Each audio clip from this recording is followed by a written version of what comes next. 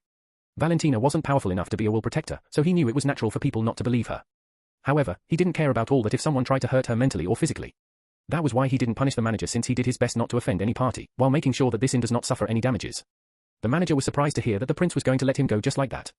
He was ready to accept a brutal punishment since he knew imperial punishments were the worst, and members of the imperial family wouldn't even tolerate the slightest of the offenses. That was why he wasn't surprised at how Tristan punished the Marlowe brothers. Damien said, noticing the manager's astonishment, "No need to feel surprised. I don't exact out punishments for no reason. However, my will protector and my friend would be staying here for a while, and you are to make sure they both are not disturbed ever again like this. Do you understand your responsibility? The manager eagerly nodded, feeling that this was a golden opportunity to make up for his incompetence and appease the prince. Of course, your highness. I will make sure that they are never disturbed and that such an incident will never take place again. If I let someone disturb them, let my head roll, the manager said with sincere passion as if he was ready to lay down his life in case someone tried to disturb his will protector. Damien nodded in an appreciative manner. Good. I will believe you and take my leave. He then looked at Valentina and said, you can continue to watch over my friend. He then took out a talisman and a badge. Here is my messaging talisman and your will protector badge in case some fools want to question your identity again. Valentina bowed as she accepted the talisman and the badge and said, thank you, your highness. I won't fail in the task you have assigned me. Damien nodded and left with the guards who were waiting outside to escort him back. Damien was feeling very comfortable and satisfied with the life of a prince, seeing how things were so easy for him and how he could get things done without lifting a finger, but just using his influence and status. Now he realized why it was so easy for those lofty young masters to fall into the pit of arrogance and conceit. Such power had the potential to make a normal person drunk with power easily and would need a steady and strong will to stay true to their values. Chapter 321. Damien got back to his palace, and wasn't worried about the Marlowe brothers causing any kind of trouble since they wouldn't dare to take any chances to humiliate themselves, and their family any further. He laid on his nice and fluffy bed made for a prince and soon closed his eyes to transfer back his consciousness. Phew, that was quite a day. Damien thought as he opened his eyes and looked to the side to see a rosy-pink-haired beauty meditating diligently. Her aura seemed very calm and tranquil, wondering whether this was the same girl he saw today evening after beating two geniuses to a bloody pulp. He was happy to see that Valentina had realized the importance of cultivation, and how to keep moving forward if she wanted to keep up with the world. He silently got up to not disturb her and looked at her flawlessly beautiful face, which had a different kind of charm now that she was sitting with her eyes closed. He wondered how she must have felt when those geniuses tried to create trouble for her and him, who was lying in an unconscious state before. He knew she was not used to dealing with things alone and was pretty impressed with how she managed to buy time till he got back. Otherwise, if she had taken the bloody route, then all those four geniuses would have ended up dead, and even he, with his influence as a prince, wouldn't be able to stop the emperor from punishing Valentina. He would then have to compromise his position as a prince to save Valentina from not only the emperor's wrath, but also from the powerful families of the deceased as well. Then his plans of getting the pandemonium needles and other plans related to the Gale Empire would have gone down the drain. He knew Valentina must have realized this as well and must have felt a lot of pressure. He could guess that the only reason she could hold back was because of him. Damien already understood that Valentina had a hard time putting her bestial instincts in check, and even though two of the geniuses ended up in a bloody situation, he was sure that it was the best she could achieve by herself and pretty impressive. He wanted to pat her head and tell her that she did a very great job protecting him. He then noticed something and smiled. He saw her sexy velvety lips and leaned forward to kiss them. Valentina smiled as her lips met his and started to move along with his rhythm. Their lips danced with each other, exchanging their passion and love, and they started to explore the depths of each other's mouths with their tongues. After having a battle of who could kiss the longest, they separated their lips as they looked into each other's eyes. Were you scared? Damien softly asked as he caressed her cheeks. She blinked her ruby red eyes as she softly nodded and said, but only because I didn't know if I was making the right choices. Did I do all right? Hearing her ask eagerly, Damien smiled and kissed her cheek. Of course. You did way better than I expected. I am sorry for not getting back earlier. Valentina shook her head. That doesn't matter. I anyway don't disturb you just because some fools wanted to create trouble for us. Your mission is more important, and how is it going? Does Tristan really have a good status for you to bring those powerful soldiers with you? Damien's expression became thoughtful as he said, things are not really looking good for Tristan when I woke up in the palace. But don't worry, I have found a way to turn things around, and soon we will be able to accomplish what we set out for. Where are those pandemonium needles? Are they located in the treasury? She asked curiously. Damien shook his head. No, I don't think it's in the treasury. Otherwise, at least some should have known. But I have got information from someone who might know where it is. I just have to get that information out from that person.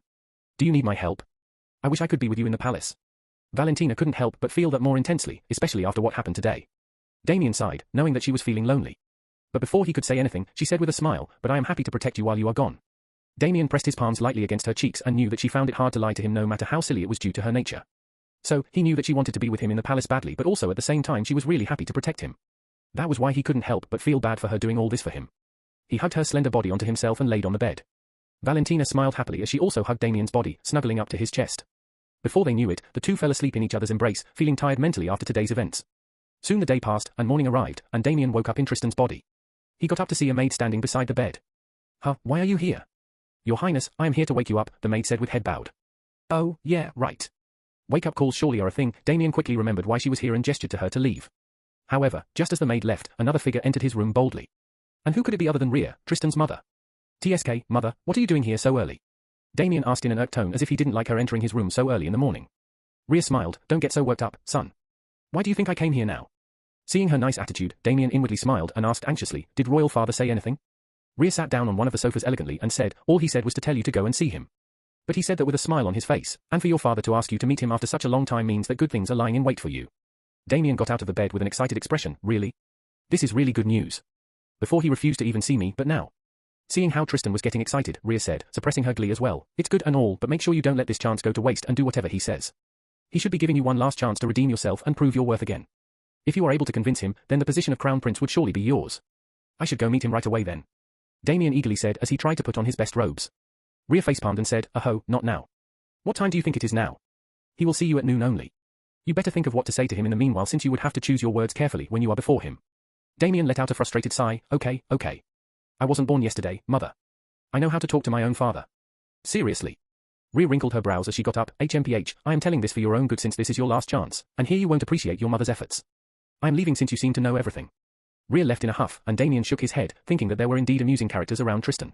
Still, he couldn't help but feel that Tristan was lucky to have a mother who did all the hard stuff for him, and was sure that it must not have been easy for her to placate the Emperor about her son's recent performance.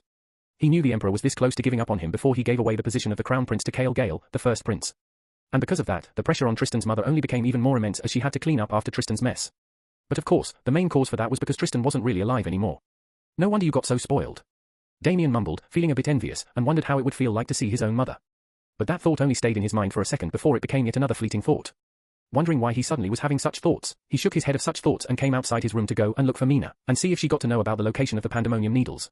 Chapter 322. I am sorry, second brother. Sister Farah would not reveal its location to me no matter how hard I tried. She is extremely secretive about it, Mina said in a regretful tone, staring downwards. She badly wanted to help him out but failed. Damien sighed inwardly but wasn't surprised since he expected it. He smiled as he raised her chin. It's fine. I will just find another way. Damien felt that this location was not only heavily protected but must contain some precious treasures as well. He also wondered why the pandemonium needles was so big of a deal to be kept somewhere else. Seeing his smile that was different from his usual perverted smile, Mina got transfixed for a moment before she inwardly knocked herself. Why, do you seem different recently? Mina asked in a low voice while timidly looking at him, wondering why she even asked him such a question. Damien blinked his eyes. That's because I have decided to change for the better. I realized that I have been falling behind because of my ways. If I want to gain royal father's favor again, I should show him some results, right? Why? Do you want me to continue my old habits? He said with a sly smile as he stroked Mina's cheeks. Mina trembled as she stumbled backward and said in a panicky tone, No. The current you is good enough. Damien smiled. Good. See you around, Mina. Wait. What is it? Damien asked with a hint of surprise. I can teach you about the art of formations if you are still interested. Mina was feeling bad that she wasn't able to help him out by finding out the location of the pandemonium needles. So she thought of helping him out by at least teaching him, since he seemed quite sincere about it. Damien felt it was quite a good thing for her to offer it and wondered if she was feeling bad about not being able to fulfill his request. Still, he was amazed that she did not hesitate to offer him help even after knowing the kind of person he was. What a kind girl. He replied eagerly, Sure. Then let's start now, since I have somewhere else to be at noon. Mina didn't know where this newfound courage of hers came from to teach a debauched person like Tristan. But thinking that he himself said he was going to reform himself, she felt it was a good thing, and she could also contribute by helping him out. If someday he turned out to be the heir to the throne, then she could help him turn out to be a good one. The two spent quite a time in the library as Damien continued to learn so many new things that he never thought the art of formations could be this profound. Even though he only scratched the surface, he could see that the art of formations had various applications that could be combined with alchemy, like the blood array. He also found that Mina seemed quite different when teaching. Her words contained confidence in her own knowledge and eagerness to pass down knowledge. He felt that she could be an excellent teacher, and her talents were wasted by staying inside the palace. Why don't you become a teacher? Damien asked as she finished for today. Teacher? I am not suitable. I don't know how to handle or even look in people's eyes when talking, she said in a flustered tone, not expecting Tristan to ask her something like that. Damien's lips curved. Is that so hard? You did quite well to teach someone like me. So how could you not handle common people? You wouldn't know unless you tried. Mina never felt that she could be a teacher, but hearing Tristan's words of confidence, she felt that she was interested in becoming one. She said with a soft smile, Thank you, second brother. I will try my best. Good. See you later then, Damien said as he got up and left the library, while Mina stared at his back with a glazed stare, wondering why Tristan seemed more charming and likable than before. Hearing his suggestion that she could try teaching people, she felt as if he was able to discern a side of her that no one else was able to understand. And the way he eagerly listened to her teachings made her smile to herself, since no one else had bothered to listen to her. Even the other princesses she had tried to make friends with told her off, saying that she was too boring and that she should go talk to books instead of them. And the only imperial member who bothered to talk to her other than her mother was Tristan, though it was to tease her. However, now he really seemed to not mind being in her company and did not try to make her feel uncomfortable. She then clapped her own cheeks to bring back her focus and continued to read her favorite books. Damien got a message that the Emperor had asked him to visit him in the meditation chamber, and so he walked towards it. He felt it a bit astonishing and amusing that he was going about meeting all these emperors, including an empress with different identities, with none of them being his own. Each time he met these big shots, he had to use his exalted identities as a cover to hide his face and true identity. Inwardly, he wasn't feeling good about using different identities, since he wanted to face everything without putting up any mask, since that was how he got things done in his previous life. He wondered when he would be confident enough to face them all in his own identity and take them down one by one. He knew that the Gale Emperor played a huge part in the death of Lily's father, and that fact flashed in his mind every minute he was in this palace. The mediation chamber was located on the other end of the palace, and he had to walk for quite a while till he came upon a large grey door with an elder standing guard outside. As soon as the elder noticed Tristan, he bowed as he opened the door. Your Highness, please. Damien nodded and entered the dimly lit chamber. However, as he entered, he was assaulted by a powerful gale which would have blasted him away had he not used his complete strength to stand still. Damn, does the Emperor cultivate in a room with such high affinity?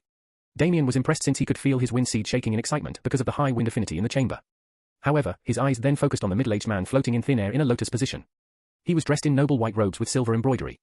The wind itself seemed to twist around the man and kept circling around him. His face looked majestic, especially with his mustache that seemed to give off a regal aura. His body looked firm and robust as if tempered by strong gales, and as he opened his eyes, Damien could feel an invisible yet vast power behind his eyes. Damien stumbled backward, feeling a strong pressure settling down on his body, making his knees bend till he almost touched the ground. His eyes became cold as he looked at the Gale Emperor looking at him with an amused smile. Because of his proud nature, Damien felt it humiliating to be forced to bend his knees even though this wasn't his real body. Don't break character too much lest he feels suspicious, Luna warned. Damien gritted his teeth and was about to give up resisting when the pressure suddenly disappeared, allowing him to stand up again. But still, his legs felt stiff and heavy, realizing how weak as an ant he was before a profound ethereal realm existence. This was the first time he had to endure the pressure from such an existence since his current identity was not so exalted, at least not in the eyes of the intimidating man before him. Now that look in your eyes was what I wanted to see from you. Good. It seems that your mother was indeed right. You seem to have changed for the better. Before, you were too much of a coward even to look me in the eyes, but now you are bold enough to stare back at me, he said in a meaningful tone as a light of surprise shone in his eyes. He continued to look into Tristan's eyes as he said, so, I heard you became quite the alchemy genius out of a sudden. Care to explain? Feeling the Gale Emperor's powerful gaze seeping through his body, Damien knew he was expecting only the truth from him. If, by any chance, the Gale Emperor felt anything suspicious, he would be done for. Check out my new novel The Bored Immortal, Winky Face. Chapter 323. Damien relaxed his expression and said with a slanted smile, Royal Father praises me too much. I got lucky to come upon a senior alchemist expert who was kind enough to impart some knowledge to me. From that day onwards, I realized where my real interests lay and how I could use them to empower our empire. The Gale Emperor's gaze focused, I wonder if this senior you bumped into is the famous alchemist Azrael. Damien maintained his gaze as he said, I can't be sure since nobody has seen his face before. But does Royal Father still bear a grudge against alchemist Azrael for what happened in the Rome Empire? The Emperor wrinkled his brows, grudge? HMPH, why would I bother to hold grudges against such characters? He is just one person, and as someone who has a whole empire with countless people and kingdoms to manage, why would I waste my precious time over him? We already built a better building for the Eternal Zephyr Merchant Guild in the Rome Empire, and our profits only increased after that incident due to attracting people's attention to what happened. If anything, I should thank him for helping the guild go through a rebirth. Even though the Gale Emperor seemed nonchalant about what happened, Damien could notice the hidden resentment in his words aimed at alchemist Azrael, who was none other than himself. He couldn't help but inwardly chuckle, seeing how such a lofty existence like the Gale Emperor could only helplessly swallow down his indignation relating to the whole incident that happened in the Rome Empire. After all, how could a ruler of an empire want to do nothing when one of the branches of the guild that belonged to his empire had been destroyed top to bottom, and their reserves looted as well? The only reason he hadn't made any moves against Alchemist Azrael was not that he knew the guild was in the wrong, but because of Alchemist Azrael's identity and status in the Zeton Empire. Forget about him for now, the Emperor continued and said as he took out a blue pill in his hand, tell me. Were you the one who really concocted this pill? Seeing the blue pill Damien had concocted, he nodded, of course. I concocted it recently only. The Emperor curled his lips, good. Then I suppose you wouldn't shy away from an alchemy competition, would you? Damien was a bit surprised, but he still said, of course, not. I am prepared and confident enough that I am unbeatable among other young alchemists out there. The Emperor raised his brows, oh? Then you should have no problem in visiting the Chrysson Kingdom and participating in their upcoming alchemy competition. The Chrysson Kingdom? Isn't that the most powerful kingdom in our empire?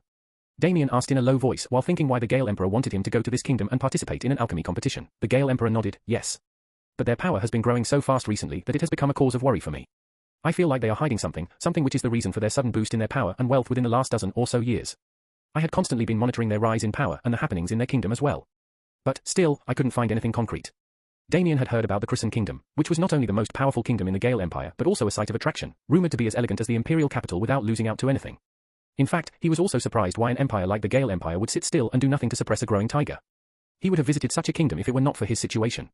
But seeing that the Gale Emperor was paying attention to this kingdom meant that they were truly powerful enough to pose a threat to the Gale Empire, and even Damien wondered how this kingdom became so powerful in a short period of time. Otherwise, the Gale Emperor would have taken some actions to cull their increase in power since most rulers never wanted a second tiger to hold influence in their territory. Damien couldn't understand what was stopping the humongous and lofty Gale Empire. And Damien felt that this Chrysson Kingdom had something that kept the Gale Emperor from making any moves personally. And this something should be no small matter according to his speculation. Damien slightly shook his head and asked, okay. But I don't see how this is all related to me participating in their alchemy competition. Damien truly couldn't understand why the Emperor would ask him to go there. It was not like he could spy on them openly with his identity. The Gale Emperor smiled as his eyes glossed over, of course, it does. This alchemy competition they are conducting is not just a simple competition. I have received an invitation from the king himself saying that he might let his most precious daughter marry the man who wins the alchemy competition. Damien was flummoxed. It seemed as if the Gale Emperor was setting him up with a princess. The Gale Emperor saw the slight confusion in Tristan's eyes and said, there's nothing much to be confused about. Someone with a great taste in women should have heard of Princess Yuria, especially when you tried to create a ruckus to meet her. The name struck a chord in Damien's head as he scoured through Tristan's memories. Her name was included in the 10 moons of the Gale Empire, and surprisingly she was in the first position. The others in the list were mostly from the imperial capital, while the second one was the wife of Cale Gale, whom he had recently married. However, rumors say that the gap between the first and second positions was not something that the latter could overcome. From Tristan's memories, he also found that Tristan had tried to meet up with Princess Yuria after hearing about her drop-dead gorgeous beauty, especially when she was said to be the most beautiful moon of the Gale Empire. However, he was not allowed to make an appearance because the Gale Emperor himself forbade him from making a fool out of himself by visiting that kingdom, and because of that, Tristan protested but wasn't able to persuade the Gale Emperor at all. And now it was the Gale Emperor himself offering him a chance to go to the Crimson Kingdom. The Emperor continued, "It's high time you had a proper fiancé since even your elder brother got married. Considering your picky taste in women, I have chosen the best for you. But it would be up to you whether you are able to obtain her or not. Even if you win the alchemy competition, it doesn't mean the Crimson King will let you marry his daughter." Damien was at first surprised that the Gale Emperor was so generous to Tristan to let him have a shot at obtaining the most beautiful girl in the Empire. Even if he had concocted some unique pills, he was still far from proving himself to be an excellent candidate to be the crown prince for now. Usually, the best girls are married off to the best candidates to become the heir to the throne. So, he wouldn't have been surprised if the Gale Emperor had told about this competition to some other competent prince. The only reason he could see was that since this was an alchemy competition, the Gale Emperor would need a prince with excellent prowess in alchemy. But hearing that winning the competition was not sufficient, Damien knitted his brows and asked, "What does royal father mean?" The Gale Emperor explained, "Apparently, the Crimson King is very protective and fond of his only daughter that he wouldn't force anything upon her. The only reason he is even keeping this competition is to see whether his daughter, who is also said to be an alchemy genius, would take a liking to someone. Since the potential winners could only be from powerful families, the Crimson King is hoping to gain an alliance to strengthen his kingdom. But of course, his daughter matters to him more, and he wouldn't force anything on her because of his interests. Such a kind and a good father. She must be quite lucky," Damien mused, since he knew most of the people in the Crimson King's shoes would have already married off their daughter for benefits or alliances, so in the end, I have to impress her as well other than winning the competition. Damien asked. "Isn't that your forte? Seducing innocent girls left and right? I am sure it would be a piece of cake for you. To further your motivation, I will grant you the thing that you need the most and more." Damien's eyes glinted as he looked at the meaningful smile on the Gale Emperor's face. "I will give you the pandemonium needles you seek for and bestow the title of the Crown Prince to you. But remember, if you don't hold the title of the Crown Prince, then I wouldn't be able to give you the pandemonium needles," the Gale Emperor said with a veiled glint in his eyes. Chapter 324. Damien's ears perked when he heard the words pandemonium needles. But it seemed that he had to make Tristan become the Crown Prince to get those needles. Why is this getting more difficult than I thought? Damien felt like he had jumped into a deal that seemed deeper than he initially thought. "But is there any particular reason you chose Princess Yuria as my potential fiancé?" Damien asked in a curious tone. The Gale Emperor snorted, "HMPH, it seems like you can use your brain to think about things. Anyway, since you are my son, I guess it wouldn't hurt to tell you the truth. The reason I am so concerned about the Crimson Kingdom is not that they have been becoming powerful quickly, but because I heard rumors of possible rebellion or plans that threaten our empire." Damien's brows wrinkled, and he asked, "So you are basically sending me to test out the waters?" The Gale Emperor's expression became exasperated. "No, you idiot. I am sending you there to gain some leverage for our empire. If you manage to obtain that princess, then we would be gaining a strong ally and need not worry about them pointing spears at us in the future since her father wouldn't do anything. That might sadden her." Damien scratched his temple with a shifty smile. "Oh, I see. Royal father, your intelligence and wisdom are even more boundless than what people say. Your plan is absolutely brilliant." The Gale Emperor knew Tristan was simply flattering him, but still, he couldn't help but stick out his chest like a proud ruler. Damien continued in a sincere tone, "I also thank Royal Father for being so generous and looking out for me by giving me a chance to win the hand of Princess Yuria. It is surely a dream come true for me." Seeing the foolish and happy smile on Tristan's face, the Gale Emperor inwardly scoffed and said, "Just because you slacked for a while doesn't mean that I would abandon you.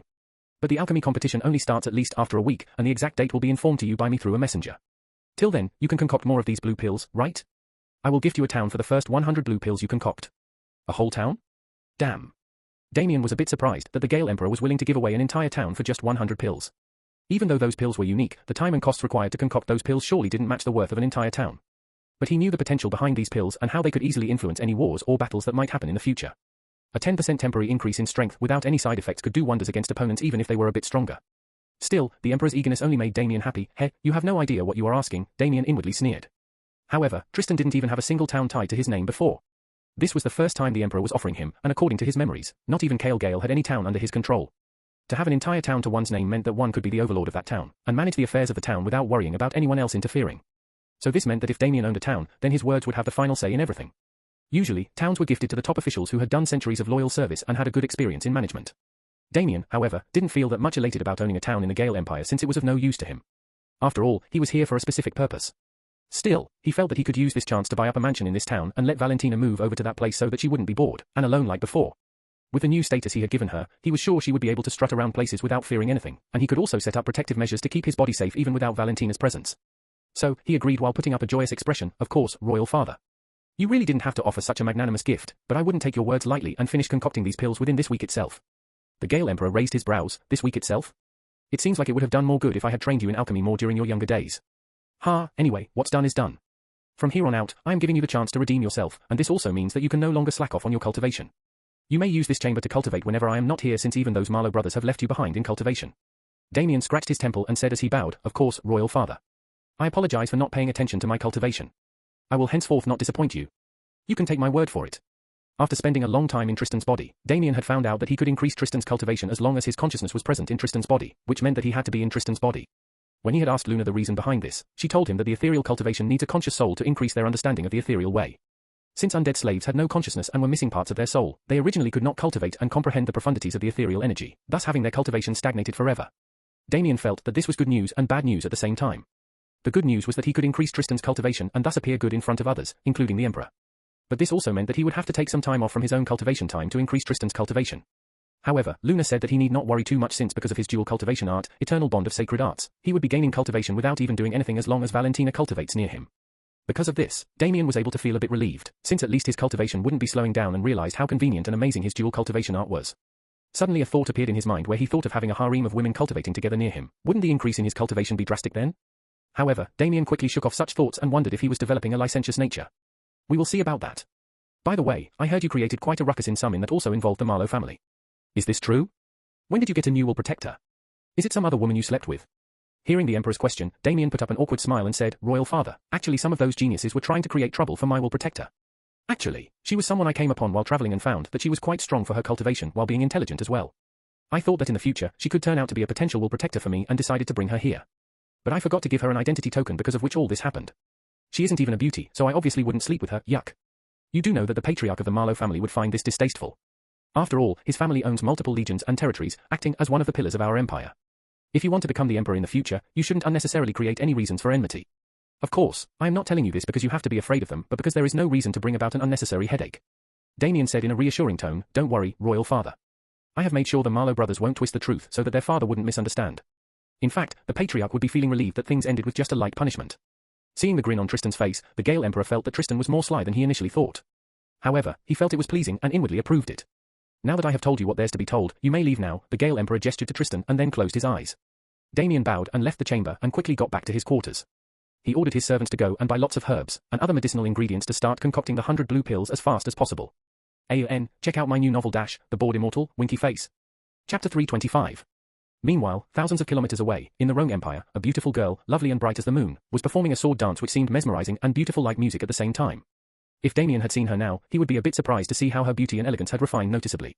Her angel-like face and figure were even more impeccably flawless, with her skin emanating a pure radiance that made her look holy and sacred.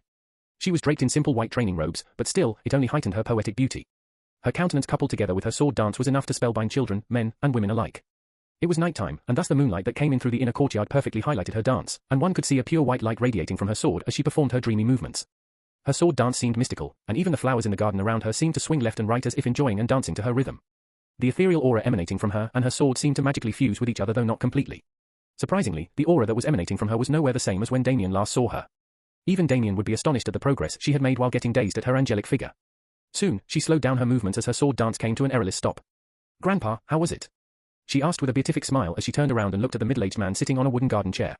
If Damien saw this man, he would be surprised to know that this same person was the Roan ancestor who once looked so thin and fragile with a wan face. But now, as the man got up and came into the natural light, his body no longer looked weak but firm and strong as iron, his eyes as sharp as an eagle's, his beard and hair no longer completely white but mostly black with little shades of grey here and there. Most importantly, his skin had a metallic sheen, making him look stronger and younger. Clap. Clap, the Roan ancestor clapped with a proud light in his eyes as he said, "What? How beautiful. Did he really teach you to perform this sword dance?"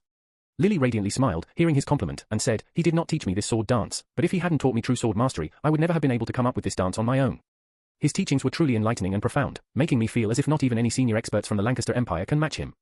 This was the same feeling I had about him from the day I saw him fight." The Roan ancestor let out a relieved sigh and said, "It's truly puzzling. I really wonder about the true origins of this boy. Is he really from the small-sized Ward family? What I am sure of is that there is more to him than meets the eye." Lily said with a glazed stare, "I don't really care about his origins anymore. I love him just as the person he is right now." Oh no. Lily realized she accidentally slipped up something she wasn't planning to tell for now. "Love?" The Roan ancestor raised his brows and asked, "Did I hear that right? Is my granddaughter finally admitting love for a boy? And here I thought you only considered him as a close friend. Isn't that what you always say to me?" Lily's expression became abashed, and she indeed did not want to admit to the Roan ancestor that Damien was her lover, yet not knowing whether he would be okay with it. After all, Damien was not a prince, nor was he coming from an influential family. Since the Roan ancestor basically looked after the entire empire, she felt that even if he doted on her, he might not like a nobody like Damien marrying her in front of the entire empire. After all, it could raise many questions among the people and become a cause for the empire's enemies to deal a blow to the empire using politics. Lily thought that as the ancestor of the Roan Empire, he would surely feel responsible for all this. That's why Lily decided to break the news after Damien had made a name for himself and made others realize his greatness and potential, including her ancestor, who was protective of her and had always told her that she deserves only the best man in the world. Of course, these things could only hold true if Damien was able to pull out Lily from the difficult situation that laid ahead in the future. Grandpa, I am sorry, I wanted to, don't say any more, the Roan ancestor said with a disappointed sigh, making Lily worry, thinking whether he was disappointed in her. She was concerned since she cared very much about her ancestor since he was a grandfather figure to her, and the one who took care of her after her father's death. She also knew that without him, she wouldn't be here right now and might have been married away as a political asset to some other empire. The Roan ancestor continued in a disappointed tone, Lily, I never thought that you would be like this. Do you really don't consider me as your grandfather? Lily panicked as her heart filled with unease, no, Grandpa. I didn't mean to hide it, I really, really love him. I can't ever love anyone else, you have to believe me. I would rather, ho ho ho. The Roan ancestor laughed aloud, hearing Lily's serious and determined words. Lily, who was about to pour out her true thoughts, felt nonplussed seeing him laugh and wondered if she said something funny. Ancestor Roan stopped laughing and looked at Lily with a warm smile, silly girl, when did I ever tell you not to love Damien? What I felt disappointed about was that you didn't tell me this before. Don't you have faith in me, or when have I ever failed you before when it came to your happiness? Lily, even if you have not said anything, I would have been the one to ask you first whether you would like to marry Damien because that boy is the only one who seemed to deserve your hand, Grandpa. Lily's heart stirred and felt bad for misunderstanding him and also for not telling him beforehand. But at the same time, she felt as if a weight was taken off her heart, making her feel even more relieved knowing that she had the complete support of the most powerful person in the Roan Empire, and one of the people whose opinions she cared about the most. Now she had no uneasiness or worries left knowing that she had his support and that he was happy with the person she had chosen as her life partner. Don't tell me you were worried that I would oppose, especially my benefactor who healed me to my present state. I owe him my life, and I have already seen the way you look at him and talk with him. How could I not know the feelings of my granddaughter? Don't worry. I will always support you both, no matter what. Leave all the boring political stuff to Damien and me. We men will take care of them, Ancestor Roan said with shining eyes. Lily's eyes welled up as she hugged him, thank you, Grandpa.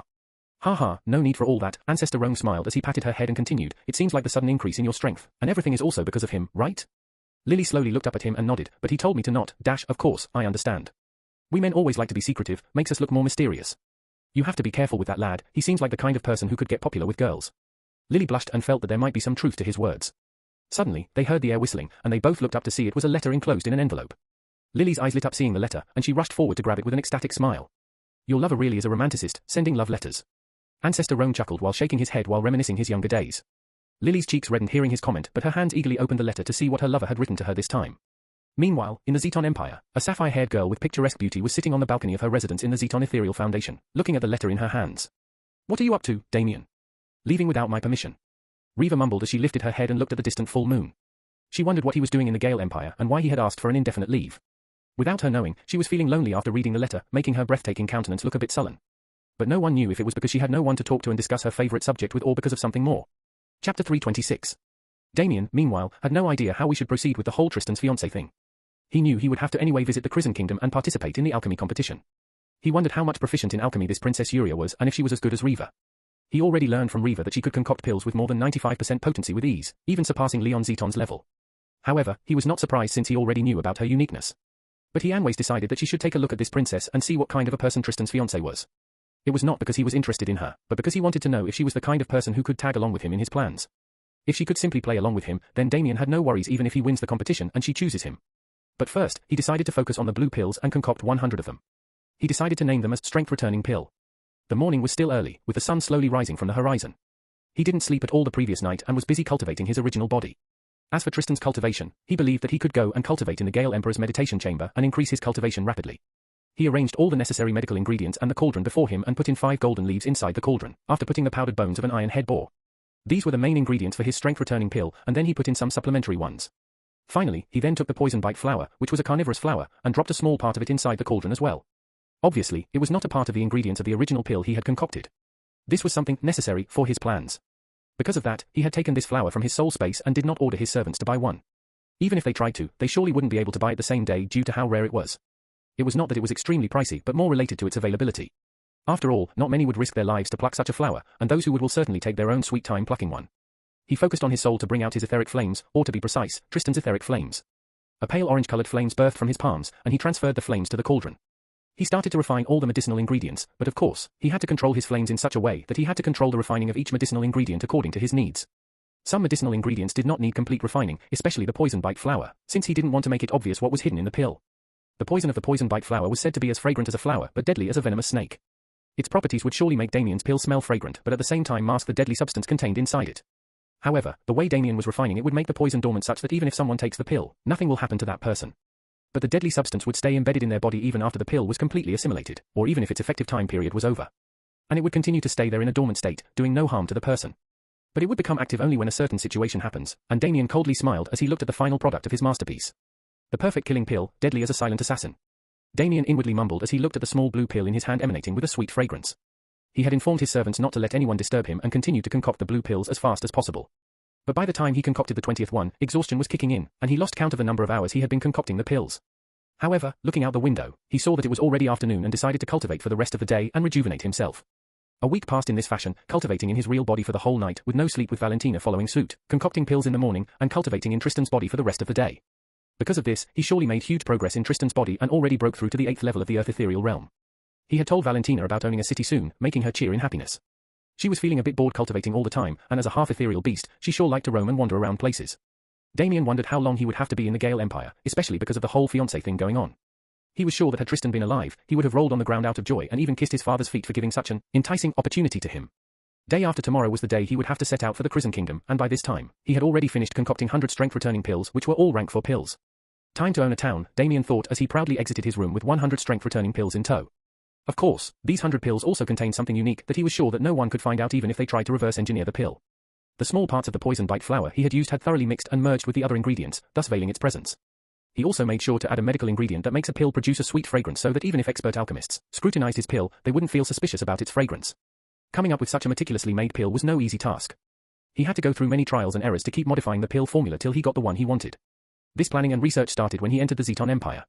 The first variant of the strength-returning pill was the one he gave to Roy Clive, albeit a crude version. Had an expert alchemist bothered to check the pill he had given to Roy, they would have surely found something suspicious. But Damien gambled on Roy's greed to take the pill in the blink of an eye, and Roy obviously was no alchemy expert to examine a pill's properties thoroughly. He soon went to the Imperial Land Keeper, who was the one that keeps a record of the matters of every village, town, city, and so on in the Empire, including who owned even the smallest piece of land. Of course, the magistrates and city lords report to this person for anything that was related to a piece of earth. The Land Keeper's job was no simple task since they had to manage a lot of things and make sure there were no mistakes in the records they kept. Otherwise, they would end up facing serious punishment since a mistake in such records could bring about serious consequences. The Land Keeper had already gotten instructions from the Emperor. Thus he handed over a contract to Damien upon accepting 100 strength-returning pills from him. The contract stated that Tristan would be the owner of Luton Town, which was one of the prosperous towns in the Imperial City though not the best. However, Damien was satisfied with it, and there was already a mansion arranged for him, befitting for an owner of a town. The town was quite near the Imperial Palace, so Damien did not have to worry about controlling Tristan. Also, to his surprise, Damien was given 10,000 Gale troops which were part of the main army force of the Empire. These 10,000 troops did not have the same cultivation level. But there were still strong ones among them, and Damien felt it surreal to have command of such a large number of soldiers suddenly. He never had control of such a large group but felt that it was nice to have these many soldiers to respond to his calls. He immediately went over to Luton Town, and made arrangements to let his personal guards know of Valentina and his arrival in his original body. So far, he has made Damien a friend of Tristan while Valentina was his will protect her. Damien returned to his original body and left towards their mansion in Luton Town along with Valentina. Check out my new novel The Bored Immortal, Winky Face. Chapter 327. There is still one more day before I have to visit the Prison Kingdom, Damien said as he got off from the bed in his mansion in Luton Town. He was thinking about the things he would have to do tonight. It was early morning, but Valentina was already up since, for a while, Damien was not sleeping much due to his new routine of cultivation. They also did dual cultivation to increase their cultivation during the night until they became tired and cultivated independently. Because of Damien's cultivation, he did not need to sleep 6 to 8 hours daily like a normal human. His ethereal energy could help rejuvenate his body while his soul energy can recharge his mind. Thus, he would be fine even if he didn't sleep for a few days or if he didn't eat for a while.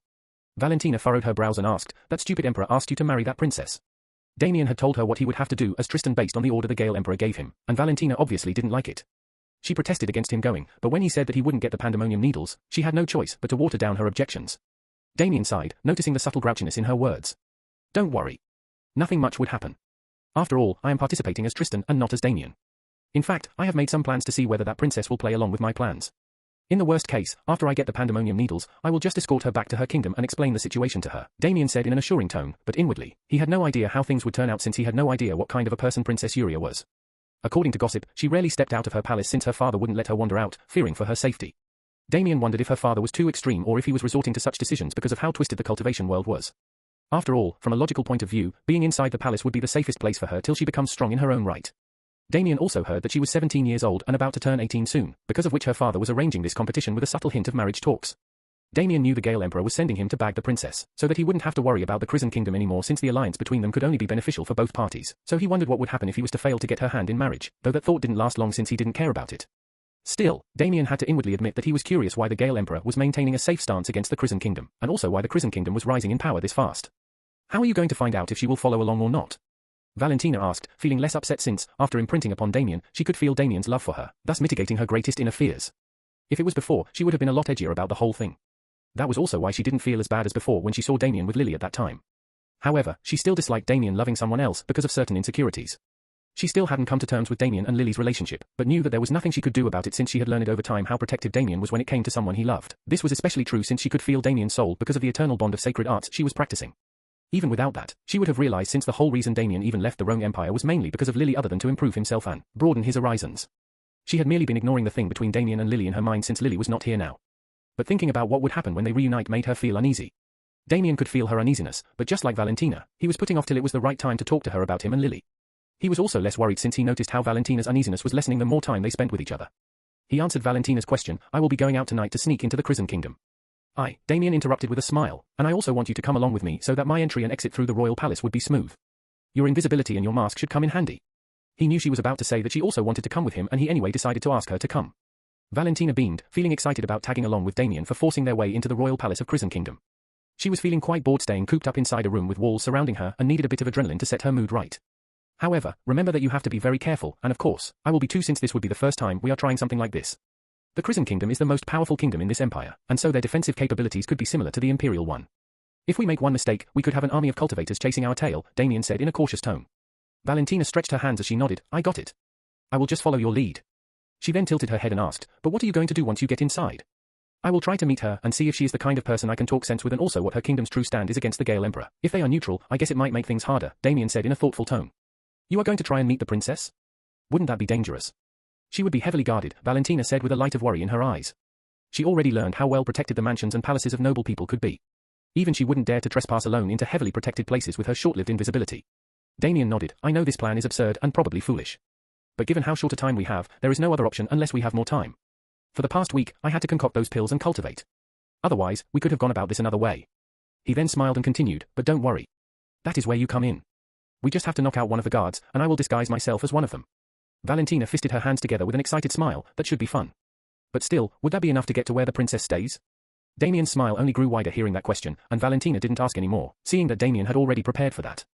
Indeed, Damien had made preparations, especially when Farah Gale, the wife of Cale Gale, was helping him out. And the reason for that being was that she didn't want Cale Gale to win the competition, making Damien feel unsure whether to be surprised or not, learning that the Gale Emperor had also given the same task to Cale Gale, to obtain Princess Yuria. Obviously, the Gale Emperor was keeping his options open by giving the same opportunity to Cale Gale. But Damien wasn't worried since he knew Cale Gale wouldn't be able to beat him in alchemy except for the fact that Cale could concoct a rank 5 pill due to his cultivation while Damien would only be able to concoct a rank 4 pill. However, that didn't matter considering their age difference, and he knew other factors would be considered for the final decision to declare the victor. Apparently, Farah Gale had given him a special artifact in the form of a dagger that could let him bypass the outer defensive formation of the Crimson Royal Palace. But the rest would depend on him, which Damien had already planned with the help of Valentina. He also learned that she and Cale Gale would be tagging along with them tomorrow and proceed towards the Crimson Kingdom together, representing the Gale Empire. Damien wasn't worried they would impede his plans since they would get separated after reaching the kingdom. However, for now, Damien followed his usual routine waiting for the night to arrive so that he and Valentina could quickly fly towards the Crimson Kingdom and execute their plan. Chapter 328. The night came sooner than they expected, and the two set off on the back of Haunter to fly towards the Crimson Kingdom. The Crimson Kingdom was located 500 kilometers east of the Imperial City. Just as they reached the Crimson Kingdom, they looked down from the sky to see a beautiful sight of a whole kingdom being lit up by night lights since most should have gone to sleep at such late hours. However, they could see that the rumors were indeed true since even from afar, they could see a lot of tall and grand buildings located on wide and well-maintained roads. They quickly came down and proceeded to walk on the road. There were barely any people on the road since it was at least midnight when the two arrived here. Valentina was in disguise while Damien was wearing non-conspicuous clothes. The two quickly made their way towards the royal palace in the dead of night. Soon enough, they came upon huge walls and a gate at the main entrance with two guards walking to and fro with sharp eyes. These guards are very attentive. Careful, Damien whispered as Valentina nodded. Valentina crouched and moved towards the walls with the knife artifact Damien had given her to cut through the outer defensive formation so that she wouldn't trigger any defensive formations and alert people. Since there was a good number of small trees surrounding the royal palace, it was easy for Damien to hide between them and also keep a lookout for the guards. He knew entering through the main gate was impossible due to the two guards and was waiting for Valentina's response after she got through the walls. He already got a map of the royal palace and even the information of where Princess Yuria was residing given to him by Farah Gale. He once again realized how bitter a woman's jealousy would be. Of course, Damien was only happy since he got to profit from her objective to let Kale Gale not have any chances of winning the competition. Valentina followed Damien's instructions and located the back gate, which only had one guard in place. But that guard seemed to be at the sky ethereal realm, a bit stronger than the two guards they saw at the front gate. And this guard was not even walking but simply sitting on a chair near the gate while looking around with vigilant eyes. Valentina wasn't worried, since Damien had given her a needle smeared in a herb with a certain toxin that could help knock out anyone below the heaven ethereal realm for at least 12 hours. She quietly phased through the wall and quickly walked towards the oblivious guard in front of her. She quickly jabbed the needle at his neck, making the guard slap his neck as if a mosquito bit him. The guard had a confused look, wondering why he felt a sudden prick on his neck. But before he could think anymore, he started feeling drowsy, and within seconds his head drooped, letting out subtle snores. She quickly copied the guard's clothes to make one for herself and disguised into the same guard that was sleeping before her. She moved his body and hid it behind the trees, which she was sure no one was going to notice unless someone walked through here. Although she disguised into a man, she was not feeling any different but was not surprised about it. She had already realized that the Mask of Mischief was at least working based on illusion laws and doesn't really make any alterations. However, the illusion laws behind it were so profound that they could make others see and feel as if it was real. This made Valentina excited since she was also someone who manipulated illusion laws, especially to phase through solid things and become invisible. She wondered if she could one day increase her comprehension of illusion laws to the point of being able to do what her mask is capable of, without using it. However, this was just a passing thought since now was the right time to become thoughtful about things. Damien, who was quietly moving over to the back gate, got a green signal from Valentina and moved towards her. He saw her disguised as the guard who sat on the chair just a while ago and marveled at the capabilities of her mask. She passed down some clothes, looking the same as the guards they saw before, the only difference being that the knocked-out guard had a green-colored badge signifying his rank, they thought. Valentina opened the gate for Damien, letting him finally enter the grounds of the royal palace. You sit outside and keep a lookout for anything. When I tell you to run, you should immediately run, okay? This is only if something goes wrong, Damien instructed. Valentina nodded and showed him a thumbs up, reassuring Damien. He finally strolled through the grounds while tying a scarf around his face, covering half of it. He already saw some guards with scarves, so he wasn't worried if anybody would find it suspicious, though he had no idea why they were tying scarves unless it was for no reason. He followed the map in his mind and went around the palace to locate the residence of the princess. He took in a cold breath when he saw more guards popping up the more he went deeper into the palace grounds. However, the guards didn't pay any mind to him since there was nothing suspicious about Damien. Still, Damien was impressed that these men were still remaining vigilant at night instead of alleviating their boredom by talking to their fellow guards. He thought that the king must have given strict orders to these disciplined guards. However, just as he came near the residence of the princess, he was surprised to see a dozen guards wearing dazzling silver armor with capes and iron helmets, making them look like glorious legionnaires. Damien could feel their collective intimidating aura even from afar, making him think that these guards were no ordinary guards but something very much more and were not ones he could trifle with. He believed that these elite guards must be the personal bodyguards of the princess and realized how protective the king was about his daughter. Damien knew the lengths a doting father could go to such that they would even pluck the moon for their daughters just to see them smile. Still, Damien wasn't worried since he was prepared for this. He used Farah Gale's information to locate a secret backdoor to the princess residence. Damien had no idea how big shots like Farah Gale had access to such information. But this was proof that she or the Gale Emperor had spies planted inside the royal palace, especially someone who at least interacted with the princess occasionally. Damien now felt that the Gale Emperor was indeed taking the Crimson Kingdom seriously, which only piqued Damien's curiosity even more, to know what special thing this kingdom was hiding. Damien wasn't clear about what he was going to do once he came across the princess, but he knew he only wanted to make a deal with her, especially by offering something enticing which could benefit not only her but her father and her kingdom as well. Of course, striking a deal in such a situation where he was breaking into her residence would surely be seen as unwelcome in her eyes, and probably alert the guards. But Damien was quite confident that if she was a princess with some brains, she would surely hear him out once he reveals his proposal.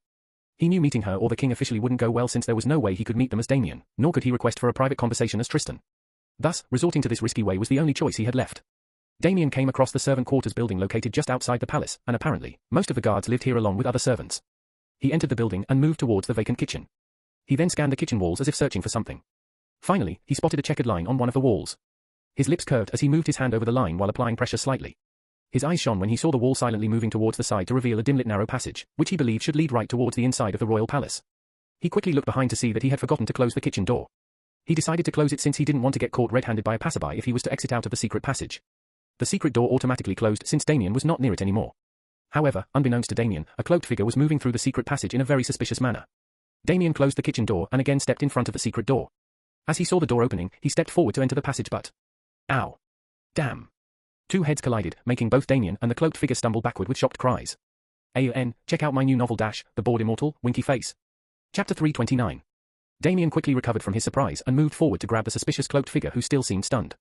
The cloaked person took even more time to process their shock and understand what just happened since they never expected to headbutt against another person. Damien grabbed their hands first since he didn't want that person to attack him, but was surprised to find out that the wrists he was holding were willowy, unlike a man's wrist he was expecting. Damien guessed that this was a woman immediately and wondered who this woman was to sneak through the secret passage at night. He already guessed that it was a woman earlier based on the shout of surprise he heard before the moment he headbutted against her. He felt that this must either be a thief, or an assassin who had sneaked into the royal palace just like him, though he had no idea how she got information about this secret passage. He quickly twisted her body around while grabbing her wrists, and pushed her body towards him in order to snap her neck so as to hide the fact that he was here. He didn't want to risk getting exposed. His hand covered her mouth to muffle her voice in case she was about to shout. The woman was surprised by the turn of events and was even unable to express her protest, and couldn't understand what Damien was trying to do. Since the secret passage was narrow, Damien's back was resting against the wall while the woman before him had barely any space even to flail her legs. She frantically grabbed his arms, noticing that he was about to do something that she surely wasn't going to like. Damien ignored her attempts to speak and was about to snap her neck when he noticed that her grip on his arms was too strong. He instantly activated his anti-god arts and was able to stop her from escaping from his hold. But she seemed to apply even more strength, and Damien could even hear strained grunts from her, trying her best to escape out of his iron hold. However, both were surprised at each other's strength after realizing that they were at an impasse. Damien was not able to restrain her hands completely to snap her neck, while the woman was not able to push away Damien's hands completely. She couldn't even use her legs since Damien locked hers with his legs. If one saw them, they would only smile knowingly, thinking that these two were having the time of their lives, though wondering why they were doing it in such a shoddy place. The woman's face hidden underneath her hood was becoming crimson with embarrassment, shame, and anger at being manhandled by this guard behind her. No one ever before had ever dared to touch her, let alone a measly guard. She couldn't understand where this guard popped out from or how he found out about the secret passage. In fact, she was just as confused as Damien, not knowing why the other party was here at this time or how they knew about this secret passage. Damien wasn't even noticing how soft and supple the woman's body was since, in his mind, he was busy thinking of different alternatives to get rid of this suspicious woman. The last thing he wanted was to get caught because of her. Only the worst punishment would await him for breaking into the royal palace. He was confident of escaping because of Haunter's flight speed and its powerful cultivation. Even if Heaven Ethereal Realm practitioners began to chase him, he knew Haunter could outlast them in terms of energy reserves during flight since humans inherently weren't born to fly, and thus their consumption of ethereal energy to fly wasn't effective. Both were getting tense as the situation didn't seem to go anywhere, and Damien didn't dare to talk as he had no idea if anyone else might hear him or if there was someone else in the narrow passage as well. Damien felt that the woman before was at least at the high levels of Earth Ethereal Realm, as he realized that he wouldn't be able to resist her attempts for long. Seeing that she was at a deadlock with the brash and shameless guard behind her, she let go of his arms to Damien's surprise and touched the walls of the narrow passage in a sudden motion. Before Damien could think why she was touching the walls, he got his answer when the walls seemed to move magically, and some hands formed out of it, moving towards Damien's limbs, locking him towards the walls. What the hell? Damien was taken aback as he didn't expect such a move, and wondered if she was an expert at manipulating earthen elements to such a degree. However, his astonishment was one thing, and his uneasiness was another thing since he was now trapped. His limbs were being strapped to the walls one by one, but when his hand, which was holding the woman's face, was about to be pulled by the earthen hands, he desperately tried to grab anything to get his grip on to resist the earthen hands from completely immobilizing him. But unfortunately, he was only able to grab her hood within such a short interval, thus pulling back her hood along with his hand, which got strapped to the wall. Ah! Just as she thought she got free, she shrieked in surprise when the hood of her cloak got pulled backward, and her long and silky, thick auburn hair came undone while her back struck against the wall. Even though the narrow passage only had night lamps, it was enough for Damien's eyes to momentarily freeze when he saw the face of a young girl with a beauty that was like a light in such a dimly lit passage. Her straight auburn hair was so lush and lovely it seemed as if fairies painted them. Her big and round honey-colored eyes were glittering like a pair of golden pearls, her skin was as smooth and white as a polished lilac marble, her pink lips seemed as soft as butter and shiny as honey, making people's eyes melt from such a beautiful sight. Damien was not expecting the one hiding behind the cloak so suspiciously was a young girl whose beauty was as gorgeous as the hues of heaven, Princess Yurio. Damien unconsciously mumbled as that was the only conjecture he could arrive at, especially after hearing the rumors. Her pearl-like eyes were watery after undergoing the biggest humiliation in her life, at least in her perspective. She crossed her arms over her chest and looked at the trapped guard before her with a sour gaze, HMPH, feeling scared after knowing that it's me? Once I tell my papa how a little guard offended me by touching all over my body, you would be done for. Damien was flabbergasted at this sudden turn of events, especially after hearing her words, making him seem like a molester who tried to bully a young and pure girl. Not only that, but the fact that he was about to kill the person he was trying to find, and one of the most influential figures in this kingdom made him feel like he dodged a deadly bullet. How in the world could he have expected that the suspiciously dressed figure in the secret passage would be the precious daughter of the king himself? Why would someone like her go about sneaking around like a thief? But Damien threw all those questions to the back of his mind and said in a calm tone, Princess, you misunderstand. I am not who you think I am, so let me free, and we can talk. Yuria shook her head side to side in slow motion with a peevish expression. No, no, no. I am not going to let a pervert like you get scot-free after taking advantage of me. You should have thought of this before you tried to grope me, HMPH. Grope?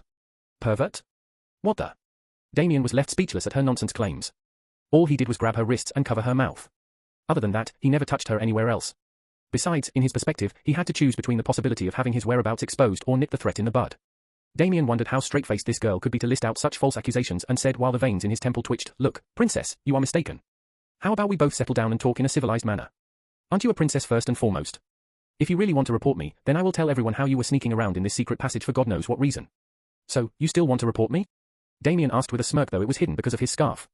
Chapter 330. Yuria's face was becoming red and redder because of the anger bubbling up inside her after hearing Damien's blatant blackmail.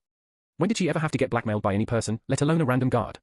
Her mouth was pinched with a sour expression making Damien almost burst out in laughter, seeing how cute her reactions were. Damien was now getting more relaxed since he found out that this girl was harmless. He could see that she was just a spoiled princess who got spoiled by none other than her father. But still, he was impressed by her cultivation and realized that her kingdom did indeed have the potential to match up to the imperial family. He also could see that just like most spoiled girls, she also yearned for more freedom.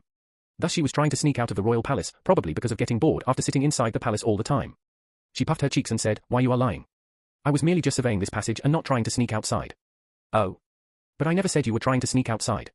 Now that you told me the true reason, I wonder what your father will say once he hears that you tried to sneak outside.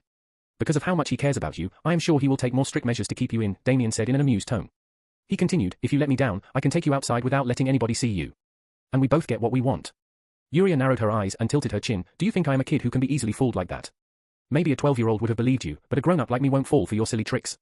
Damien chuckled. "Grown-up? Good, and here I thought you were only grown-up at certain places only." Yurio's brows wrinkled, not understanding what Damien meant, but when she saw his sly gaze, she looked down at her bountiful bosom. Once Damien got a good look at her, he was able to see that she had beautiful and functional curves, with a pair of large round marshmallows hidden by her cloak clinging over them. Of course, because of her cloak, he wasn't able to fully appreciate her figure, but he still could form a vague idea. Her face flared up after finally understanding what Damien meant and said while crossing her arms over her chest, You still dare to take liberties with me? I will definitely tell Papa and I will tell your papa about you being a disobedient daughter as well," Damien interjected. Yuria's posture became rigid with cords twanging in her neck. HMPH, let me see the face of the one who knows no fear." Yuria wanted to know this guard's identity since she was sure she had never come upon a guard like him before. Of course, she spent most of the time in her residence, so she didn't interact with the guards stationed outside. And even if she didn't interact with them, she had passed them by whenever she was with her father. But those guards would always bow to her in a servile manner, and not only them but every guard and maid she had come upon would treat her as if she was coming from the heavens. She also knew a part of the reason for that was because her father had given her a very important status in the kingdom, and this was known throughout the kingdom and even by outsiders. Because of that, everybody would choose their words carefully when they talked to her, and the ones who offended her would just disappear as if they never existed in the first place, which she already knew was her father's handiwork. She was bored of seeing the same people who would only behave like a puppet to her, and her father was always too busy to spend time with her.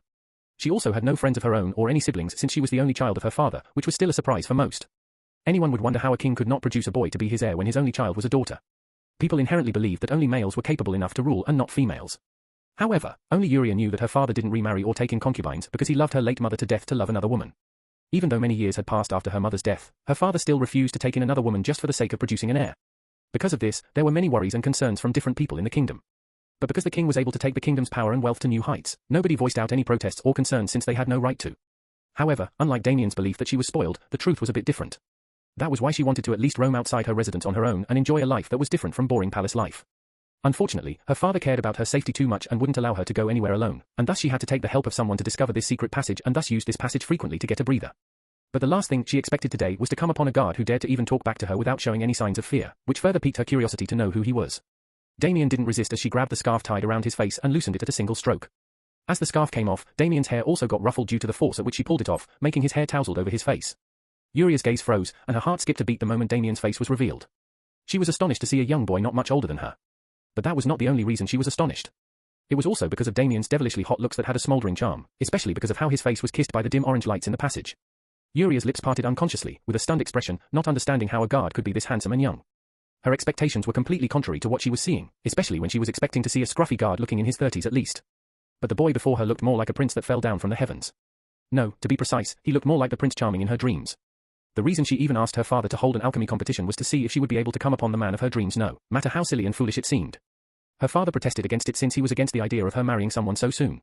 However, finally, he gave in after keeping her future in mind, though he mentioned that his expectations for his future son-in-law were sky high. In her dreams, she wasn't able to clearly see the face of her Prince Charming except for a cloudy face. But she was sure the same person kept appearing in her dreams, and seeing Damien made her feel as if the person in her dreams was complete. "Close your mouth lest you want a mosquito to enter your mouth," Damien said with a cool smirk. Yurio's face became beet red, closing her mouth immediately realizing that she got carried away after seeing his face and embarrassed herself. Meanwhile, Damien was quietly heating the earthen hands that had trapped his limbs to loosen them and break free at the opportune time. He was only trying to buy time and keep her distracted to scoot the moment he gets a window of opportunity. Yuria collected her thoughts and asked Damien as she looked at him suspiciously, Wait, are you really a guard or a thief?" "Actually, I am a newly joined guard and stumbled upon this place when I was about to have a drink," Damien said offhandedly. Yuria looked at Damien with squinted eyes. "Really? Do you even know that our kingdom does not accept anyone below the age of 20 to enlist as a guard?" Thud suddenly a sound echoed in the narrow passage startling the two, but Damien quickly reacted and used this distraction to break free. CRKKK so long princess. Yuria turned her around in surprise, hearing the earthen hands she had used to bind Damien being broken into bits. The most shocking thing was that she wasn't able to see the mysterious boy anymore. It was as if he suddenly disappeared. How? The princess looked at the opening of the secret passage in a dazed manner, wondering what just happened and, most importantly, who he truly was, and a lingering feeling of curiosity to see him again. Chapter 331. Damien was literally moving like lightning, zooming through the entire quarters and stopping before he came upon the guard stationed outside. Quite interesting, what? Hearing Luna giggling suddenly in his mind, Damien asked in confusion. Nothing. For now, focus on getting out of here. Damien sighed, wondering why he even asked. He hoped that the princess wouldn't raise any alarms. Otherwise he would have to run before everyone, which could attract attention since he had no idea if there were any experts wandering about. After all, this kingdom was the most powerful one among other kingdoms in the Gale Empire, and wasn't as easy as sneaking out from the imperial palace in the Rhone Empire. With sharp eyes, he quietly moved towards the back gate and saw Valentina eagerly waiting for him. Valentina quickly opened the gate for him, and quickly put the unconscious guard back in his place to make sure he doesn't suspect much when he wakes up. The two then disappeared into the night before taking off on the back of Haunter and into the skies. Valentina removed her mask and asked, "So, how did it go?"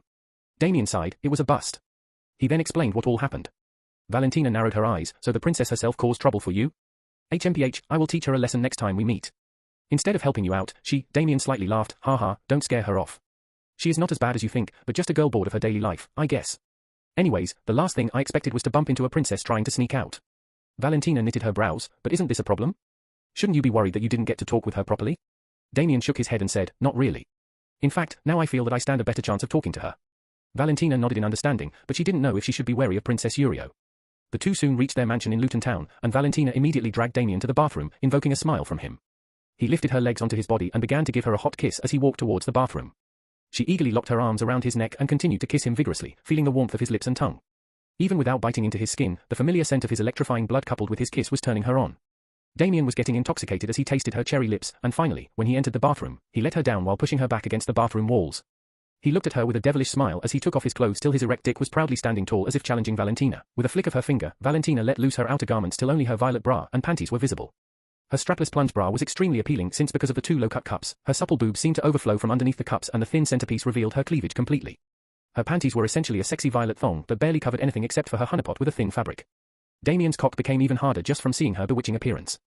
Being unable to resist any longer, both of Damien's hands moved magnetically towards her succulent boobs and kneaded them as he sucked her lips into his mouth.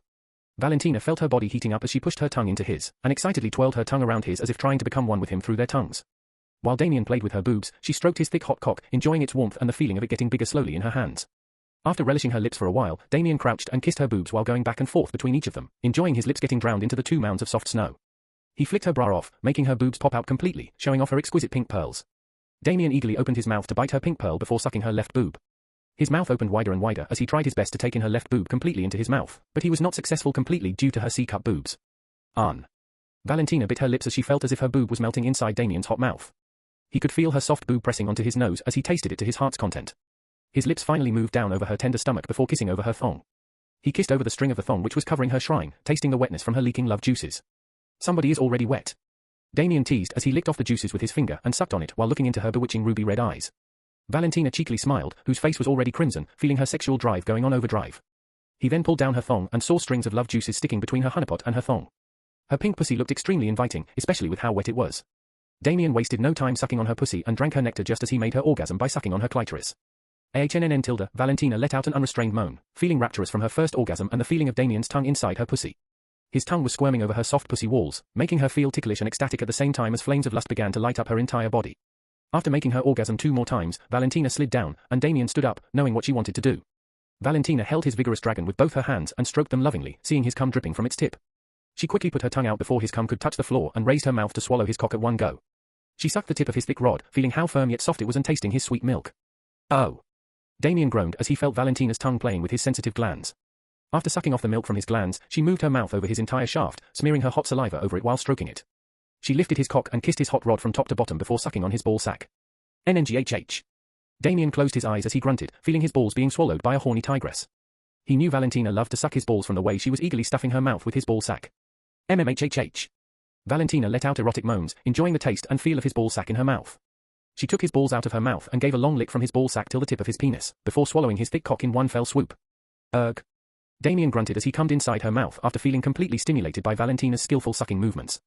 Slurp tilde, Valentina sucked his thick rod and swallowed his warm milk right down her throat.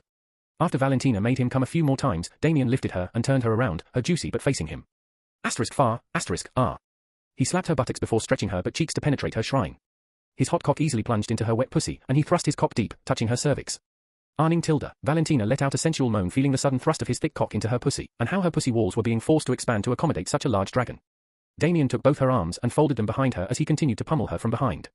Feeling her arms being restricted, Valentina felt a new sense of thrill as she kept moaning from ecstasy. Damien was feeling more turned on as his cock was getting massaged between her pussy walls, and loved the pleasurable squeezing of her narrow cave on his cock. Valentina's boobs bounced from Damien's vigorous thrusts, and her body was becoming redder as minutes passed. She could feel her blood burning with lust, and her eyes were becoming misty as if she was in seventh heaven. "I am coming, NGHH." Damien called out with a grunt as he washed her pussy walls with his spurts of warm milk after pushing his hips forward to the maximum. Until Valentina also orgasmed at the same time, and they both stood in the same position for a while, absorbing each other's essences. Still keeping his cock inside her pussy, Damien pulled her body towards him and kissed her back, and whispered in her ears, "You liked it?" "I loved it," Valentina said with a lewd smile, her eyes completely hazy. "Then let's see go for a few more rounds, my tigress." Damien chuckled as he moved his hips back to continue pummeling and excited Valentina. The bathroom was soon filled with sensual hot air while their moans and grunts echoed for the whole night. Chapter 332. It was already the next morning when two naked cuddling figures stirred awake. They had been dual cultivating for a long while, so they decided to take a short nap before the morning arrived. "Today is the day we have to set out, right?" Valentina asked while rubbing her eyes. "Yeah. To be more precise, we too have to accompany Tristan." "I wonder how many people would be traveling to the Prison Kingdom today," Damien said with a thoughtful expression as he expected quite a lot number of contenders from other empires as well. Meanwhile, in the Gale Imperial Palace, a young man with fine looks was walking to and fro while occasionally looking at the beauty that was sitting before a mirror, putting on makeup and adjusting her hair. "Why are you walking so restlessly? Are you thinking about ways to win that princess's hand, HMPH?" Farah Gale asked with a glare. Gale's smile became awkward, and he said, "Of course not, dear. I was thinking about something else, you know, I was wondering what discussion you and Tristan were having the other day." Farah Gale smirked and felt good inwardly, seeing that he was feeling jealous all this time. She said curtly, "Just some things." Although Kale had a smile on the outside, inwardly, he was gritting his teeth, thinking about how Tristan spent time with his precious wife for the past few days. However, he was quite happy that the Emperor was giving him the opportunity to seek out Princess Uria's hand, and he himself was quite curious about her beauty since he had never seen her before. Even when they visited the Prison Kingdom officially once, the Prison King said that his daughter was indisposed and wouldn't be able to come out. No king in the Gale Empire would dare to say something like that to the Imperial family, but that was how bold the Prison King was, and this boldness was coming from the confidence in his own kingdom's strength. Still, the Prison King never did anything overboard and always maintained polite relations, so the Imperial family had nothing much to nitpick at. Even though Kale was quite happy with scoring a beauty like Farah Gale, just like most men, he sought the unattainable flower floating in the heavens. But obviously, he did not want to admit this to Farah now to not upset her. However, once he was able to obtain Uria, then his wife would have no choice but to accept. This was his plan to easily transition into being a powerful prince with many beauties beside him. He was confident that Tristan wouldn't be able to match up to him due to how slack Tristan was during his alchemy training. However, Kale had no idea of the happenings that took place between Tristan and the Gale Emperor. If he knew, then his expression would be looking far different. Also, if he knew what really happened with Tristan and Farah behind his back, he would feel like stabbing himself in the dick. The previous night, Tristan entered Kale's room through the window just like the wind. The room was dark except for the moonlight illuminating it. However, Tristan's eyes sparkled the moment he spotted a curvaceous beauty, renowned as the second most beautiful moon in the Gale Empire, Farah Gale, sleeping beside Kale. She was wearing only a one-piece dark blue chemise that tightly clung to her well-proportioned body, highlighting her boobs, seeming as if they were gonna pop out. Tristan's eyes burned with lust as he walked casually towards the bed and squeezed her ample boobs without any fear. "Until Tristan, you bad boy. What if Kale wakes up?" Farah asked in a coy voice as she opened her eyes. Tristan smirked as he got on top of her. "Don't worry. I drugged that fool, he. And you do know why I am here, right?" Farah pinched her lips and said, "You want me to pay with my body for taking that beauty pill, right?" "You got that right, you whore." Tristan chuckled with an evil smile as he pressed his fingers over her pussy. Farah didn't get angry at all, even after hearing Tristan calling her a whore. But instead, her body was becoming hotter as Tristan continued to tease her pussy and nipples. "Tilda then use my body as payment, handsome prince, MHNNN." If Kale had woken up this time, he would have died from shock, anger, and humiliation. He had been treating his newlywed wife as a goddess from day one, and now she was being sullied by his own brother right beside him. However, he had no idea that Tristan's boldness was a command given by Damien, who was simply doing it for fun after he found out the kind of woman Farah was. Damien was enjoying his time with Valentina while he put Tristan in autopilot mode after giving the necessary orders. He already laid the groundwork for Tristan to make his move on Farah, so he wasn't worried about anything. His slave, Tristan, already cucked the Emperor, so he thought, why not the first prince as well? But Damien hoped that Kale would at least remember what happened beside him as a dream that would continue to haunt him. "Now let me taste this tasty body, he. Tristan snickered as he plunged his face between her juicy boobs and positioned his dick right between her legs at the same time like a pro, and began to ram her, making her let out a chorus of moans. Back in the present, in the throne hall, Kale, Farah, and Tristan were standing before the Gale Emperor, who was sitting on a 3-meter-tall majestic throne that seemed to radiate their own beautiful light. "I assume all three of you know what to do. I am sending every single one of your brothers of suitable age since I don't want to leave anything to chance. Any one of you has to win her hand somehow, is that understood?" The Gale Emperor stressed as he looked at the two princes with a stern gaze. "Of course, royal father," Kale and Tristan said in a vigorous tone. It was as if they knew the gravity of the situation and weren't willing to make any mistakes, since they knew the status of Crown Prince was at stake here. "And Farah, make sure these two don't do anything foolish. Let them do the talking and only intervene if things are going the wrong way," the Gale Emperor said in a mild tone while looking at her with a different gaze. Farah smiled as she bowed. "Of course, your majesty. I won't disappoint you." Kale saw the interaction between the two and wondered if something was off or if it was just his imagination. Recently, ever since Tristan put the idea of him getting cucked in his mind, Cale couldn't help but think of ridiculous situations where he was getting cucked. And that's why he was keeping an eye on Farah, making sure she doesn't do something behind his back. But recently, after he decided to pay more attention to her, he noticed that her behavior was questionable, but he just couldn't understand why. The three then left the throne hall and came upon Damien and Valentina. Valentina was under disguise while Damien was there in the pretense that he was Tristan's distant friend. "Godnim, you are here, ha ha, and here I thought you wouldn't make it," Tristan burst into a laugh as he hugged Damien. Damien had ordered Tristan to call him Godnim since 1, that was technically a part of his name with a slight modification, and 2, nobody knew that name. Cale and Farah were surprised that Tristan had a distant friend, and the two also seemed to be quite close. Farah was, however, taken in by Damien's devilish looks, and his plain white robes only made him look like a scholarly prince out on a stroll. She felt that Damien was no simple boy but someone with certain strengths for Tristan to befriend him. She knew that Tristan wasn't the type to waste his time with useless people, and if he befriends someone, it would mean that he found some use for them. Everyone else treated Valentina as heir since she was Tristan's will protector, and other than that, there was nothing else special about her. And the only question they had was why Tristan had to pick someone so young as his will protector. The five got into a carriage that was sufficiently big enough for all of them to sit comfortably. Damien and Valentina sat on a seat opposite Tristan, Farah, and Cale, facing them. Farah was seated in the middle while Tristan and Cale sat on either side of her. Damien smirked inwardly, knowing what transpired between Tristan and Farah the previous night. Nevertheless, he decided to have some fun with these three while on their way to the Prison Kingdom. Check out my new novel The Bored Immortal, Winky Face. Chapter 333. Your Highness, I heard you once defeated the famous Vanishing Sword Prince within just 10 moves. Is that true? Damien asked Cale with a flattering smile. Cale, who was busy thinking about why he was feeling uncomfortable since today morning, got distracted by Damien's question. His lips arched unknowingly, hearing Damien's subtle flattery by giving him an opportunity to show off, and said while beaming, "Of course. That kid is too headstrong, and he couldn't see Mount Gale. He challenged me thinking that he..." Cale continued to blabber while Damien kept on nodding his head with a smile. He knew Cale indeed defeated the Vanishing Prince, but it was only due to the age difference between them, and even then, it took 10 moves for Cale to defeat him. If anything, Cale should be feeling bad for taking so many moves to defeat someone who was a couple of years younger than him, and Damien was indirectly mocking him, but of course, Cale was too conceited to notice that. However, the reason Damien even asked for the other two to carry on with their fling. Through his peripheral vision, Damien was observing Tristan and Farah. "Hey, sexy, what panties did you put on today?" Tristan asked Farah through mental transmission, making her blush. But she did not even have to answer as Tristan's hand already slipped inside her clothes through the back and stroked her ass.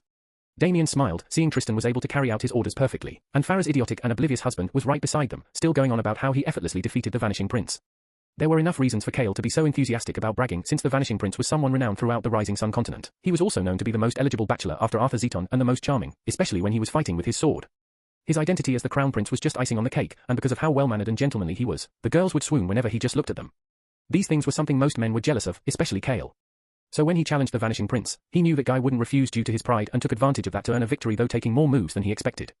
However, Damien felt how pitiful Cale was to have such a horny wife who was willing to get satisfied by other men. His newlywed wife was getting taken advantage of right beside him, but Cale was too engrossed in bragging about himself that he was missing out. If Tristan was alive, he would have sent a thumbs up along Damien's way for giving him this golden opportunity, but, of course, he would have never made a move on Farah himself due to his inherently cowardly nature. Valentina, who was sitting beside Damien with an impassive face, could clearly see what was going on between Tristan and Farah. Even though her expression outwardly didn't change, she was giggling inwardly. Farah saw Valentina staring blatantly at them and felt uncomfortable. Even though she didn't mind sleeping with someone else other than her husband, she didn't want others to know about it considering her status. On the outside, everyone saw her as a proud swan that floated in the unreachable skies and could only be admired at. So, how could she let people know her true nature? If common people came to know, then she would lose all face and might receive a blow to her status. However, she knew Valentina was the will protector of Tristan, thus knew she wouldn't leak anything, but still didn't like it since she felt as if Valentina smirked at her for a moment. However, seeing Valentina's emotionless look, she wondered if she just imagined it. Valentina was enjoying the show Damien had put on, feeling it quite funny. Tristan was getting comfortable as he moved his left arm over her back, and his right hand was feeling all over her smooth belly. Cale finished bragging and turned towards his right side to see how his wife was doing when his eyes became wider. He saw Tristan combing his hair with his right hand while his left arm was resting over the seat behind Farah. Cale continued to stare at the oblivious Tristan suspiciously, thinking that he saw something quite different before or whether it was all just an illusion played by his mind. However, he didn't like the fact that Tristan's arm was resting right behind Farah, even though he was not touching her. "Tristan, why are you sitting with your arm laid out like that? Don't you want to sit more comfortably?" Cale asked while his eyes twitched. Tristan smirked. "What do you mean, first brother? I have never been more comfortable before. Isn't that right, sister-in-law?" This cheeky guy, Farah inwardly berated, feeling flustered when Tristan suddenly dragged her into this conversation without any warning. She sighed and looked at Cale with a beautiful smile that seemed to bring out a foolish smile on Cale's face. "My dear, how about we go out this evening for dinner in the Prison Kingdom? I would like to visit the best one. Do you perhaps know one?" "Of course, leave it to me, dear. I will make sure you have a memorable time today," Cale proudly said as he patted his chest, forgetting about even Tristan. Just a smile from his wife was enough to wash away all his worries for now, and this only made Damien and Valentina grin inwardly. Damien then wondered how many were going to participate in the upcoming competition, and how many princes from other empires would be coming as well. He doubted the nobles in the other empires would sit still. An hour passed when the coachman informed them that they had arrived at the Prison Kingdom. They drew up the curtains and through the window, they saw that they were riding through a beautiful city with lots and lots of people walking about in such a wide street. And only that, there were also other aristocratic carriages moving about in the same road, but none could obviously match the grandeur of the carriage Damien and the others were sitting in. The city was filled with boisterous activity, especially since today and the coming days were special days for the kingdom. Many natives of the kingdom were openly staring at the huge carriages passing by while eagerly wondering which all nobles were seated inside, and if anyone famous was sitting among them. The Crimson Kingdom, despite being the strongest kingdom, was quite low-key and never flaunted its power and wealth before, thus not attracting much attention. Thus, today was a fantastic sight for all the locals of the kingdom. They never got to see such a grand cavalcade proceeding through the royal city, especially ones from other empires as well. When Damien's carriage drove through the street, he heard the locals exclaiming in amazement, "Hey, check out the flag of that carriage. It belongs to the imperial family. I wonder which prince is sitting inside. He must be a high-ranked one. Of course, they will be here. Still, this only means that they are trying to seek the hand of our goddess as well. Sigh, only if I was a big-shot prince. HMPH, keep on dreaming and instead take care of your own wife. Hey." Damien was also amused to see a local procession that was praising the beauty of their princess sky-high so that the others in the travelling carriages would hear it and become even more fascinated. Soon enough, they reached the Golden Palace, which was the name of the royal palace and was quite big enough to cover at least 50 football fields with many smaller mansions around it. Damien already learned that they had a separate mansion built for the guests today, and its grandeur was definitely worthy of praise. As they passed through the gates, Damien saw the carriage of the Lancaster Empire and wondered which prince from the Lancaster Empire had arrived. He also felt that the Lancaster Empire was proud of their alchemy skills, since their empire were experts in using the fire element to do many things like forging weapons and, of course, alchemy as well. Meanwhile, inside the Golden Palace, a young man dressed in magnificent red robes was sitting in one of the guest courtyards of the palace. His eyes were as sharp as a sword and had heroic charms that could make maidens sing love songs for him, especially seeing the gentle smile on his face. If one could notice the exquisite flame-like patterns on his robes, they would instantly identify that this handsome young man was from the Lancaster Empire and, more notably the Vanishing Sword Prince, Maxim Lancaster himself, since his looks couldn't be mistaken. But his sharp yet elegant eyes were gazing at the veiled goddess-like beauty with auburn hair sitting before him. Chapter 334. Princess Yuria, I hope things have been fine with you. The last time I had the chance to visit you was 2 years ago. From then on, each day felt like an eternity when I thought about seeing you again. I hope you forgive me if I am too forward, Maxim Lancaster said with a smile that seemed as charming as the sun. Yuria was squeezing her eyes in and out, which made Maxim quite confused because he didn't know why she was doing that or how she was feeling about him. He also noticed that her cheeks had a red tint, making him happy inwardly, thinking that she was blushing at his words. He had hopelessly fallen in love with Yuria the first time he came across her during a business trade between his empire and her kingdom. At that time, he was 14, and Yuria was 12. But still, he got love struck at first sight, or at that time, he felt that he should get closer to this girl. Since then, he had never paid any mind to any other girls or women and had frequently visited the Crimson Kingdom, and even established friendly relations between his empire and her kingdom with the help of his father as well. Because of that, the Crimson King had a soft spot for Maxim and grew to like him over time. But still, the Crimson King wasn't ready to give away his daughter to him even though he knew the reasons for Maxim's frequent visits. Of course, suppose Yuria protested that she wanted to marry Maxim. In that case, her father might give in after many persuasions, thinking that Maxim was the best choice for her. Each time Maxim saw her, he felt as if she was more beautiful than before, and the more he saw her, the more he wanted to obtain her love. He had constantly sent her gifts and even love poems which Yuria read only not to make Maxim feel bad. From an outsider's viewpoint, there was no reason for Yuria not to fall in love with Maxim. In fact, they seemed as if they looked good together, especially considering that Maxim could be quite a good catch for Yuria since he was the crown prince of one of the most powerful empires. But despite how much of a gentleman Maxim was and the ways he tried to woo her, Yuria never felt that certain spark in her heart that could make her heart flutter. But yesterday night, she thought that she felt that spark when she saw the face of the mysterious boy who tried to break into her palace. Even now, she couldn't forget his face and the things that happened between them. She still felt as if his hands were on her body, making her blush in embarrassment and shame, thinking about it again. She tried to get rid of those thoughts by squeezing her eyes in and out since that was how she usually tries to get rid of unnecessary thoughts and focus. She knew Maxim was before her and did not want to get distracted since that would be rude, and she had certain duties to fulfill as a princess, especially to entertain her guests. Princess Yuria, is there something troubling you? Maxim asked politely, seeing that she had a blank look. Huh? Yes, no. I thought that you had been a very good friend to me in my kingdom, Yuria said while coughing inwardly, feeling embarrassed that she got distracted before him. She also sighed at herself, thinking that she had to entertain her guest without saying anything that could harm the relationship of her kingdom with his empire. She knew Maxim was a good guy and probably the most eligible bachelor out there. But at best, she could only see him as a friend, and over time, she got to know how he felt about her and didn't know how to make him understand her feelings. She always sought to find out more about the Prince Charming she saw in her dreams occasionally. But she could feel that Maxim was not the one she was looking for despite how excellent he was as a prince. She felt that she couldn't be herself before him and always had to play the boring role of a noble princess, talking with elegance and grace while being diplomatic as well.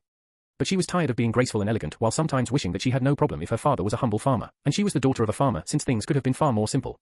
She then would have been able to spend more time with her father rather than see him always busy and indisposed to give attention to her. She had always subtly tried to tell Maxim that she was only interested in being friends with him, but those words seemed to have no effect on his infatuation for her. She was feeling guilty seeing him wasting so much time on her, bringing gifts and everything. She also tried to tell her father to convince Maxim somehow not to visit frequently, but he said that it would be wrong on their part to behave like that. However, he did tell her not to feel pressured by anything and that he wouldn't tell her to do something she wouldn't like. This was the only reassuring thing that kept Yuria relieved, since she wouldn't have to worry about her father forcing marriage on her with Maxim. She had heard too many stories from the gossips of maids about how numerous princesses were married off due to political reasons, which made her feel disgusted by how dirty people's intentions were. This only made her anxious as she grew older, thinking whether her loving father would send her off with some man she didn't like. But inwardly, she didn't believe her father would, since he always pampered her and listened to her every request while giving her love and care she could ask for. She knew that her father had a good opinion of Maximum and the only prince he approved to have good moral values and principles. And this was true since Maximum grew up under strict training from wise experts and scholars. Since his empire inherently was following the way of the sword, they were straight to the point in anything they do. Thus, Maximum being direct with Yuria was just normal for him, since he believed that this was the right way to woo a woman. Hearing her calling him a good friend, Maximum felt a bit uneasy, not knowing what she meant by that. Princess Yuria, if you will let me, I can prove my appreciation for you in the upcoming alchemy competition.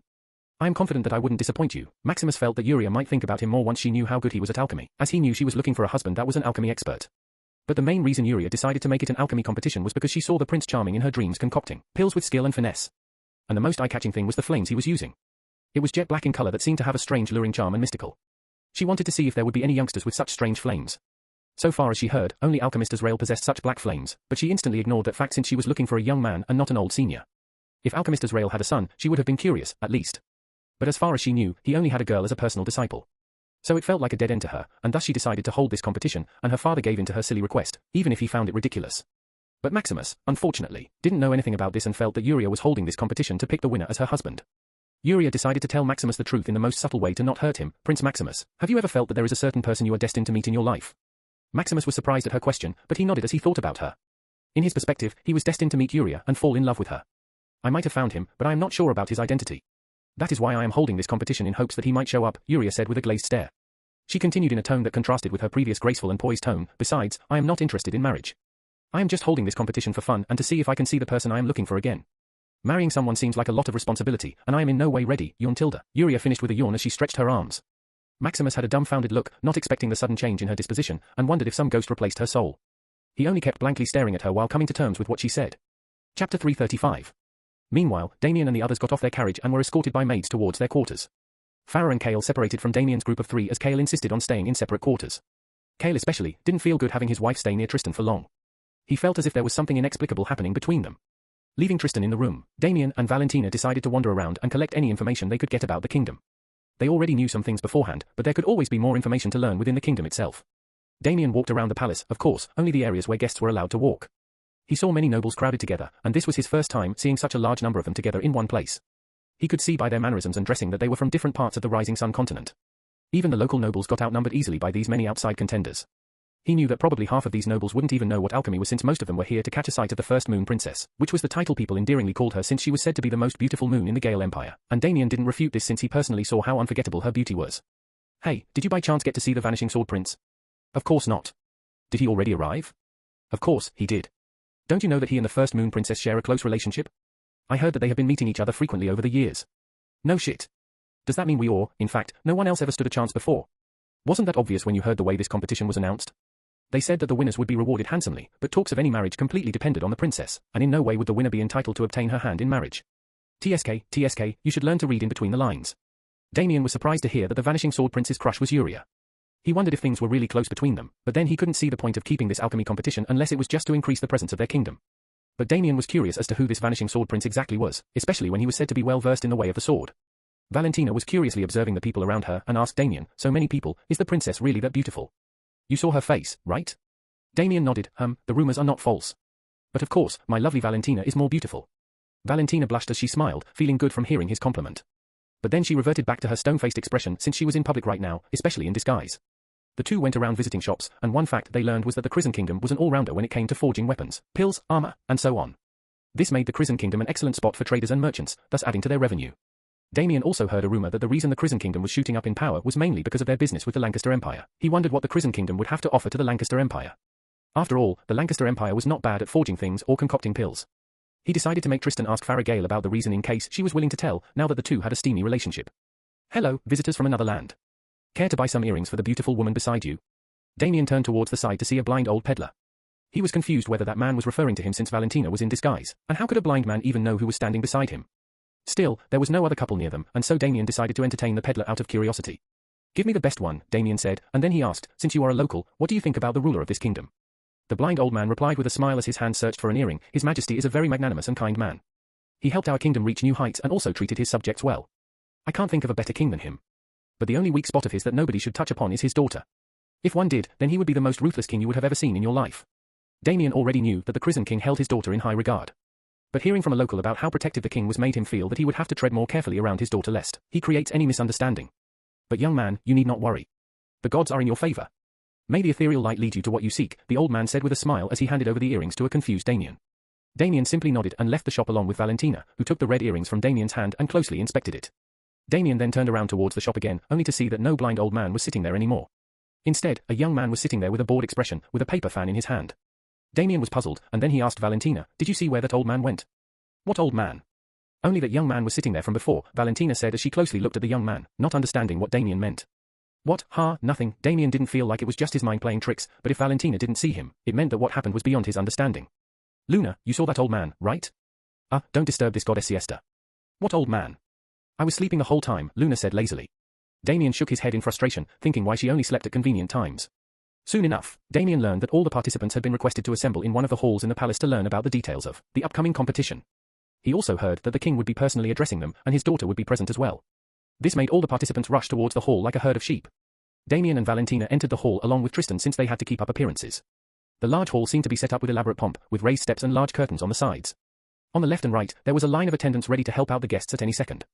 There were also statues of wolf beasts near the sides of the doorway, which gave a grand look as a whole. But the enormous number of seats that numbered at least 1,000 was something that astonished Damien. He knew the invitations were only sent out to the best of the best, which meant that everyone present here were geniuses in their own right from their respective places. Each noble was entitled to have 2 people accompany them, and additional seats were provided for the same. However, the grand indoor balcony caught everyone's attention, as they spotted a few majestic empty seats that they felt were reserved for the king and his daughter. Everyone took their seats eagerly waiting for the arrival of the lady of the hour. Finally, silence descended when many attendants on the balcony formed an ordered line with their backs bent as if welcoming someone. Damien shifted his gaze and saw a handsome middle-aged man with a horseshoe mustache coming out of a door. He was dressed in grand Viridian robes with thin silver patterns embroidered on his robes. His expression looked regal and serious, and one could feel intimidated just from his gaze yet feel comfortable with the subtle kindness hidden in his eyes. Anyone could easily recognize that this man was the Crimson King. But everyone's gaze immediately shifted towards the curvaceous figure behind the middle-aged man. A 17-year-old girl whose mystical countenance was hidden behind a veil, with only her beautiful pear-like eyes visible. Still, her eyes themselves were enough to mesmerize the entire crowd gathered in the hall. Yuria felt shy when she felt so much attention on her, and her bashfulness was apparent by the blushing on her face, which made the men go dizzy because of how cute she seemed. No matter how many times she was exposed to attention, she still wasn't used to it since rarely did she ever meet so many people at once. The Crimson King saw his daughter feeling shy from all the attention, and took a step back to cover her figure as if protecting her from some vile gazes he sensed from the crowd below. There were other elders following the king and Yuria who took adjacent seats to the ones the king and his daughter sat on. Yuria sat with a glazed stare, preparing herself to take a look at the crowd. Finally, the king got up and walked towards the balustrade to address the crowd, and everyone maintained pin-drop silence. Chapter 336. "Welcome, my humble guests," the king said in a regal tone and continued. "Today has been one of the most lively and happy days this kingdom had ever seen, especially when many notable visitors from other lands like you all decided to visit our kingdom. As the ruler of this kingdom, I couldn't feel happier, and I hope the hospitality we have provided you made you all feel at home." The king's tone seemed to contain his happiness, which was pretty evident, and the people who were sitting below felt good to hear praise from the king himself. The king added, "I will now talk about today's event, which is something we are all looking forward to. There will be many elimination rounds to the alchemy competition, and the details would be forwarded to you all by evening since this competition will only start tomorrow. As for the rewards, we will offer a special reward for the first prize, which can only be revealed to the winner, which also would be handed over to you by my daughter personally. For the subsequent prizes, we would be offering blue spirit stones and supreme tier pills." Whoa. This is unbelievable. I know, right? How awesome. I didn't think the king would be this generous to offer such rewards. The ones who win prizes would be striking a jackpot. Even without that special prize, who wouldn't want to be close with such a goddess? I admit this was beyond my expectations. But what about marriage talks? Why is he not mentioning anything about offering his daughter's hand in marriage? I mean, having an audience with her is a dream come true, but, you fool. If you had clearly read the king's invitation, you would have known that he only said that his daughter might consider but no guarantee or whatsoever for the winners. But I guess you were too love-struck to notice that, PFFFT. But he did mention a special reward for the first prize. Do you think maybe his daughter is the first, PFFF? You really think he is gonna offer up his daughter like that? Based on the rumors about how protective he is, I don't think so. You better not get your hopes up. Anyway, you don't stand a chance against those true geniuses. Sigh, if I had known about this, I would have started learning alchemy from my past life itself. Damien was also astonished to hear the rewards being offered. He was curious what this special reward was. However, he wondered where the Crimson King got the supreme tier pills from. The only way it would be possible would be if the Zeton Empire decided to sell some of the supreme tier pills he made to the Crimson Kingdom, but if that was the case, he was sure the Imperial family wouldn't sit still. Did they give it to the Imperial family as well?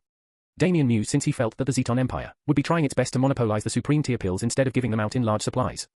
But seeing that the Crimson Kingdom was giving away supreme tier pills as rewards, it either meant that they were trying to please the nobles from other empires by sacrificing their supply of supreme tier pills. And the other unlikely reason would be that they had too many supreme tier pills. He doubted whether this king would be that magnanimous to give such precious pills away for a competition. Damien then saw Yuria finally looking at the crowd below, and he tried to see if she would be able to recognize him. Yuria decided to take a look at the crowd since she wanted to see if the boy she saw before would be here today. A glint of surprise crossed her eyes when they met Damien's gaze, and she saw him subtly smiling at her. Yuria didn't move her gaze and kept looking at Damien as if she was scanning him from top to bottom, making sure of something. She didn't really expect the mysterious boy who tried to break in would have the guts to show up before the king himself. She couldn't think of a reason why a noble like him would even try to break in unless he was poor. But that didn't seem to be the case since she knew her father only invited geniuses for this competition, just to make sure that she doesn't come upon any useless people. She had no idea whether the man in her dreams was a genius or not. She didn't care whether he was a noble or a peasant. All she cared about was meeting him and finding out some answers she had been seeking for a while. And now, looking at Damien's face, she felt as if he was eerily similar to the man she had been seeing in her dreams. But the man in her dreams was wearing strange clothes she was completely unfamiliar with. And sometimes, she saw herself together with him in places she hadn't seen or visited before. Other times, she saw him in robes that she was familiar with and even saw him concocting pills. At first, she thought that her mind was too creative to cook things up, especially because of how artistic she was. But the more she saw these dreams, the more she felt that they were real, especially when she felt as if her emotions were being affected each time she saw such dreams. Sometimes she would feel happy, sometimes sadness or sometimes inexplicable pain in her heart, which made her feel like she lost something precious to the point of making her tear up, but the dreams become vague once she wakes up and would only retain some details of her dreams. Because of this, the mysterious man's face in her dreams remained vague as well, except for some details. She thus wanted to discover who this man was, especially by meeting this mysterious boy and seeing if there was any connection between them, although she felt it impossible and that she was too silly to pursue this. But her mind wouldn't listen to her heart, which led her to persuade her father to host this competition. She felt that the emptiness in her heart wouldn't go away unless she confronted this and got to the end of it. Damien saw Yuria looking at him with a fixed gaze, making him wonder why she was staring at him so openly. He felt a bit weird, feeling her intense gaze on him. Valentina also noticed Yuria's gaze towards Damien and narrowed her eyes, wondering what this girl was up to. She was feeling irked that this girl was openly staring at him. The others also noticed Yuria's gaze towards a particular spot, and everyone saw Tristan sitting in between Damien and Valentina. The others recognized Tristan was from the imperial family easily because of his robes. They knitted their brows, wondering if Yuri was somehow involved with Tristan. Some even exaggerated things in their mind, wondering if Tristan was having secret meetings with Yuria. The king noticed that something was amiss, catching some of the nobles getting distracted. He then looked behind to see his daughter blankly staring down at a certain person. But when he followed her gaze, he recognized Tristan sitting between two other people. He knew the kind of person Tristan was, no matter how much the imperial family tried to hide his adventures. So, he was feeling uneasy that his daughter was looking at him and wondered how she even knew him. Yuria noticed her father's gaze and pushed herself out of her daze, looking elsewhere to prevent her father from misunderstanding things. The king ended his speech by saying some pleasantries and sat back in his seat while another elder continued to address the crowd of nobles. Yuria, who are you looking at? The Crimson King asked in a serious tone. Yuria gulped, wondering if her father caught her looking at the mysterious boy. She said casually, "No one, Papa. Why did you think I was looking at someone? I was merely thinking about some things and got lost in my thoughts." Oh, King Crimson nodded as he leaned back in relief, thinking why he even thought that she was looking at Tristan. He knew his daughter the best, and thus the last person she would be interested in would be someone like Tristan. Yuria let out a sigh of relief inwardly, thinking that she dodged a bullet. But she wondered how she was going to meet Damien without letting her father know. Her eyes brightened when she suddenly thought of an idea and was quite sure that the mysterious boy might agree to her. Damien was feeling confused why Yuria stared at him in a dazed manner before. He wondered if it was because she was feeling aggrieved about what happened yesterday. Still, he was thinking of a way to meet up with her and explain things. But her father proved to be quite a deterrent, and he knew he would be treading on thin ice if he were to try anything reckless. Damien decided to think about it later after getting some other information he needed from Farah Gale. Everyone soon dispersed as the king left after saying whatever was necessary. Most started to prepare arduously for tomorrow's competition, including Kale, who said he was going to one of the alchemy rooms to train all night. Damien only smiled, seeing that a good opportunity for Tristan was lying in front of him. Chapter 337. Oh boy, you just couldn't get enough of me? Farah asked seductively, seeing Tristan entering her room smoothly. She was combing her long black hair while looking into the mirror. Her garments only consisted of the one-piece chemise she usually wears. Tristan loosened his robes as he walked forward and rubbed his erect dick against her cheeks. Apparently, his little brother got larger just seeing her in a sexy figure, which made Farah smile proudly, thinking her charms were irresistible. I could fuck you all day and still not be done with you, Tristan smirked before he pulled her hair and rammed his dick inside her mouth for a surprise blowjob. MMMH. Farah was a bit taken aback, not expecting him to start straight away, but she quickly adapted to the situation and helped Tristan jerk off as she rubbed his dick in various angles. After having an intense battle with her on the bed, Tristan asked Farah in an aggrieved tone, "You still won't tell me where the pandemonium needles are, eh?" Farah sighed and said, "I am sorry, Tristan. It's not that I don't want to tell you, but I can't since the Emperor will come to know about it, and we all could face serious punishment. I am doing this for us, dear," she softly said as she kissed Tristan. Tristan pushed her away and then asked, "Fine. Then at least tell me why Royal Father is so concerned about this kingdom. How did this kingdom even become this powerful?" Farah's expression became hesitant, and after a lot of internal battles, she said, "Okay. I guess I can tell you that since you have the highest chance to win the princess's hand." Tristan sprang up on the bed and asked with spirited eyes, "What is it?" It seemed as if he was very eager to win Yuria's hand, as if he had dreamed about marrying her for his entire life. "Have you heard of spirit weapons?" Farah asked with a strange glint in her eyes. Spirit weapon? Tristan had a puzzled look on his face, which obviously meant he hadn't even remotely heard of them. Well, it's normal that you don't know about it. In fact, most wouldn't know about it unless they had access to the hidden records of ancient history. Ancient history? Were those weapons something that people of the past used? And what's its specialty anyway? Tristan asked with a curiosity that surprised Farah slightly, since she never remembered him being so interested in such things, unless he had some need for it. Then she remembered that this piece of information might very well help him obtain Uria. Thus she understood his eagerness. Of course not. Those weapons were treasures in their own right, and no one had any idea how to even make them. Spirit weapons are way more powerful and different than our usual ethereal weapons. These weapons contain a spirit inside them, or energy that develops its own consciousness. Based on nature and the capabilities of the spirit, the weapons could do wonders. Tristan had a look of disbelief as he dryly laughed. Spirits? Seriously? What kind of bullshit are these guys writing in the ancient records? Farah rolled her eyes. It's not nonsense. Such weapons exist even in the present age, but hidden away and wouldn't be used unless it's for an emergency. Who is making them then? Tristan asked with a slight headshake. We did not make them. Otherwise, why would we only have one of them? Do you know that tens of thousands of years ago, a world-changing event took place? To be more precise, a gateway to another realm, which seemed far superior than ours, and thus we named it the Gateway of the Gods. Tristan's jaws became slack as if he was finding it hard to digest this information. Farah explained the gateway in much more detail till the information sunk into Tristan's brain. So you are saying that our ancestors got these spirit weapons from that realm, and those weapons were passed down through their descendants? Tristan asked as he tilted his head. Exactly. How do you think our empire in its infancy won some wars so easily or turned the tides instantly? It was exactly because the ruler of our empire at that time used a spirit weapon to defeat large armies single-handedly. Even if a practitioner had a powerful cultivation, they wouldn't be able to defeat an entire army on their own, which could number hundreds of thousands. Such numbers can eventually overwhelm a powerful practitioner after a certain period of time, especially because these armies are practitioners as well, and no cultivator has an infinite amount of ethereal energy to go on fighting forever. But most importantly, armies have the manpower to make use of powerful formations to strengthen their battle power, Farah explained. Oh, so that's why we have armies, huh? I always wondered why all the empires and kingdoms had armies on their own when a powerful practitioner could wipe any one of them with ease. I used to think they were quite useless other than to show off our power and wealth. Anyways, since these spirit weapons are so rare and precious, are you telling me the Crimson Kingdom has their hands on one? Tristan asked with a narrowed gaze. Farah said with a strange look, actually, they have more than one, at least. And rumors say that they are able to create a spirit weapon. Impossible. How can that be? Didn't you tell me that these weapons were from another world or something? Tristan asked with a nonplussed look.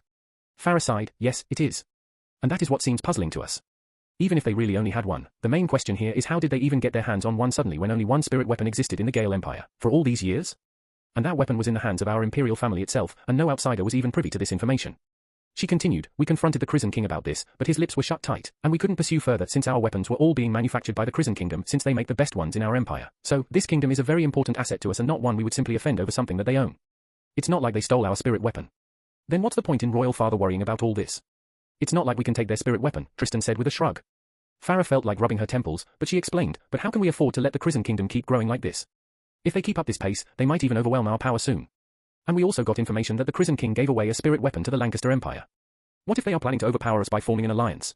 Why trade with outsiders instead of our imperial family who are the ones providing shade to them? She continued, but most importantly, how are they able to create a spirit weapon which contains mysterious properties we don't even understand? Tristan nodded, seems extremely suspicious and puzzling now that you pointed it out. So, are you saying that they might be planning for a rebellion and overthrow our imperial family? It's just one of the many possibilities that could end up affecting us. We also know that their crown prince, Maximus Lancaster, makes frequent visits to this kingdom, and the Lancaster Empire must have sent him to strengthen their relationship with the Crimson Kingdom to obtain a spirit weapon possibly. She continued in a worried tone, a single spirit weapon could significantly change the tide in a war. So can you imagine what more than one of them could do? This is why His Majesty is wary about the Crimson King's motives. So he wants me to marry the princess and thus make sure that the Crimson Kingdom wouldn't act against us in the future due to the marriage alliance. Tristan asked as if he understood everything now. He continued, but what happens if I fail?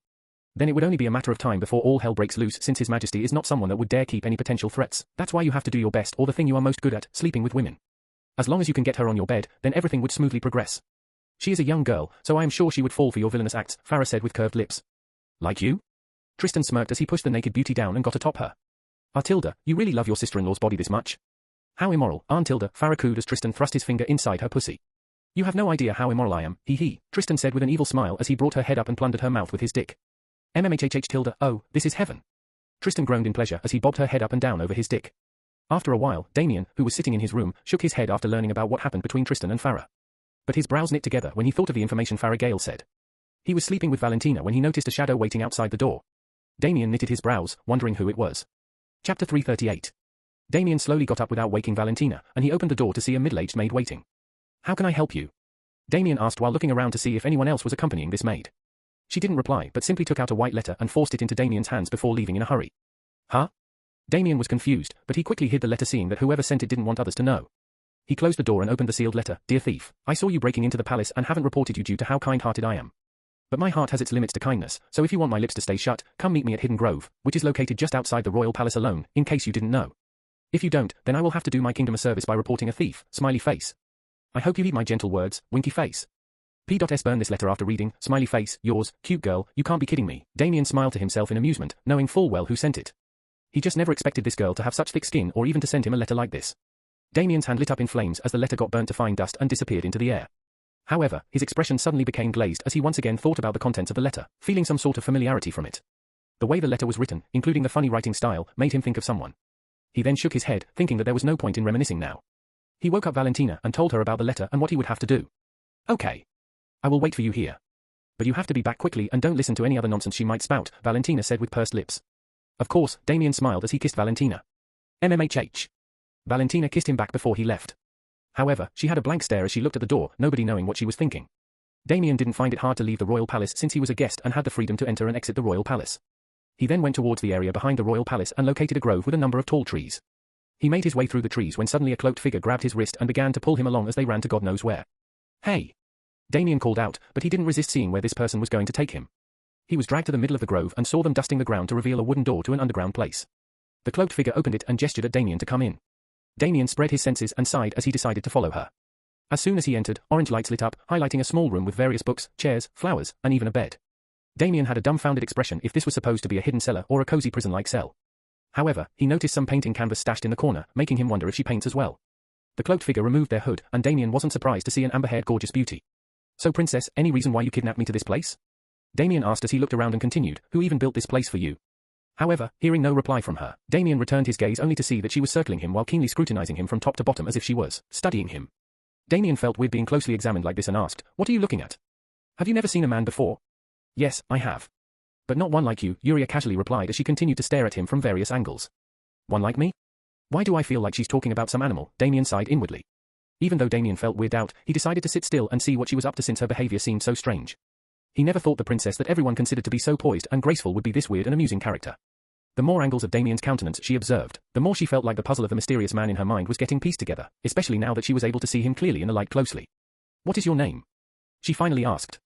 Damien replied after a brief moment, my name is Godnim. Why are you so interested in me? Is it because of what happened yesterday? Didn't I tell you it was a misunderstanding? Damien was also surprised that this girl didn't seem to put up any guard before a stranger like him, and that too alone with a man. If anyone found out, they both would be in grave trouble. Are princesses so carefree and open these days? He couldn't help but muse. But he felt as if he had interacted with this girl way before. However, Yuria focused only on the name he mentioned and looked at him with squinted eyes. You are lying, she said curtly. Damien chuckled, lying? Why would I, and what makes you think so? Yuria felt like his name was supposed to be different. But she could only feel as if his true name was in the tip of her tongue, but unable to remember it. Ah. She tapped her head in frustration as if hitting her head would help her remember his name. Seeing her actions and her behavior around him, Damien felt as if she knew something about him, especially seeing how confident she was when he gave out a fake name. Do you know me? He finally asked, making Yuria look up at him. I. Yuria felt speechless since she didn't know what to say. She felt that she finally found the person she was looking for and was feeling quite excited. However, she had no idea what to do after or how she could talk about her dreams to him. She felt that he would find it ridiculous if she said she might be seeing him in her dreams. It would sound too stupid and embarrassing even for her. Show me your alchemy flames, the ones you use to concoct pills, she said in order to confirm. Damien was getting confused by the minute with her various questions, but he felt like indulging her and getting to the end of this. He also knew she wouldn't listen to anything else unless he satisfies her questions. How do you know whether I can even do alchemy? He asked with a smile. Then why are you even here? Aren't you here to marry me? Yuria asked as she puffed up her cheeks. Damien slightly laughed as he shook his head. I think you have misunderstood. I am accompanying my good friend, Tristan, and not here to seek your hand. Yuria felt her facing going red from embarrassment seeing that she jumped to conclusions without giving much thought. However, she kept up her expression, hiding away her embarrassment as she said, I know. I was just testing you if you might spout any more lies. What a funny girl, Damien inwardly laughed. She continued, but I still want to see your alchemy flames. I already know that you can concoct pills. Don't ask me how or don't bother lying. Okay. I will show my flames, Damien slightly smiled as he closed his eyes and began to concentrate. After a few moments, amber flames began to rise from his palms as he opened his eyes. Happy now? Damien asked, but he only saw a disappointed expression on Yuria's face, making him wonder if she was expecting something else. Why does he not have black flames? Yuria felt the whole thing was even more confusing than before now that things seemed to be contradicting. Even though she found his amber flames to be beautiful, it was still not the result she was hoping to see. She was sure in her heart that the person she was looking for was indeed before her, but not all the things she saw in her dream were matching with what she was seeing before her eyes, especially his flames. She could still ignore the strange clothes the man in her dreams were wearing, but if the man was supposed to be real, then the boy standing before her should have the same flames as well. He looked younger than the man in her dreams, but had the same characteristics, especially now that she saw his smile and starry black eyes up close. I want you to win the competition tomorrow, Yuria said with a determined expression since she could confirm by seeing the manner in which he concocts his pills. Chapter 339. Sorry, but I can't participate, Damien said in a serious tone. Why not? Yuria pouted. It's because I want my friend Tristan to win. Pretty simple. Yuria's brows pulled together, the second prince of the Gale Empire? Are you friends with such a pervert? No wonder yesterday you, hey. Being friends with someone doesn't mean we will become like them. I just accepted his friendship since he begged me, Damien said in a defiant tone. Yeah, right, Yuria rolled her eyes and said, no, I don't want him to win nor be anywhere near him. You have to win, or I am not letting you go from here, HMPH. Seeing her defensive stance with her arms crossed, Damien didn't know whether to cry or laugh. Why do you want me to win? Damien asked the question that has been bugging him for quite a while. He wanted to know why this girl was so interested in him. They had met only once, and this was the first time he was seeing someone get so easily familiar with him as if she had known him for years. Still, her actions and demeanor were starting to seem familiar to him. But he still didn't dare to confirm anything. Aye. Yuria felt tongue-tied again as she didn't know what she wanted to do with him even if he won the competition. I will tell you at that time. Yuria said in a firm tone. Okay, but only if Tristan wins. Because I really cannot participate. After Tristan wins, you can call us both, and I can concoct for you privately. You don't have to interact with Tristan, believe me, Damien said in an assuring tone. What's with you and Tristan? Are you two really besties? Yuria asked with a frown of disapproval. Why not? Does your papa hate the imperial family? Damien asked offhandedly. Hey, you can't address my father like that. Anyways, papa had always told me to be wary of them. They are a bunch of backstabbing evil people.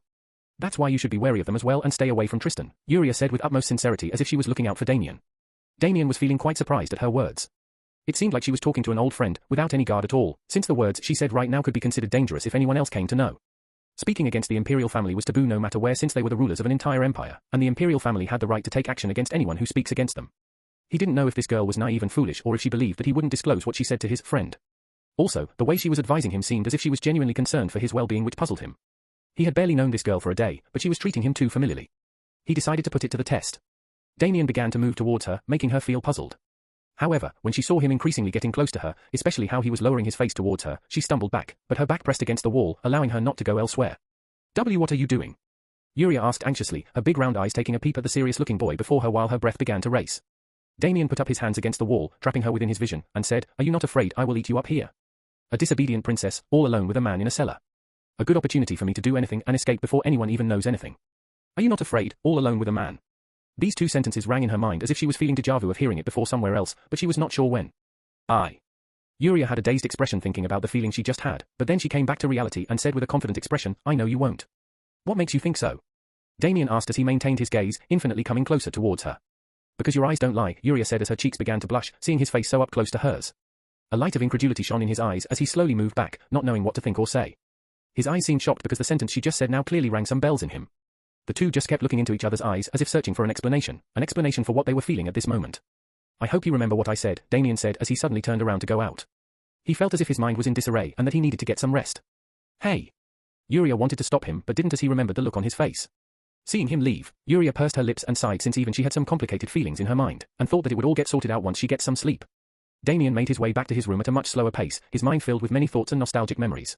When Valentina saw him come in, she felt the moodiness in his soul and asked, What happened? Are you not feeling okay? Did she say something bad to you?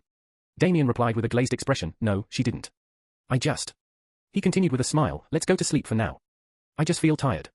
Valentina bit her lips, seeing that Damien was clearly burdened with some thoughts, but he seemed determined to keep his silence about it, because of which she didn't ask any more.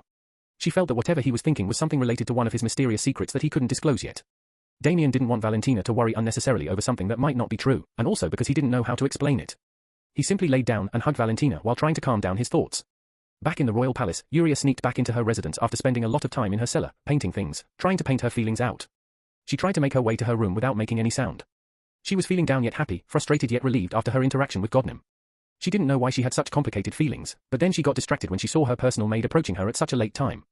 What are you doing here? Yuria whispered. Yuria's personal maid, Scylla, who looked in her 50s, said, Your Highness, I have been waiting for you to get back all this while. Why? Yuria felt anxious since her personal maid wouldn't approach unless it was for a good reason. She had good trust in her maid since she was the one who covered for her whenever she sneaked out. Scylla replied in a low voice, His Majesty had asked for your whereabouts a while ago. He said he had something important to talk to you about. But I told him you were indisposed and would inform you about the same. So, your highness must prepare a good excuse for not responding to his summon if he asks tomorrow. Yuria blew through her lips. Pfiff, I will handle him somehow. Thanks for telling me, though. You are the best. Silas smiled as she bowed. Not at all. It's my honor and duty to look after your needs, your highness. I will not dare to take any more of your time and escort you back to your room. Yuria nodded, and finally, she was alone in her big room with a fluffy bed. She didn't bother to change her clothes as she directly jumped atop her bed with a heavy expression, unable to get rid of many thoughts in her mind. She felt that she wouldn't be getting any sleep tonight, but before she could realize it, she dozed off, her subconsciousness slipping into a different world. A world that looked way different than the cultivation world she knew, a world where most people were ordinary without any cultivation, a world where she had a different mother and father, a world where she first came upon the mysterious man she had visions of before. An 18-year-old girl was standing in the backyard of her house located in a small village, enjoying the view of the beautiful large fields outside. There were no other houses or people in their vicinity. Apparently, only this girl and her family lived in this very remote area. Suddenly her father called her from behind, Nathasia, come inside. It's time for breakfast. The girl dressed in a simple blue wrap dress turned around with a beautiful smile, okay, Papa. Chapter 340. The girl had black hair with glittering brown eyes that seemed radiant under the beautiful sunlight. Her eyes seemed to glance around as she appreciated nature. She had a pleasant smile on her face as she hopped back to her house, feeling that it was a good day as usual. Natty, are you done with your homework? Nathasia's mother, Lena, called out from the kitchen. Nathasia grimaced as she tried to tiptoe her way past the kitchen, but then a face suddenly popped up in front of her, Lena's face, a beautiful lady in her 40s, and one could clearly see where Nathasia got most of her beauty from. Lena put up an angry expression, so you skipped your homework, again. Did you? Nathasia rolled her eyes, Ma, who does homework these days when there is no more school or stuff? Everything is pretty much in lockdown because of the Crimson Devil and SHH, don't say his name out loud. Who knows if he will suddenly appear before us and kill us out of anger? Lena said in a cautious tone, and her gaze even seemed to dart around in worry. Nathasia giggled, seriously, Ma? Don't be this superstitious. Anyways, make me something tasty. I will go wash up. You, wait. Lena called out, but Nathasia seemed to be deaf as she quickly dashed off to her room. Dear, why the long face? A man looking in his late 40s asked who was Nathasia's father, William. He had a kind look with a small beard and mustache with grey on the sides of his hair. However, his body had a strong and stocky build making one realize that he still knew how to stay fit at his age. Lena sighed and now looked at William with an angry expression. Are you not worried about her studies?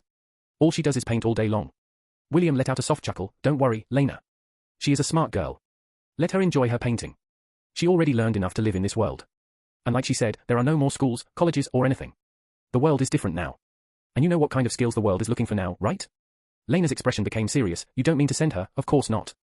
William determinedly said and continued, just because she could change the shape of simple things does not mean I will send her to those organizations. Even if she had the power to decimate a whole building, I still wouldn't. Let someone else take care of the devil. We are safe as long as we are here. Lena said in an understanding tone, you are right. No one has to know our daughter is an ascended one, even if she is the weakest among them.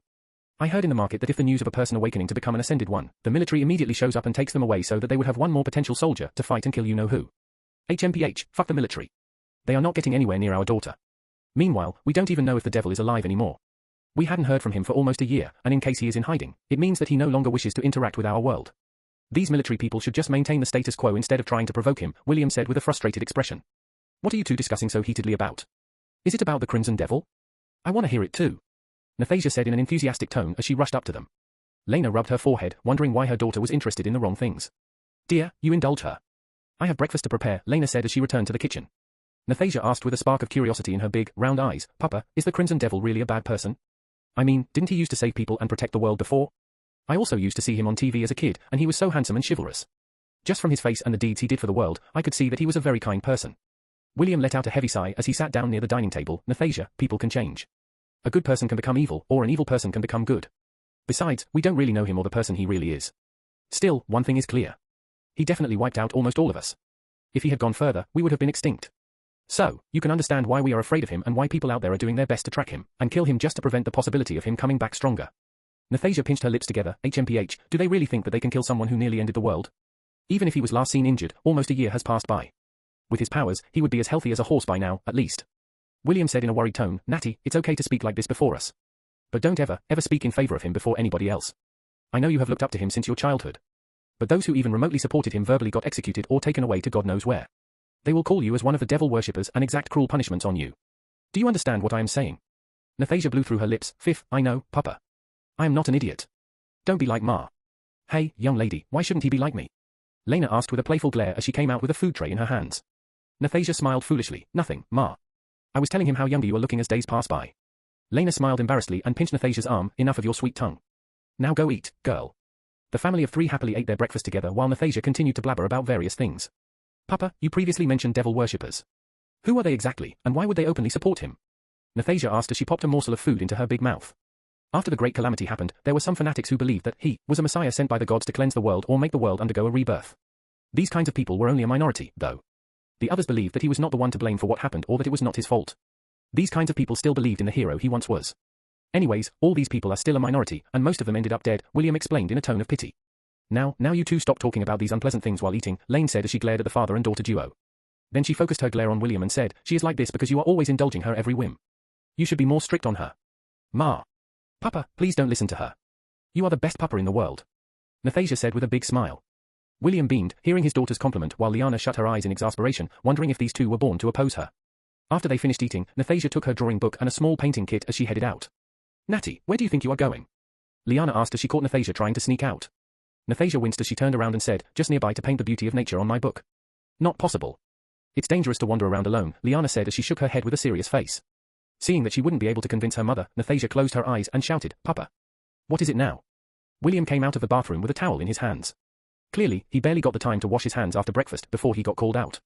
Tell Ma what you promised me on my 18th birthday, Nathasia said as she stood near the front door. William was a bit confused, but then he remembered something and looked at Liana with a sorry expression and said, Liana, it's okay to let her walk in the woods. It's quite near, and she is an adult now, and I promised her that she could go there and paint. Yes. And I always accompanied Papa whenever we went into the woods. I know the place with my eyes closed, Nathasia said in a convincing tone, hoping that her mother wouldn't continue to protest. Liana rubbed her temples and said in a frustrated, fine. Do whatever you want. She then left in a huff, leaving behind an awkward father-daughter duo. William sighed and said, you can go. But, take this. Nathasia looked at his hand and took it after a brief moment of hesitation. William said in a serious tone, in case there is any problem, you should return right back. Also, be back before the sun sets, and don't go too far. Okay. Nathasia beamed as she ran out, feeling excited that she could now paint the beauty of nature to her heart's content. However, she had no idea that from this day onwards, her destiny would undergo a drastic change. Chapter 341. It was only 7 a.m. when Nathasia set out for the woods near her home. She loved how the air was cool in the morning and how beautiful Mother Nature looked, especially when the mist obscures the whole woods. It has been a while since she strolled through the woods this early, which only made her more excited to visit it again. HM tilde tilde hum tilde tilde HM tilde tilde tilde Nathasia pranced through the woods while humming her favorite tone, trying to look for a good spot to paint. The mist was still present, limiting her vision to just a few meters around her. Asterisk thwack. Thwack. Thwack asterisk, but the sound of something striking against a tree made Nathasia stop humming as she came to a stop, wondering who was cutting a tree at this time. The sound was quite faint, which meant that the sound was coming from at least a few dozen meters away. Since the woods were so misty, she wasn't able to see anything at far away distances. Feeling curious, she decided to check out who was making these sounds early in the morning. She had never heard such sounds whenever she visited the woods in the morning before. And not only in the morning, but she rarely spotted any people passing through these woods since they were living in quite a remote place without any other people as neighbors, or anything. Even to go to the nearest town, they would have to travel a few kilometers and buy the items they need.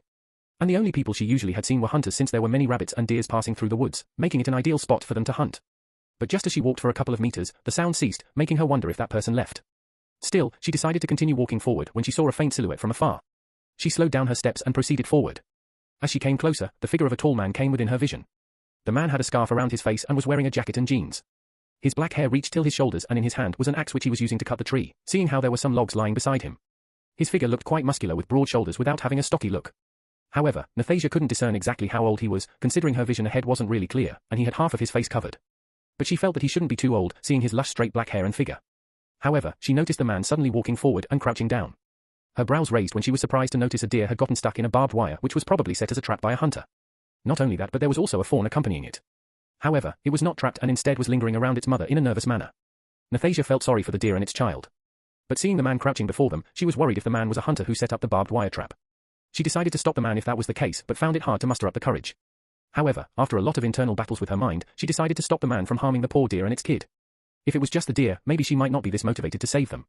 But seeing the fawn looking so pitiful when watching its mother, Nathasia felt a tug in her heart. But just as she was about to take another step, she stopped since she saw the man put away his axe and try to free the deer's legs. Is he trying to save her? Nathasia felt confused, but then, as she kept observing, she saw that he was indeed removing the barbed wire without any plans to harm them. The man somehow easily removed the trap and caressed the heads of both the fawn and the deer, while they stood before him while slightly lowering their head as if they were thanking the man. Nathasia felt that it was just her imagination. Still, she suddenly felt inspired to capture this moment as a painting in her book. She immediately sat down before a large tree without caring where she was and took out her long drawing pad and the mini painting kit from her pocket. The man seemed to have a good time petting the deer and the fawn, while Nathasia was busy drawing a quick outline so as to capture most of it in her drawing pad before they went away. Fortunately, the man seemed to be pretty engrossed interacting with the deer and its child. They also strangely didn't run or anything but instead kept standing before him to enjoy his caress. A smile unconsciously crossed her lips as she painted, thinking about how the man saved the two and even played with them. In her drawing pad, she had already finished drawing the outline, and only a few details were left. Knowing how much the world had changed drastically over the years, she didn't think that she would come upon such a kind person this fast. After the Great Calamity, the world underwent a drastic change, especially the humans in the wrong direction. The strangers she had come upon after that calamity were mostly cunning, evil, and ones who only cared about themselves to the point of even betraying their own family. She knew it was not a crime to care about oneself, but turning their backs on people who once helped them out was lowly of them. She and her parents had to experience a lot of problems and even sometimes were this close in ending up with a worse fate. But they somehow made it to this remote place on their own where they needn't worry about much. She also knew that she was an ascended one, though a very weak one. Those with superhuman powers came to be known as ascended since people thought they had ascended the limits of humankind, and evolved into something higher. Before the Great Calamity, people considered the Crimson Devil as the most powerful ascended one. There was absolutely nobody who could equal or defeat him. And this was also the fact why people felt most safe when he was nearby. People even gave him the title Divine Child since he had already become a powerful hero to the world when he was a teenager. Nathasia, herself, also was an ardent fan during the times when he was a hero, watching him always through a TV and not lucky enough to see him in person. She loved the fact how he always saved people with a kind and innocent smile. The fact that he was so young at that time only motivated her to become someone like him in the future, and perhaps be worthy enough to get a chance to meet him. But she never expected that the Divine Child would fall from his grace to end up as the Crimson Devil, a name that still causes tremors in one's heart whenever they hear it. However, she only had complicated feelings about her hero, not knowing whether she should hate him or not, or if she should decide after finding out what really happened. In her heart, she refused to believe the Divine Child slaughtered almost all of the humans on purpose. She refused to believe anything unless she knew the truth personally, although she thought that she wouldn't get that chance, especially when she hadn't even met him once. She had no idea why she was suddenly thinking about the Divine Child so much while painting the man and the deer. But when she lifted her gaze to look up at them, the man was looking at her. Shit, he saw me. Nathasia had no idea why she panicked, but she berated herself for getting caught and quickly hid behind the tree. She berated herself for getting lost in the mood and not choosing an inconspicuous spot for painting. She hoped that the man didn't really see her because of the fog, but that was just foolish hope. After a couple of seconds, she meekly peeked to see whether the man was still looking in her direction. But her eyebrows raised when there was no man there anymore. Even the deer and the fawn were gone. Where did they disappear off to? Nathasia was confused and felt a bit disappointed since her painting wasn't complete. She turned back with a moody expression but... She involuntarily let out a cry of surprise when she saw the same tall man standing before her, his intense gaze drilling into her soul. How did he even get here? Nathasia was shocked to see the man disappear and reappear before her. And seeing him up close, she could see that he was a young man despite the scarf covering half of his face. Nathasia hugged the drawing pad to her chest, feeling anxious and apprehensive, especially feeling an unwelcome gaze from him. Chapter 342. Who are you? The man coldly asked, his gaze unmoving. Nathasia gulped, sensing the coldness in his tone, and unconsciously stepped back only to have her back press against the trunk of the tree. Aye. For some reason, the man's gaze was making her stutter. It was as if only his gaze was capable of making one fear for his life. But she couldn't help feeling that his eyes as black as midnight had an inexplicable charm as well. It was as if he was capable of uncovering a person's secrets just by having someone look at his eyes. And right now, Nathasia was feeling as if she was laid bare before him, making her feel nervous. But for some reason, she felt as if she had seen those eyes before somewhere. The man then noticed the drawing pad she was hugging and knitted his brows. Seeing that the man was looking at her drawing pad, she hugged it even closer, afraid whether he would take it from her. She could only pitifully look upward with her big, round eyes at the man who was way over 6 feet tall. Show me, he curtly said while looking at her drawing pad. No. You can't look. Nathasia felt embarrassed when he asked her to show the drawing since she always felt shy when showing her drawings to strangers, especially incomplete ones, afraid that they weren't perfect enough. The man frowned, and before Nathasia could react, he rudely snatched the drawing pad from her hold. No. Nathasia was startled and wanted to grab it back, but realized that it was too late. The man then examined what was on the drawing pad only to see the outline of a man saving a deer and its child, which meant that she was drawing him. The outline was so perfect he felt as if the finished drawing could come to life, and this also meant the girl's drawing skills were impeccable. But this fact made him frown, and the girl became anxious seeing his frown, wondering whether he disliked her drawing. The man suddenly extended his arm and clutched her neck. Were you spying on me? He asked in a frigid tone. No. Nathasia felt her heart thumping loudly with fear seeing how the man had started to become hostile, especially because of how his iron grip over her neck, making it difficult for her to breathe. She felt as if her tender neck could get broken like a twig under his iron-like hand. She even saw how robust and manly his forearm looked with veins showing. Who are you? Who sent you here? The man continued asking questions in an unkind tone, making Nathasia wonder why this man was treating her as if she was here to cause him some sort of harm. She wondered if he was acting like this because she drew him without his permission since some people might not like others, taking pictures of them or even drawing them. She was totally confused and scared but managed to answer, I just wanted to draw you, saving the deer. I'm sorry, for not asking your permission, cough, cough. The man intensely observed her pitiful round eyes, and his grip loosened a bit, allowing her more room to breathe. But he still asked, do you think I will believe you just like that? What makes you think I won't kill you now? Aren't you afraid? After all, you are all alone with a man now. Nathasia was shocked hearing the man talking about killing her, but then she looked at his eyes and calmed down as she said, I am not who you think I am. I am just a girl living around here, and I always visit these woods. Besides, I know you won't kill me. The man was surprised, not expecting the last sentence from her and how she was able to talk back confidently at him.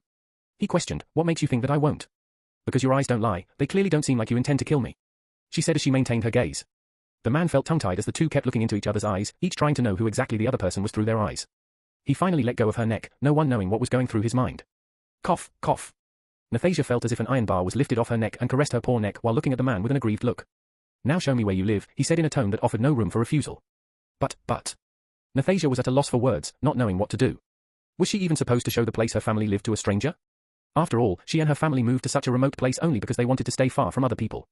Of course, there were people who knew that her family lived there, but they wouldn't visit them since it was too inconvenient. Seeing her hesitate, the man asked as he wrinkled his brows, "Why? Were you lying before? If you can't, then I won't let you leave." Seeing how serious he sounded, she confidently said as she mustered up some courage, "Of course, I was not lying." "Fine. I can show you.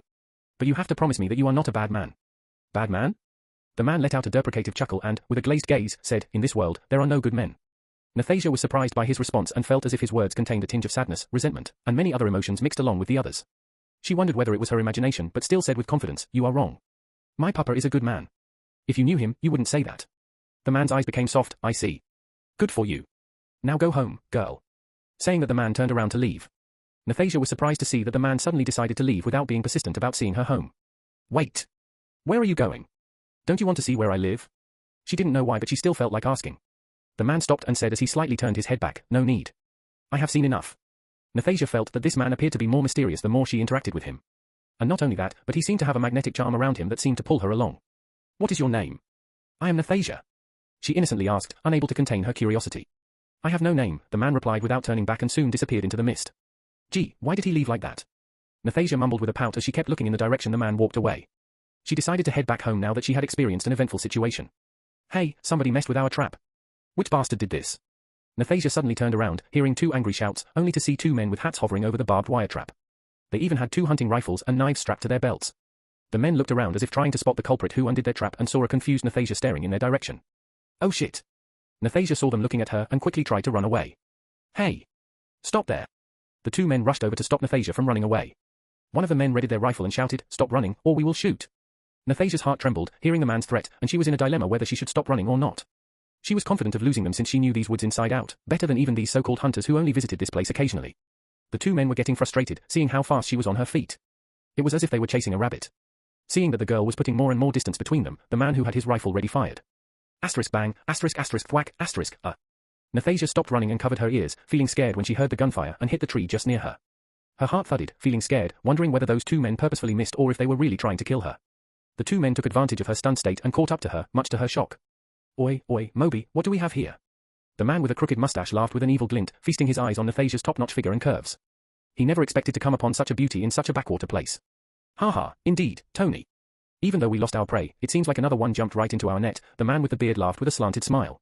Feeling their vile gazes on her body, Nathasia wrinkled her nose in disgust but couldn't help but feel cold sweats down her back. Chapter 343. "Stay away!" Nathasia shouted as she glared at the two, but inwardly, her heart was racing as she continued to think of possible ways she could escape from these vile men. Her hand also slowly moved towards the back of her waist while the two men began to slowly approach her with sinister smiles. "Don't be scared, pretty kitty. We uncles promised to take good care of you," Tony said as he licked his lips. He couldn't remember the last time he came across such a beauty. The only ones he came across were too ugly or were broken in some other way. "That's right. Let's show you how energetic men like us are, ha ha ha," Moby laughed sinisterly. Nathasia suddenly took out the gun that was tucked behind her pants and aimed at them. "Get the hell away from me. Or I will shoot." The men were surprised, but then they swiftly readied their rifles as well, taking advantage of Nathasia's panicked state. Shit. Nathasia realized that it was too late to shoot now that they were pointing their guns at her as well. She had only learned the basics of using a gun from her father. But other than that, she had no real-life experience of using it against someone. And because of that, her reflexes were too slow to prevent them from reading their guns. "Easy there, girl. You don't want to hurt yourself with that, trust me," Moby slowly said as he continued to point his rifle at her. "Pretty lady, there is no point in aiming that at us. We are two, and you are only one. Even if you shoot, one of us will certainly kill you. So, put that down before you force our hand," Tony said in a menacing tone, making Nathasia take short breaths in apprehension. The two men were confident of shooting the girl first since they could see how nervous she was, and how she was not used to pointing guns at people by seeing the way she was holding her gun. Nathasia knew that they had caught on to the fact that she was not used to such a situation, especially not dealing with such people since she had enjoyed the protection of her family so far. If her father were here, she would have nothing to fear from these two men since he had training and was quite good with a gun. But now, her hands felt clammy, and her grip over the gun was becoming unstable, feeling the intense pressure coming from the two rifles pointed at her. Asterisk bang, asterisk, Moby took a gamble and fired at her gun, forcing the gun out of Nathasia's hand, who was frightened out of her wits because of Moby taking a quick shot. She thought that he shot at her only to find out that he was aiming for her gun. But this didn't make the situation any better since she was now unarmed and helpless against the men holding the rifles. To think that such an innocent-looking beauty was carrying a gun, Moby laughed smugly after shooting off her gun. "I know, right. I guess we should never let pretty faces fool us," Tony smirked. Nathasia gulped as she stumbled backward, her legs feeling weak. But her back hit against a tree, making her seem very vulnerable to the two dangerous men before her. She bit her lips in fear, anger, and despair, wondering whether she was going to end up as one of those unfortunate girls without no one to look out for them. These two were feeling quite frustrated for not getting it on with a beautiful woman due to how tough their luck had become. Thus seeing such a gorgeous beauty like Nathasia was like a heavenly treat for their eyes and a target for them to vent all their lust and frustration. Feeling how they were looking at and treating her like some prey, she felt intensely disgusted. And seeing how Moby was approaching her, she was prepared to hit him in the balls and run even if there was a possibility of the other guy shooting her. She knew how she would end up and what would happen to her once these two men get their dirty hands on her. However, her eyebrows raised when she saw something within the mist getting closer behind the two men. Oh, look at her. She seems like a virgin, ha, Moby chuckled as his lips curved. Indeed, the biggest prey we ever scored, Tony said as he put away his rifle and hastily walked towards Nathasia with lust gleaming in his eyes. Prey? A man's grim voice sounded behind the ears of the two men, making them startle and turn around with their rifles. They were shocked to see a tall man with a scarf around his face looking at them with a hostile gaze. Nathasia, for some reason, felt so safe and ecstatic seeing the man. But since the two men had guns, she was worried about the mysterious man and was about to hit the two from behind when the man easily caught the muzzle of their long rifles. Moby and Tony were taken aback when the man easily caught their rifles just when they were about to shoot at him. Not only that, but when they tried to wrestle out their guns from the man before them, they were unable to move an inch. The man, without much effort, wrestled out the two rifles from their grips and rammed the stock of the rifles against the faces of Moby and Tony, slamming them down to the ground. Asterisk wham, asterisk ah. The two fell to the ground powerlessly, their jaws fractured with blood oozing out of their mouths. Nathasia was shocked seeing how the mysterious man easily beat down these two sinister men without breaking a sweat, while she almost lost her life trying to fight back.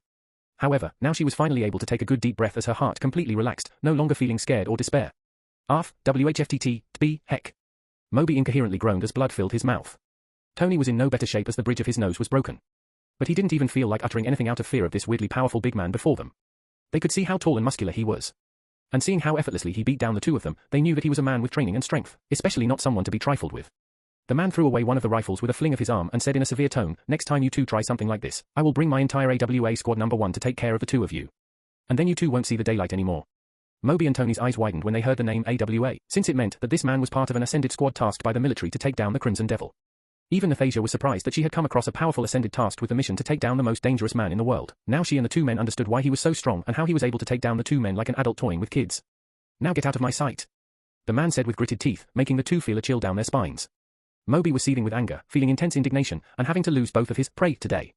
Tony was, however, able to see the big picture and somehow pushed himself to get up and pulled up Moby as well. Tony now only wanted to get out of here since he didn't want to stay anywhere near an awakened one, knowing how normal people often get bullied, and sometimes killed for no reason by them. After all, laws and government no longer had the same power as before but only existed in name just to have some control.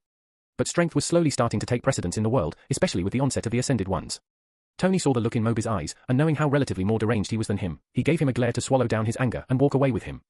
Moby finally began to walk away with Tony, trying to swallow his indignation just as Tony gestured him to.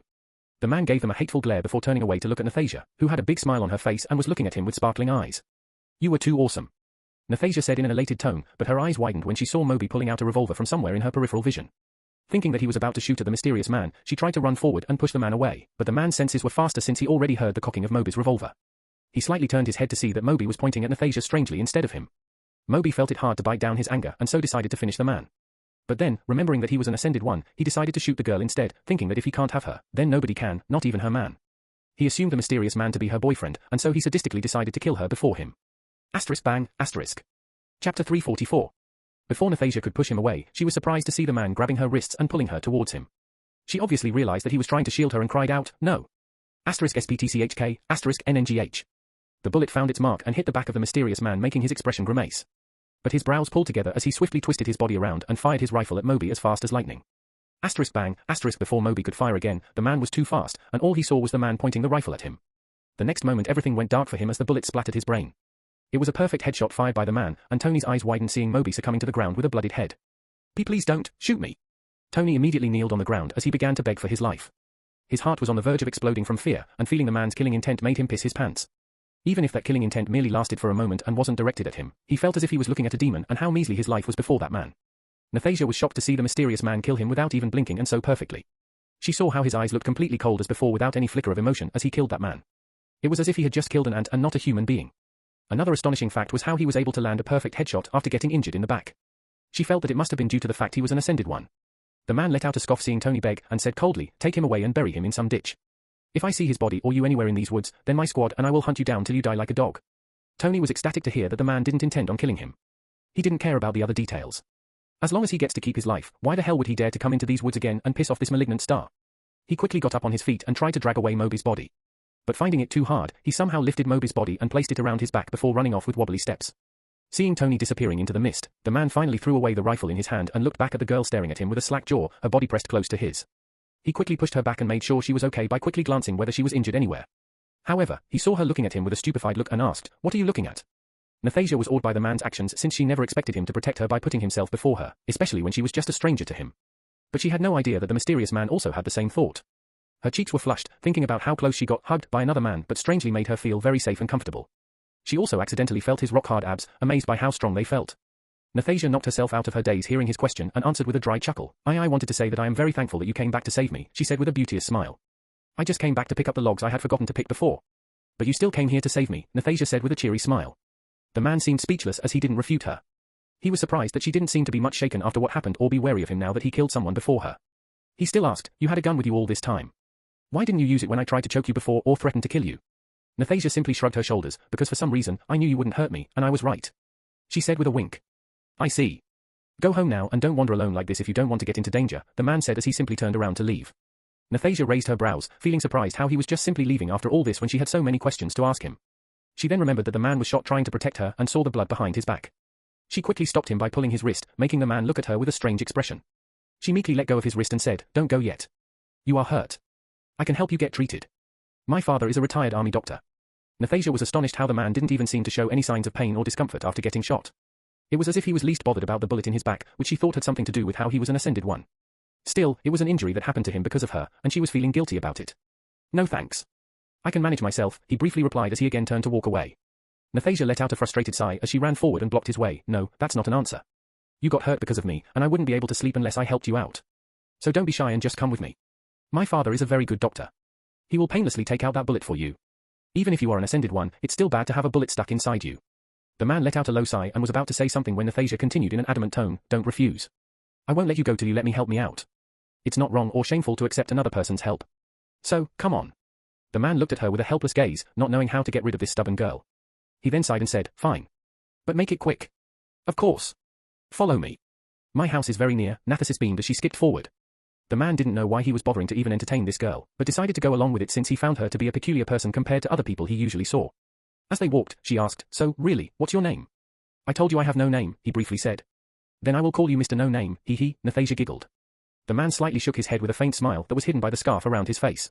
He then said with a sigh, "Fine. You can call me Marcus." Nathasia's eyes shone with victory as she said with a smile, "Oh, Marcus. It took you long enough to say such a good name. So, are you really an ascended one working for the military?" Nathasia curiously asked since she had never been this close with another ascended one. Marcus casually replied, "I guess so. But right now, I am on block leave, so I am not on duty as of now." "So, are you really tasked with killing the Crimson Devil?" Marcus slowly turned his eyes towards Nathasia, who was looking at him with her big, round eyes for an answer. He said with a strange glint in his eyes, "Maybe. Are you that eager to see him die?" Nathasia tilted her head in confusion, but I never told anything about seeing him die. I know most of the people in this world want him dead, but me personally, I am not sure what to think about him. It's just too complicated, especially when I don't even know him personally. I mean, he was a hero to the world once, so I find it hard to believe that he can go bad within such a short amount of time." Marcus was a bit surprised with her answer and began to look at her in a different light. Most of all, he was surprised that she gave an ambiguous answer to him, especially when she considers him to be part of a military squad tasked with hunting down the enemy of the world. He wondered if she was just naive and ignorant or if she wanted to answer it like that to him. Soon enough, the two saw a small house coming within their sight, and Nathasia proudly said, "That's my sweet home, come on." Marcus stood still for a while before following her. Chapter 345. Nathasia's house was small and was located down the slope in the middle of beautiful green patches of land. As she got closer to home, she began to feel nervous thinking that she was bringing a stranger, a man to their home. She didn't know what came over, but she knew she wouldn't feel good unless she treated him. All she could hope was that her parents wouldn't overreact, especially her mother. "Ma, Papa, I am home," Nathasia called out with a strained smile as she came in. She then saw how Marcus stood frozen just outside the door and said, "Hey, come in. Don't be shy." Marcus was about to say something, but then he sighed and came inside. Nathasia felt embarrassed since she felt as if she was sneaking in her boyfriend when in reality, the situation was entirely different. So, she couldn't understand why she was feeling so embarrassed and nervous about it. "Aha, you are back so soon." William laughed as he came out of a room, but his smile froze when he saw a tall man standing behind Nathasia. In fact, his eyes seemed alert as he scanned the man from top to bottom but didn't notice anything in particular. Nathasia saw how her father was on his toes and said, "Papa, relax. He is Marcus, a friend who saved me." Hearing that the man had got something to do with saving his daughter, William's expression softened a bit. "What's going on here?" Liana came out of the kitchen, but she also stood rooted to the spot just like William. Her eyebrows wrinkled, and just when she was about to say something, Nathasia said, "Ma, this is Marcus. A friend who saved my life." Liana had a stupefied expression while William thought through some things and asked in a slightly worried tone, saved your life. But what happened? Did any wild animal attack you? Nathasia shook her head and said, not any animal, Papa. But people. 2 hunters tried to, you know, and then Marcus came and punched the living daylights out of them and saved me from them. Her expression became worried as she continued, but the hunters had guns, and in the process of saving me, Marcus got hurt by a bullet when he tried to protect me. So, Papa, can you help stitch him up? He got hurt because of me. William's expression relaxed and became gentle as he approached Marcus, of course. Marcus, is it? Please have a seat. We can't thank you enough for saving our daughter from those vile men. So, I will at least stitch you up and remove that bullet before it causes any trouble. Marcus hummed as he sat down while William quickly went back to his room to pick up the doctor's kit he had used when he was in the army. Liana was not used to seeing strangers and had to take some more time than William to get accustomed to the situation. However, she greeted Marcus with a smile and said, Marcus, thank you for saving this mischievous girl. I will now prepare a drink or something to eat for you in the meanwhile. No need. I already ate just a while ago, Marcus briefly said as he gestured at Liana. Oh, I see. All right, Liana said with a slight smile and then looked at Nathasia, gesturing to meet her in the kitchen. Nathasia rolled her eyes and then looked at Marcus with a smile, I will be right back. And also no need to worry about my papa's skills. He is quite good at it, trust me. Marcus gave a light nod as Nathasia hurried towards the kitchen, preparing herself for another lecture. As she came in, Lena closed the kitchen door and turned to look at her with a glare. Natty, what the hell were you thinking bringing a stranger home? Nathasia let out a frustrated sigh and said, Ma, don't be like this, please. He saved my life, for heaven's sake. How could you be so cold to the savior of your daughter? Lena sighed as she hugged Nathasia and said tenderly, Dear, I am happy that he saved you and that nothing happened to you. She then raised her head and looked at Nathasia as she continued, but you know the times we live in. We are no longer living in a normal world.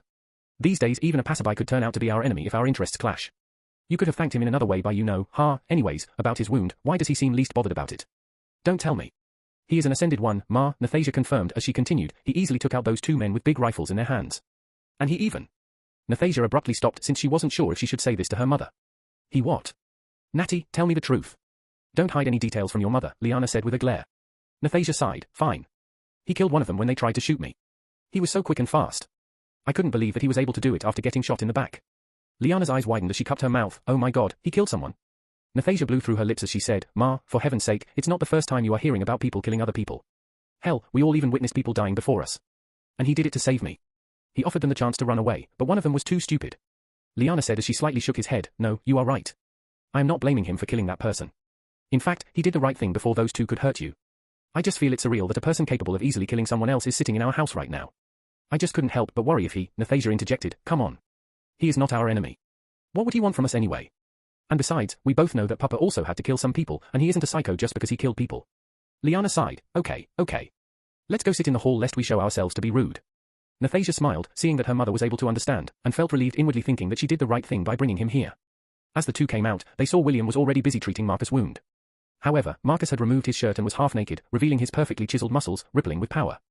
Nathasia blushed to see the half-naked man while Liana gestured at Nathasia to not look. She was also surprised to see how healthy and jacked this man was. It was not as if Nathasia hadn't seen a half-naked man before. She had seen them in posters, TV, and whatnot. But not one up close, and surely their bodies would pale in comparison to Marcus.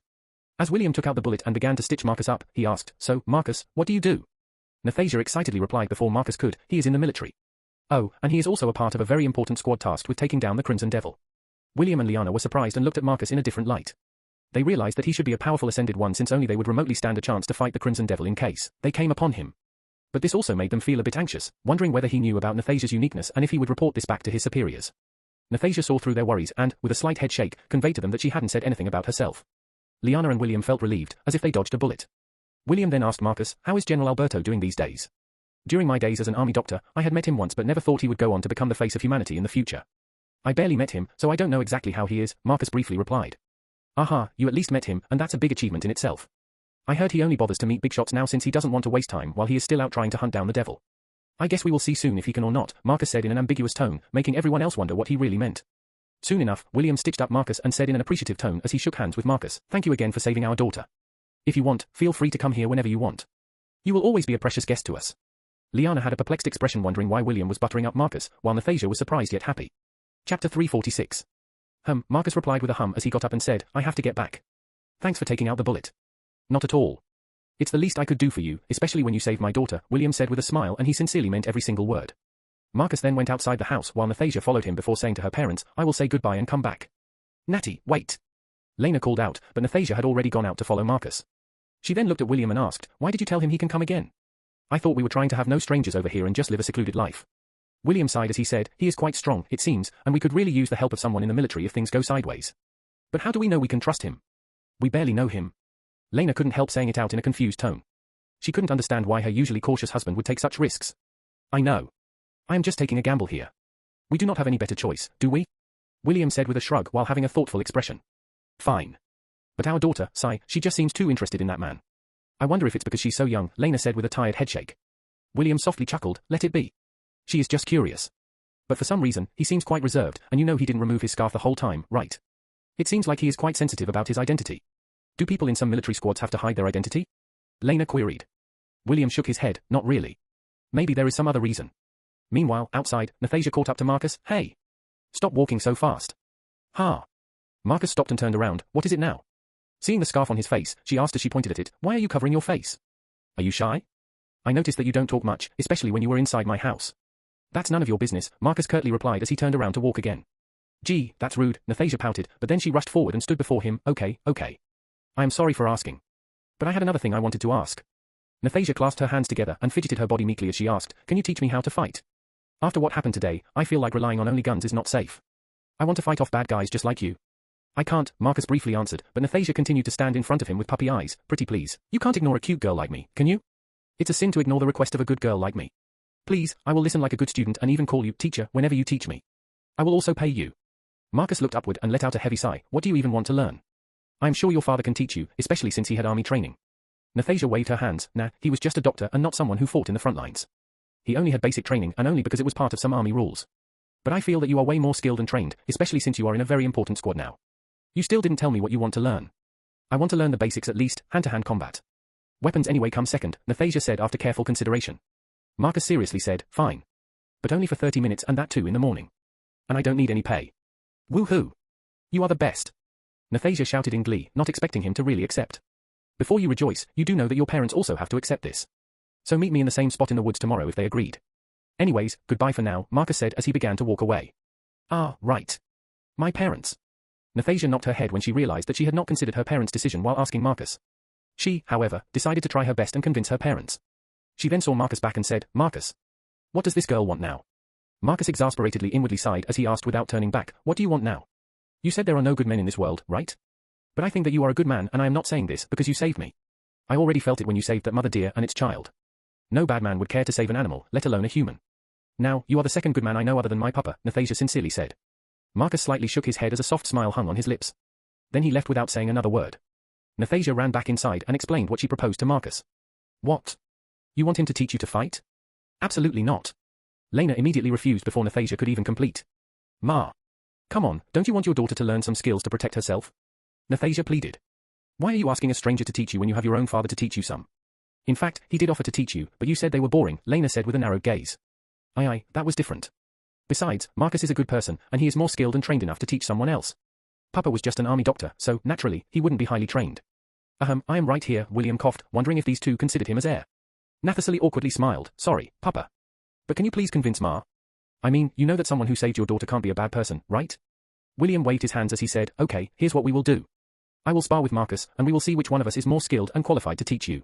He then looked at Lena, who was about to protest. Nathasia is right. We can't forever keep a lookout for her. We have to let her learn to protect herself in this kind of world because we can only be with her for so long. Feeling defeated yet again by the father-daughter duo, she could only go back to her room while shaking her head. Oopsies, Ma is mad, I think. Nathasia said as she bitterly smiled but was quite happy that she managed to convince her father at least. She knew the spar was just her father's way to prevent her mother from protesting since she knew there was no way her father could win against an ascended one like Marcus. The next day, Nathasia and William set out to the woods together and came back with Marcus. And without any surprise, Marcus was able to defeat William within just one move. But still, William was quite astonished since Marcus didn't win by using brute strength, but only technique when he himself thought that he was quite good at martial arts. Lena also noticed this and realized that the young man, Marcus, might indeed possess some great skills. However, the two found it natural since Marcus was part of an important military squad. Nathasia only seemed happier since her claim that Marcus was indeed skilled was right. Lena somehow accepted it, and from that day onwards, every day, Marcus trained Nathasia for 30 minutes, not 1 minute more or less. At first, Nathasia barely knew any counter moves, but after a month of training, Marcus found that she was making leaps and bounds in her training. William and Lena also got slowly accustomed to Marcus teaching Nathasia, and seeing how she was improving, they felt that this was a good thing indeed to have such a good teacher like Marcus. They also saw how their daughter was finding it fun and seemed to be livelier and happier than before. Nathasia and Marcus began to talk like friends, but he still never took off the scarf covering his face. But the other three never asked him about it since they already knew Marcus doesn't want to reveal his identity for some reason. This time, I will surely get you. Nathasia fiercely said as she charged at Marcus. Marcus smiled as he caught both her wrists and turned her around while pulling her arms backward, locking her neck with her own hands. Nathasia's back hit against Marcus' hard chest, and a smug voice sounded behind her ears. Can you repeat what you said again? Nathasia's cheeks flushed, feeling her back sticking against his ripped body. I never said anything, she said in a flustered tone as she quickly squeezed out from his hold, wondering if her parents saw anything. Thankfully, they seemed to be tired of spying on her after a month, while Marcus had no idea why she was checking if her parents were watching or not. The training soon finished, and Nathasia invited Marcus for a drink. She also offered him a straw as usual so that he doesn't have to remove his scarf, but Nathasia was inwardly dying of curiosity to see his face. However, unbeknownst to them all, a jeep with 6 men was approaching Nathasia's house. Chapter 347. Marcus was sitting at the dinner table with Nathasia, William, and Liana. He still was only drinking juice using a straw so that he doesn't have to remove his scarf. By now, not only Nathasia but even William and Liana had started treating Marcus as a friend even though they still didn't know his identity. They felt that Marcus was a quiet and decent man who kept to himself for his own reasons. Still, they were very thankful to him for saving their daughter and teaching her for free. They could see how much Nathasia had improved over the weeks and also realized that Marcus was more skilled than they thought. They wondered why the military would let someone like him go on such a long leave. They knew the military wouldn't be so generous to let go of a man of such skills for such a long holiday. After all, finding the Crimson Devil was still seen as a bleak hope, let alone defeating him. So, they obviously would need all the help they need and more. Because of this, the concept of leaves wasn't really prevalent now for those working for the military. Since William had left the army for a while, he didn't know if there were some changes in the rules or something that allowed Marcus to take a leave. So, Marcus, you said you are living alone. Do you really not have any girlfriend? Nathasia asked offhandedly. Natty, don't ask such questions, Lena chided Nathasia, but she and William subtly looked at Marcus to know the answer. No, I don't have a girlfriend, Marcus replied in a low voice. Nathasia didn't know why but inwardly, she felt happy hearing it and said, oh, you are such a good guy. I am surprised you don't have one already. I guess it's because of how bad our world has become. Don't worry. You will one day find the perfect girl as your girlfriend. Marcus' eyes became glazed for a moment as he nodded, I know. By the way, do you plan to become a world-famous painter in the future? Marcus asked Nathasia. Nathasia asked gleefully, do you think I can? Marcus said with a soft chuckle, yes, you can. And one day, if I ask you to paint a portrait of someone, will you do it? Thinking that he was asking her to paint his portrait in the future, Nathasia answered ecstatically, of course. Leave it to me, he. William and Liana slightly shook their heads with a smile seeing these two. They felt that this was proof that Marcus was opening up to them. Asterisk screech, asterisk the sound of a jeep stopping near their house made all 4 of them turn their heads towards the door, wondering who it was. They never had any guests other than Marcus, and even he didn't expect someone else to come here after knowing how this family was living a secluded and quiet life, away from society. The sound of men's voices and laughter only made William frown as he slowly got up and said, don't worry. Just stay put. And Liana, clear all this up and stay inside with Natty. Asterisk knock, asterisk knock, asterisk they heard the door being loudly knocked, and William quickly rushed to the door to see which strangers were visiting his house. When he looked through the hole, his eyes looked a bit shocked, and he gestured at the 3 to quickly hide. Liana immediately put away all the dishes and asked Natty to go to her room. Marcus, you can also stay in her room, in case you don't want to be seen by anyone else, Liana said in an understanding tone, speculating that Marcus doesn't like to be before strangers. And for some reason, she felt that Natty would be perfectly safe when she was with Marcus. Thank you, Marcus sincerely said as he and Natty walked towards her room. But she suddenly turned around and asked, Ma, what about you? Liana smiled, don't worry. I will stay in the kitchen in case your father needs me. Now go. Natty bit her lip and went inside before locking her door. She was feeling extremely uneasy after seeing the expressions on her parents. For some reason, she felt that they were not having ordinary guests visiting them. William didn't say anything since he realized if Liana hid too, then things could get worse. Liana seemed to have guessed who had visited based on William's worried expression. Asterisk knock. Knock asterisk, hey, open up the fucking door. William, we know you are in there. A man shouted from the outside as he continued to loudly knock. William stifled his expression, and with a smile, he opened the door, sorry. We were preoccupied. However, inwardly he was feeling apprehensive seeing 4 rough-looking men with huge rifles behind their backs. They were wearing puffy military coats. But he was getting even more danger signals from the 2 men without any weapons standing behind these 4 men. One of the men looked strong, tall, and bulky, while the other one was lean but had a crooked face that could creep someone out. However, none of these men looked friendly but indeed gave off an uneasy vibe.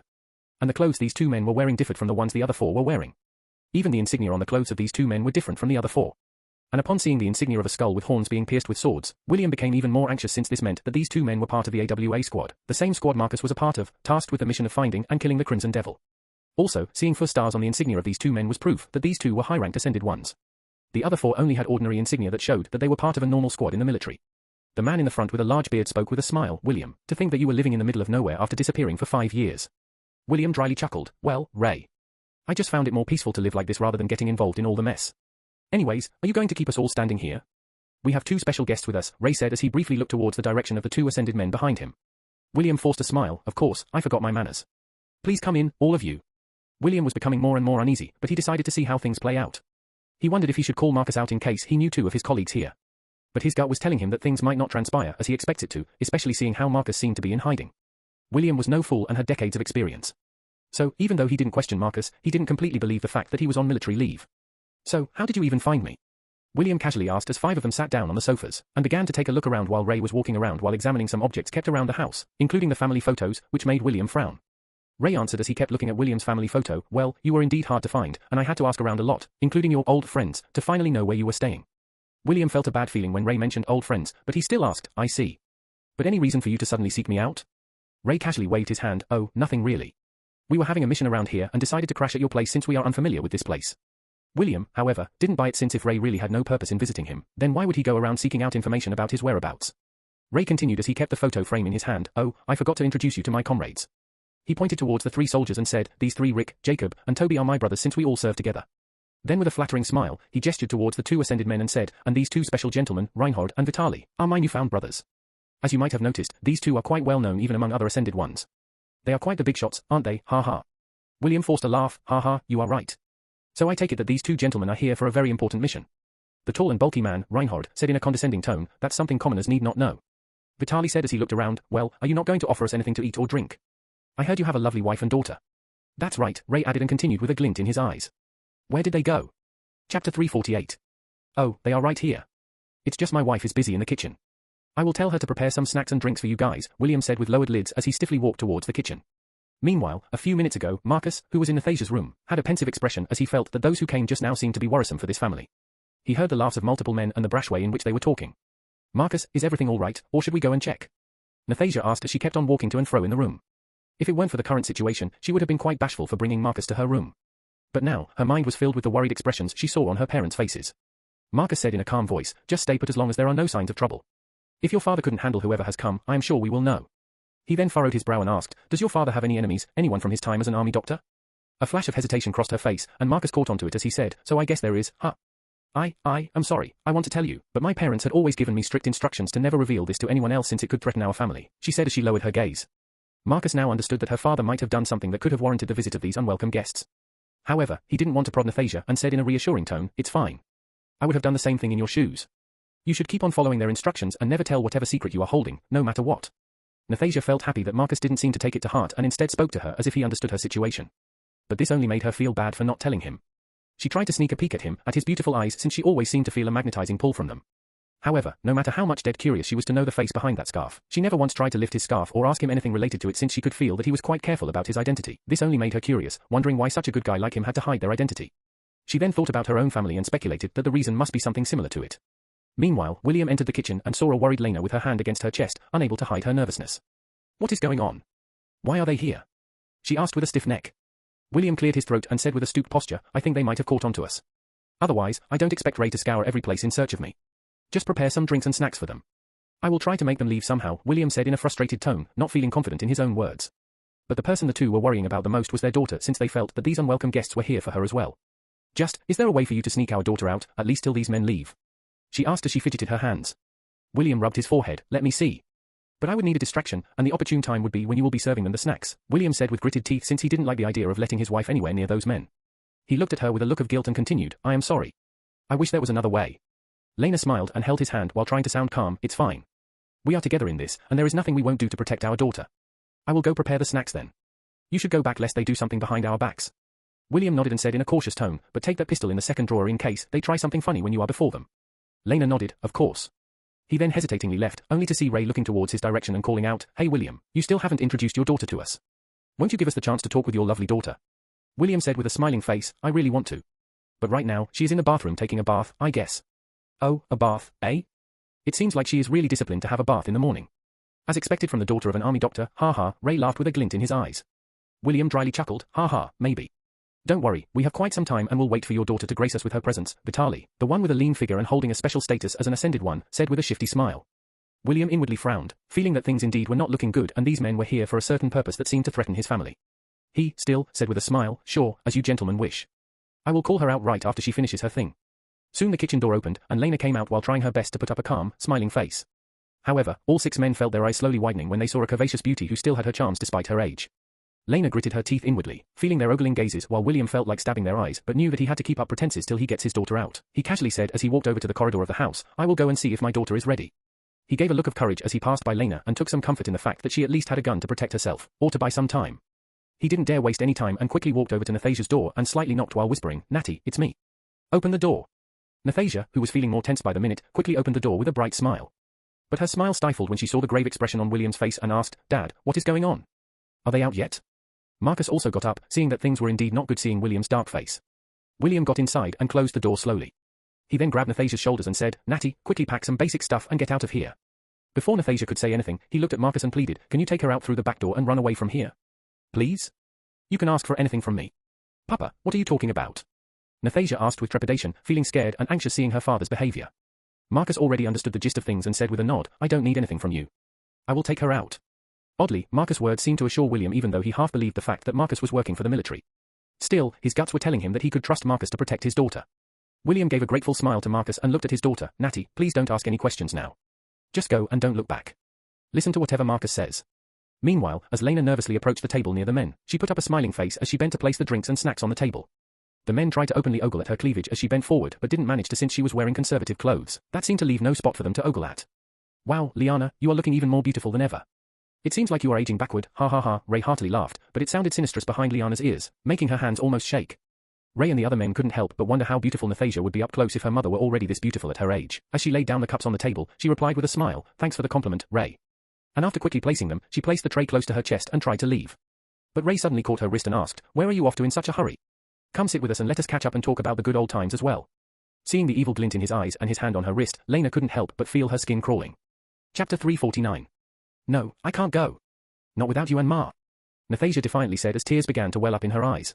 "Nathasia," William sternly said in a low voice as he continued in a gentle tone, "this is not the type for you to be willful. If you are still here, your mother and I won't be able to take care of those people without thinking about your safety. But if you at least escape, for now, we can do things without worrying about anything else. Do you understand me?" Nathasia bitterly nodded and bit her lips as she asked, "But when should I come back?" William shook his head. "You shouldn't. I will come and find you. I promise. Now here's the key. Quickly pack and go quietly without making a sound. I have to return now and see how your mother is doing." William took one last look at his daughter, and with a smile, he hurriedly left. "Lena, did you serve the snack?" William's voice sounded out as he came out of the corridor, and Ray suddenly let go of Lena's wrist, allowing her to let out a heavy sigh of relief inwardly. She quickly moved towards the kitchen and glanced at William for a moment before going in. William saw the shaken expression on Lena's face and guessed that someone tried to do something to her. But seeing that none of them were causing trouble for her now, he decided to play along and buy as much time as possible for Nathasia. Meanwhile, Nathasia was sniffling as she quickly packed a few things and got out of her room quietly along with Marcus. William had given her the key to open the back door and get out through that. But she had no idea how long she should run for and when she should return. Apparently, William had told her never to return back to this place since he would come and find her personally. She followed Marcus' lead to get out silently, and soon enough, they were already running away from the house. Nathasia saw the big jeep parked just outside the house and couldn't help but feel more guilty and worried, thinking about how her parents were all alone with those scary men. Meanwhile, Ray saw Lena going into the kitchen and got up, walking towards William, and whispered, "Hey, William. Can I have a word with you in the kitchen? It's not something you would want me to say here, and Lena is quite involved too." William frowned, but hearing the subtle threat in Ray's words, William grudgingly nodded and went inside the kitchen. Ray smiled and briefly said to the other men, "Hold on, guys. I will just quickly arrange something for you guys and come back." The other men only curved their lips and nodded while saying, "Don't take too much time." Ray entered the kitchen and smiled, seeing a visibly nervous Lena and William with a serious expression. William, you have no idea how much work I had to go through just to find out your whereabouts. I won't twist my words here. I suppose you know the real reason why my men and I are here, don't you?" Ray asked as he gave a peering gaze. Lena's posture sagged at her words while William caught her hand and continued to look at Ray with a narrowed gaze. "Well, if you find it hard to remember. Let me refresh your memory," Ray said with a slanted smile and continued, 5 years back, do you remember our friend Timothy? You should. After all, we served together in the army. But you know, right after you left, something bad happened to poor Timothy and few others right at a place where you were staying with your family at that time." Ray took a peek to see whether William's expression was changing or not. But he was disappointed to see that William's face still remained impassive. However, he inwardly smiled, seeing how Lena was fidgeting her fingers. Still, he decided to continue, but right before poor Timothy died, he managed to send us a precious message, a message concerning how special your daughter is. William and Lena's hearts sank as their worst fears apparently came true, and these people did indeed know about their daughter's uniqueness. Well, you might be thinking that your daughter is not powerful enough for us to come all the way here and waste our time. But, Ray went on with an intense gaze, when the doctors examined her blood sample stored in one of the hospitals, they found out that she had the potential to be an alpha. Ray waved his hands with an expression of disbelief. Can you believe that? An alpha? We had only 5 awakened alphas throughout our history, and 3 of them were already killed by that abominable Crimson Devil. The world already saw how only these alphas stand a chance to defeat him, but they would have to fight together to stand a chance. Or why else do you think they are not sending these alphas after the Crimson Devil? They are waiting for more alphas to join. William and Lena were inwardly shocked to hear this since they never thought that their daughter had the potential to be an alpha. But this was no news to rejoice since it would only make things worse for them, and now they realized why these men were here. At first, they were confused, wondering if these people were too desperate to take away any awakened ones, including the ones without useful abilities. So even if these scientists and their flimsy research tell us that Nathasia could be an alpha in the future, who wouldn't want her to be one in the future? If she turns out to be one, imagine how good our chances of killing the Crimson Devil would be. The world will finally get its justice, and peace will return, Ray said in a passionate tone as if he was the messenger of peace. He then looked at William with a fake smile and continued, and I know you silenced Timothy and his friends to keep this fact from reaching the ears of the military, especially General Alberto. You know how he is. He will hunt for her across the world and even punish you for what you did. TSK, things look bad indeed for your family. William still didn't utter a word, while Lena couldn't help but feel her back going cold due to constant sweating. She was feeling more and more anxious as she felt that they had been cornered, and the things they had to do to protect their daughter were somehow uncovered by the military. Now there was no way to escape their punishment, and their daughter would continue to be hunted. Till they found her. She could only take comfort in the fact that her daughter had already escaped through the back door and would not get caught for now, at least. No need to be anxious or scared since I have a proposition. I can falsely report that Nathasia has been found dead, and her parents have disappeared as well. I don't think the higher-ups would then waste any more resources and time in searching for her. But all I am gonna ask is a simple thing, Ray said with a crude smile which made the two feel even more uneasy. I don't personally care about bringing Nathasia back since I don't believe even if she becomes an ascended alpha, the chances of killing the Crimson Devil would get any better. That monster is not something we mortals can defeat. And my men share the same sentiments as well. Ray then blatantly ogled at Lena's curves as he continued, so why don't you give your wife and me a chance to get close? You know, I can shower her with some warmth in these hard times. What do you think? Go to hell, bastard. Lena finally spoke with gritted teeth, feeling utter disgust at his words. William didn't say anything, but his hands were slowly moving towards his gun. However, the burning anger he was feeling was apparent in his eyes. He knew Ray had his filthy eyes on Lena for a long time and knew he was going to blackmail them. But he knew better than Ray was not going to at all keep his words. And Ray indeed had no plans in doing what he said. He only wanted to enjoy some time to make his trip worthwhile before dragging Nathasia back towards General Alberto. He knew he and his men were thirsty after traveling for a long time, so they planned to have some fun time with Lena and Nathasia. They only had orders to bring Nathasia back, but it didn't mention that they were not allowed to have their fun time with Nathasia. So how could they miss out on two beauties sitting here for their choosing? Chapter 350. Ray, don't do anything stupid. We don't want any trouble. Besides, the only reason I had to kill Timothy was that he threatened to take my daughter, and I don't regret what I had to do, William said in a somber tone. Click, suddenly the kitchen door opened, and Jacob said frantically, Ray, the girl is not here. Ray's brows raised in surprise, and he turned around to ask the same to William only to see two guns being pointed at him. No need to bother looking for her. We knew you guys would come one day. So we took measures to hide her beforehand in a place where you and your men will never find her, William said with a subtle smile. Jacob was about to ready his gun, but Lena shouted, hold still if you don't want a bullet in your head. And come inside after closing the door, Lena didn't want the others to get alert by the tense situation happening inside the kitchen. Jacob slowly entered and closed the door behind him while Ray cautiously raised his hands as he slowly walked sideways, not bothering to reach out for his gun. William, you are making a big mistake here. Your guns might be effective in taking care of me and the other three. But are you sure they are enough to take care of those ascended men? I also forget to mention that those two are pseudo-alphas, only below the alphas in power level. William and Lena's expressions turned grave since this was their worst fear. Their guns could help them hold off Ray and the other three soldiers. But was it enough to hold back the two ascended men? You are quite a liar, Ray. You offered us your disgusting proposition early. So why are you searching for our daughter if you didn't really care about taking her back? William asked with a glowering expression. Ray dryly chuckled as he said, oh, you misunderstand, William. Didn't I tell you that my men and I were only here for some fun after a long and tiring journey? So other than your wife, I thought your daughter could also greatly help us reduce our stress. You beast. She's just a girl who would be no older than your own daughter. And you still harbor such wicked thoughts? William said in a disgusted tone while Lena was seething with anger, feeling a great impulse to kill Ray on the spot. She still somehow held back her anger when Ray said that he wanted to sleep with her. But now, hearing that he and his men were planning for a gangbang with mother and daughter made her blood boil. William, we have to kill him, and the others as well. Otherwise, they will never stop, Lena said in a dark tone as she turned off the safety of her pistol. Whoa. Easy there, Lena. If you fire that gun, everyone will come rushing over here, and you will achieve nothing. Ray finally regretted speaking such things since he never thought that Lena would get so angry enough to dare to shoot him. He loved his life and had no plans to die just because he angered someone with his words. He was feeling confident that they wouldn't shoot since he had other men, including two ascended ones, to take care of these two. Lena, calm down. You know what we have to do, William whispered, hinting at the fact that they had to buy time for Nathasia as much as possible. So, he wanted her not to give in to anger and instead keep these men at bay for as long as possible. And about what happens after that, they would just leave it to fate or die trying to kill all these men. This was the despairing thought the couple had in mind. Jacob, who saw that Lena was momentarily distracted because of William whispering something to her, and decided to take this chance to quickly reach out for his gun. Lena caught him moving and didn't hesitate to fire her pistol. Bang, before Jacob could take his gun, he was shot in the neck and succumbed to the floor as he clutched his bleeding neck. Ray was shocked and quickly tried to hide by taking advantage of the confusion. But William quickly came forward and held Ray's vest. Don't move lest you want to end up like your friend. Ray didn't dare to move a muscle and nodded only to have a gun on the back of his neck. William heard the loud footsteps approaching the kitchen, so he decided to push out Ray through the door first before they surrounded him and Lena. Lena, stick right behind me. William frantically said as he got out of the kitchen with Ray as his shield only to see two powerful rifles pointed towards him, and the two ascended men looking at him as if they were looking at a dead man. Don't try anything, or I will shoot him. William threatened as he switched off the safety of his pistol and pressed his pistol's muzzle onto Ray's nape. Don't shoot. Just back off. Ray said in a tone of panic. Feeling the cold end of the pistol pressed against his neck, Ray grimaced, heavily regretting being so overconfident. He was sure William and Lena couldn't survive this, but he was concerned about his life. Who cared if the others killed William and Lena after he died? He was quite sure that William might shoot him out of desperation. Rick and Toby backed down slowly while the two ascended. Reinhold and Vitali didn't seem to move a muscle but instead kept on staring at William as if they were the least bothered about Ray's life. Ray's worst fears came true since he already guessed that these two wouldn't care about the life of a weakling like him. You two, please, we can work this out. Don't do anything for now, Ray said while sweating. Tell us where the girl is, and you two will at least live, Reinhold gruffly said as he looked at William, ignoring Ray's pleas, and didn't even bother to glance at him. William wryly smiled, we both know you are lying. And even if that was true, you won't ever find her even if you step over our dead bodies. Meanwhile, a few minutes ago, Marcus and Nathasia had reached quite a distance away from her house till she could only see a vague outline of her house from afar. Nathasia still couldn't hold back her tears, and Marcus saw her continuously sobbing while trying to keep up with him. Her legs strangely seemed to lose most of their strength, making her run slower. At first, Marcus decided to ignore it since he didn't want to get into any conflict that could likely compromise his identity. Even the fact that he was taking this girl to safety was something he usually would not have done since it was supposed to be none of his business, but for some reason, he didn't have the heart to leave her alone. Spending over a month with her, he realized he had unconsciously at least considered her as a good friend and a subconscious instinct to protect her in case she faced any danger. And seeing her sobbing continuously without uttering any complaints made it obvious to Marcus that she was forcing herself to stay strong and listen to her parents' words. Marcus saw the Jeep earlier and knew that it was a military Jeep with a blue insignia in the front, which made him realize that there were Ascended Ones in that Jeep. The blue insignia was there to make others realize that important people were sitting in the Jeep, and it was obvious that the Ascended Ones were the important ones here.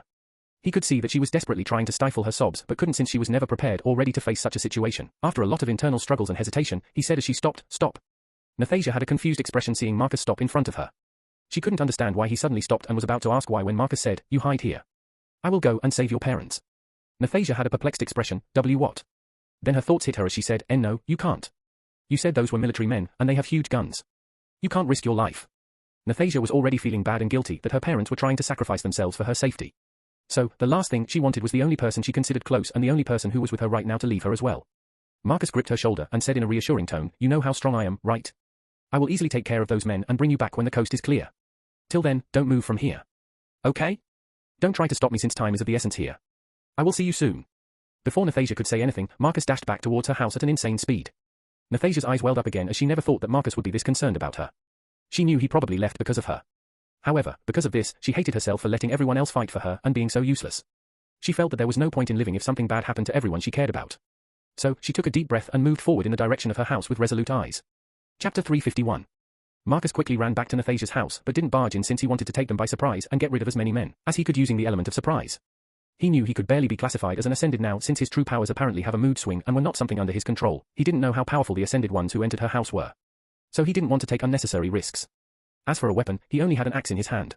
But when he looked through the windows, he saw that the situation had become worse just as he expected. William was holding a man as a shield with a gun behind his back while the two Ascended men didn't seem to show any signs of backing off. Instead, the stocky Ascended man seemed to say something to William with a glare. Marcus immediately knew that the situation was going to explode and someone was going to die.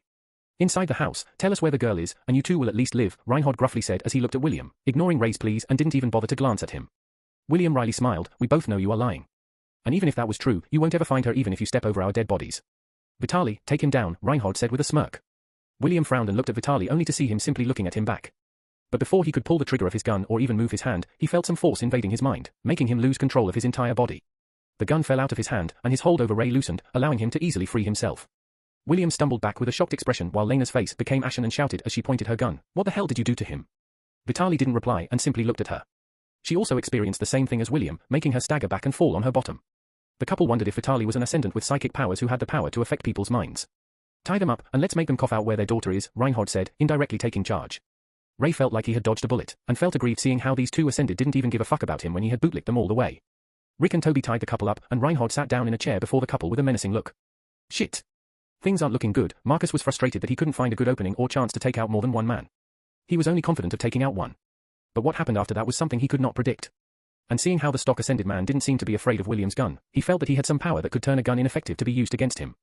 "William, or whatever your name is, you better tell us where your daughter, and I assure you no harm will come to her or you too. But if you don't, not only will you two end up dead, but even we can't assure in what state we will be bringing your daughter back to General Alberto. His orders are absolute, and he is even willing to look away regarding the matter of you killing Timothy and the others if you cooperate obediently," Reinhold said with a snort. William didn't reply but instead looked at Reinhold with a defiant glare as if he wasn't going to open his mouth ever. Reinhold's lips turned into a sneer. "Is that how you want to play, huh? Let's see if you will stay the same when we gangbang your wife, ha ha ha. Take her." He was happy to go ahead with his plan since he was sure William would break seeing his wife ravaged, and they would also get to know the whereabouts of Nathasia while having a good time for themselves. You motherfucker. Ah. William bellowed with his veins jutted out, but Ray hit his forehead with the stock of his gun, making him groan in pain. William. Lena was worried, angry, and shocked, seeing how evil these men were. Her heart drowned in despair seeing three men approaching her with lecherous smiles. Crash, suddenly the door crashed open, and when everyone turned around to see who the intruder was, all they saw was an axe shooting towards the men standing near Lena. The axe was strangely shooting towards them at a curved angle, and before Rick could dodge, the sharp blade of the axe cut through the veins in his neck. But the most shocking thing was that the axe shot past Rick after cutting his neck and magically made a turn in midair, and cut Toby's neck as well before shooting backward from where it came from. It was like they saw a boomerang shooting through the air and cutting the necks of two men before returning back to where it was hurled from. However, they were too shocked to see where the axe went back to since Toby and Rick succumbed to the floor while clutching on their bleeding necks. Reinhold and Vitaly frowned as they quickly recovered from their shock, and looked towards the door to see a man with a scarf around his face entering through the door with an axe in his hand. Reinhold slowly got up and became alert since he felt that this mysterious man might be an ascended one since he had never seen anyone able to use the axe like a boomerang, and kill two people while at it. Marcus. What are you doing here? Lena called out in shock and relief. But then she got worried, realizing that Nathasia was supposed to be with Marcus. Don't worry, Marcus' brief reply made Lena feel relieved since it meant that she did not have to worry about Nathasia. However, she felt moved that Marcus took a great risk by coming back to save them. Even William didn't think that Marcus would do something like this. But now, he was sure that Marcus might not really be from the military since he didn't even bother to identify himself before these men. However, he didn't care now who Marcus was since from this, he understood what kind of a man Marcus was, and that was enough for him and Lena. Ray still wasn't able to recover from the shock he just experienced. Even if he was a soldier, he rarely came upon such unbelievable things, and this shook his heart. He had only seen weak ascended ones showing some tricks, but other than he had never really experienced how the truly powerful ones fought. Even before, he felt frightened when he saw Vitaly immobilizing both William and Liana with just a glance. But somehow, he was still able to move his hands while suppressing his shock to reach out for his gun. His rifle was still beside the sofa, and so he only had a pistol on his belt. He quickly took out his gun and fired at Marcus. Look out! William called out worriedly. However, Marcus didn't seem fazed, and like lightning, his hand moved and brought his axe forward as if he wanted to defend against the incoming speeding bullet. If Ray was able to see things in slow motion, he would have laughed seeing how Marcus was trying to defend himself using his axe against a bullet. Cling, thuck. But what happened next shocked everyone in the house as the sound of metal hitting metal resounded, and the bullet ricocheted before it got lodged into the wall just behind Marcus. Reinhold frowned even more when he saw how easily Marcus deflected the bullet just using an axe. This was not something a mere human can do, but something only an ascended one could. An ascended one. Ray shouted in shock as he quickly took cover behind Reinhold while clutching his pistol with sweaty hands. William and Lena were also astonished to see how easily Marcus deflected such a tiny and speeding bullet with his axe. They also saw how he used the axe to kill those two men in a humanly impossible way before. They wondered how this guy was not noticed by the military if he possessed such abilities. Marcus, is it? Why don't you remove your scarf? Or are you scared to show us your face? Perhaps you are a criminal on the run? Reinhold asked with a snigger while being on guard. I was going to kill all of you anyway. But if I remove my scarf, then I will have to make sure not even a speck of your corpse would get out of this house, Marcus replied in a stone-cold voice. Reinhold curved his lips, but inwardly he couldn't help but feel a strange uneasiness in his heart hearing his words. He pinched his lips as he said, Vitaly, take him out. Chapter 352. Vitaly focused his eyes and looked at Marcus with a narrow gaze. Marcus felt like some unknown force was trying to break through his mind's barriers to get inside. But he resisted and... Ah. Vitaly suddenly howled in pain as he clutched his head and stumbled back, hitting his head against the wall before collapsing on the floor. Everyone was shocked, wondering what happened and how Vitaly was the one who seemed to take damage instead of Marcus. William and Lena had personally experienced how it felt like to get mentally attacked by Vitaly, and it was no joke, especially the stinging sensation they felt in their heads. They remember that Vitaly's mental attack made them feel as if some force was trying to burrow through their consciousness and remove their control over their body. But now, it seemed as if Vitaly was the one who got his mind assaulted instead of Marcus. All of them looked at Marcus as if they were looking at a monster, wondering whether he was a psychic too. Reinhold inwardly began to sweat, no longer feeling that confident as before, thinking that Marcus was an ascended with mental abilities. He was only good at talking on opponents directly but was no good at mental battles. Still, he saw no other choice other than to fight since he already knew the other party was not going to spare him. He had been in this business for a while and knew if a person would really want to kill him or not. And apparently, seeing Marcus' cold eyes, he knew he was already considered a dead man. Ray, who was cowering behind Reinhold, panicked even more, seeing Vitaly hit the ground. But no one knew that it was not Marcus who did a counterattack on Vitaly, but it was Vitaly who brought it upon himself as he suffered a backlash when trying to attack Marcus' mind. At that time, Vitaly felt as if he had 1,000 swords piercing his mind after sending a small knife to pierce Marcus' mind. So, one could only imagine how heavy the backlash he suffered was. Marcus walked forward, ready to take on Reinhold, while Reinhold also walked forward hesitatingly. Reinhold was a little confused seeing Marcus coming forward to take on him physically when he was expecting Marcus to mentally attack him. This made him question many things and also gave him a confidence boost since Reinhold was quite confident of winning any physical battles, but Marcus was not feeling that confident, since he had no idea what Reinhold's ability was and had doubts whether he could kill him with his human strength. Ray was frightened that Reinhold left him and he no longer had a shield. So he quickly crouched and took cover behind a sofa while receiving contemptuous looks from Lena and William. William was frantically trying to cut at the ropes behind his back using a small knife he always kept under his waist. It was just a scalpel he used to carry around as a habit from his days as an army doctor. But that scalpel was enough to cut away at the ropes. Ray sniggered, "You all are not going to escape this." He then quickly took out a walkie-talkie and said, "Code Red." Need immediate assist, but before Ray could finish his message, William quickly leaped towards him and punched him in the face, making him hit the ground. He then quickly took the knife strapped to Ray's leg and stabbed him in the neck, killing him on the spot. Please repeat, Sergeant. We didn't catch your message. Over. William heard someone speaking from the other side of the walkie-talkie and quickly took it and switched it off while feeling quite anxious, wondering if there would be any more problems in the future. Meanwhile, Marcus swung his axe towards Reinhardt's neck and struck with all his might. But Reinhardt didn't even try to defend and simply stood, making Marcus frown. The axe easily found its mark, but contrary to Marcus' expectations, his axe didn't cut through his skin, but it was as if the blade of his axe struck against a hard rubber wall. Lena and William also saw how Marcus' attack had no effect on Reinhardt, and this made them feel quite anxious, wondering whether Reinhardt was stronger than Marcus. Reinhardt smirked, seeing that he indeed held the physical advantage, and said, with your pitiful strength, do you think you can scratch my iron skin? Marcus didn't reply, but inwardly he felt that things were indeed bad and wondered how he was going to defeat someone with skin as tough as iron. His axe wouldn't be able to even scratch him, just as he said. Marcus' present strength was only stronger than normal humans, but wouldn't be close to any strength-based ascended ones. At this moment, he desperately hoped that he gets to use his old powers so that not even Reinhardt would prove to be much of a problem for him. But unfortunately, Marcus knew that after that particular day, his powers had become unstable to the point of sometimes being non-existent and totally unreliable. It was no better than him having any powers, which was why he decided to hide in some remote area with his wife, who was pregnant with his child. Reinhardt suddenly grabbed Marcus' collars and raised his hand with a dark expression. Marcus knitted his brows, seeing that Reinhardt was about to punch him, and tried to get out of Reinhardt's hold, but he was unable to overpower his brute strength and inevitably, wham, a fist struck Marcus' face, and he fell down on the floor like a piece of log. Damn it. Marcus gritted his teeth as he felt a stinging pain on his face and knew that with his present strength, he would definitely not be able to overpower Reinhardt. Lena almost called out Marcus' name in worry but stopped herself thinking that she and William should do something to hurt Reinhardt instead of attracting his attention towards them. William was thinking the same as Lena and quietly took out Ray's pistol and aimed at the back of Reinhardt's head, not feeling confident at all if it would hurt Reinhardt, but they still wanted to try for the sake of Marcus since they felt bad, especially when he was fighting to save them. Bang, thwack, William fired his pistol, and the bullet found its mark on the back of Reinhardt's head. But William's worst fears came true when the bullet ricocheted after hitting Reinhardt's head, doing no damage at all.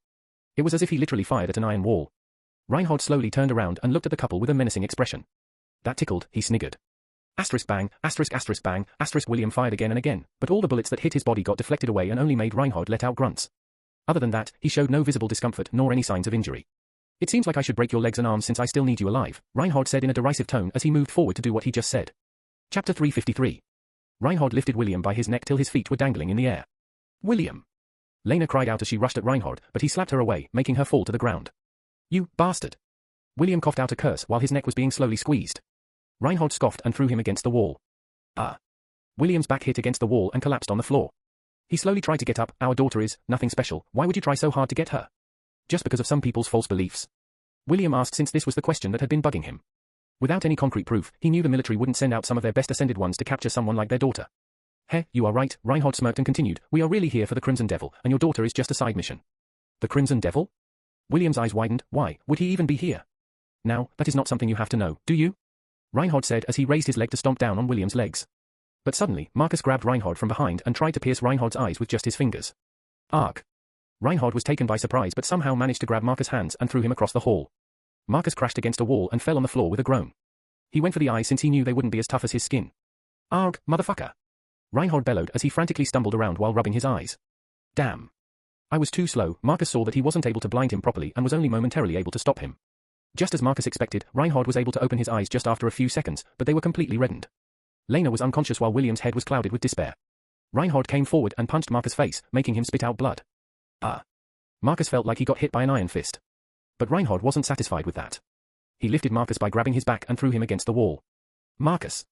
William was feeling bad and guilty seeing Marcus getting bloodied up because of his family. He didn't want anything bad happening to this good young man because of his family. But Reinhardt was like an unstoppable bull without any weakness they could take advantage of since they were too weak.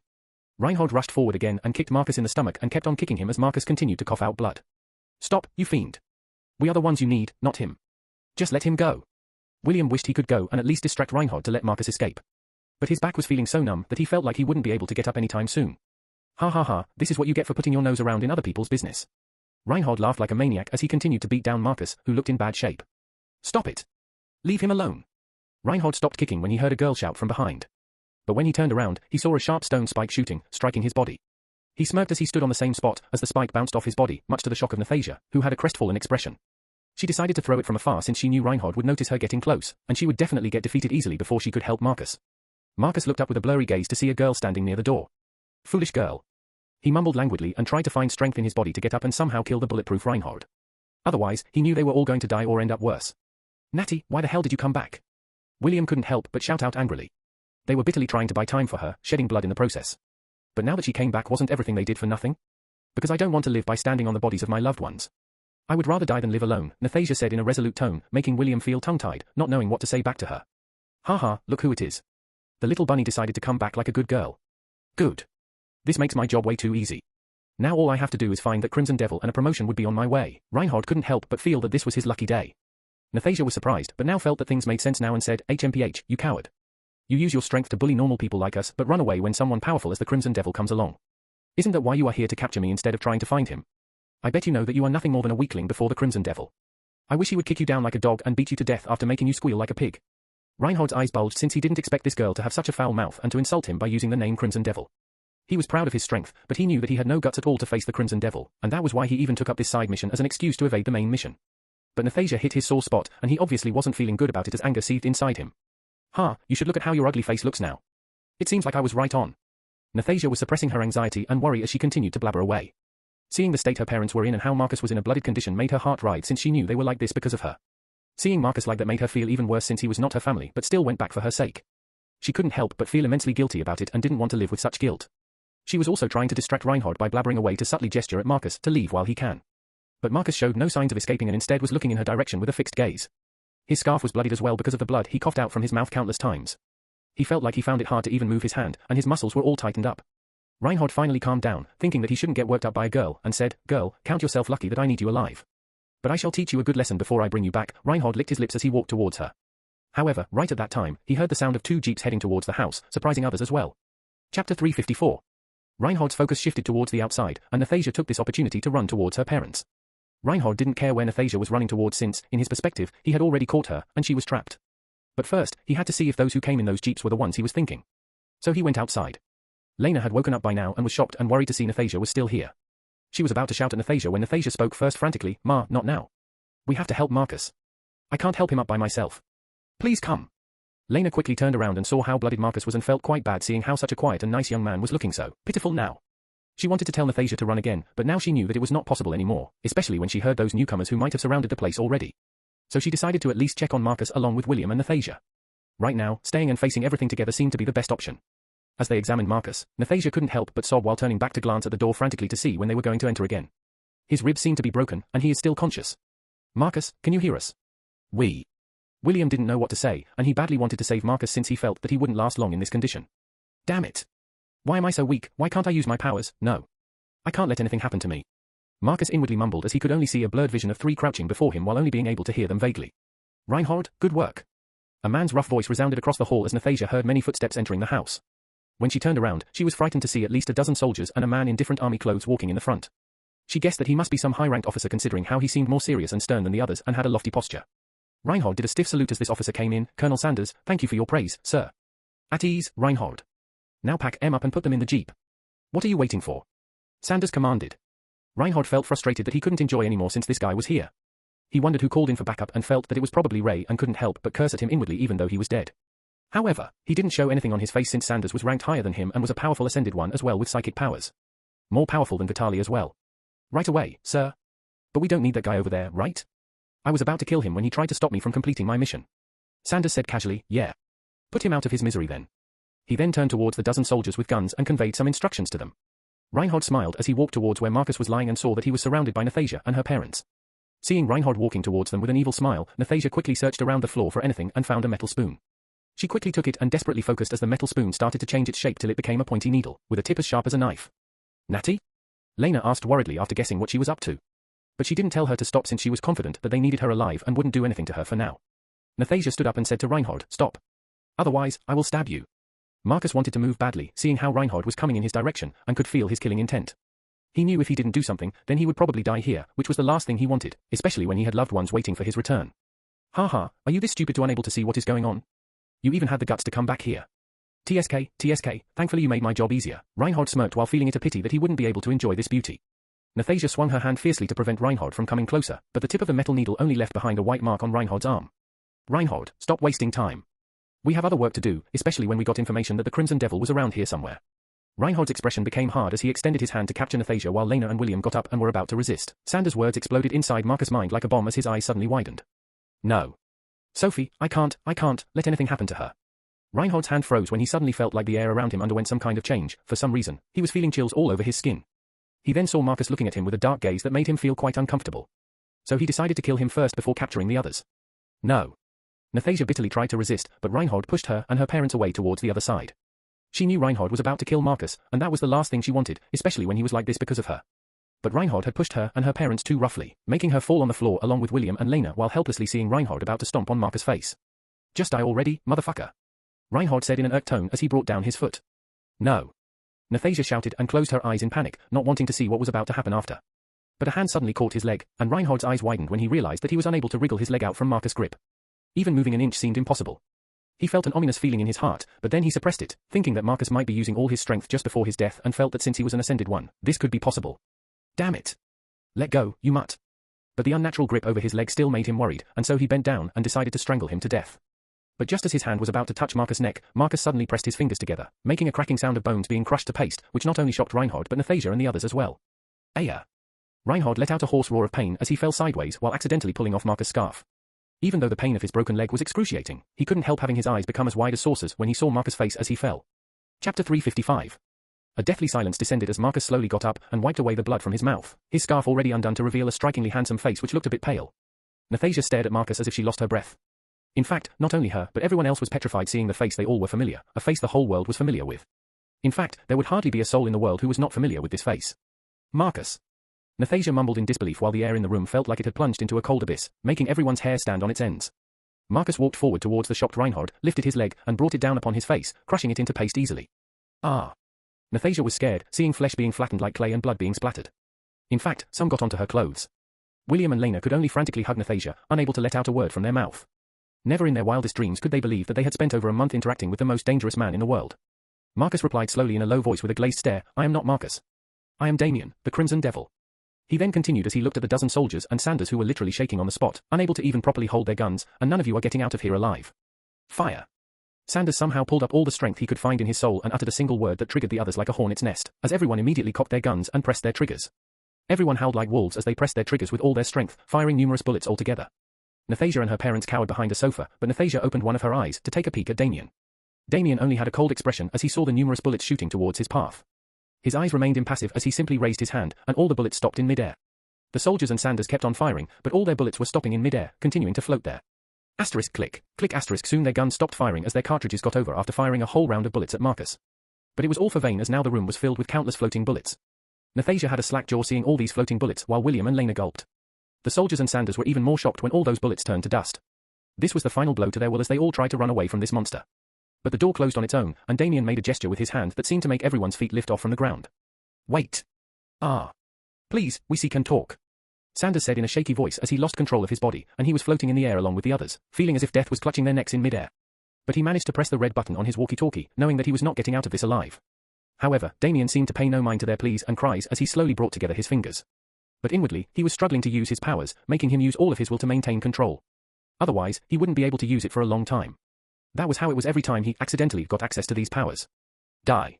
This single word from Damien made everyone feel his suffocating killing intent, and the next sound, the cracking of multiple bones, resounded as everyone's necks got broken, stifling their cries immediately.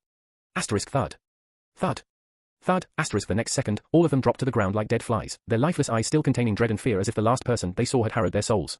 Nathasia felt like she lost her voice as she was unable to say or cry out something seeing all those men die within just a moment. And all it took was Damien to simply move his fingers. Damien then slowly turned around to look at Nathasia and then at William and Lena, who couldn't stop their chins from trembling. They wanted to say something but couldn't when they saw the blooded face of Damien. It was as if they were literally standing before a devil who had their lives hanging by a thread. Nathasia quickly reacted and jumped forward to grab his leg and said, "My parents and I won't tell anyone about you. Please, trust us." William and Lena wanted to pull back Nathasia, but they held their breaths to know what Damien was going to do. They nodded along as Nathasia said her words since they wanted to assure Damien that their lips would remain sealed about his identity. Damien let out a sigh as he bent down and pulled up Nathasia and said in a low voice, "Get out of here before they send backup. I have to go now. Sophie, I hope you are all right." Damien bitterly prayed inwardly.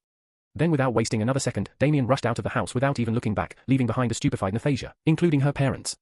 Nathasia wanted to follow and ask him about many things, but she could only halt her steps as William and Lena pulled her back. "Papa, he." Nathasia wanted to say something but was unable to complete her words. William let out a heavy sigh. It seems like the world had misunderstood the Crimson Devil, maybe he is not really a devil. Lena remained unnaturally quiet and didn't refute her husband's words despite the fact that she feared the words Crimson Devil the most. After realizing that she and her family had been interacting with the same person for over a month, she felt that her husband's words were true. Most of all, she knew that she and her family were alive now only because he bothered to save them. Would a true devil really care to save them? She then didn't understand why he killed so many people during the Great Calamity. In fact, William had this question in his mind as well, making him feel more puzzled after interacting with the man in question. Where did he go? Why did he seem in a rush? Nathasia asked as she continued to stare at the door blankly. Didn't you hear what those soldiers said? They said they had got information about his whereabouts, which means he can no longer stay here. Nathasia felt a loss in her heart hearing that Damien might never be returning here and asked, why can't he just fight them off like how he did now? William sighed with a slight head shake. I don't think things are that simple. It seems like there is a cost for his powers. Let's not waste any more time staying here. He was right to warn us since more might be coming here soon. Let's go. Chapter 356. William and his family were packing whatever essential items they could before abandoning their house and running away till the military got tired of chasing them. William had no idea where they should go since no place was really safe, and even the one they were staying till today was a place he found by pure luck. There was no guarantee he would be able to find such one again. Nathasia's mind was distracted as she packed her stuff, thinking about Marcus, or to be precise Damien, the Crimson Devil, thinking what was his real story since what she saw was nothing similar to what she heard about him. Sure, he was unbelievably powerful, but his character still seemed that of a human without killing people left and right. If he even spared them after knowing his identity, she was sure people were mistaken, and there was more to what happened during the Great Calamity. But now she was afraid of what was going to happen to him as she heard the military was here looking for him and she was only just a side mission. The second worry was where she was going to go now and after abandoning her lovely home and how long they would have to run. Let's go, Natty. Quick. Liana pulled along Nathasia, who was getting lost in her thoughts. Only half an hour had passed, but the three were able to pack whatever was required to let them survive for a week without anything. But just as the three got out, a huge truck was waiting in the distance, and standing before them were 20 soldiers and 2 men and 1 woman in a uniform that only Ascended ones wear. One of the men came forward and spoke, I am Ripley, and all 3 of you are under arrest for killing Colonel Sanders and his men. Men, arrest them. No. You can't do this to us. Your soldiers were the ones who tried to kill us. William indignantly shouted, but the soldiers had already handcuffed his hands, including Liana's and Natty's. Papa. Hey. Leave my daughter alone. William fumed as he tried to knock away the soldier handcuffing Natty with his body. Asterisk bang, asterisk William's eyes widened as his mouth stopped moving, and Nathasia was blankly looking at him, her eyes trembling. Lena had her jaw slack as she saw a spray of blood coming out of William's head, her thoughts in total disarray. Asterisk thud, asterisk the next moment, red blood dyed the ground as William succumbed to the ground with a bullet in the back of his head. Papa. William. Nathasia and Lena hysterically shouted as they tried to crouch down near his body, but the soldiers were holding onto Lena and Nathasia's arms tight enough for them to be unable to take a step forward. You bitch. Lena shouted with a pained expression at the Ascended woman since she saw her shooting William. The Ascended woman had an impassive face as she lifted her hand again and aimed at a shocked Lena. No. Asterisk bang, asterisk thud. No. Ma. Nathasia felt her world crumbling seeing her loved ones dying one after the other, and this shock was too much for her mind to bear, knocking her consciousness out. What the hell are you doing, Agent Bella? Why did you kill her parents? Ripley asked with a frown. Bella shrugged, what? We only need the kid. The other 2 are just extra baggage which would anyway be disposed of, and they are already guilty of many murders of our men. I would be surprised if they get any other punishment other than a death sentence. Rather than that, I made things easy for them and less nuisance for us. But we could have used her parents as leverage to use her. You do know why we were looking for her. It's not only because of her potential powers, but because she had made contact with the Crimson Devil. Bella casually waved her hands, it's no big deal. I will torture her and bring out the information you want. I'm sure a girl wet behind the ears would easily break. Now load the girl in the truck, and let's move. Ripley shook his head and felt a bit of pity seeing Nathasia's pale face and the 2 dead bodies. Suddenly the bright sky began to get cloudy as the sun was getting hidden by dark clouds. Ripley and the others froze their steps as they noticed the unnaturally rapid changes in the sky, wondering why the bright blue skies were becoming so dark and cloudy within just seconds. Asterisk rumble, asterisk. Not only that, they also heard the rumbles of thunder in the sky, which were getting louder by the second, and the sound of the thunder didn't seem like the usual ones, but frightening and ominous ones, a sound that could make one feel the chills. But one thing they noticed was that the dark clouds were gathering together at a place a few miles away from their place. Asterisk rumble. Asterisk crack. Asterisk this time they heard the loudest thunder they had ever heard in the distance and even streaks of red lightning making crackling sounds. The Crimson Devil, it's him. Ripley shouted in a tone of disbelief, recognizing those red streaks. Everyone else shuddered at the mention of that name as if they suddenly lost all the strength in their legs. They desperately hoped that Ripley wasn't foolish enough to make them rush to that place where the dark clouds were converging, because that would be utter suicide. Water droplets began to drip from the sky as Ripley wiped away a droplet that fell on his face. Nathasia stirred open her eyes, her vision blurry as she tried to bring her thoughts into order, hoping that what she just experienced was just a bad dream. But seeing that she was on the back of a truck and her parents' bodies lying in the cold ground made her feel like she was still in a nightmare. Papa, Ma. She couldn't help but keep sobbing bitterly. Asterisk rumble. Asterisk but the ominous sounding thunder startled her as she noticed that the skies were dark and the skies were drizzling. However, in her sadness and despair, she didn't think much about it. What the hell is happening over there? Ripley mumbled as he slowly took out his walkie-talkie. Command, come in. What's the status of the Alpha and Gamma team? Over. Command, come in. Over. However, no matter how many times he tried to communicate, he was not receiving anything back, even in other channels. For some reason, this is not working, I feel like things are going to get bad, we have to, asterisk rumble. Suddenly the ground below them vigorously shook as all of them fell on their butts, and a crimson circle of energy began to spread out from a distance, bringing about ripples of destruction in its path. As the crimson circle continued to move at a rapid pace, everything within the circle crumbled and turned to dust, including various tall buildings, became powder right after the crimson circle rippled through them. Even though the crimson circle was spreading out from a far distance, it was rapidly heading towards where Ripley and the others were. Shit! We gotta take cover. Chapter 357. The crimson ring was literally annihilating everything in its path, wrecking the ground as all buildings, plants, and trees got turned to dust. Nathasia was finally brought out of her daze when the ground shook as if an earthquake was happening, making her fall over. Since she was sitting on the back of an open truck, she could clearly see what was going on outside while the drizzling rain continued to increase its intensity. She was shocked as she saw a crimson ring of destruction heading in her direction at a shocking speed. But she didn't seem to care how dangerous and terrifying that circle was. It was more like she wanted that circle to reach her so that she doesn't have to feel this pain anymore. The ground was shaking too wildly for Ripley and his soldiers to properly move and escape the incoming crimson circle. So they could only helplessly watch as it headed towards them. Fortunately, contrary to their expectations, the crimson circle dissipated, leaving behind ash and debris in the air, making them unable to see what was ahead. But Ripley didn't care about it. All he wanted was to get out of here and report everything in case no one saw what just happened. Everybody, get on, quick. Stop daydreaming, fools. Like startled rats, all the soldiers quickly got on while Bella sat beside Nathasia with an impassive expression, not even bothering to look at her. Nathasia recognized that crimson circle and knew that it was the Crimson Devil, and wondered why he stopped before that circle could annihilate them as well.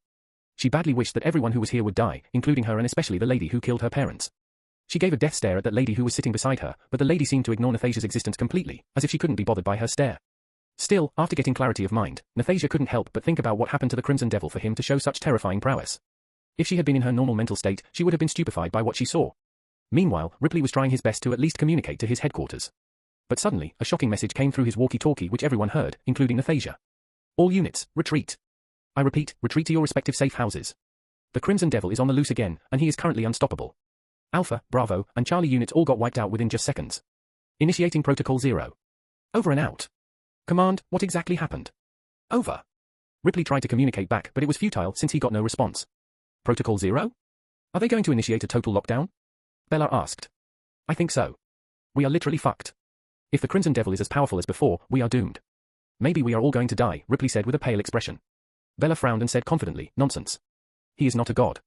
We could easily take care of him as long as we assembled all the best ascended ones.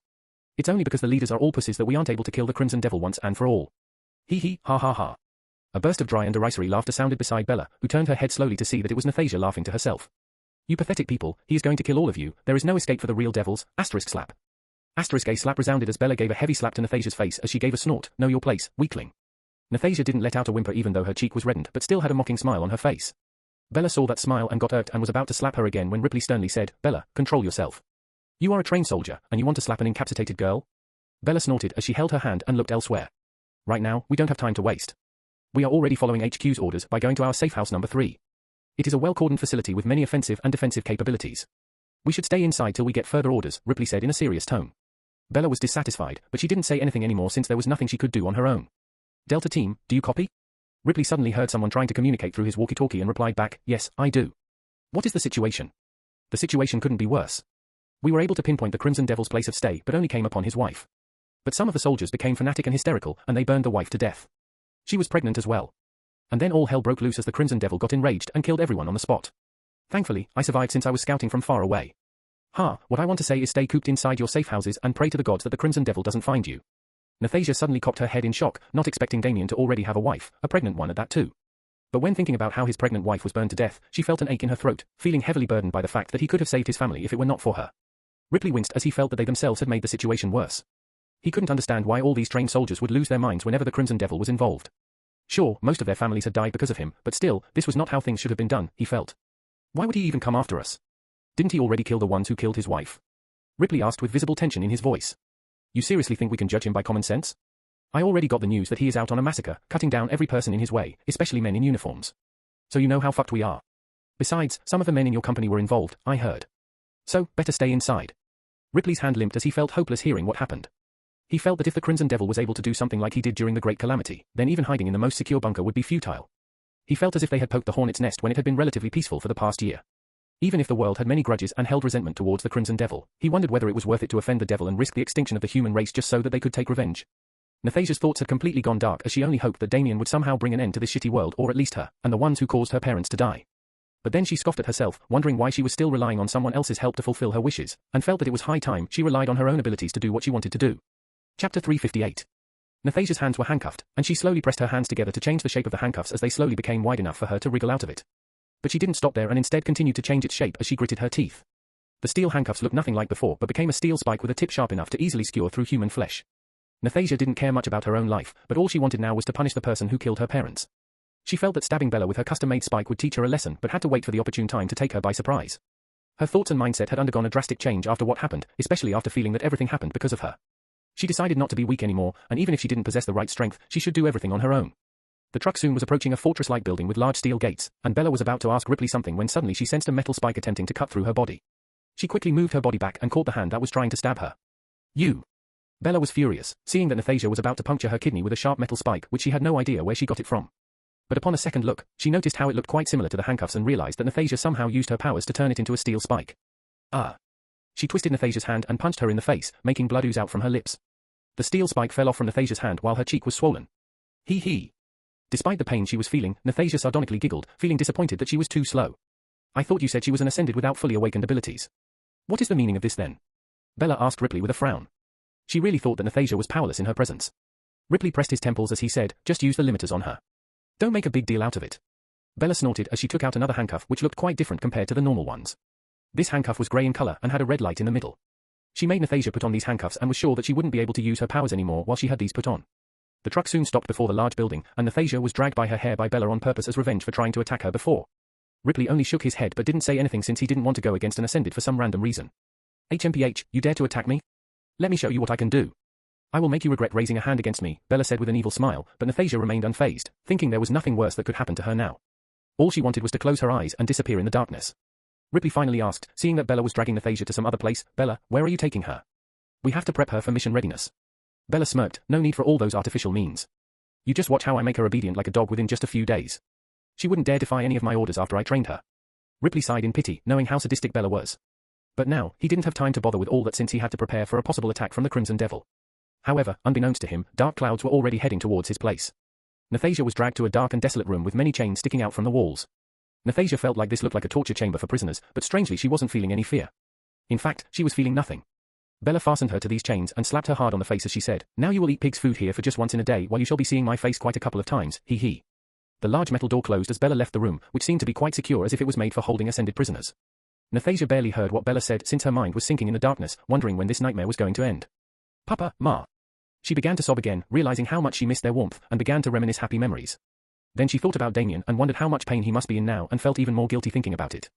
The day passed, and Nathasia didn't even get a morsel of food to eat, and the next morning Bella fed her something even animals would turn their heads away in disgust. But Bella forced her to eat and also vented her frustrations by using Nathasia as a punching bag before leaving. Meanwhile, the entire building was in lockdown as all the ascended men and women were training hard for any possible attack, or if they were called to fight the Crimson Devil. But things were looking bleak when Ripley got information that many safe houses were destroyed and no one had a chance as everyone was massacred by the Crimson Devil. Ripley couldn't help but have his hands tremble just as he heard the news. In fact, not only him but everyone else had despair written on their faces, desperately hoping that the Crimson Devil doesn't find the location of their building.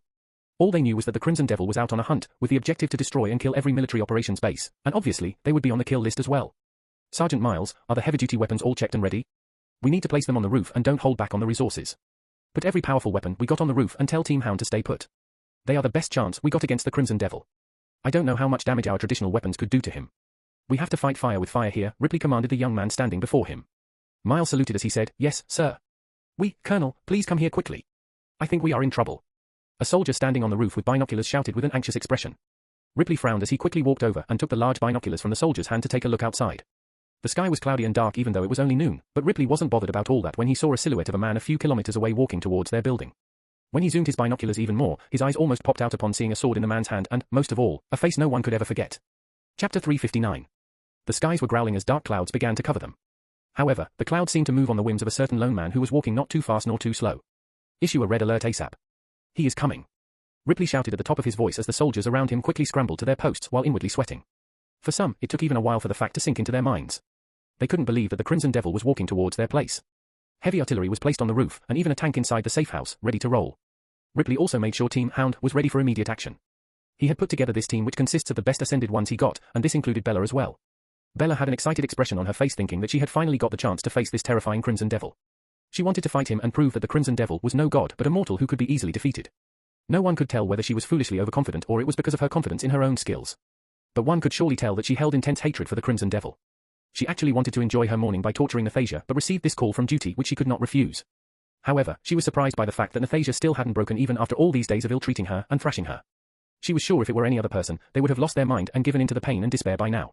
Nathasia, who was in the dark and secure room all alone, heard the alarm going off, which woke her up. However, her face was looking bloodied, and her figure looked pitiful and in bad shape. One could notice from her face that she was made to starve for the past few days. But her eyes still had a strong and defiant light that showed how adamant she was to not break before the person who killed her parents. After a few moments, getting some clarity of mind, she wondered why these alarm bells were going and if there was some threat outside. But the only threat she could think of to make these people trigger such a loud alarm was Damien. A soft smile crossed her face thinking that she might be seeing him again soon, but at the same time couldn't help but feel bad for what happened to him. There were 75 soldiers stationed across the building, while some were in squads to work together and fight the Crimson Devil. All had the best assault rifles, but their faces held no confidence at all. But the thing most of these people, including Ripley, worried about was their families. Since they had gone into total lockdown, their superiors had allowed them to bring their family into these safe houses since staying out was not considered safe.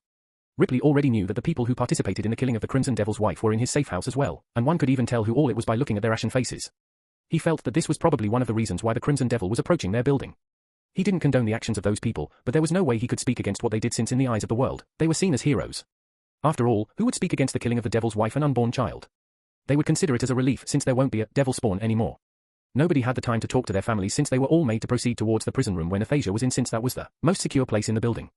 Some men got inside the tank and had already moved out through the large gates of the safe house. Be ready. Fire on my mark, Ripley commanded as he stood on the roof where the men were sitting behind the heavy artillery.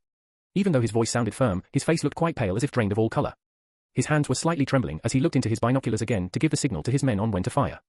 The men were sweating as they looked into their scope, preparing their weapons to fire. Ripley zoomed his binoculars even more to see the Crimson Devil's face clearer, but felt his hair rising on their ends when he saw how cold and impassive the Devil's eyes looked. It was as if there were no sign of human emotions left in them, but what replaced them was pure cold killing intent, which even seemed to make his blood curdle from afar. But one fact he definitely realized was that the Crimson Devil had appeared to shed blood and would only leave this place after he made sure that everyone was dead. And he could understand where all his rage was coming from, and anyone else who loved their wife to the death would feel the burning desire to take revenge. Even a blind man could tell that by feeling his killing intent spreading from him like a raging wave. Ripley felt like a dead man and didn't dare to waste any more time. Thinking that the Crimson Devil was within range, he gave a loud order, fire. Asterisk boom. Boom. Boom asterisk several projectiles were sent shooting through the air, curving in the air, before heading towards the Crimson Devil at an insane speed. However, to the shock of Ripley and the others, they saw the Crimson Devil simply raising his hand, and all the projectiles stopped in mid-air, losing their momentum completely. But what made Ripley and his men despair was when they saw the projectiles slowly turning around in mid-air, facing their direction.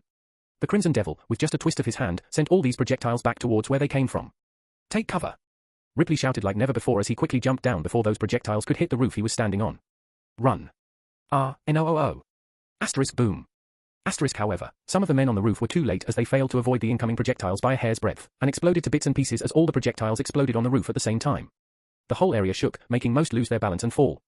10 soldiers died on the spot on the roof as they weren't fast enough to jump down. However, even Ripley didn't have a good landing and sprained his ankle, making him grimace as he got up. His mind was in total disorder as he felt his ears ringing from the explosion and seeing soldiers running here and there, while some were bleeding profusely. The explosion had not only killed some of his men but even severely injured some others. Ripley had never fought the Crimson Devil head-on before, and based on the latest intel, the Crimson Devil was weakened after his escape from the Supermax prison. His communication to other safe houses was also cut due to some precautionary protocols, because of which he was totally in the dark. He then looked towards the side to see that the tank was still moving forward, its barrel slowly rotating to aim towards the Crimson Devil. No, hold it. Ripley shouted since the last thing he wanted was a repeat of what just happened. Chapter 360. But Ripley was too late as the tank had already moved out and fired a shell at the Crimson Devil. And his worst fears came true when the Crimson Devil easily sent the shell shooting back towards the tank, making a large hole through it. Ripley felt a sudden heaviness in his heart, his limbs tingling with fatigue when he saw how the most powerful weapons like RPGs and powerful rifles were all basically useless against someone who could send rockets flying back to them. He didn't know what to do or how to fight this calamity. All he knew was that he should at least make sure his family was saved. But even that was a bleak hope, considering how he was sure that the Crimson Devil would easily break in and kill everyone. Cease fire. We are going in. Ripley turned around to see Bella and 3 others, all suited up to face the Crimson Devil. She and the others together formed Team Hound, and each of them were strong ascended ones in their own right. She didn't have fear written on her face other than crazed excitement, while the other 3 had ashen faces, not knowing whether they even stood a chance against the devil. Bella, are you sure you want to fight him? Ripley asked out of concern as her fellow comrade. HMPH, of course, Bella snorted as her palms lit up in flames. Ripley didn't stop her anymore and said, okay. Be careful, you all, and retreat if there is no chance. He opened the doors again, but just then, a mangled tank came crashing in, killing Bella and the other 3 ascended ones just like that. Ripley's jaw slacked while feeling his legs go numb, seeing how the Hound team, which consisted of the most powerful ascended ones in his team, got crushed to a bloody paste. Everyone, retreat. Ripley now was absolutely sure that there was no point in losing more lives by fighting back. He suddenly thought of another idea which he had no idea if it would work or not but was the best and only alternative he could use. Stop firing. Set up C4S, landmines, any bombs with good explosive power around this place. We are going inside the secure holding. Ripley wanted to see if he could bring down the Crimson Devil by making this whole place explode while taking cover in the prison, which was made like a bunker. The other soldiers let out a sigh of relief, hearing that they don't want to fight the calamity outside now, but still, they knew they were far from danger. Everyone abandoned their posts as they quickly began to run inside the building, heading towards where their family was while taking the necessary weapons with them, just to feel safe. Ripley made sure his men put every bomb they got wired through the whole place, and then didn't even bother to check how close the Crimson Devil was before running into the building. Nathasia was in half-delirious state when she saw many women and children coming in who looked at her with a surprised look but then ignored her. She didn't know who these people were but guessed that they must be families of the soldiers here. Help, please. Nathasia tried calling out, hoping that they would at least free her. But the others only looked at her with pity while some with wariness, thinking that she was some hardcore criminal. Don't stay here. Move into the second room. A soldier said in a loud voice, making everyone move into an inner room that was behind one of the doors in the prison room. Nathasia was alone again when all the women and children moved over to a more secure room which was behind a heavy metal door. Even if a missile was fired at the door, it wouldn't be able to make a hole in the door. Soon after, Nathasia saw many men and women in uniforms and guns assembling in the prison room, while some only shot some glances towards her before ignoring her. Nathasia wondered why all of them were coming here and what was happening outside. But the soldiers who had their nerves brimming with uneasiness couldn't help but talk to each other about their current situation, and how hopeless things seemed. Even if their families were in the next room, not one of them dared to waste time by opening it. Ripley made them move there so that even if the worst comes to worst, he hoped that everyone's families would stay out of the Crimson Devil's sight and avoid getting killed. Or he hoped that the Crimson Devil wouldn't go too far to kill unarmed women and children. But this was all just his wishful hoping, and he also made his way towards the prison room after making sure everyone went inside. He made sure that the bombs were wired in such a way that the moment anyone comes through the door, all the bombs would be triggered and explode at the same time. Nathasia's eyes lit up when he heard the soldiers tensely discussing what was happening outside. He is here. She felt immensely happy knowing that Damien was here and suddenly felt as if a ray of hope was shining in her dark world. She couldn't help herself from smiling, thinking that finally, she was going to get justice for her parents since she knew Damien was going to kill everyone here. The others thought she had gone crazy from being imprisoned under Bella's care, seeing her smiling to herself. But that was just a passing thought as everyone was tightly gripping their rifles with clammy hands, desperately praying for the explosion to go off and take care of the walking calamity. Boom. Suddenly the whole earth shook when a booming explosion resounded outside, making everyone tremble, feeling how powerful that explosion was since they could hear the earth rumble from inside this secure room. But at the same time, some had ecstatic expressions on their faces thinking that the Crimson Devil should have blown up to nothing but ashes since they were sure the bombs could only be triggered if someone walks in. Ripley, however, didn't show any excited or happy expression since he knew the only way to make sure the Crimson Devil was really caught up in the explosion and died was by seeing if he was going to come through the secure door in front of them within the next 10 minutes. If he doesn't, then Ripley was sure that something would have happened to the Crimson Devil and they would have the win. But if he does, then not even gods could help them. Nathasia was immensely worried, hearing the conversation of some of the soldiers, and felt enraged, thinking how despicable these people were to rig a bomb to kill Damien. If they were so worried about their lives, why did they kill his family? Bang, everyone got startled when they heard the sound of a metal door being forced open and crashing onto the ground. But this sound made everyone's chest cave in as they let out a hard sigh, closing their eyes since this meant that the Crimson Devil was alive and he was coming for them. Chapter 361. Nathasia was at the very back of the prison room, having her hands chained to the wall. Her vision was covered by the backs of many soldiers nervously standing while facing forward. But she could vaguely see the sturdy metal door ahead, which was the entrance to the prison room and the only way Damien was going to enter. Her eyes were fixated on that door without even blinking. CRUKKK, suddenly the prison door began to deform as the sound of metal being bent resounded. Everyone gulped when they saw the door being slowly mangled. And before they knew it the door crumbled and was blasted away, revealing darkness outside with only a pair of crimson eyes peering into their souls. Everyone cocked their guns as their sweaty fingers slipped onto the triggers. And before they knew it, a sword slowly became visible as a figure emerged from within the darkness. Ripley somehow gathered some courage after a lot of hesitation and said, "Please, you don't have to do this. We can talk, what happened wasn't really our fault." The others didn't have any idea why they still didn't press the triggers but, at the same time, was surprised that Ripley had the guts to talk to the Crimson Devil. Damien let out a sardonic chuckle, "Yes. We can." His expression then became stiff and deathly cold as he continued, "In hell." And before Ripley could realize or digest his words, Damien shot forward and brought his sword upon Ripley, easily cutting him in half. The others had their eyes became wide as saucers as their bodies involuntarily turned to shoot at him. Tack. Tack. Tack. Tack. Sounds of bullets being fired all at one echoed in the room as bright flashes accompanied them. Arg. Aya. But Damien began to flash around them as his sword continued to cleanly cut through the soldiers as if he was cutting butter. He didn't even instantly kill them like he did Ripley, but them at several places in immediate succession to let them die a slow and painful death to the point they could only writhe on the ground as they continued to bleed to death. Not even a single bullet touched him. But rather, some of the soldiers accidentally killed their fellow comrades. The air was filled with the smell of death and despair as the soldiers continued to fall one by one, their struggles completely vain. Finally, the gunfire ceased when the prison room was filled with blood and corpses. It was a complete one-sided massacre that could send chills over one's blood. Damien stood in the middle, his sword dripping with blood. Nathasia was unfazed by what happened as if she was used to seeing so many people getting cut down, or it was just that she couldn't care less. However, her expression became complicated when she finally saw him clearly and tried to open her mouth a few times to say something to him, but no words came out of her mouth. Just from one look at his face, she could see the intense rage, resentment, and sadness he was carrying within his heart. However, before Damien could look at Nathasia, he saw the only other door in the prison room and frowned as he walked to it. He again destroyed the metal door as he saw what was inside. Ah. Please, let us go. Please don't hurt us. You devil. You killed them. Go to hell, you devil. The moment they saw Damien, many began to plead while the few of them realized that their loved ones were killed outside, seeing the blood dripping from his sword, and began to curse at him, fully believing that they were dead anyway. However, hearing the name devil, Damien gave a death stare at those women who cursed at him, and immediately they cowered, feeling as if their hearts were plunged into a deathly cold abyss. He raised his sword and simply did a slash in the air, cutting down the women who cursed him without even having his sword physically cut through them. No. The others screamed in panic and horror, but soon Nathasia heard those screams stifle before the entire room became deathly silent. She didn't have to think much to know what happened, but couldn't find it anywhere in her to think bad of Damien for what he did now, considering what he had to go through all these years and how his family was killed just recently. After a few moments, Damien came out of the room and finally looked at Nathasia. But Nathasia was taken aback by the way he was looking at her without containing any emotion. It was as if he was looking at a stranger with cold eyes. He slowly came forward and grabbed her blooded face while looking into her eyes. He could see that she was in pretty bad shape and could guess how she was treated for the past few days. I am sorry. Nathasia was somehow able to cough out 3 words. However, Damien's expression remained unfazed as he slowly raised his sword. Nathasia saw how the blooded sword was looming over her head and thought that he wanted to end her because of how angry he was with her. She, however, didn't plead for her life and instead drooped her neck as if she was ready to pay for the loss that happened to him because of her. Asterisk clank. Asterisk, but her eyes fluttered as she got startled by the sound of chains falling on the ground while feeling them falling off from her wrists. She opened her eyes in shock and was surprised to see that Damien had cut off the chains that bound her. But he didn't say anything else as he simply turned and walked away without sparing her another glance. Wait. Nathasia said in a weak voice as she stumbled forward, feeling weakness all over her body, including her legs. But Damien seemed to turn a deaf ear to her as he continued to walk away. Nathasia's eyes became resolute as she mustered up all the strength she could to propel her legs forward. She felt that she couldn't just leave him alone like that. She believed that she could help him as she understood a part of his pain, especially the pain of losing one's family. Even now, she desperately hoped that all of this was a nightmare and her family was still alive. Damien came outside the building as he continued to walk slowly with an emotionless expression, not knowing how many he would have to kill before he starts feeling something in his heart. All he now had was the undying thirst to take vengeance and end anyone that comes across him. He hated humans the most now since they were the ones who made him an outcast and killed his family. But he wondered why he didn't kill Nathasia and instead let her go.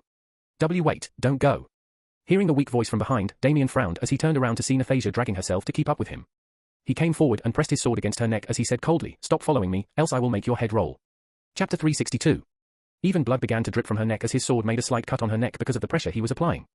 Nathasia felt her heart tighten, but then she swallowed her fear and said, I want to come with you, please, let me follow you. Damien shook his head, no. Go home, he coldly said as she pushed away Nathasia, making her stumble back. Nathasia felt hot tears slipping through her eyes as she shouted with all her strength, I have no home. Not anymore, they killed my parents.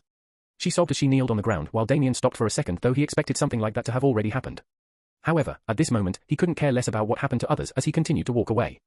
Nathasia stifled her sobs when she saw that he was walking again and quickly forced her to rush forward.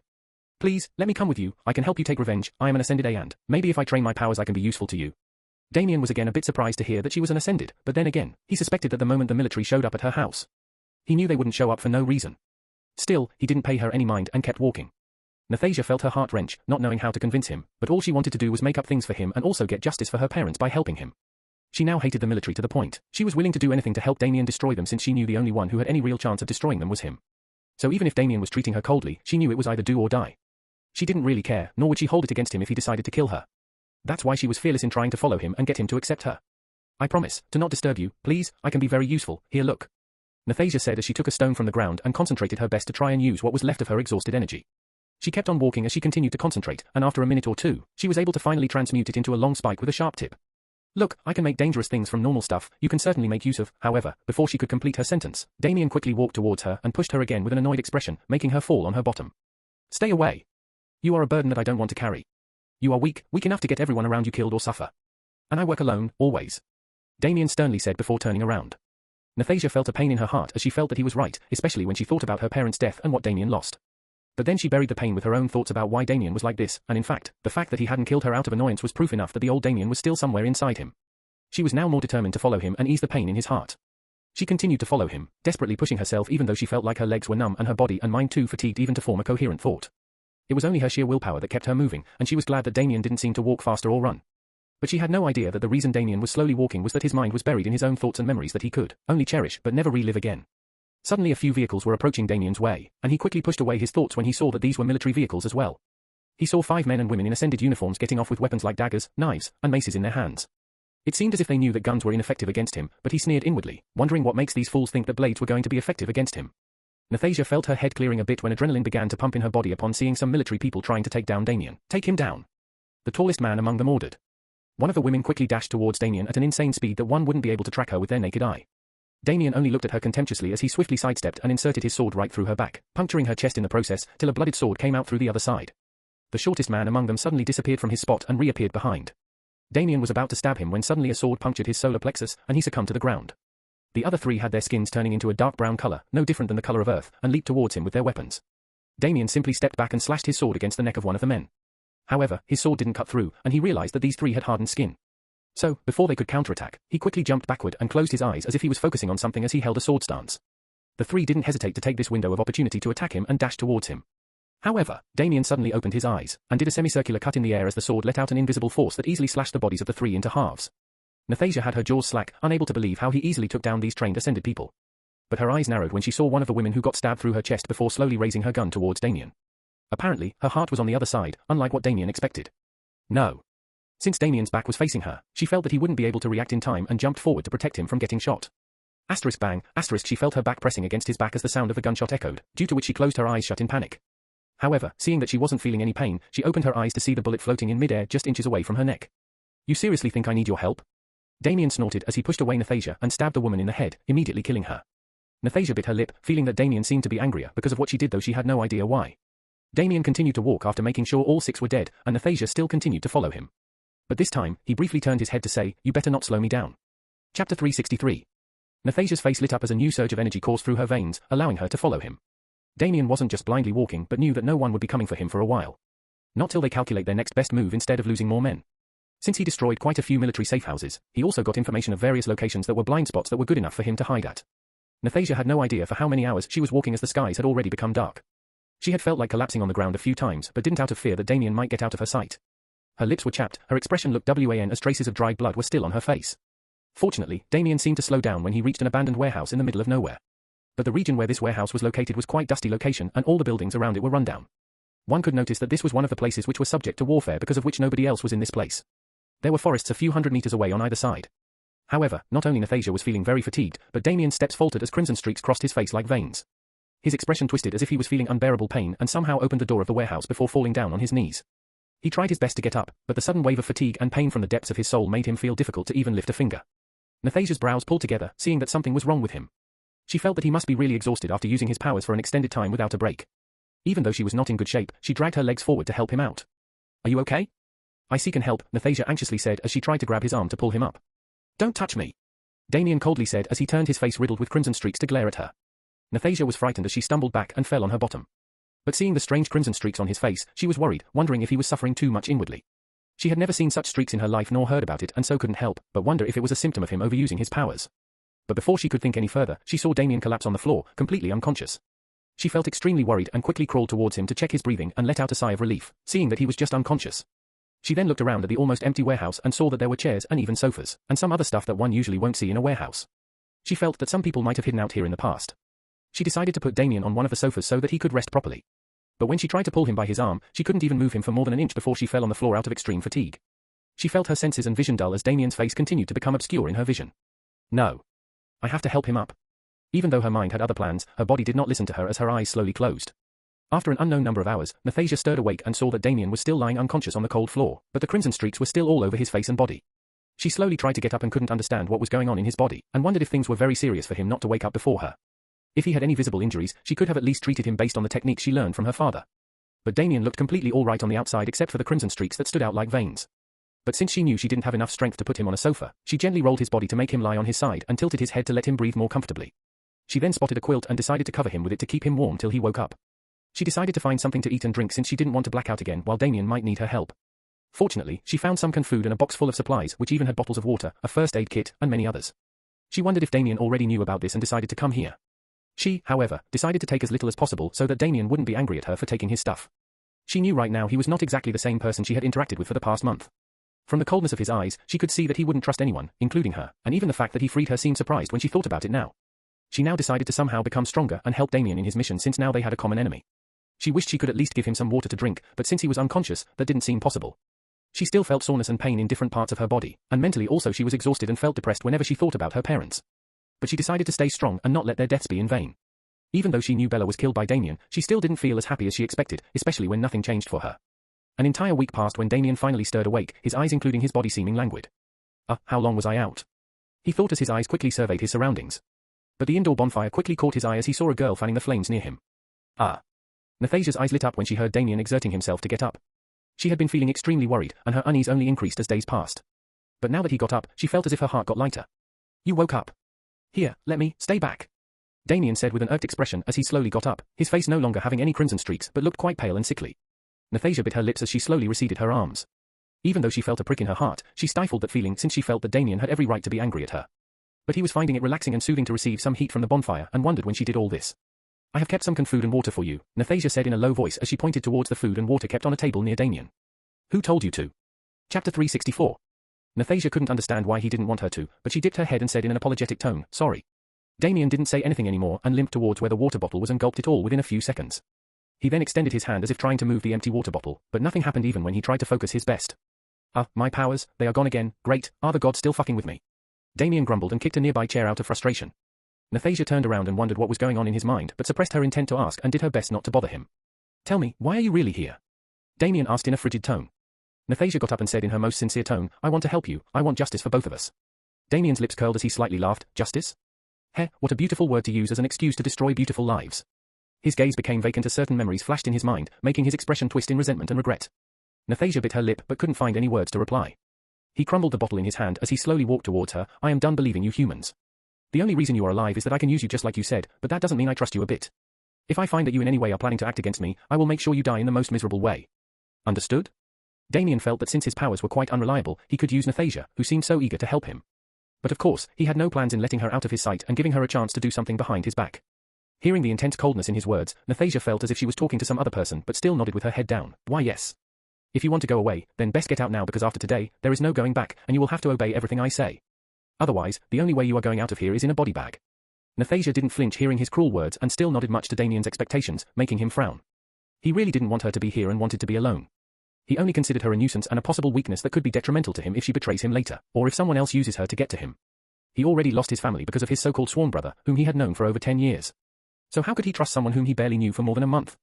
But he couldn't understand why he even bothered to let her free or why he can't just kill her and get it over with instead of having one more thing to worry about. Still, no matter how much he wanted to, his hand just wouldn't move towards his blade to strike at her. So, he decided to make the best use of her to complete whatever objectives he had. He still had the main target to take revenge against, the sworn brother who betrayed him, Merlin Tan. He found where he lived when he forced out information from certain people, and now all he had to do was go to his home where he was surely hiding and make him suffer. But since he couldn't rely on his powers as there was little to no chance that he would be able to use them again, he knew he would have to take extra measures to succeed in his plan and had to think of a way how he could incorporate Nathasia into this plan. He didn't really care whether he dies or not during his hunt as long as he at least kills Merlin Tan.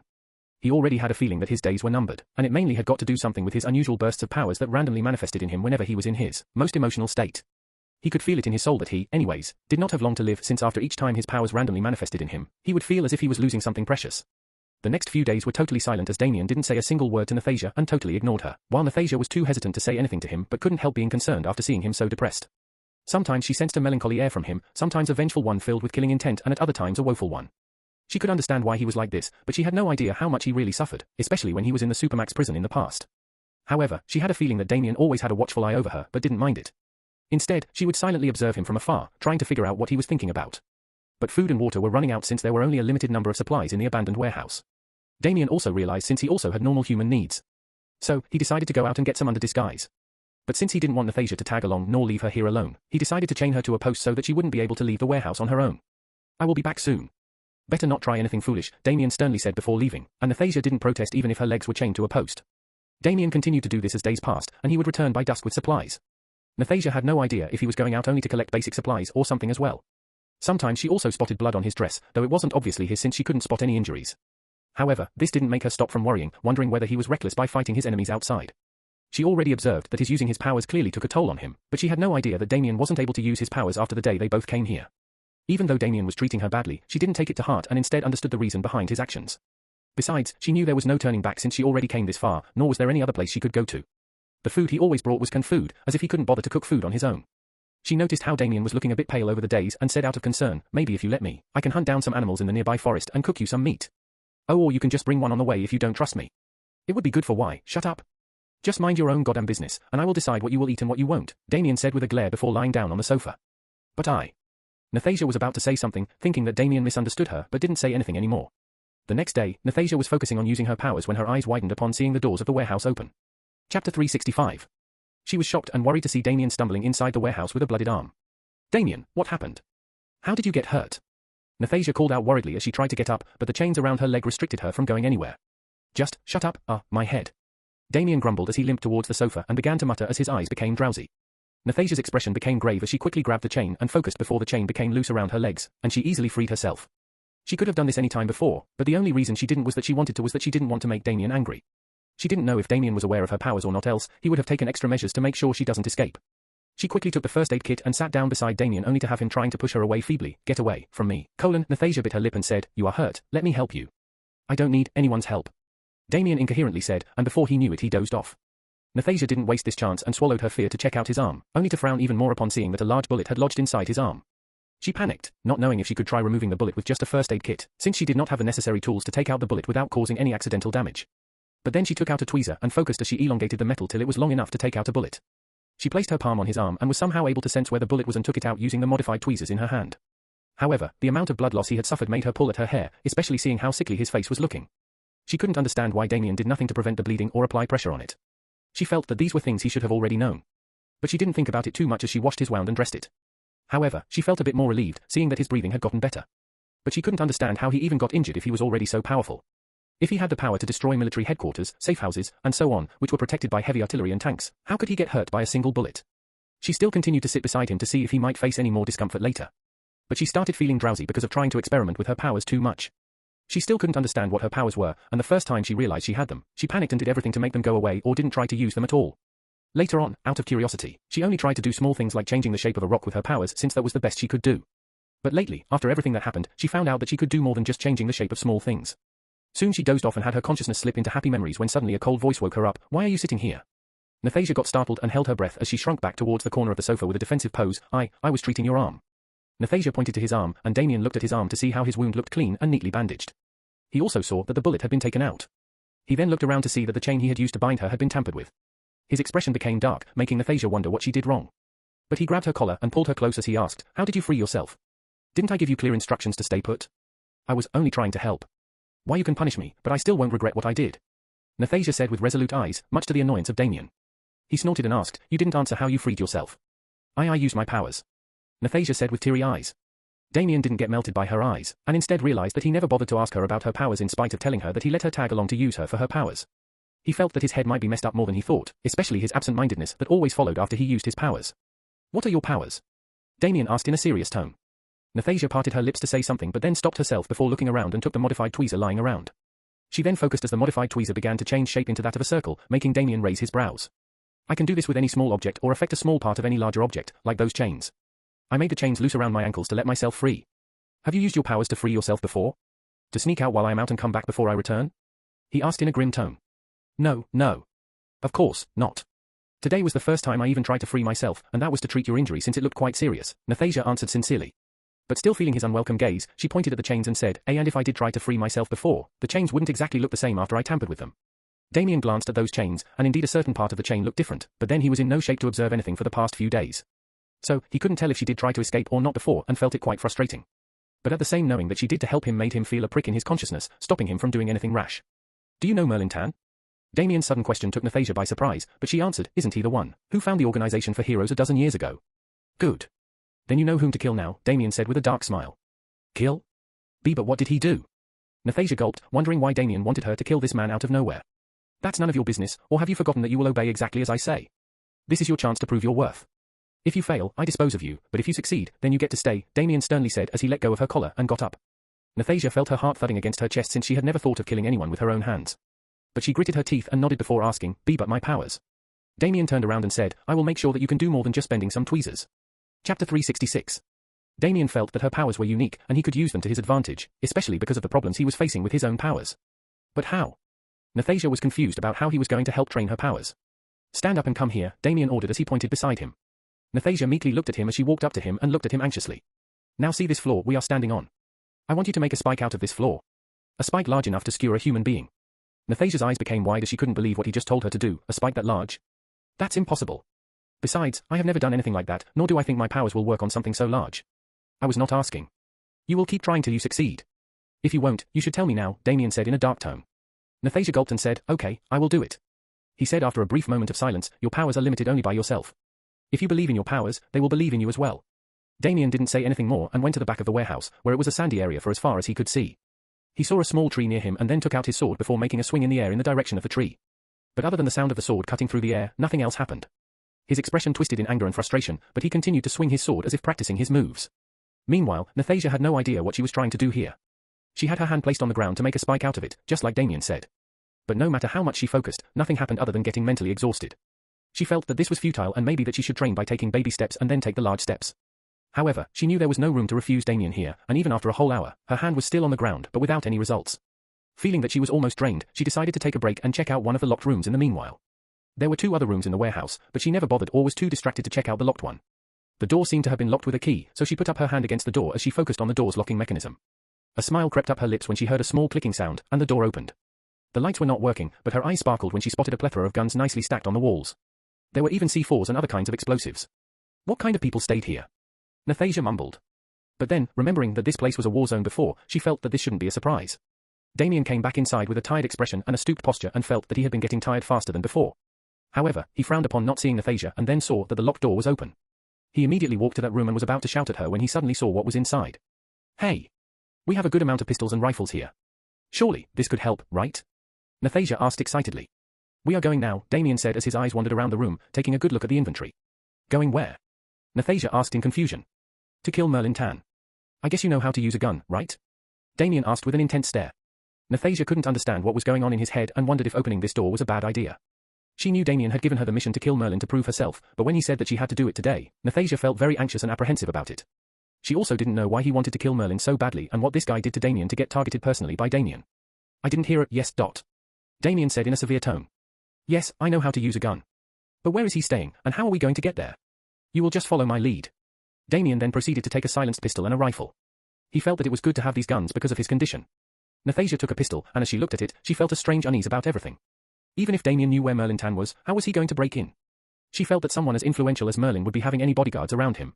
But Damien didn't seem to be least bothered about those things even though she knew that he also knew about these factors. Damien made Nathasia practice with the sniper rifle for a while to make sure she knows to at least fire it. The two soon went out with scarves to cover their faces while Damien was carrying a large bag behind his back. After walking for more than 30 minutes, the two saw a road for the first time and saw a car coming in from afar. There were only abandoned small buildings in the vicinity with no other soul present. Go and stand in front of the car. Make it stop. Show your face as well. And after he stops, make him get out of the car. Damien said as he looked at the car. Nathasia parted her lips to say something, but then she didn't and quietly walked towards the road to try and make the driver stop.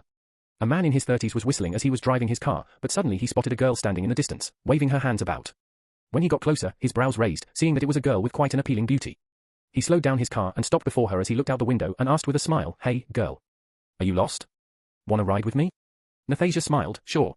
She then put down the heavy bag on her shoulder and asked, but can you help me put this in the back of your car? The man eagerly said with a smile, of course. He got out of the car and walked towards Nathasia with a beaming smile. *PW, the sound of a silenced gun being fired resounded, and the man suddenly fell down with his brains splattered on the floor. Ah.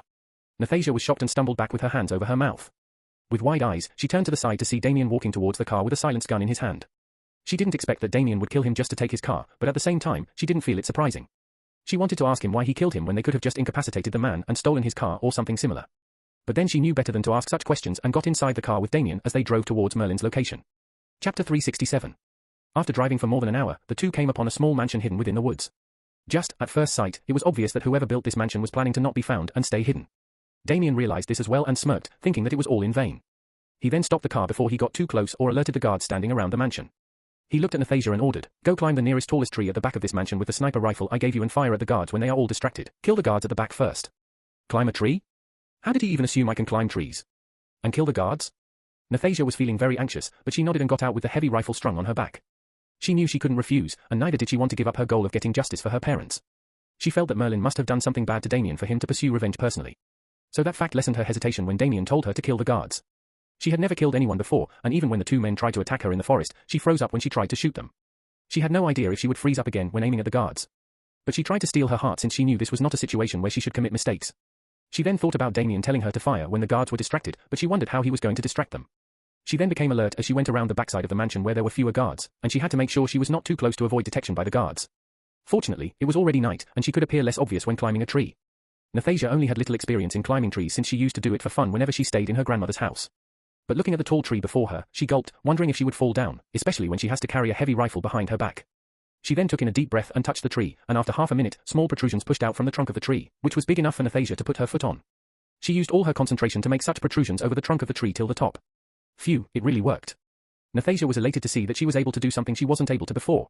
Even though a tree wasn't as large as the ground, it was still a start for her. She felt that the adrenaline pumping through her body might have helped her do it quickly. Without wasting any more time, she began to climb the tree without making any sound so as to not give out any cues. Damien was watching from afar, waiting for Nathasia to reach the top of the tree. However, from time to time, his eyes would become bloodshot whenever he glanced at the mansion.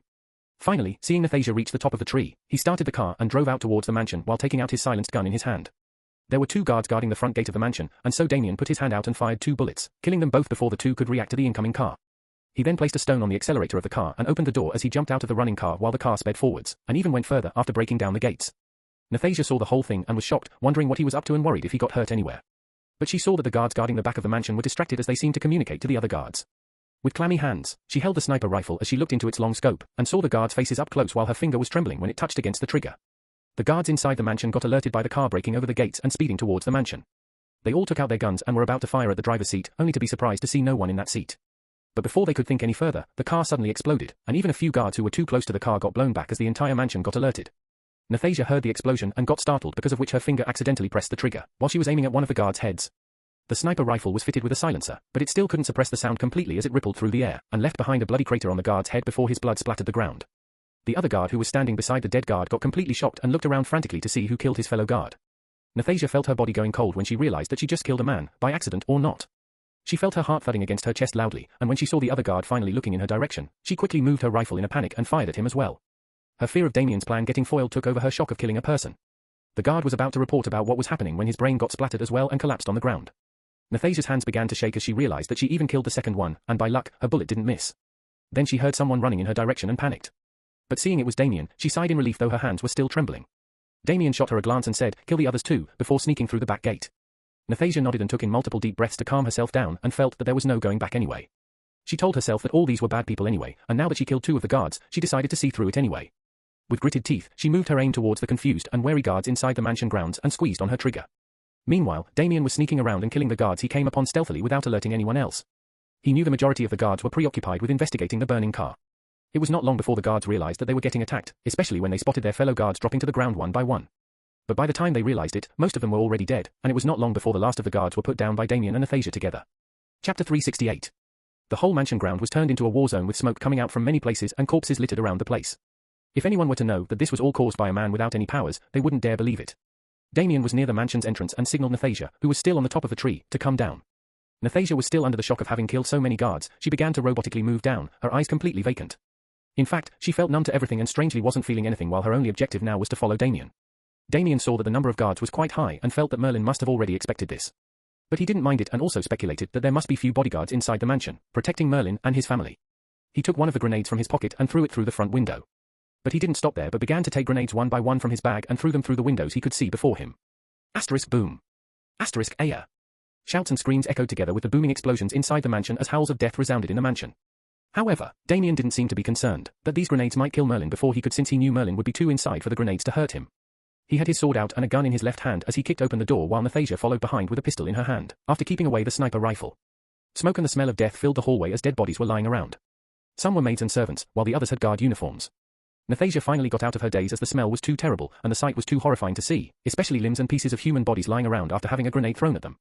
She wondered how Damien didn't seem to be slightly fazed by all this while she had to hold her breath to keep her head clear. She started to feel dizzy and nauseous but somehow poured in all her willpower to control herself, telling herself that if she shows weakness now, then she would never get stronger or help Damien later. Hey! Stop! PW! Before the guard from upstairs could complete his sentence, Damien already put a hole through his head. Bang! Clang! Suddenly, a bullet was fired at Damien by a guard who was hiding in a corner, but his eyes widened when he saw Damien deflecting the bullet with his sword. But before he could react, he saw Damien pointing his gun towards him. Without even looking, and that was the last thing he saw before everything went dark forever. Couple more guards gritted their teeth as they came out to take down Damien, but all of them were taken down too fast by Damien, while some had their necks sliced off with his sword. Nathasia didn't know that some of the bullets that were heading towards her were taken care of by Damien unconsciously. But her heart was too taut to notice, since each time a bullet was fired, she would get startled and close her eyes shut at the sight of blood spraying. Damien wasn't moving through the mansion aimlessly. In fact, he already memorized the blueprint of this mansion since, for the past few days, he had been forcing out information about Merlin's whereabouts and the details of his mansion from various people. Damien made sure that he was prepared enough to at least take down Merlin even if he himself got killed in the process. As Damien climbed the steps, the sound of each step was like the footsteps of death closing in on the guards hiding upstairs. Some of the guards were already injured because of the surprise grenades that dropped in. Some even had part of their limbs exploded into bits and pieces. Get your head straight unless you want to leave this hell without avenging your parents. Damien's cold voice froze away Nathasia's hesitations and apprehensions as glimpses of her parents being shot down in cold blood triggered various emotions in her, making her eyes glow with a resolved light. Damien realized that he had involuntarily saved Nathasia quite a few times before and had no idea why he even did that when he felt that he didn't care whether she died or not. He then believed that he did it since he felt that she was still useful. The sound of many gunshots echoed on the first floor as sounds of bodies dropping followed them. Nathasia was no longer in a stunned state but was alert and even helped Damien take down some. Since her father had trained her how to use a pistol before, including aiming it well, she had no problems in accurately aiming at the guards. Soon, a large wooden door was spotted by Damien at the far end of the corridor. But he stopped as he saw a woman in her 30s, dressed in a black leather suit standing guard in front of the door. But the scary part about her was the steel and sharp claws attached to her fingers which looked as if they could easily tear out a person's throat. It didn't take any second guesses for Damien to realize that she was an Ascended One. It was not that Damien didn't expect Merlin to hire Ascended Ones to protect him, but he felt that he had to kill Merlin quickly before his health deteriorated any further. He could already feel his life force slowly slipping away, while sometimes, his mental state was too disoriented to make him think straight. He also had the belief the longer he waited, the more preparations Merlin might make for him. So he felt like striking when the iron was still hot. Besides, he just couldn't stand the idea of Merlin being alive longer, especially after what he did to him. However, Damien didn't think that Merlin would be comfortable with just having a single Ascended protecting him, but at the same time, this meant that the Ascended standing before him was no joke but a powerful one which Merlin was able to find in a short time. The powerful and scary Crimson Devil. Oh. Do you have any idea how long I have been looking forward to marking my beautiful nails with your blood? The woman coyly said as she licked the steel claws. For some reason, the woman didn't seem to show any signs of fear upon seeing Damien and instead even inserted a subtle death threat within her words, as if she was completely confident of killing him. Nathasia felt a very bad vibe from her and felt that she was quite deranged seeing her actions, and increased her guard even more as she felt a very dangerous feeling from her. But Damien frowned upon seeing her and was instead thinking of different ways to take her out. But the main problem was he didn't know what her powers were. Chapter 369. Oh, you look like you don't recognize me. I am hurt. But then I guess small fries like me named Deathclaw wouldn't enter the eyes of the great Crimson Devil, Fufu, Deathclaw giggled. Damien didn't say anything but continued to look at her as if looking at a dead person, which irked Deathclaw since she felt as if he was disregarding her existence and wasn't taking her seriously at all. He had never heard of any Deathclaw, but then again, he was not in the mental state to remember about vague things. Deathclaw slowly sashayed forward as she licked her steel claws. Do you know that Merlin basically hired me for free? As for why, it's because I want the world to know how powerful I am once I take your head. Once I purge the devil from this world, then the whole world would respectfully bow before me, foo. Then those who hear my name will tremble at the very mention of. Damien snorted as he fired a bullet at her before she could finish her bubble. His movements were extremely quick enough for an ordinary human to be unable to react. But just before the bullet could hit Deathclaw's head, she suddenly disappeared from the spot and zoomed to the side, easily dodging the bullet. Speedster! Damien mumbled as he felt that this was a headache indeed since without his powers, it would be hard to deal with someone as powerful and troublesome as her. He tightly gripped his sword as he perked his ears, as he maximized his senses since he would have to rely on them to have a chance at taking her down. Nathasia felt her heart pounding against her chest, as she saw how fast Deathclaw dodged that bullet and wondered how they were going to defeat someone who moved too fast to be tracked by naked eyes. Feeling anxious, she raised her pistol and aimed at Deathclaw, who seemed least bothered and instead amusedly smiled as she said, Foo. Who is that little kitty behind you, devil? I take it that she is your little girlfriend. Ah, how sweet. Maybe I should play with her before you and show how beautiful her blood is before I play with you, HM? Damien could see that this Deathclaw woman was a sadist and someone who loved to toy with her targets before killing them. However, he was in no mood to indulge, and it was either do or die for him, and he seemed least bothered about her threatening Nathasia.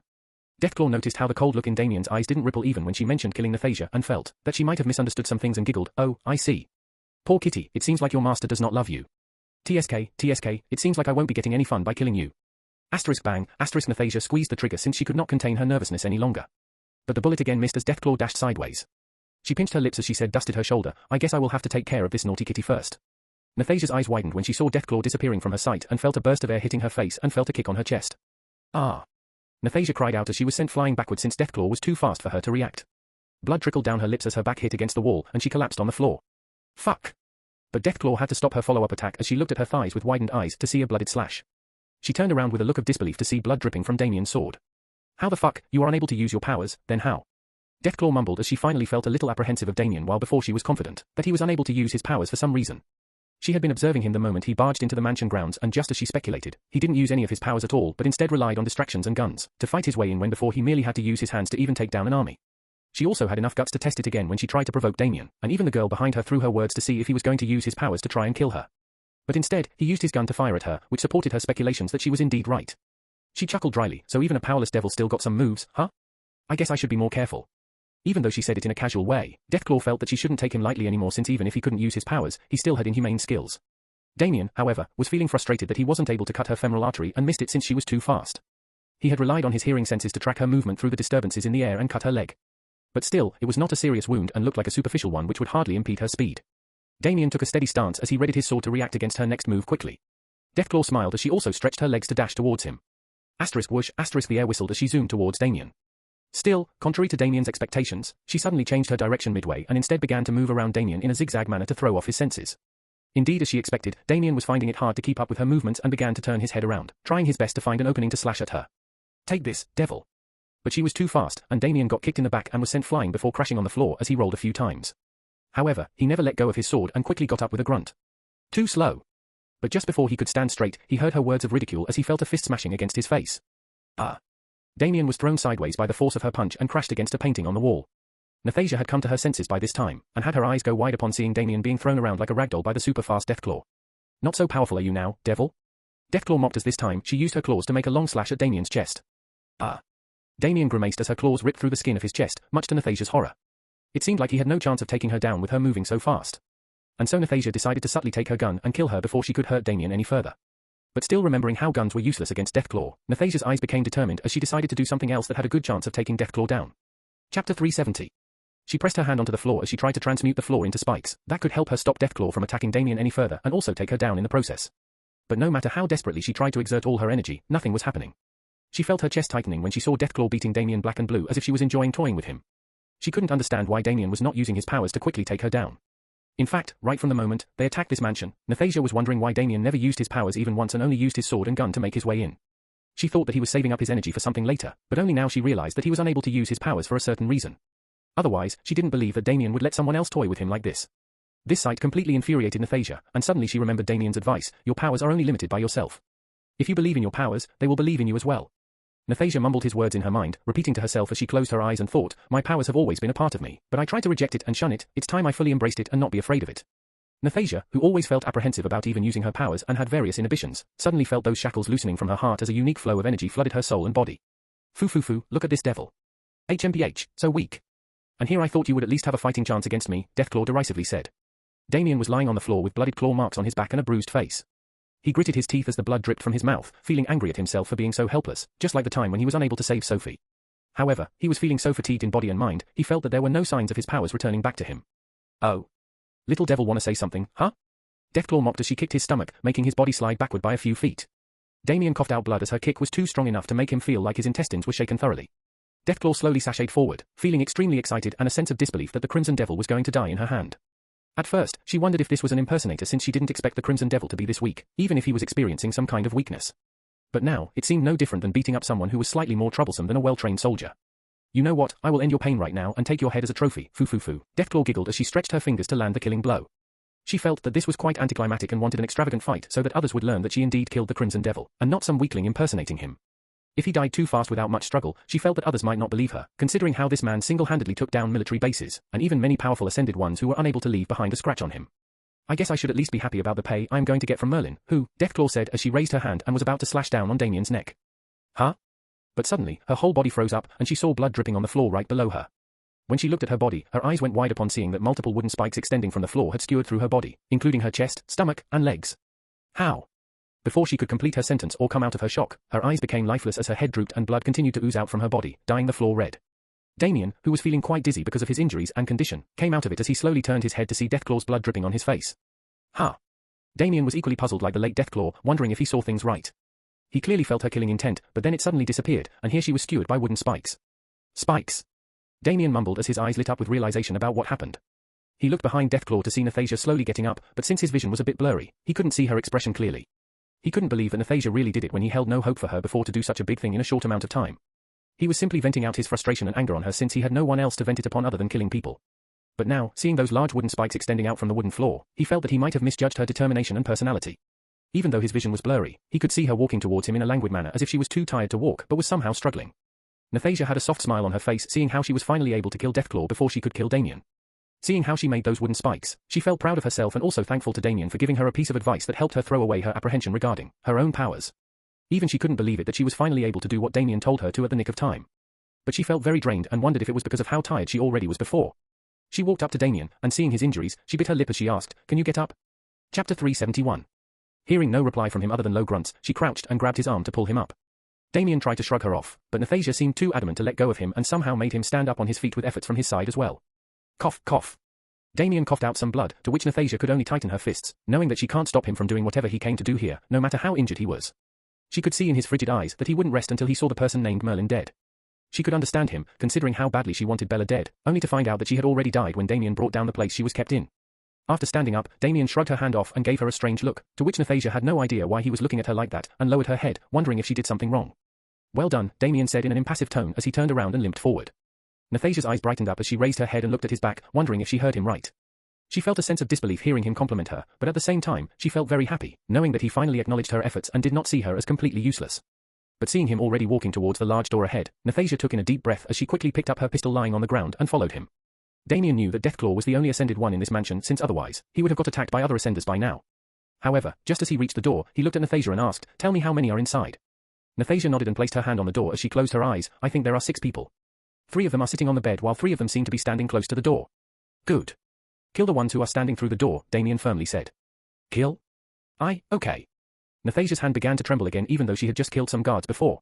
She still had difficulty coming to terms with the fact that she had already killed people, which was something unimaginable to her before. As she raised her shaky hand with the gun towards the door, Damien frowned, seeing that she was still out of it. He gripped her hand, which was holding the gun, and said in a stone-cold voice, "If you think killing people is bad, then it means you do not care about getting justice for your parents at all. Or have you forgotten what you told me when you wanted to come with me?" Nathasia's lips quivered as she thought back to the memory of when her parents were shot dead before she could realize it. And the inexpressive face of Bella, who acted as if she had just killed 2 ants, which infuriated Nathasia even more. Her hand suddenly stopped shaking as the grip over her gun became firm. Damien narrowed his eyes as he removed his hand from hers and waited for her to make her shots.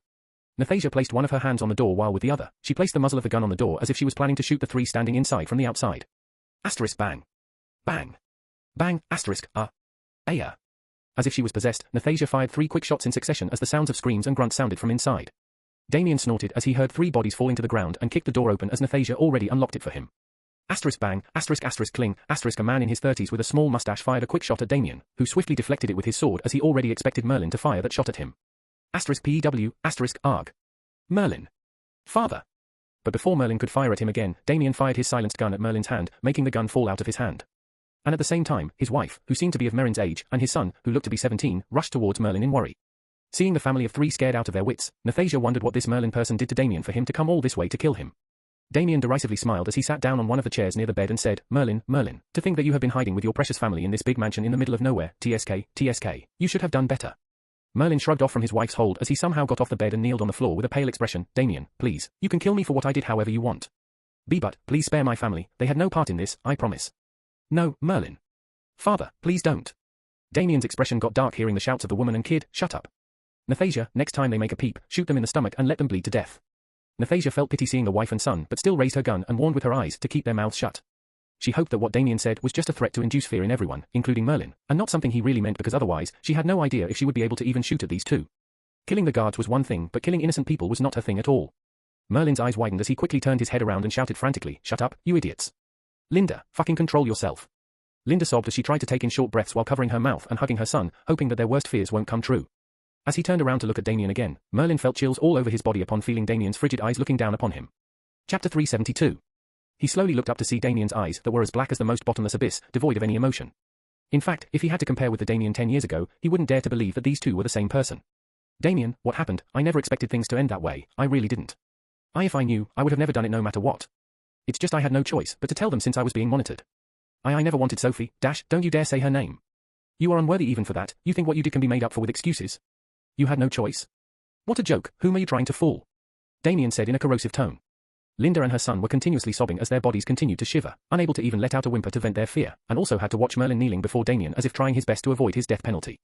"You 2, come here and kneel with him," Damien coldly ordered as he gestured with his gun to kneel with Merlin. "No. Please. They have nothing, arg." Merlin panicked and tried to protest, but he was forced to shut his mouth when Damien hit his head with the handle of his gun. "Shut up. You have no right to plead or beg. They have nothing to do with this." Damien's tone became even grimmer as he continued, then why did Sophie or my unborn child who couldn't be more innocent to everything were burned to death? They weren't the ones who made the world like this. They never killed innocents. It was all me. So, then why? Why did you give her location away? Why? Damien's veins were filled with vehement rage as he struck Merlin's face with his gun again, breaking his nose in the process. Arg! Merlin fell down on the floor as his nose continued to profusely bleed while Linda and her son, Jacob, almost cried out Merlin's name in worry, but Nathasia signaled them not to. However, at the same time, she could sympathize with the sadness and resentment Damien was feeling, especially when it was not long before she had lost her family. However, Linda and Jacob now realized why the Crimson Devil came in search of them, and it seemed as if Merlin did something that led to the death of Damien's family, which horrified them to the core. Because now their hearts were plunged in a pool of despair, knowing that the Crimson Devil would surely take the cruelest of revenge against Merlin, and couldn't help but fear for his life and theirs. Damien again looked at Linda and Jacob. You two are deaf? Kneel here in 3 seconds unless you want to see his brains splattered. Linda and Jacob gasped as they frantically came down from the bed and kneeled on the floor near Merlin. Merlin heard them kneeling near him and their stifled sobs, making his heart thud against his chest heavily. He had no idea how to come out of this predicament, and strangely enough, his calls for help were all in vain. All the phone lines were dead when they were perfectly all right before Damien attacked the mansion. Merlin, do you know how it feels to lose your wife and son? Damien casually asked in a plain tone as if he was asking an ordinary question. Linda and Jacob felt a chill passing down their backs when they heard his words, making them hug each other tightly. Merlin swallowed his saliva as he slowly got up with widened eyes, slowly turning his head towards Damien. Damien continued in the same tone, I am sure you must have never experienced it, because if you did, then you would have never given away her location. His tone became dark, so how about I give you a taste of how it feels to lose your family before your eyes? No, Damien. Merlin immediately crawled closer as he grabbed Damien's legs and bitterly begged, please, I am sorry. I really didn't know they were going to kill her. I thought at most she would be just detained to make your surrender, that's all. I never wished for their deaths. You have to believe me, Damien. Think about all those good years of friendship we shared in the past. I helped you spread your presence as a hero across the world. We worked together, looking out for each other. But what happened recently was not my choice or wish at all. Damien shook his head as his gaze became stone cold and said, you still won't accept responsibility for what you did. It only makes you more guilty about what happened.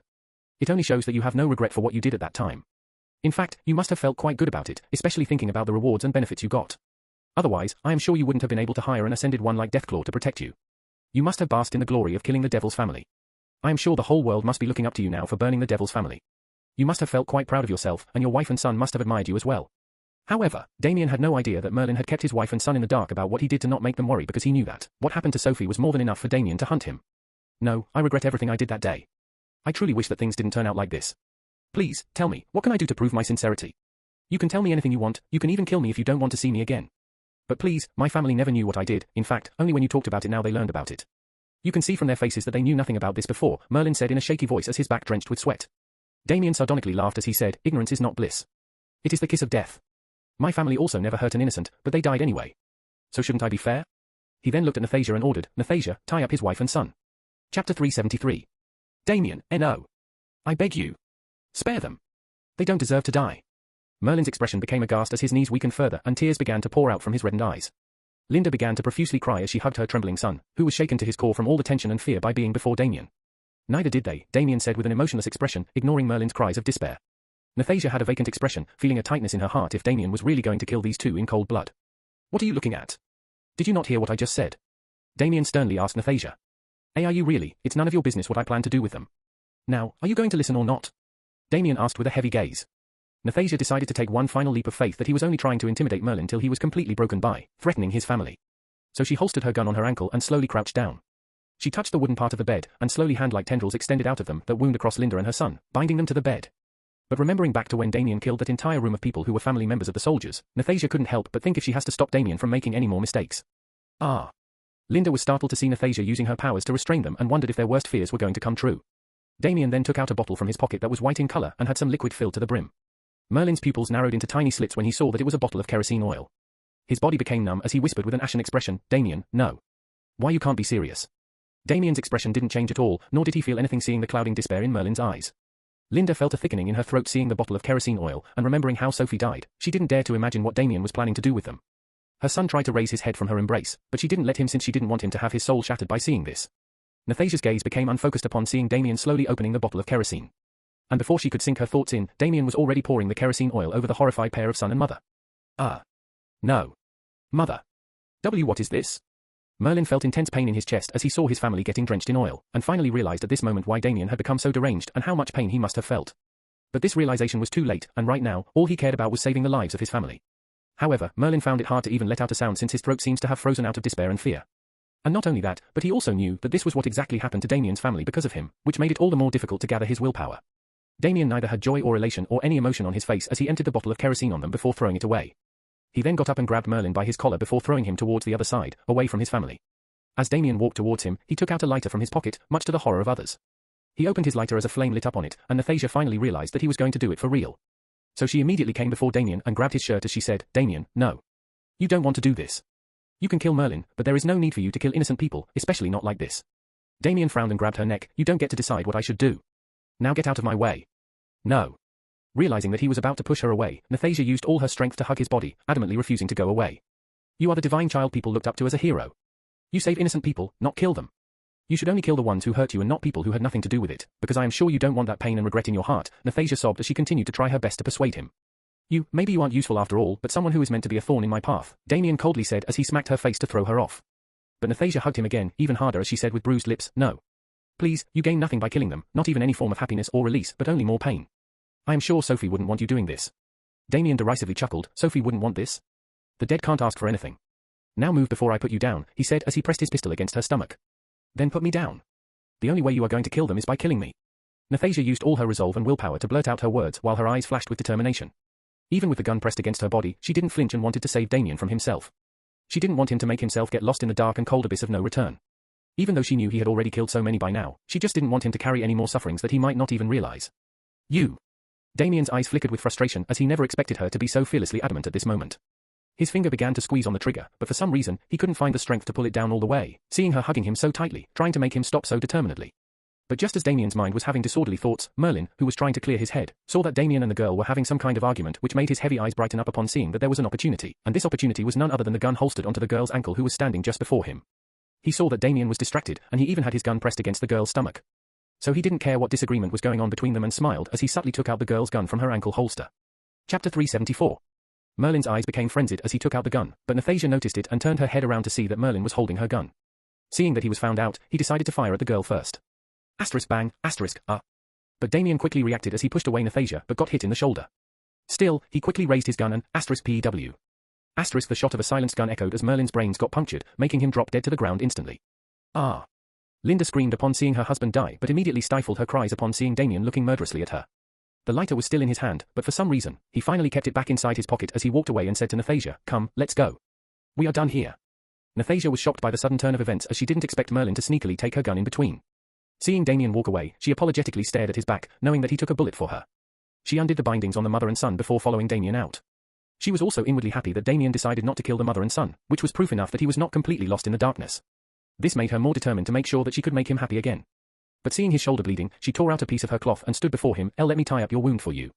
It isn't good to let it bleed." "It doesn't matter," Damien said in an impassive tone as he tried to walk past her. But Nathasia definitely stood before him again and said defiantly, "No. You have to tie it up lest you lose too much blood. Let me do it for you." Damien felt annoyed and wanted to push her away, but he just couldn't find the energy because of how tired and exhausted he was. Nathasia quickly tied the piece of cloth around his injury and came out of the mansion. Damien searched for a car in the garage and was about to get into the driver's seat when Nathasia offered, "Let me drive. You are injured, and you should take rest. It's not safe to drive like this."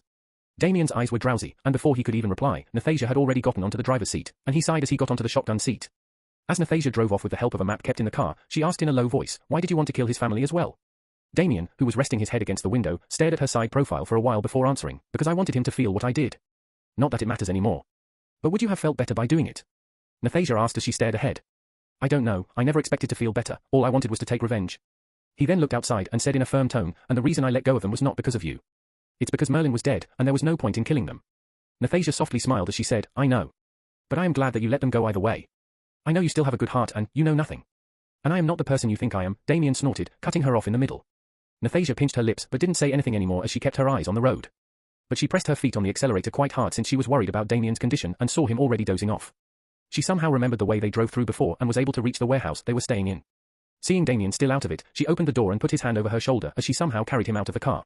NNGH. Nathasia grunted as she used all her strength despite being injured to carry him inside the warehouse and put him on the sofa. She was having bruises all over her body, especially when she got hit by Deathclaw in the stomach. And the fatigue she felt from using too much of her powers made her feel numb all over her body. "I have to take out the bullet," Nathasia mumbled, but just before she could take the first aid kit to treat Damien's injury, she dropped to her knees and collapsed on the ground, unconscious. The exhaustion and fatigue she had been holding back had sunk in completely once she unconsciously let her mind relax. "Where am I? Oh no. The bullet. Nathasia stirred awake, and just when she tried to get up, she felt her body ache in multiple places. However, she was surprised to find that she was lying on a sofa with a quilt over her body, which was something Damien always used. Lie down, you won't recover if you move around too much. Hearing the familiar cold voice, Nathasia turned around to see Damien preparing a towel with some ice. She wondered whether he was trying to prepare an ice pack to treat his wounds on his own and wondered how he was still standing with a bullet in his shoulder. The bullet, did you take it out? She worriedly asked. You are not the only one who knows how to take out a bullet. Damien replied with his back turned towards her. Nathasia raised her brows, not expecting him to have some medical skills. She also couldn't understand where he got the ice from. She knew there was a fridge in the warehouse, but without electricity, it was useless. But then she noticed the lit bulbs on the roof and was surprised to see that the electricity was working. How is electricity working here? She curiously asked. Damien walked over with an ice pack in his hand and answered, I happened to find the generator, and all it needed was some fuel. Oh. Nathasia felt that she should have checked out the generator before, as it could have made a lot of things convenient. However, her eyes flashed with surprise upon seeing Damien walking over to her, his eyes continuing to stare at her. Chapter 375. Nathasia instinctively shrank backward, seeing that he was indeed walking towards her. Damien sat down on a chair before the sofa and said as he gestured, come near. Your lips look quite swollen. A light of surprise shone in Nathasia's eyes, wondering whether she heard him right or not. But seeing his serious expression and how he was still extending out a hand while on his other hand he was holding an ice pack, she knew she did indeed hear him right. What are you looking at? Damien asked with knitted brows. Nothing. It's just. Nathasia didn't know what to say since this whole gesture was surprising. She never thought he would offer to soothe her injuries for her, considering how he had been ever since they were on the run. Then thinking back to how her lip got swollen because of his slap, she wondered if he was doing it out of guilt or because he wanted to. But then again, she still felt that he wasn't the type of person who would do something out of guilt, at least not now. She slowly extended out her head, still feeling stupefied by his gesture, and saw him extending his hand out towards her lips, making her cheeks get dyed in a delicate pink. Ow. Nathasia grimaced as he pressed the ice pack on her lips gently, and the way he continued to softly press the ice pack against her skin made her wonder in surprise again if what was happening was not an illusion. But then, seeing again how serious and focused he was in treating her swollen lip, she felt that he indeed looked more handsome and magnetically charming than before. She could also see how his previously frigid eyes now had a touch of softness in them as he continued to apply the ice pack on her lips. She then remembered how he answered her queries as well when previously he would either ignore her or tell her to shut up. She wondered what change came over him right after he woke up to be this gentle and caring. Even though he wasn't saying any soothing words, his gesture was more than soothing for her, especially when it came from him. She now felt glad that she was able to stop him from killing the mother and son pair, since otherwise, he would definitely not be like this now. Even if it seemed like he was nonchalant about killing people, she felt that somewhere inside, he still didn't want to kill people for no reason at all. She then noticed how his face was looking a bit pale and tired, as if he had not been sleeping and eating for days. What happened to your powers? She suddenly asked, seeing that this was the best time to ask. Damien slowly moved his gaze over to hers and stopped moving his hand. He then looked away and continued to treat her as he said after a moment of brief silence, I don't know. I should probably ask whoever made me like this. Sensing the resentment in his tone, Nathasia wondered if he was talking about the Great Calamity. She was now even more curious and eager to ask him what happened that day and why he did what he did. She still refused to believe that he did it of his own volition, especially when he was hailed as the divine child by everyone and loved by the world. The question she wanted to ask was on the tip of her tongue, but then she swallowed them, feeling that she shouldn't make his mood sour again. Even the fact that he doesn't seem moody like before was a great thing. There. It should look all right soon, Damien said as he leaned back after treating her swollen lips. Damien felt as if he had regained some clarity of mind and control over his emotions after waking up. Strangely enough, he didn't feel as if his mind was in shambles like before. Nathasia slowly touched her lips and felt a sense of warmth and coolness spreading from her lips, which made her feel better as a whole. Her lips didn't seem swollen like before, and instead, she was not even feeling any sense of uncomfortableness on her lips. Damien then suddenly extended his hand out and pressed her back slightly, much to her surprise. Ah. Nathasia grimaced as she shrunk her back, feeling a stinging sensation on her back. You hurt your back as well, right? When you hit your back against the wall? Damien asked as he receded his hand. Nathasia rubbed her back with her hand, realizing that he was trying to check up on her injuries. She lowered her head as a sense of warmth spread across her chest. She slowly nodded her head as she said in a low voice, yes, but it will go away on its own. Nonsense. I barely pressed your back, and you already reacted like that. Your back must be in quite a bad shape, Damien said in a firm tone. Nathasia glanced away, knowing that he was right, and now that her mind was no longer distracted, she could clearly feel the pain stemming from her back and stomach. She felt as if she would have a hard time walking with her back hurting like this. Take off your dress. Let me treat your back, Damien said in a serious tone with a calm expression. Nathasia was bewildered hearing his words, but seeing how he asked without any change in his expression made her think that he wasn't kidding, and seeing how serious his face looked, it seemed as if he asked only because he wanted to treat her back and not with any ulterior motives. Her face reddened as she hugged her shoulders. It's fine. You don't have to worry about it, I can take care of it myself. Treat it yourself? How are you going to apply an ice pack on your back by yourself? If I don't treat it now, you will not be able to walk properly for at least a few days. We can't afford that risk, especially when this place could get compromised any time, Damien said in a warning tone. Nathasia bit her lip, feeling embarrassed and conflicted, not knowing what to do, especially when she had never taken off her dress before any man. Chapter 376. Seeing how Damien was still looking at her with a calm expression, she wondered how he could look so nonchalant about requesting something like that to a woman. Then she felt a bit disappointed inside, wondering whether he wasn't seeing her as a woman. She didn't know why she was feeling disappointed about it, especially when she and Damien weren't even a couple. But this feeling made her determined enough to see whether Damien would show any signs of embarrassment upon seeing her undress. At that moment, and under his gaze, she didn't fully realize the craziness of her thought. So she nodded and grabbed the ends of her top. But her hand quivered a bit before removing them off. She timidly covered her boobs with one hand as she averted her gaze, feeling vulnerable and embarrassed. Her ears and cheeks were as red as an apple, and she took a glance at Damien to see what his expression was. Damien's eyes rippled for a moment when he saw how her ample snowy boobs were held back by her white bra, which barely hid her pink buds and clearly revealed her alluring cleavage. He never expected her to have such sumptuous assets hidden behind her clothing, and for a moment, his attention wavered, but then he made his mind focus on the task as he said, "Now turn around." Nathasia saw how his expression didn't even change a bit and pursed her lips, wondering how his gaze didn't linger over her body noticeably. And as she turned, she grimaced, smacking her head inwardly for having such crazy thoughts. She didn't understand why she even wanted him to look at her body or even attract his attention. Do I like him? This was the question that popped up in her mind, but then she wondered how she even came to like such a complicated man. Oh. Nathasia grimaced as Damien pressed the ice pack on her back. The stinging and burning sensation made her feel like she might have underplayed how bruised her back was. She felt that it was fortunate that she didn't break her spine. While treating her back, Damien saw that her strap was in the way, especially over the bruised part of her back. So without any warning, he unhooked her strap, making Nathasia widen her eyes as she felt her bra getting loose, and quickly held it in place by pressing her bra against her bosom. Her shapely back looked quite seductive, especially her curvaceous hips, despite the dark red bruises on her back. The strap was in the way, Damien casually said as he continued to apply the ice pack on her back. Nathasia gulped as her bosom heaved up and down, not knowing if he did it on purpose or if he genuinely wanted to treat her injuries the best way possible. She then felt that it was the latter since she didn't feel like Damien was the kind of person to take advantage of such a situation, especially in his current state. She knew he could have taken advantage of her before if he wanted to but didn't. So she felt that he was a gentleman just as she saw him all those years ago on television and the internet. And she was sure that the reason he became like this was that some inexplicable unfortunate thing happened to him, though she had no idea what it was and thought that it was a bad idea to ask him now. However, soon the stinging and burning sensation settled down, but was instead replaced with a cool and comforting sensation that spread over her back from his gentle treatment. She even closed her eyes and almost let out a relaxed moan but stifled it when she realized that he might hear it and mistake it for something else. She knew about the adult things men and women did with each other and the sounds they would make while doing those things. So, the last thing she wanted was to embarrass herself before him. But then, feeling how gently and softly he was applying the ice pack on her back, she felt a warmth spreading across her chest, making her think about her late family as well, especially her caring parents and how much they loved her. She knew it had not been long since she lost her parents, but right now, she was missing them and felt as if an eternity had already passed. Her eyes became hot before she could realize it as tears began to drip down from them. She felt like sobbing out loud but tried to stifle her sobs since she didn't want to cry before him. Damien noticed the change in her mood and looked at her from the side with a complicated expression, not knowing what to do. He put her strap back on as he finished treating her back, but Nathasia still seemed distracted by certain memories of her parents as she continued to think about them. Seeing her trying to control her sobs, Damien sighed and said, "Let it all out. Don't hold back." His words were like the final blow to the dam in her heart, which was holding back all her suppressed emotions and feelings. And she immediately broke down in continuous sobs as she covered her face. Damien remained silent, letting her vent it all out, and at the same time, his mind was filled with the smiling face of a certain woman he loved the most, and at the same time, certain other faces flashed in his mind as well, thinking about the people he lost so far, those whom he cared very much about. Damien parted his lips as if he wanted to say something to her, but then closed his mouth, feeling that he didn't know what to say to her. He himself had his heart riddled with grief and torment over the loss of his family, so he could relate to how Nathasia was feeling right now.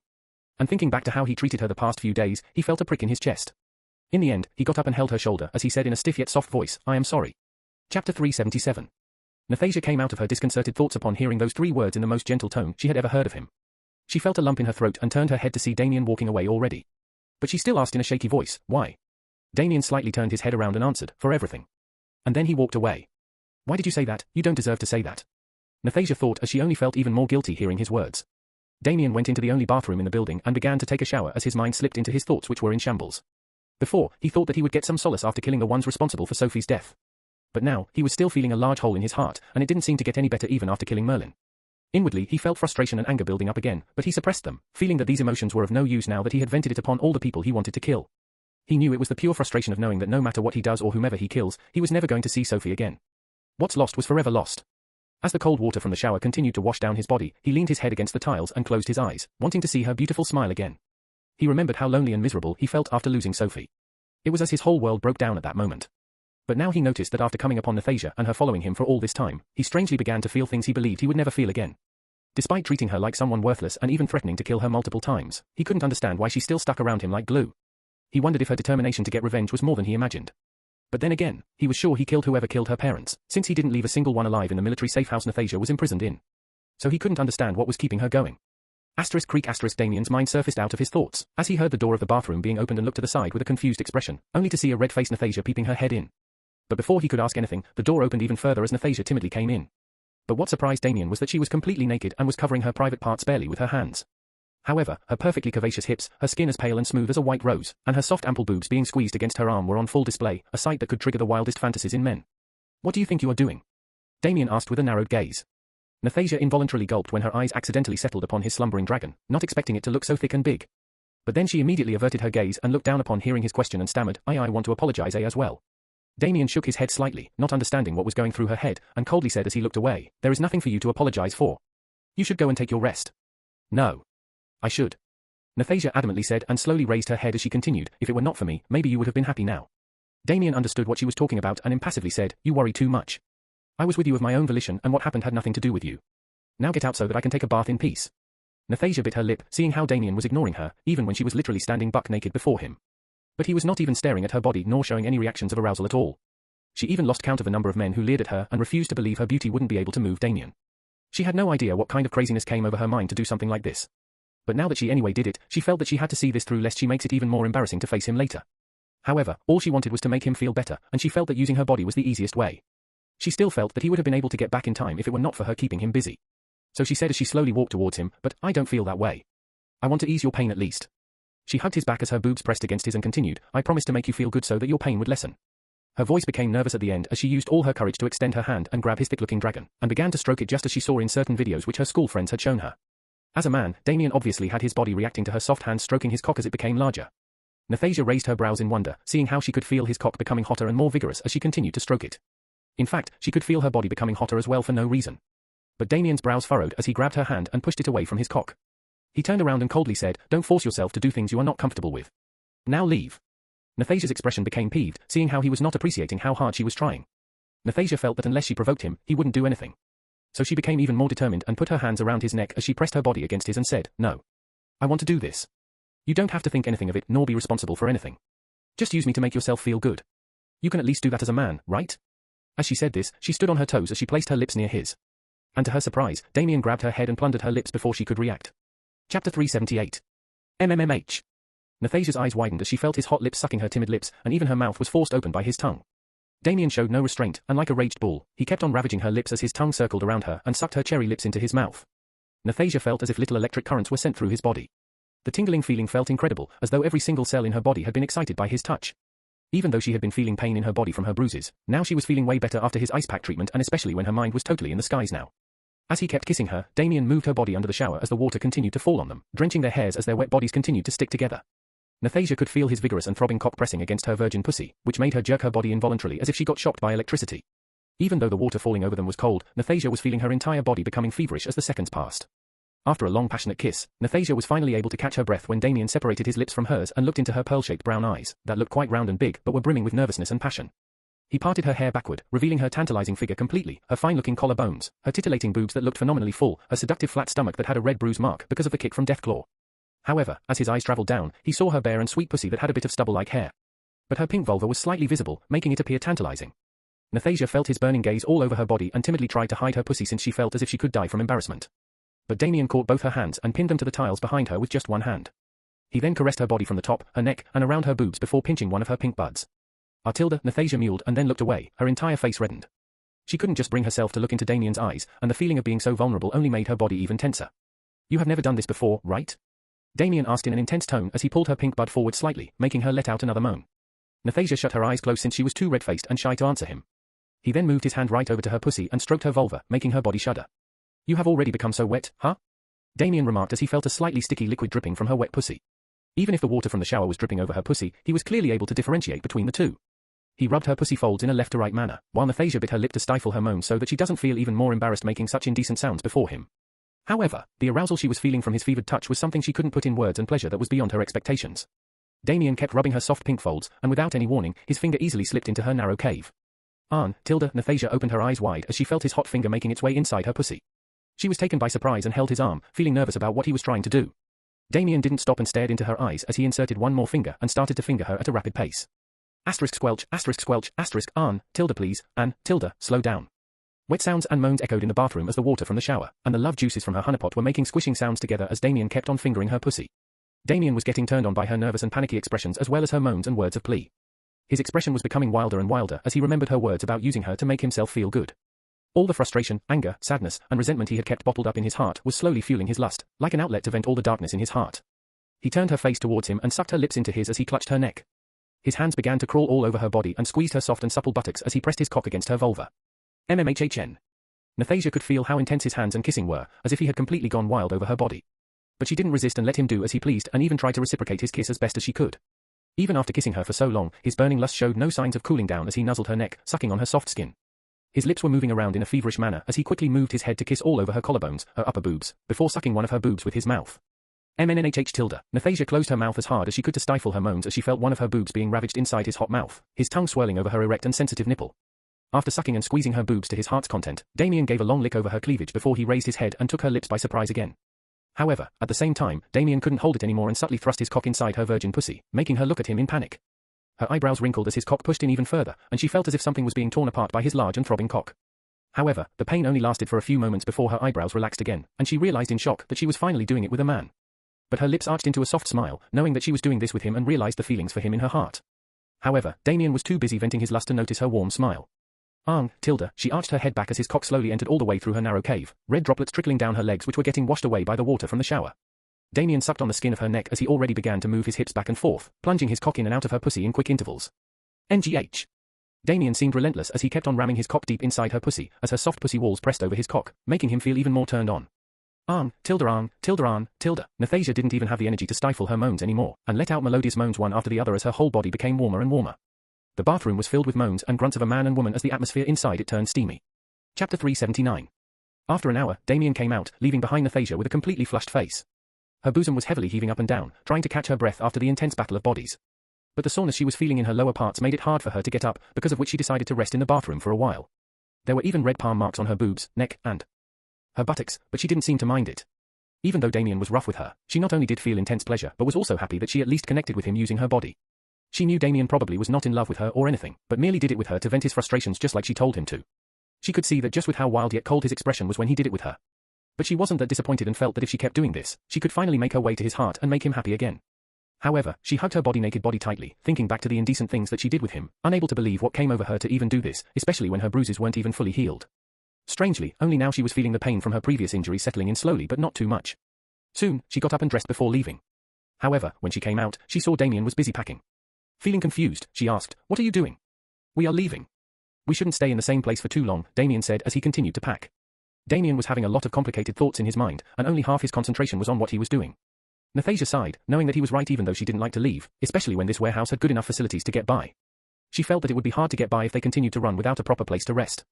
However, she pinched her lips, seeing how he was acting as if nothing happened between them before. She wondered if Damien was feeling anything at all. Since the two came here in a car, traveling afar was not an issue as long as they stopped to get some fuel. Damien passed along a scarf to Nathasia and said, "Put this around whenever we are in public or people might recognize us. Now you might be included in the wanted list as well. People would do anything to get the bounty." Nathasia took the black scarf and wondered how long they would have to keep running and hiding. "We will only be going when it's night. Go and rest till then." "I don't want you falling unconscious in between," Damien firmly said, to which Nathasia nodded and said with a soft smile, "Okay." However, she felt a slight warmth in her chest, wondering if he said it because he cared about her well-being or if he didn't want her to slow him down. The hours passed away like a breeze, and soon the skies were as dark as coal. Damien already marked certain areas on the map with possible patrols standing guard, which he wanted to avoid. However, just as the two got in the car, Damien unzipped his pants and looked at a flustered Nathasia with a feverish gaze. "You know what to do, right?"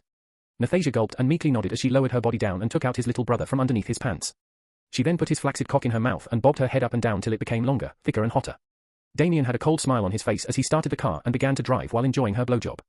Slurping sounds came from Nathasia's mouth as she eagerly sucked on his vigorous cock while the car was moving, her lower parts becoming wetter. She tenderly kissed around his cock and its tip before trying to take his whole cock into her mouth, making her gag. Damien had a gratified expression as he felt agreeing to Nathasia's proposal was worth it, since he felt that whenever she pleasured him, for a moment, his mind would get distracted from all the pain he had bottled up inside. After she sucked him off for a while, Damien grabbed her head and made her sit back. "That's enough." Nathasia's lips were reddened, and she wiped her lips as she sat back, her face completely red like a berry. She, who before wondered how women didn't feel disgusted in giving a blowjob, now realized why they loved it. Even though she was pleasuring him, she also felt stimulated by sucking on his thick cock. Damien soon ditched the car and stole another one that was parked on the way.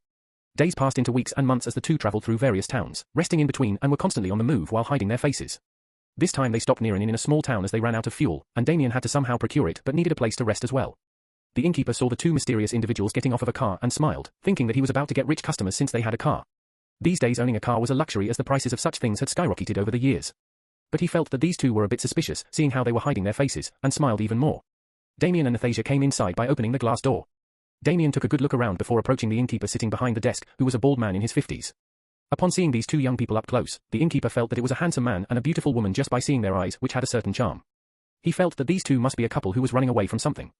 Damien kept a bundle of money on the table and simply said, "Give us the best room." The innkeeper put up a wide smile as his eyes shone upon seeing the bundle of money, thinking that his speculation was indeed right. Sure, sir. We are glad that you came to stay in our inn, and I can promise that you will love every bit of it."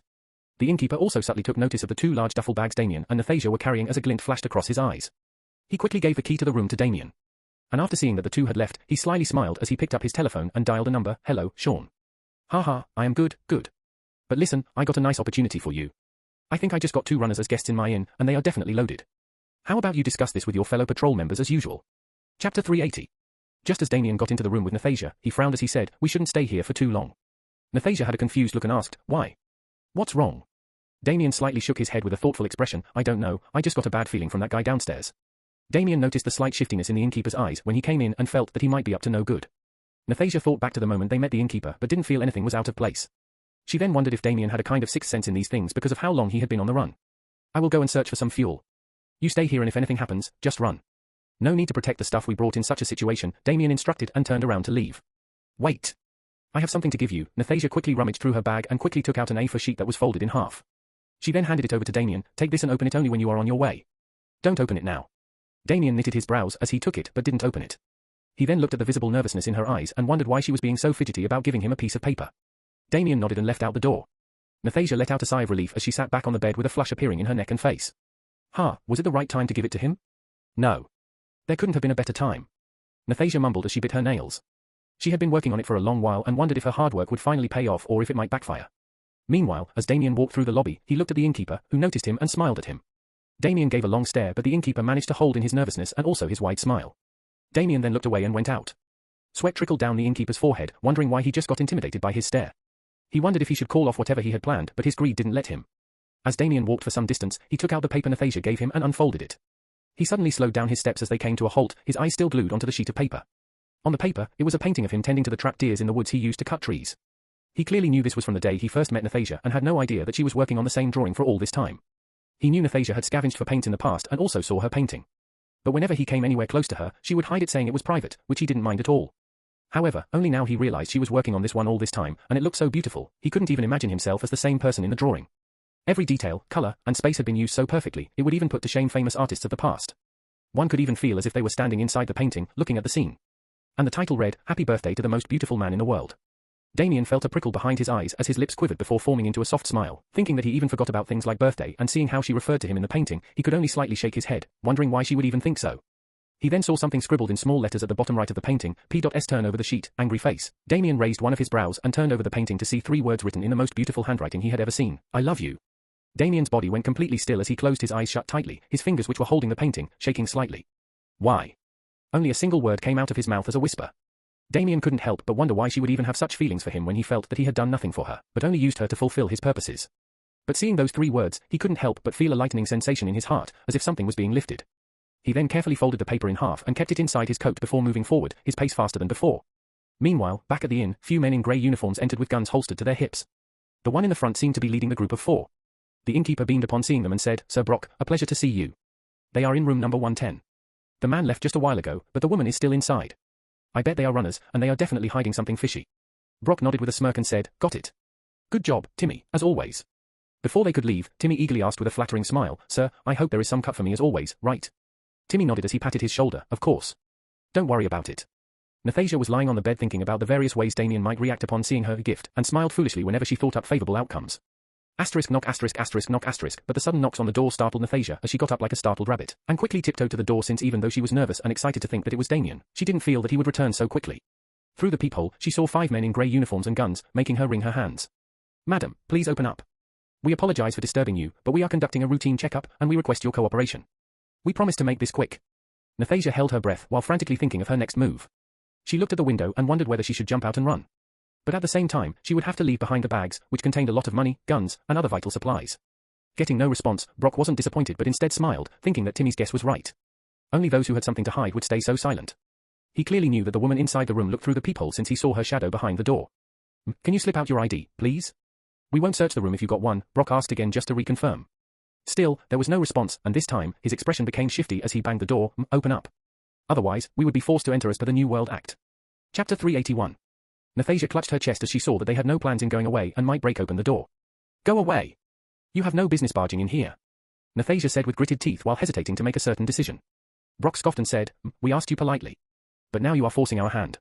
He then turned to his subordinates and said, you all, bring down this fucking door. No. Nathasia shouted and quickly looked around, wondering whether she should simply escape or take a heavy decision to escape with the bags as well. She knew how hard it was to procure that money and supplies since it took her and Damien all these months, and there were many times where they almost got compromised because of it. So she decided to take the hard decision and kneeled down on the floor as she placed her hand on the wooden floor. Asterisk bang, asterisk the door was being riddled with the kicks of multiple men, and it seemed like it might come down any moment. But Nathasia closed her eyes shut and exerted all the energy she could, immediately extending the wood from the floor into sharp spikes. These spikes suddenly emerged on the other side of the door, much to the surprise of Brock and the other men. However, before they could even react, multiple spikes punctured through their bodies at multiple places, killing them all within just a few seconds. Nathasia wiped the sweat off her temple as she slowly got up. She then took a deep breath and looked through the peephole only to see a bloody and gruesome sight of skewered men. She grimaced and turned away her head. Even though she had done this before, this sight wasn't something she was still used to. She then didn't waste any more time and quickly opened the window without any bars. The window was not big but was large enough for her to wiggle through it and jump down. She took the two heavy duffel bags and pushed them out through the window as they fell on the ground with a thud. She saw that the ground was not too far away, and she could jump without suffering any injuries. However, she had no idea that a group of 3 vagabonds was having drinks on the outside of the inn when they suddenly saw these bags falling. They looked up to see who threw them down but didn't see anyone. Hey, Marty, check this out. Woo, what do we have here? Let me open it up right quick. The 3 crowded around the bag, and even the innkeeper, Timmy, noticed the sound, and through the transparent window, he saw the 3 vagabonds crowding around the 2 bags. Ah. But he got distracted by a woman's shout from above and rushed upwards, only to see a bloody scene of Brock and the others being skewered with spikes as blood continued to slowly drip. The woman who screamed was another guest in the inn, and she fainted on the spot. Shit. Timmy gulped and quickly rushed down to use his telephone. Nathasia was having a hard time wiggling through the window, but she somehow put half of her body out and looked down. She frowned when she saw 3 men opening up her bags and frantically tried to put her other leg out as well before jumping. Oh my god. This is much money. And guns. Is this a bag from the heavens? Nathasia jumped down, and like startled dogs, all 3 of them turned around to see a glowering Nathasia. Go away, and you won't get hurt. Those bags are mine, Nathasia said in a stiff tone while maintaining eye contact with all 3. She also had her scarf on to not let anyone else identify her. Hoo, what do we have here? A little birdie seems to have landed down, eh? Wanna hang out with us and enjoy this beautiful night? Nathasia glanced around to see how many people were out in the night, and she saw a few walking down the streets while some were lying drunk on some benches. But as she looked around, her gaze met with the innkeeper's, who was frantically speaking on the telephone. Oh no. Nathasia became alarmed, and by the look on the innkeeper's face, she understood that he made her out and that she shouldn't stay here for much longer. She already sent Damien an SOS through and sat phone and was desperately wondering when he was going to get here. She took out a knife from underneath her jacket and rushed towards the vagabonds, seeing that they had no intention of going away. Whoa. She has a knife. Marty took out his knife from his belt while the other 2 rummaged through the bags for the guns. They were drunk, and so they were not thinking straight and felt that using the guns in the bag was much more effective to kill the woman and run away with the bags. However, Nathasia was too fast against the drunk vagabonds and quickly sliced Marty's neck before he could even swing his arm at her. As he fell down on the ground, the other 2 turned around with startled expressions and squeezed the trigger. But their guns did not fire, and then they realized that the safety was on. Still, before they could even switch off the safety, Nathasia had come too close and sliced their necks as they succumbed to the ground. Nathasia quickly picked up the guns and put them in her duffel bag, and didn't even turn around as she began to run towards a place where there were fewer people. But by now, she saw how people had begun to notice the commotion that just happened, and she could even hear the sound of faint sirens approaching from the distance. Shit! They can't be here this fast. However, suddenly she heard the sound of a jeep speeding from behind, which made her heart taut in tension. Get in quick! However, the sound of his familiar voice made her let out a sigh of relief as she smiled and got inside the jeep Damien was driving. Chapter 382. What happened? Damien asked with knitted brows as soon as he took off along with Nathasia. Nathasia shook her head with a tense expression. I don't know, some patrol group suddenly wanted to search our room and I knew it, that innkeeper was behind this, he must have wanted to steal from us, damn it. Damien's face reddened as blood vessels popped up in his eyes from rage and continued, if only that stupid car's fuel didn't get empty, we wouldn't have to rest here in this goddamn place. Nathasia also knew that the other reason the innkeeper tried to rob them was because of seeing that they had money and also because of looking suspicious, but she knew there was no other choice other than to hide their faces and also to carry their money and supplies with them since they were always on the move. Suddenly the sound of sirens of military vehicles sounded from behind, and both Nathasia and Damien saw a few jeeps tailing them through the rearview mirror. Damien glanced at the duffel bags on the backseat and said, take a rifle and shoot their tires or kill the driver. Whichever is faster to get rid of them. Nathasia nodded, and even as her heart kept on pounding loudly, her movements were quick and precise as she quickly took an assault rifle and loaded it before trying to aim through the window. Damien saw her trying to peek out the window, and something came over him as he pulled her back and said, be careful. They could shoot you back as well. Check if no one is aiming at you. Nathasia had a blank look, but then she softly smiled as she nodded and took a careful look at the jeeps behind her. Fortunately, she saw that no gunners were aiming at the car and took advantage of it to quickly put half her body out the window, and accurately fired at the tires of the jeeps. The drivers of the jeeps had their eyes go wide upon seeing a volley of bullets being shot at their jeeps. They frantically steered their jeeps to avoid those bullets, and even some of the men in the jeeps tried to aim back at Nathasia. But one of the jeeps went off the road as its tires got deflated by her bullets, and only 2 jeeps remained now. Nathasia's eyes narrowed as she quickly shot at the gunners who were trying to aim at her. Sounds of groans came out of their mouths as they succumbed to the seats of the jeeps. Nathasia was quite unstoppable as she fired a single bullet at the right intervals to shoot them in the head with perfect aim. In fact, over the months, her mastery over the guns had reached another level, and she could easily aim with a sniper at long distances as well. Still, it was not possible for her to be fast enough to kill all the men in those 2 jeeps, so she couldn't help but put her head back in when some of the men, including even the drivers, started firing back at her. The windows shattered as Damien and Nathasia bent their backs to protect themselves from the bullets whizzing through from behind. "They are going to take out our tires," Nathasia anxiously said. Damien's expression became twisted with frustration and anger as he quickly took a grenade from one of the duffel bags. "You take 2 and throw them," Damien instructed, and Nathasia picked up 2 as well. But just as they were about to throw the grenade, one of the men in the jeeps deflated one of the back tires of Damien's car, making him lose control of the steering for a moment. But he managed to take back control at the cost of the speed of his car. "Now!" Damien shouted as he threw the grenade out the window as it shot straight for the jeeps. Nathasia also threw 2 of them after cooking the grenade like Damien for a while so that it will explode exactly at the same time as it hits those jeeps. *BOOM***, and as expected, a loud boom resounded behind them as ripples of shockwaves traveled through the air. All of them instantly died on those jeeps as the combined explosion of 3 grenades was no simple matter. The burned jeep stumbled over the road as its burnt parts came out. "Yay! We did it!" Nathasia happily cried out as she felt a huge sense of relief. After all, she thought that they were done for when one of the tires of their car got punctured. She excitedly hugged Damien's neck and gave him a long and loving kiss near his lips so that she wouldn't hide his vision. But she quickly let go of him and sat back, thinking how bold she was to kiss him like that suddenly. Damien had a strange look on his face as he glanced at Nathasia but didn't say anything. "I am sorry, I didn't mean to," Nathasia said as she grimaced, wondering if he might have got annoyed by kissing him while he was driving. "It's fine," Damien said as he looked ahead, but then he frowned as he heard the sound of a helicopter approaching at an insane speed. But suddenly, a bright light flashed through the windows, blinding both Damien and Nathasia as they brought their hands forward to shield their faces. "Crimson Devil and Nathasia, stop the vehicle immediately and come out with your hands out, or we will fire." A loud warning came out from the helicopter, which Damien and Nathasia clearly heard. "Oh no! They even sent a helicopter after us. Damien, what should we do?" Nathasia felt a very bad feeling seeing the helicopter and how its light beam was still blinding them. Damien was too busy to reply as he tried his best to steer the damaged car while the light beam was still blinding his eyes. *shiz. And before they knew it, a missile was fired from the helicopter, heading towards their car. Chapter 383. *boom, the missile, fortunately, didn't seem to be aimed for their car but right behind them. But the explosion that followed was more than sufficient enough to topple Damien's car, as it tumbled into the surrounding woods a few times before coming to a stop. Damien did his best not to have his head hit against the steering wheel and even held Nathasia's body to the seat, so that she wouldn't hit her head anywhere. The two could only grit their teeth while the car was tumbling, and Damien couldn't stop his and her head from hitting against the windows. Just as the damaged car came to a stop, Damien and Nathasia were bleeding from their temples and felt as if their bodies were too numb to move. Damien, however, quickly removed the seatbelts and even helped remove hers. But seeing half of Nathasia's face covered in blood, Damien felt a heaviness in his heart which he had not felt for a very long time. He saw that she suffered way more serious injuries than hers. The only reason he was able to even lessen the injuries was because he was used to this and knew how to handle such falls. "Nathasia, are you all right?" Damien turned her face towards him, and his eyes quivered when he saw that she had hit the side of her head pretty badly, and there was even blood on the window. Damien, run." Nathasia languidly spoke through half-lidded eyes. She was trying to maintain the little bit of consciousness she had and was feeling heaviness in her head. Don't talk. I am getting us out of here. The woods will hide us." Damien now felt glad that he only drove through places that had forests nearby just in case he and she had to escape. He knew that if he traveled through big cities or places with too many people, it would be quite dangerous. Even now, after taking all the possible precautions, they ended up like this all because of one greedy innkeeper. Damien kicked open the door and saw the helicopter coming in his direction, especially with its light beam. "Fuck!" Damien quickly came around and opened the door as Nathasia slid into his arms and picked her up in his arms.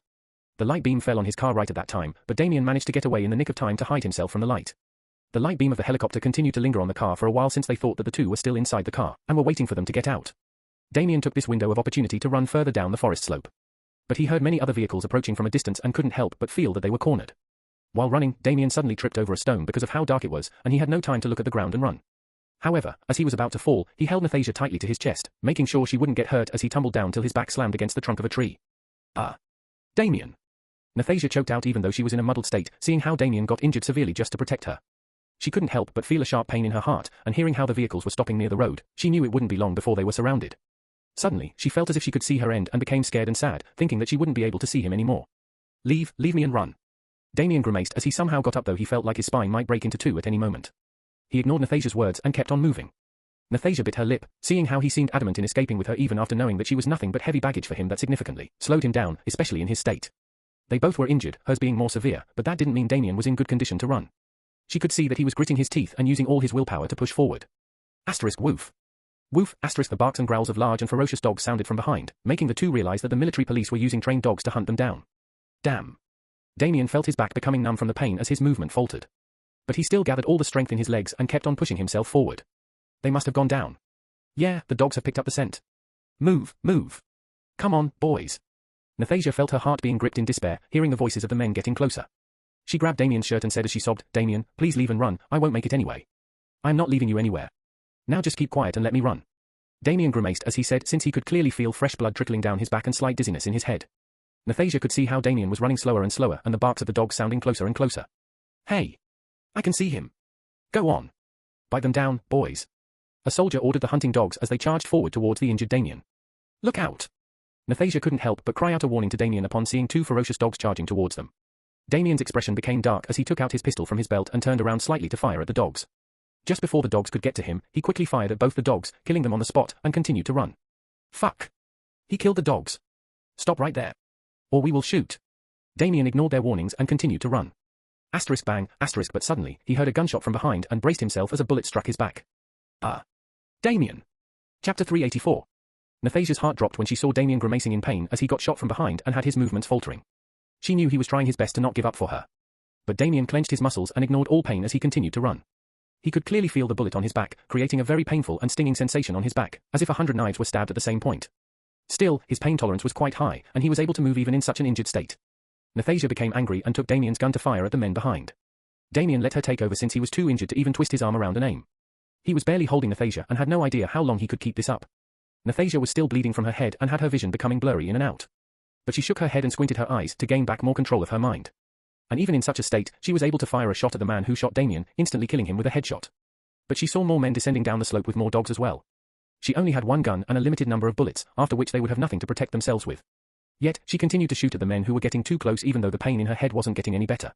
But suddenly, they came to a stop, and right when Nathasia turned around to see what made Damien stop, her body lost all strength upon seeing a dozen men surrounding them from the front and a man in white armor and helmet, slowly walking forward and seemed like the leader of these dozen men.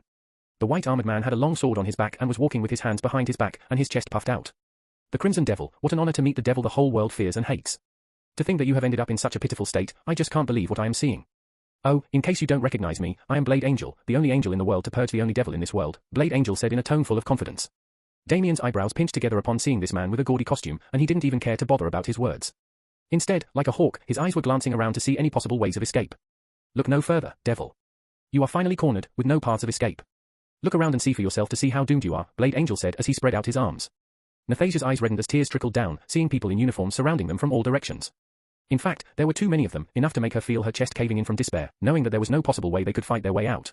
At least, not in their present condition.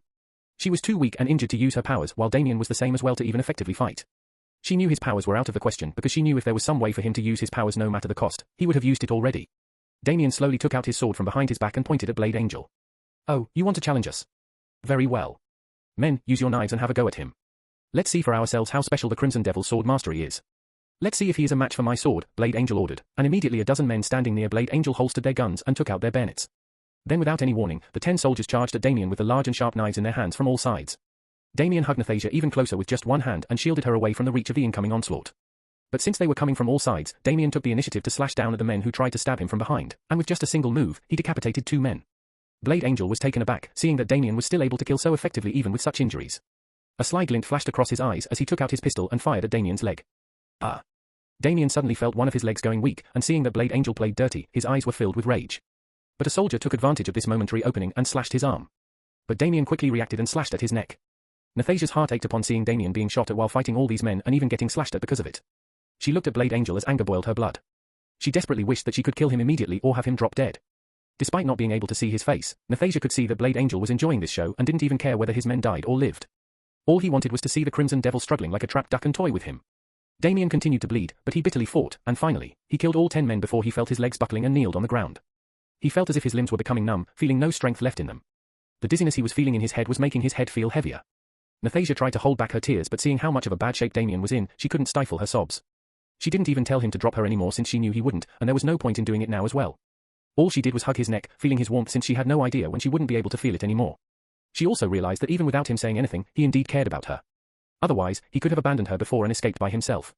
This made her feel happy and sad at the same time. Happy to know that he might have feelings for her, but sad to know that this exact reason made him end up like this because of her yet again. Bravo! Blade Angel clapped his hands and said, "You indeed uphold your reputation, devil. Even after losing your powers, you are so formidable. It still makes you a huge threat to the world. But that girl in your arms, it seems like you really care about her.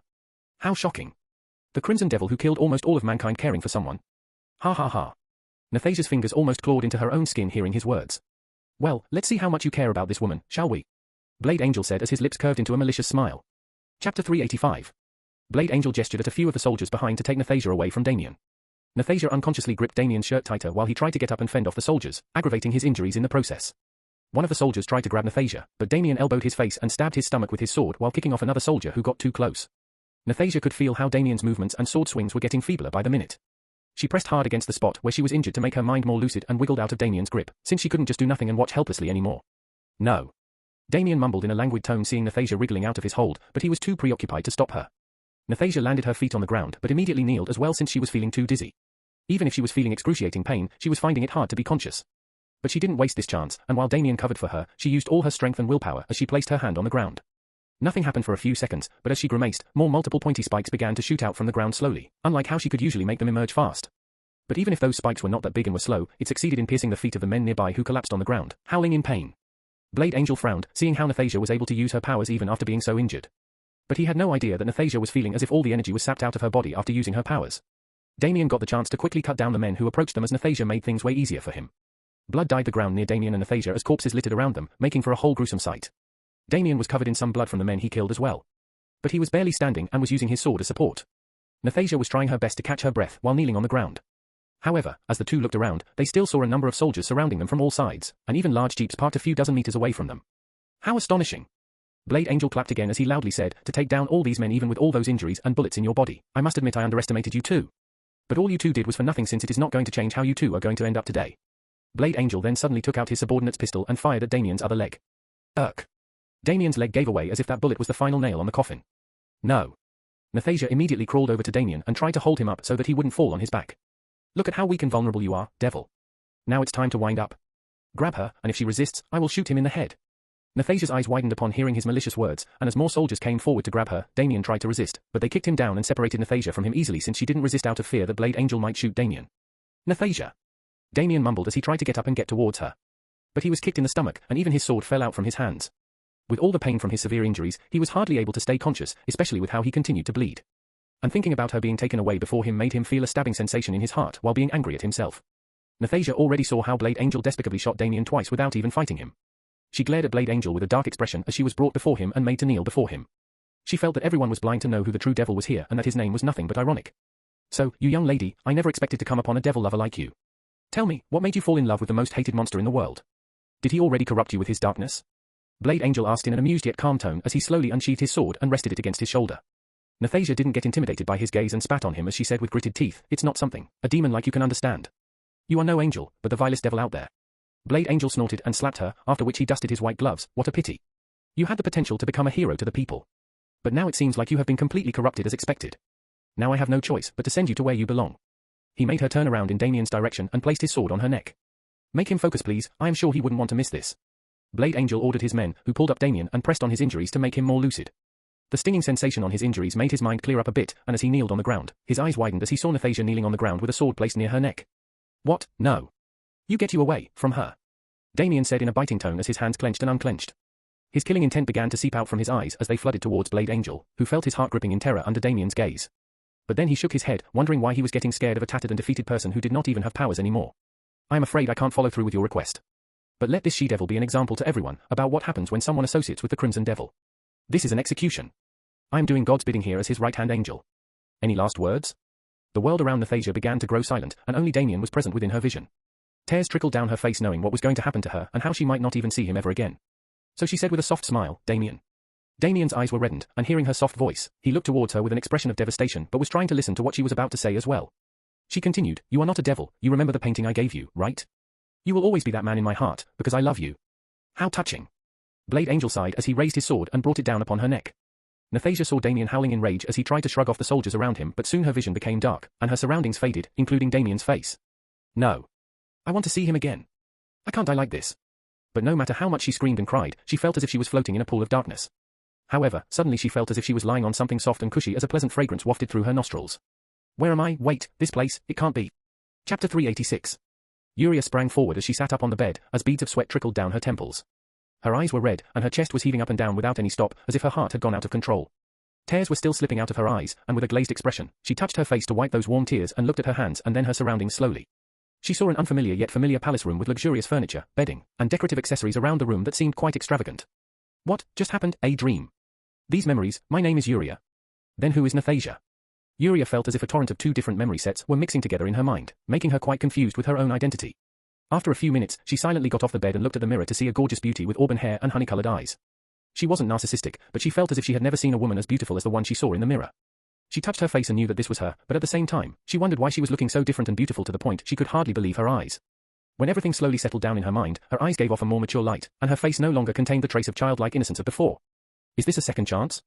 A rebirth? Wait a minute, Damien. Yuria suddenly got hold of her confused mind and remembered how she saw and even interacted with Damien in this world. Her eyes began to warm up again as her lips arched into an ecstatic smile. She didn't waste any more time and was about to rush out the door when she suddenly saw the nightclothes she was wearing. Keeping in mind her current status, she quickly put on her usual dress and rushed out the door. It was only dawn, and the sun hadn't fully risen yet. The air was very cool and calm, and there was no walking through the halls except for some guards standing here and there. Damien, you are really here, I can't believe this, I want to see you again. Yuria couldn't stop thinking about Damien as her heart continued to overflow with complicated emotions. In her perspective, the last time she saw him was just before she was about to die and saw him frantically trying to save her. She couldn't really make sense of how she was here and why everything was different. But she didn't care as long as she knew Damien was here with her. She really believed that the gods had given her and Damien a new life as a second chance to live the life they couldn't before. Scylla, her maid who had gotten up early and was walking towards her mistress' quarters, saw Yuria running through the corridors without showing any concern for her demeanor or maintain her usual elegant style of walking. She knew Yuria was not the usual kind of princess, but even if she saw her run before, she never saw her run openly like this where others could see her, making her vulnerable to a lot of rumors. So she quickly moved towards Yuria and stopped her, Your Highness. Yuria came to a stop upon seeing her maid and hurriedly said, Scylla, not now. I really have some place to be right now. I promise I will return quickly, okay? Your Highness. Scylla was taken aback to hear that Yuria was trying to leave her residence at such an hour that too, all alone. She waved her hands and said, I am sorry, Your Highness. But you can't go like this. It's my duty to make sure of your safety, and that includes making sure you don't run off anywhere alone so early in the day. It's dangerous. Yuria grabbed Scylla's hand and said, Please, Scylla. I just want to quickly visit the guest residence and come back before you even know it. I will put on a cloak or something and slip out through the secret passage. Nobody will know about me going in and out. Scylla had a difficult expression, not knowing what to do. She also knew that she would have to answer for her in case something happens and maybe even face the wrath of King Crizan. But knowing how Yuria had been moving in and out of the secret passage all this time without anyone's knowledge, she felt that it was fine not to stop her this time as well, seeing how she had something urgent to take care of. Yuria smiled, seeing that Scylla gave in, and quickly shot forward to her library where the hidden passage was located. She took out her cloak from her spatial ring and put on her cloak as she made her way through the secret passage. Her heart was thumping as it was brimming with excitement and nervousness upon knowing that she was going to meet Damien again. She had no idea what to tell him or whether he would even believe that she was Nathasia in the past life. But she felt that he would recognize her once she revealed everything. However, she wondered why Damien was the only one who had the same face as he had in his past life and why she didn't in this life. Even though her present body was way more strikingly beautiful enough to charm anyone she wants, she preferred her previous life face since she felt that then there wouldn't be any need for words to make Damien recognize her. She couldn't help but wonder how Damien was going to react as she excitedly made her way through her passage. But just as she came out, her smile froze as she slowly straightened her body upon seeing a man she least expected to see here now. Chapter 387. Damien. Yuria mumbled with a dazed expression as she looked at the devilishly handsome boy standing before her, looking at her with trembling eyes. Nathasia. Damien mumbled, which sounded like he was whispering the name of a long-lost lover. Before, when he fell asleep, he didn't have a nightmare but instead, he had a dream about Nathasia, and that dream ended as a nightmare when he saw her getting killed right before him. As soon as it ended, he jumped up awake, feeling shaken to the core, and told the worried Valentina about what he just experienced. He suddenly felt as if everything made sense, and that Princess Yuria made him feel nostalgic for a good reason. Valentina didn't like him meeting up with Yuria again secretly, but sensing the distress in his soul, she agreed to help him out again. And now Damien didn't know why, but he just felt like he had to see Yuria again and make sure with his own eyes. After hearing her mumble his real name, he could only softly smile, knowing that he wasn't mistaken, and that the girl standing before him was indeed the one he couldn't even properly say how much he cared about her before she died. The two kept staring at each other as their breathing slowed and memories of the past started to take over. Yuria saw how Damien was not looking like the mature version she spent time with in her past life, but more like a younger version of that Damien. But still, his face was exactly the same, especially his eyes, which looked the same but didn't seem as sad as he did in her previous life. Damien saw how Yuria, despite being Nathasia, didn't have the same face. But he looked at her eyes and seeing the way she was looking at him, he easily recognized that it was her since he knew how she used to look at him. Their surroundings dulled as their eyes were prickling with tears. The two stepped closer unconsciously, and Damien raised his hands to touch her face as he caressed it. Damien looked at her honey-colored eyes with an unfocused gaze as he moved his fingers over her lips. Yuria grabbed his hand and closed her eyes as she enjoyed the warmth of his hand on her face, trying to make herself believe that all this was not a dream and the lover of her life was indeed standing before her alive and well. Damien also felt the same, because of which he couldn't stop himself from caressing her face to know that she was indeed real. He could hardly express the sense of relief and happiness he was feeling right now to touch someone whom he had thought he had lost forever. The two couldn't say anything more other than uttering their names, since they didn't know what to say after such a miraculous and long reunion. Luna, who was resting in her shard of essence, opened her eyes upon noticing a flood of emotions pooling in Damien's soul. She remained silent and looked at Yuria and narrowed her eyes as if she was trying to make sense of things. Damien slowly pulled Yuria's face towards him and lowered his head as he moved his lips closer to hers. Yuria let Damien pull her along as she closed her eyes in anticipation, and within a moment, their lips met and danced with each other, conveying the deep emotions they were feeling in their hearts rather than putting them in words. Yuria let out a subtle moan in pleasure and happiness upon feeling his familiar warmth and touch, something she felt as if she had yearned for an eternity. All her dreams and visions now made sense, and it was as if her fate wanted her to meet up with her lover again in this life. Damien wrapped his arm around her velvety waist while she hugged his neck with her arms. The two continued to passionately kiss as if they couldn't have enough of each other. Subtle moans from the back of their mouths sounded in the kitchen, where only these two were present as the sun slowly began to rise, its sun rays entering through the windows and shining upon these two. Yuria's face was flushing up in passion and euphoria upon feeling as if she was finally granted the only wish she ever had. It was as if she couldn't be happier than now, and that as long as he was beside her, she would be content for the rest of her life. Their bodies pressed against each other, and Damien could feel her ample boobs getting squeezed against his chest, making him feel even more stimulated. Damien grabbed her legs and raised her off the floor as he made her sit on a table, and continued to kiss her without taking a moment to catch his breath. However, as Yuria continued to eagerly kiss him, hot tears trickled down her cheeks after she was unable to contain the emotions in her heart. Damien felt her hot tears touching his face and separated his lips as he looked at her beautiful watery eyes and said, as he touched his forehead against hers, "I am sorry, I couldn't save, I failed you." And Yuria placed her finger on Damien's lips as she shook her head. "No. You did save me. You gave me a purpose, to live for you. And now here you are again, that's enough for me," Nathasia happily said as her lips quivered. "I love you, Nathasia, I always did and always will, I won't let anything happen to you again. I won't let myself be weak again," Damien vehemently said as he cupped her reddened face. "It's Yuria now, you dummy." Yuria began to sob in happiness after hearing the three magic words she always yearned to hear from him. Damien softly laughed as his eyes also welled up and brought her lips closer to his again for another passionate kiss. Bang, but suddenly, the doors banged open, and Damien and Yuria, who were too engrossed in their kiss, were startled upon seeing who it was. Chapter 388. Yuria quickly got down from the table like a frightened rabbit and mumbled, "Papa." She, who just experienced the memory of losing her parents, suddenly felt warmth spreading across her chest and eyes upon seeing her father in her present life. She didn't know if he was the same father as hers in her past life, but nevertheless, she was elated to see him again, knowing that she at least had a father who was alive in this life. Damien knitted his brows upon seeing that it was King Crizan who didn't look all right at all. In fact, Damien was beginning to feel a mountain of pressure descending down on him, making him lose control of his muscles slowly. "You wicked boy, you dare!" King Crizan lips pulled back, baring his teeth in anger at seeing something he never expected when coming here. "Wait, your majesty. You misunderstand," Damien hurriedly said after he felt the killing intent of King Crizan raging around him. "I will kill you." King Crizan immediately raised his hand to strike down at Damien and finish him. "Papa, no." Yuria panicked and quickly stood before him before her father could attack. King Crizan frowned and shouted as he held back his attack, "Get out of the way, Yuria. I will take care of this fiend who dared to take advantage of you. You don't have to be afraid of him anymore. I am here." King Crizan felt his blood boiling from anger, thinking that this boy blackmailed or overpowered Yuria into doing such depraved stuff. He also felt that Yuria was protecting him out of fear. Yuria felt even more anxious, seeing that her father was seeing things in a totally wrong way. She frantically said, "Papa, you misunderstand us. We love each other." King Crizan's eyes shook upon hearing his daughter's declaration, and became silent for a moment. But then he shook his head and sternly said, "Nonsense. I have never seen you around with this boy before. Besides, I don't even know him. Stop lying, Yuria. You don't have to protect this fiend anymore." Yuria felt a headache thinking about how she could explain the peculiar situation between her and Damien to her father, since it was extremely hard to believe such stuff. And she knew once her father was in an angry mood, then it was extremely hard to make him change his mind. Damien came forward and held her hand as he said, "That's because we have been meeting privately since she was afraid of you finding out." "You." King Crizan's face almost became black, seeing how Damien was taking advantage of his daughter's protection to hold her hand, knowing that he wouldn't attack in fear of harming his daughter. Yuria looked at him and hugged his arm as she gave a pleading look at her father and said, "Papa, what he said is true. We can explain things in detail later. But please don't hurt him. He is a good man and the only one I will love in this life." Suddenly a wave of guards came in, and Damien quickly let go of Yuria's hand so that no one would spread any misguided rumors that could damage her reputation for now. "Your Majesty. We heard a commotion and capture that boy and throw him in the dungeon," King Crizan said in a stiff tone, offering no room for negotiation. Yuria was about to protest when she suddenly heard her father's voice transmission in her head, "Don't worry. I am not killing him or anything. But for now, this is the only way I can protect us from our enemies from taking advantage of this situation. Remember that they will target that boy as well if they see you being close with him. Okay, but if anything happens to him then, I don't have a reason to live anymore." Yuria knew her father wouldn't go back on his word, but after experiencing how it felt to lose Damien in her past life, this time, she was adamant about not letting him go. King Crizan took in a deep breath as he couldn't believe his previously innocent and playful daughter was acting so differently. It was as if she changed into a different person overnight and wondered why she was so passionate about this boy whom he had never seen before. However, when he took a good look at that boy again, he saw how despite being in his presence, the boy never lost the calmness in his eyes. Usually, someone of his age would cower at the sight of him, especially considering the tremendous difference in status and cultivation. But the boy coolly faced him and even declared that he loved his daughter, and by seeing the way he looked at Yuria, he felt that it might indeed be the truth no matter how shocking it was. Still, as a father, he couldn't just let this slip by and wanted to thoroughly scrutinize this boy who claimed to be Yuria's lover. Yuria bit her lips and looked at Damien, who nodded at her with a smile, indirectly telling her that everything was going to be all right. He could already see that King Crimson dropped any plans of killing him and had something else in mind. Yuria quickly recovered her composure since she didn't want anyone else, especially the guards, to notice anything wrong lest Damien gets noticed by the wrong parties. She really took her father's warning to heart after remembering what kind of world this was and her status.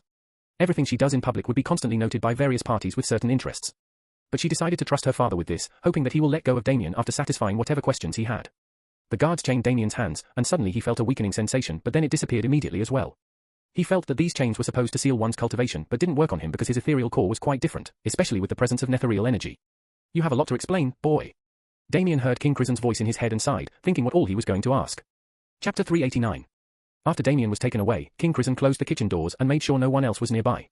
However, inwardly his muscles were quivering with rage thinking about his pure and innocent daughter being sullied by some nobody he had never even seen before. He had suddenly decided to visit the kitchen after getting some news of his daughter sneaking out by using some secret passage. So he came here to check whether what he heard was right, only to receive a shock to his heart. He was doing his best to suppress his anger so that he wouldn't scare his daughter, or make her feel uncomfortable from the undulations of his ethereal energy. That was how much he cared about her well-being, so he couldn't help but think whether a young and dashing boy like the one he just saw might have fooled his young daughter. He slowly turned around to look at Yuria, who had her down while her face was still flushed because of all the passionate kiss and reunion she shared with Damien just a minute ago. She wanted to utter some words, but then she raised her head and took a good look at her father before rushing towards him for a hug. King Crimson was surprised by the sudden hug, but whatever reprimands he had in mind for her instantly dissolved away upon Yuria hugging him affectionately. Papa. Yuria began to sob and broke down as memories of her father in her past life being shot down in cold blood flashed in her mind. King Crimson felt an air of wistfulness and sorrow surrounding her and became concerned as he caressed her back. What's wrong, child? Did he hurt you or something? King Crimson couldn't understand why she suddenly broke down, and he knew she would only hug him whenever she was emotionally vulnerable. No. Of course, not. It's just, I am happy to see you, Yuria said in a shaky voice, confirming again that her father indeed was alive in flesh and blood and that just like in past life, her father was kind, with the only difference being that he was a very powerful man in this world. This made her feel even more happy and proud even though she had no idea if her present father was a reincarnated one or not. But she really didn't care about it since she knew that this time, she had to make sure none of the people she loves have something unfortunate happen to them. Hearing her warm words, King Crimson couldn't help but feel moved. After all, no matter how powerful they are, every loving father would have their hearts melt upon sharing warm moments with their children. He no longer had the mood to be angry with her and finally calmed down, thinking that his daughter must have a good reason to be involved with that boy. He knew even if his daughter was young, she was still smart enough to think for herself, just like her mother. He patted her back and gently pulled her back to see her face clearly. Tell me, child, what is in your mind, and who is that boy you claim to be in love with? I again promised that as long as he didn't hurt you, I wouldn't hurt him. Papa, I want to tell, but I am afraid you might not believe me. Yuria said as she kept glancing away, unsure of what to say or how to convince her father about Damien.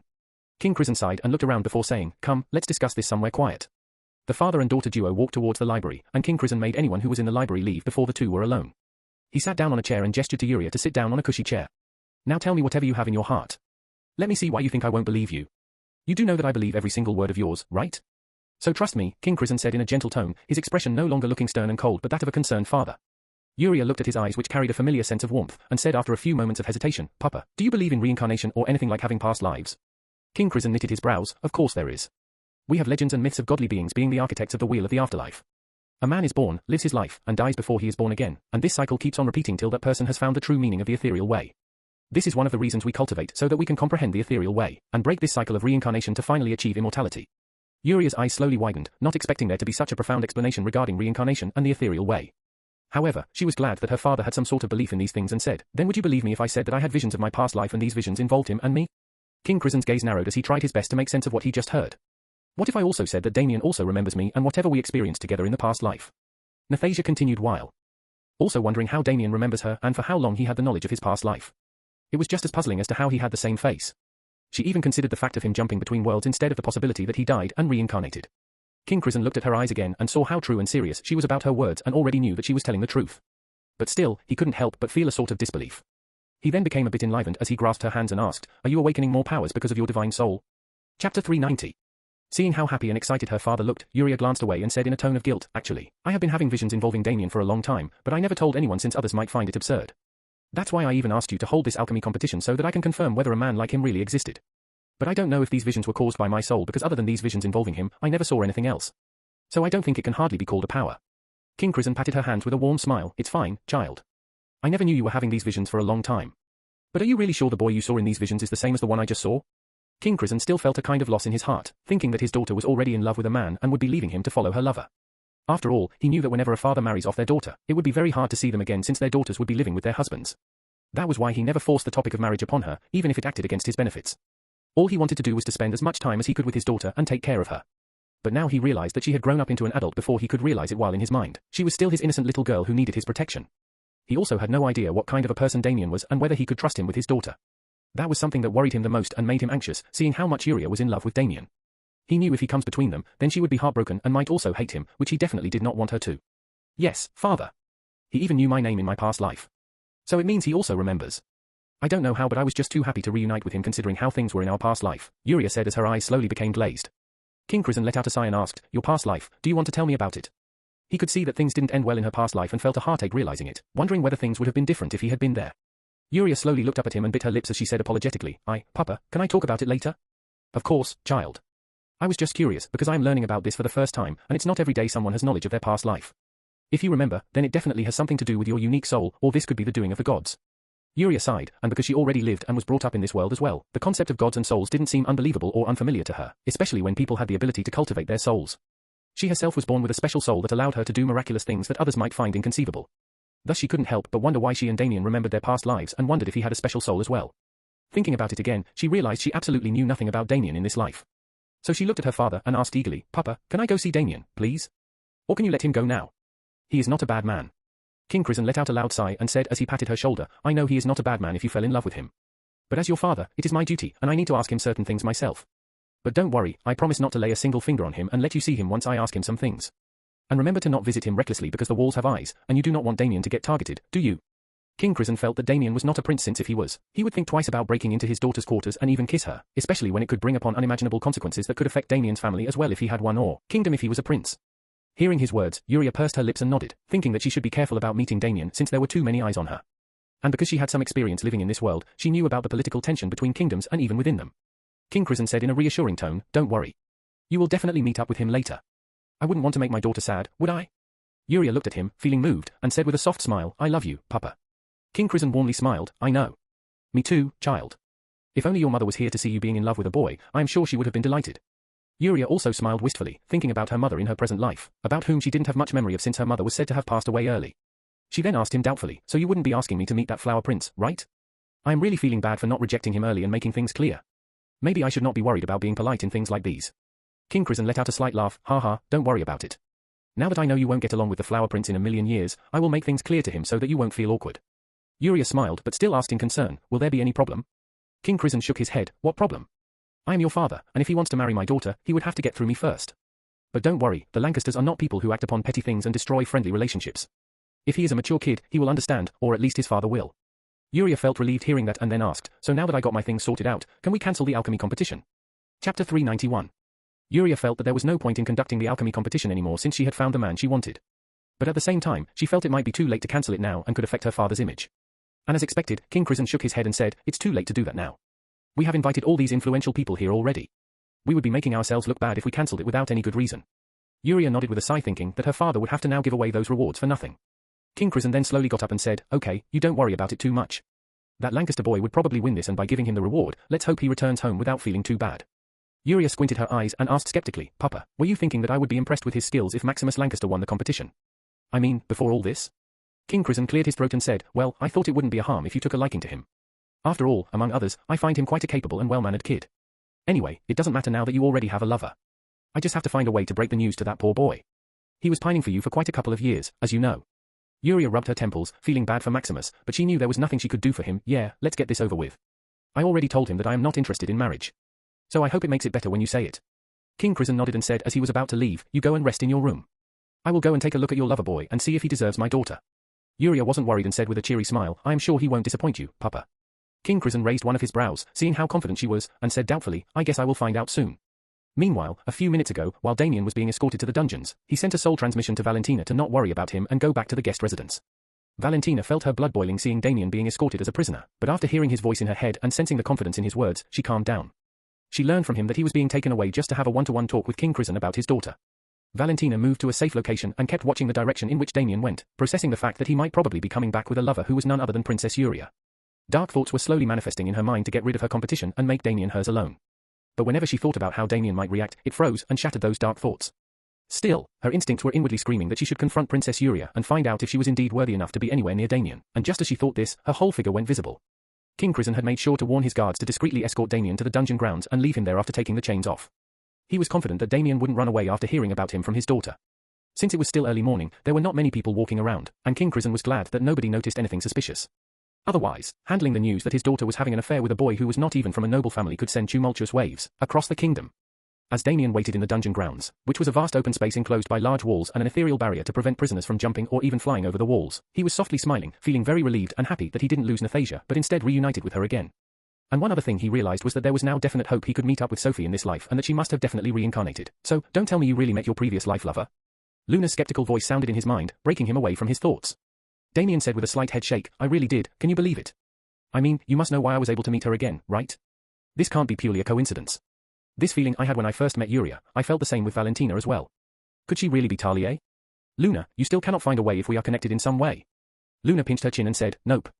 Unless I regain my divinity, I wouldn't be able to see if there are any weak strings of destiny between your soul and theirs. But I feel like destiny laws might be in play here, considering that whatever happened to you so far couldn't be coincidental since the chances are almost nil. But I wonder if it was the former case, which God could be so well versed in destiny laws and how you are connected to them. Maybe just as I said it had to do with your memory loss as well. She then continued in a thoughtful tone, there were indeed strange disturbances in your soul when you were sleeping, and it seemed as if your soul was resonating with something, probably her soul. My hands are tied now, so I can't be sure, but I definitely think your soul is connected with others.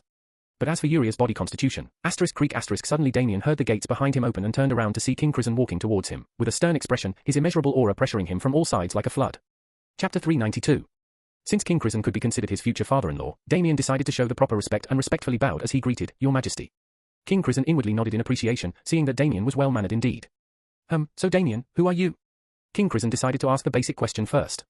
Damien raised his head and looked at him as he said, I am Damien Godwin, an outcast of the Ward family of the Roan Empire. King Crizin raised his brows, the Roan Empire? You have travelled so far from your home empire. Why? Damien explained his background to him as King Crizin patiently listened. After he was done explaining, King Crizin understood that Damien's background could be considered to be nothing when compared to even a prince of the weakest kingdom. And when compared to the status of his daughter, he knew people would compare him as a toad lusting for swan's meat. Still, if the two married, then there would definitely be unrest in the kingdom with various protests coming from his ministers, and probably even his people might voice their objections. After all, who would want the respected princess of their kingdom to get married to a nobody? Still, before being a king, he was a father who cared very much about his daughter's happiness. So he wasn't planning to throw Damien out anyway and just decided to come up with some way to elevate his status. But then suddenly he felt that the name Damien was kind of familiar, and then he remembered something as he asked with a narrowed gaze, are you the Damien who supposedly has a lightning seed? And the elite disciple of the Zeton Ethereal Foundation? Damien smiled and nodded, yes, I am. He decided not to reveal his identity as the Lightning Prince to see how King Crizin would react to his status. But it didn't seem necessary based on his observation.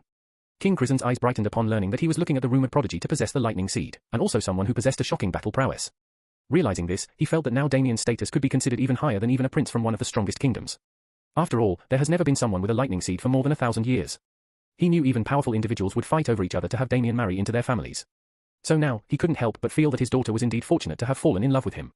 He also knew that Damien was mentally older than he looked because of the memories from his past life, and could observe it just from how cool-headed he was. So he couldn't help but feel that Damien was capable and mature enough to take care of his daughter.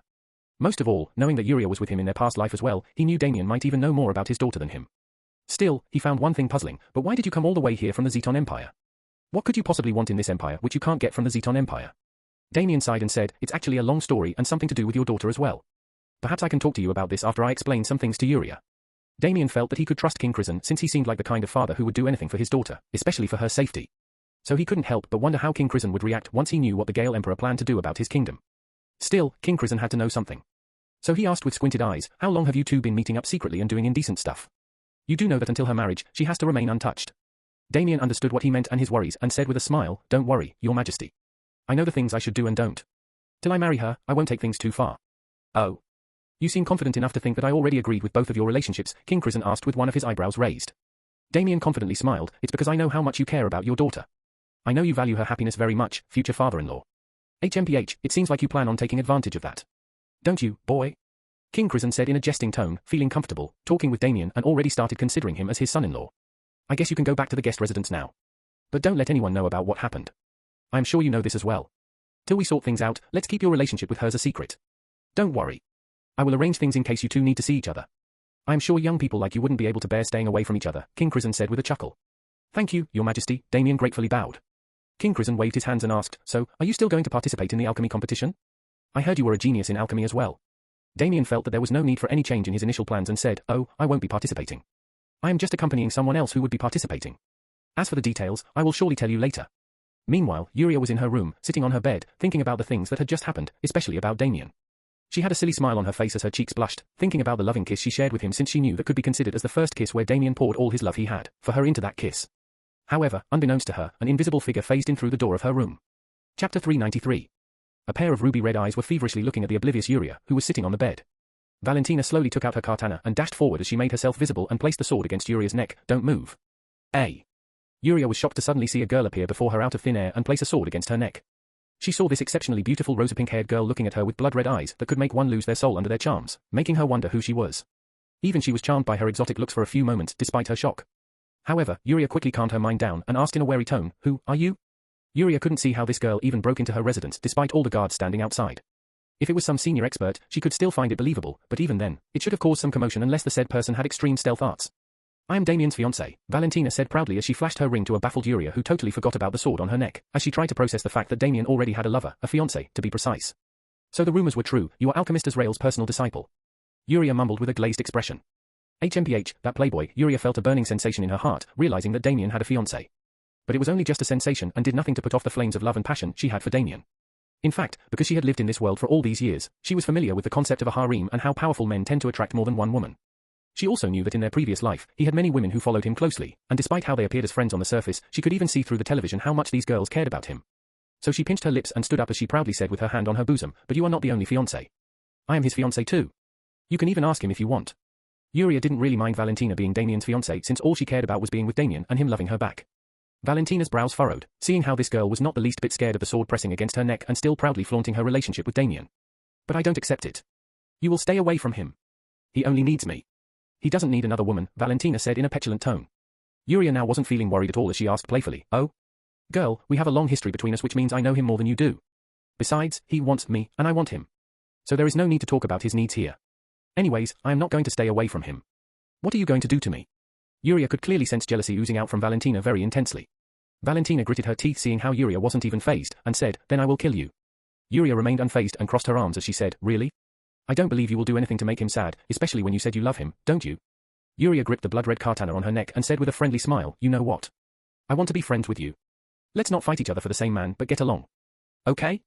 Valentina was at a loss for words, but she then saw how her sword, which Yuria was holding onto, was slowly losing its form before it completely diffused into ethereal energy.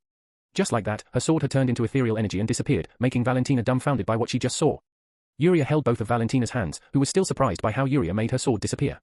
Yuria then came closer and hugged her. See, friendship is a lot better than being enemies. Wow, you smell really good. Which perfume are you using? Valentina was stupefied by her sudden hug and thought that she would be creeped out because of a stranger hugging her. But strangely, she didn't feel any discomfort like she expected, and instead, Yuria's casual words made her feel a sense of warmth. Still, Valentina pushed away Yuria and said coldly, you can't just hug me like that. I don't like it. Oopsies, sorry. I thought you needed a friendly hug, Yuria said with a playful giggle, but she could see that the hostility Valentina had against her was lessening. How about we both fight each other? And if you lose, you will walk away, Valentina asked with knitted brows. She still couldn't let this girl wiggle her way into her and Damien's sweet time just like that. Ooh, then if you lose, would you walk away? Yuria casually asked, feeling that Valentina was quite amusing despite how intimidating she could look. Valentina felt tongue-tied because she obviously wasn't going to walk away even if she lost on the off chance. See, just like you, I am too much in love with him to leave him. I fought so hard for him to love me back, so the last thing I would do is leave him, no matter what, Yuria said in a determined tone that made Valentina feel threatened for a moment but then realized seeing her eyes that she truly cared about Damien, and that her love for him was boundless. Suddenly, the two heard footsteps of someone approaching Yuria's room, making Valentina think about how she was going to get out of here. Quickly, hide in here, Yuria immediately pulled along the confused Valentina and pushed her into a large cupboard. Don't make any sound. Okay.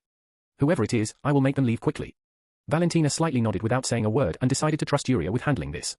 She didn't know why, but knowing that she was Damien's lover allowed her to place some level of trust and faith in her. And only while she was hiding in the cupboard, she realized this, wondering why she was feeling so. Chapter 394. Scylla, what happened? Yuria saw Scylla waiting outside her room as she opened the door and inwardly sighed in relief. Scylla bowed and said, Your Highness, I just came to check on you since I heard how the king found you in the kitchen. Yuria sighed as she pursed her lips. Yeah, it's unfortunate that my secret passage got found out. But don't worry about it. He isn't angry at me. Scylla placed her hand on her chest as she said in a relieved tone, thank God. But in case His Majesty is still angry at you, please let me know. I will take complete responsibility. Yuria felt warmth in her chest knowing that she had such a loyal and kind maid. Don't please. You have done more than enough. In fact, we have already talked about it, and everything's fine. Sylar happily nodded and said, okay. I also wanted to remind you that you should get ready for the competition. After all, at least during the final rounds, your presence might be required. Yuria waved her hands as she casually said, oh, don't worry about it. I will be there on time. You can go take some rest, Sylar. Sylar bowed with a smile before leaving, and Yuria quickly closed the door. Creak just before Yuria could open the cupboard, she saw Valentina coming out and looking at her in a strange way. What? Yuria asked in a confused tone. Valentina said with a stony expression, I will go now, but remember, we are not done. Yuria smiled hearing her response, and she felt that she might have acted like Valentina if it weren't for the experiences she had to undergo in her previous life. And now, she didn't want to waste any time by showing jealousy or possessiveness even if she felt it because she knew how precious time was, especially spending them with the ones she loved. So she decided to spend happily with them instead of wasting her time on anything else. Wait. You don't know which way to go back, right? The guards might see you if you are careless. Let me help you, Yuria said as she came forward and grabbed her hand. Valentina was about to refuse, thinking that she didn't want to rely on her help. But on second thought, seeing her friendly smile, she gave in as she softly nodded. Good. You should take the secret passage since not many still know about it. Even if there are guards nearby, I will distract them for you. Oh, yeah, I forgot to ask. How long can you stay invisible? Valentina pursed her lips, feeling reluctant to tell the secrets of her power. Yuria grabbed both her hands and shook them. Oh, come on. We are not enemies here. Okay, let me go first then.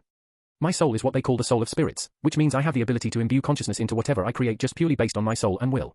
If it wasn't for an ancient record my father dug out, we wouldn't have even known what kind of soul mine is. She went on, oh, and my body constitution is quite puzzling. My ethereal core has only a single seed, but they seem to constitute different elements. So Papa and I are still in the process of researching the historical records and figure out what kind of ethereal core I have. I bet it is the reason I am able to meld and shape any object I touch. Valentina was a bit taken aback at how Yuria was being so direct and revealing everything or at least most of her powers, even though she barely knew her. She wondered if Damien never taught her not to trust people easily. But then she felt that Yuria might be trusting her because she was Damien's fiancé. Then she realized she could also probably trust Yuria since Damien trusts her, and they would probably be seeing each other again. However, at the same time, she was astonished by how powerful Yuria was even though she only somewhat understood her abilities, especially the part about her soul. She now felt that it made sense based on the things Damien told her and why this kingdom was so powerful and prosperous. It was all because Yuria was the one propelling it mainly. Otherwise, she also found it hard to believe how a kingdom could get so powerful in only a dozen or so years. Fine, I can only be invisible for a few seconds. After that, I just feel tired and need a few seconds break before going invisible again, Valentina said in a low voice. However, Yuria said excitedly, wow, that is so cool. No wonder you were able to make your way in without letting anybody know. I wish I could become invisible too, so that I wouldn't have to rely on these stupid passages, hee hee. Valentina slightly smiled, feeling flattered. I take it you have a special soul too? Yuria asked as a light of contemplation flashed in her eyes. Valentina softly nodded, confirming her guess. Yuria squinted her eyes, forming many guesses in her mind. But then she thought it could wait for later. Okay, follow me. I will clear the way ahead for you. Valentina followed Yuria's instructions and soon got out of her residence and made her way back to the guest residence. She decided to walk slowly as she tried to process her encounter with Yuria and why she was finding it hard to get rid of her, or at least be angry at her. In fact, now she was feeling less threatened by her existence after talking with her. Instead, she was now feeling a slight curiosity to interact more with Yuria for some reason. Valentina also thought about how long the king was going to hold Damien for questioning. But to her surprise, just as she opened the door to her room, she found Damien sitting on the bed, looking at her with a serious expression. Valentina, don't tell me you went to pay Yuria a visit, did you? Chapter 395. Damien was able to sense Valentina's soul since she wasn't too far. So he could guess where she sneaked into and why. Valentina avoided his gaze and looked down as if she did something wrong. She realized that Damien found out about her quick little visit and didn't know if he was going to be angry at her, or how he was going to react. The only thing that relieved her was that she could sense his soul was very calm without any turbulent emotions, which could also mean that he was suppressing his emotions. But she had no idea that Damien was really feeling calm, and in fact, he was feeling happier and only put up a serious expression to simply tease Valentina. He knew how much she loved him to death and that she would think twice before she does anything that could hurt him as well, even if she was still trying to keep her feral instincts in control. He clearly felt the agitation in her heart when he told her about Yuria, and felt that Valentina would slowly get used to it with time since he didn't want either side to hurt each other, and also realized how tough it was to maintain harmony when having more than one lover. Still, he was willing to take the trouble since he couldn't bear to part with any single one of them. With yesterday's dream, he once again realized how lucky he was to have them in this life. He slowly walked forward and lifted Valentina's chin before leaning in for a loving kiss as he hugged her velvety waist. Valentina was surprised by his sudden kiss as she was expecting something else but felt elated as she returned his kiss passionately. He then separated her lips and hugged her tightly as he said in a gentle tone, I love you, Valentina. The love I have for you will never change or go away no matter what. So, you never have to think that I will forget about you even if someone else enters our life. Instead, my love for you will only increase as time passes. You understand, right? Valentina felt her heart flutter hearing his words and sensing how these words were coming from the depths of his soul. She knew it couldn't be more true and smiled with a glowing expression, feeling loved and happy. Millimeter. I know, I love you too, Damien. Valentina said in a loving tone as she rubbed her head against his chest. Damien caressed her head, sensing how she was feeling more confident and happier. All right. Let's get ready for the competition. Even if we are not participating directly, I still have to make sure I don't fuck up as Tristan. Once I win the competition as Tristan is when the real game starts, Damien said with a thoughtful expression. However, Valentina knitted her brows and said, but I heard the Vanishing Sword Prince is the best genius in alchemy from his empire among people of his age group.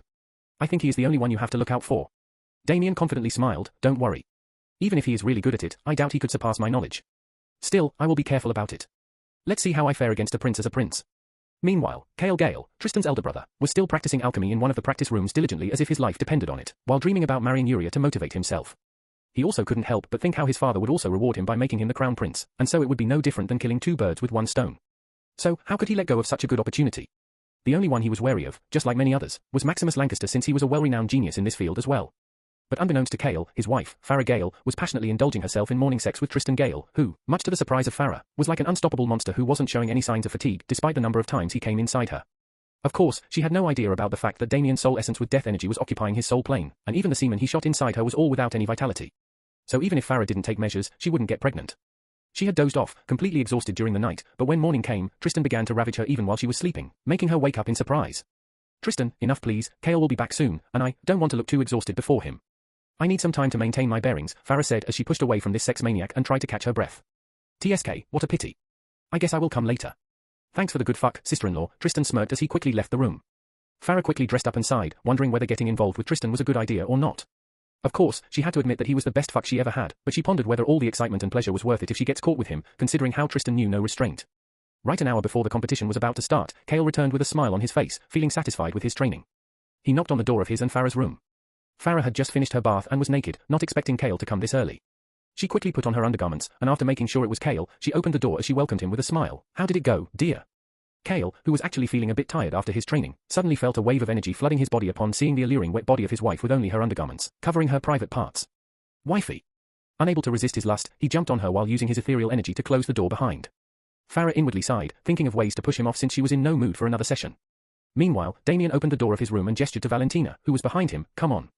We have a competition to win. Chapter 396. The alchemy hall was in a separate large building that was built for everything related to alchemy, and was even a center of trade for alchemy-related products. But before entering the hall, all the participants were required to take the written examination so that most would be eliminated in this round, and only the knowledgeable ones would be remaining. Damien and Valentina weren't taking the exam directly. So, they sat somewhere near the building where there weren't many people, and even if there were, they wouldn't pay attention to a boy resting his head on a girl. It would look like a couple was resting. Since Damien needed to control Tristan's body personally to take the exam, he couldn't risk sitting with the audience. He needed a quiet environment with no eyes watching him or anyone to disturb him. The audience was eagerly waiting for the written examination to get over, but everyone learned how tough the written examination was after getting the news. Apparently, the questions were prepared by rank 7 alchemists, and the basic level of knowledge required to pass the examination was the knowledge of a rank 5 alchemist. Damien, who was now controlling Tristan's body, had the exam paper in his hands with hundreds of other candidates sitting near him. He took a look around and saw that this examination hall had the capacity to seat over 1,000 people, and there were several proctors walking around the hall to see if anyone committed malpractice. Of course, all the rules were conveyed, including the severe repercussions of cheating. Damien saw that the questions were indeed tough, and even a rank 4 alchemist from the Alchemy Society would find it difficult to pass. Fortunately, his knowledge was beyond a rank 5 alchemist, and he was easily able to write down the correct answers. Within just 10 minutes, he quickly finished the exam and passed it to a senior invigilator who casually took the paper from him, thinking that he was probably one of the ones who gave up early after finding out how difficult it was. This was not the first exam he was supervising, and he knew what kind of people write these exams. Cale, who was occasionally keeping notice of Maximus, saw Tristan leaving so early and mockingly smiled, thinking that his brother indeed knew nothing about true alchemy. He knew the questions were hard, but because he prepared for them, he felt that he could think and answer all of them within the time limit.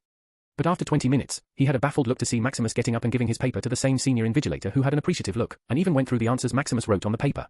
I see that you have really excelled in this exam, Your Highness.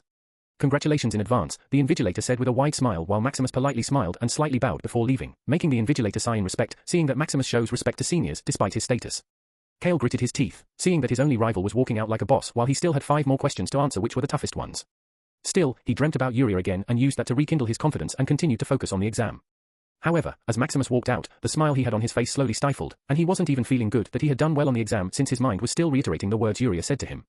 If it wasn't for his mind getting distracted, he would have finished the exam in 20 minutes. He still couldn't help but think why Yuria didn't seem to be interested in marriage and, most of all, who was this man she was looking for? It occurred to him that this mysterious man and Yuria might already have a history between them, because of which she even refused to consider him as a possible candidate for marriage. He wasn't narcissistic, but the only other prince he could think of who could match his halo was Arthur Zeton, the crown prince of the Zeton Empire. But still, he knew that Arthur never even visited Yuria before and didn't even seem to be interested in marrying anytime soon. At the same time, he had never heard about Yuria visiting some other prince, let alone any other man around his age, especially when her own father doesn't let her leave the palace alone. So he couldn't help but grit his teeth since the woman he loved all these years apparently already had some secret lover. He couldn't understand what he fell less in for her to not consider him. In his perspective, he already had everything a girl could possibly ask for, especially when he told her that he would take good care of her. He even did his best to build a good relationship with King Crizan and felt that he had a good chance when King Crizan seemed to appreciate him very well. However, what happened yesterday was something he never saw coming, and he wondered if being direct with her was a good idea. Still, this only fueled his determination to win even more since he felt that he still stood a chance if he proved his worth by winning the competition, and even defeating her supposed lover who might be here already. He didn't care about the rewards, since the only reason he was here was to make sure that he gets the girl for whom he had feelings for more than 6 years. He felt that the mysterious lover couldn't have known her for longer than he did. But little did Maximus know that for love to be fostered between two individuals, time was not the most important factor, but it was the experiences and memories they shared. And if he knew what Damien and Yuria shared together, he would have wallowed in despair. Chapter 397. Soon, the results came out, and only 20 people passed, which was very less in comparison to the number of people who attended it. The audience was astonished to see that only a few of them passed, but this also made them realize how difficult the written exam was, and also the fact that these 20 participants were the best among the best in alchemy. Maximus entered the alchemy hall and smiled at the people who were cheering and praising him. However, his eyes were constantly wandering around, observing the other participants to see whether the man he was looking for was here or not. But other than the people he knew like Kale, Tristan, and some others, he didn't feel like the others were the people we're looking for because nothing stood out. However, Kale, who was happy that only 20 had passed and that the competition would be very less, was shocked to see Tristan in the same hall with him. He couldn't understand how a fool who never properly studied alchemy was able to worm his way in and thought that Tristan might have evaded the guards on purpose out of desperation for getting a chance to marry the princess and also to become the crown prince. Senior, can you please conduct a head count to see if all the qualified participants are here? Kale asked one of the head alchemists standing in the front, who also seemed to be one of the judges of this competition. The head alchemist shifted his gaze to see Kale asking him to do a head count when he already had done so after all the 20 came in. He didn't want to bother with his question, but since Kale was a prince from the Gale Empire, he didn't want to show any disrespect and said, I have already done the head count, and all the qualified candidates are here. But, how? Kale mumbled to himself and looked at Tristan, giving him a mocking smile that only infuriated him even more. He didn't dare to believe Tristan became a genius in alchemy in such a short time when there have been no signs before, or saw him concocting any pills. He felt that he must have cheated his way through somehow. Suddenly, the audience and everyone became silent when they saw the well-decorated door on the mezzanine open, and saw King Crizan coming out with regal bearings and Yuria walking beside him with a veil on her face. She immediately scanned the whole alchemy hall to see the one person she wanted to, but was disappointed to not see Damien here, and wondered how he could not pass. She was sure he was an alchemy genius and couldn't help but wonder what he was thinking. King Crizan was of the same opinion, but still, he felt that it didn't matter much considering the recent developments, and that this competition was no more an event to win the hand of the princess, but turned into something akin to increasing their kingdom's influence by showing their generosity by rewarding great talents. Kale immediately straightened his expression and put up a calm and cool demeanor to impress Yuria, but it seemed as if she wasn't even glancing in his direction. He tried to follow her gaze to know where she was looking and saw her looking at Tristan, which made him clench his fist since this was not the first time he saw her looking at Tristan. But he had no idea that Yuria was only looking at Tristan because she knew he was somehow involved with Damien, and might know where he was.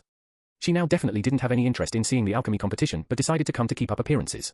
She felt that being a princess was good and all, especially getting to enjoy the luxuries and having maids and servants at her beck and call. But she still felt that she missed her old life where she didn't have to act like she was somebody else or do things to keep up her status, and just be herself.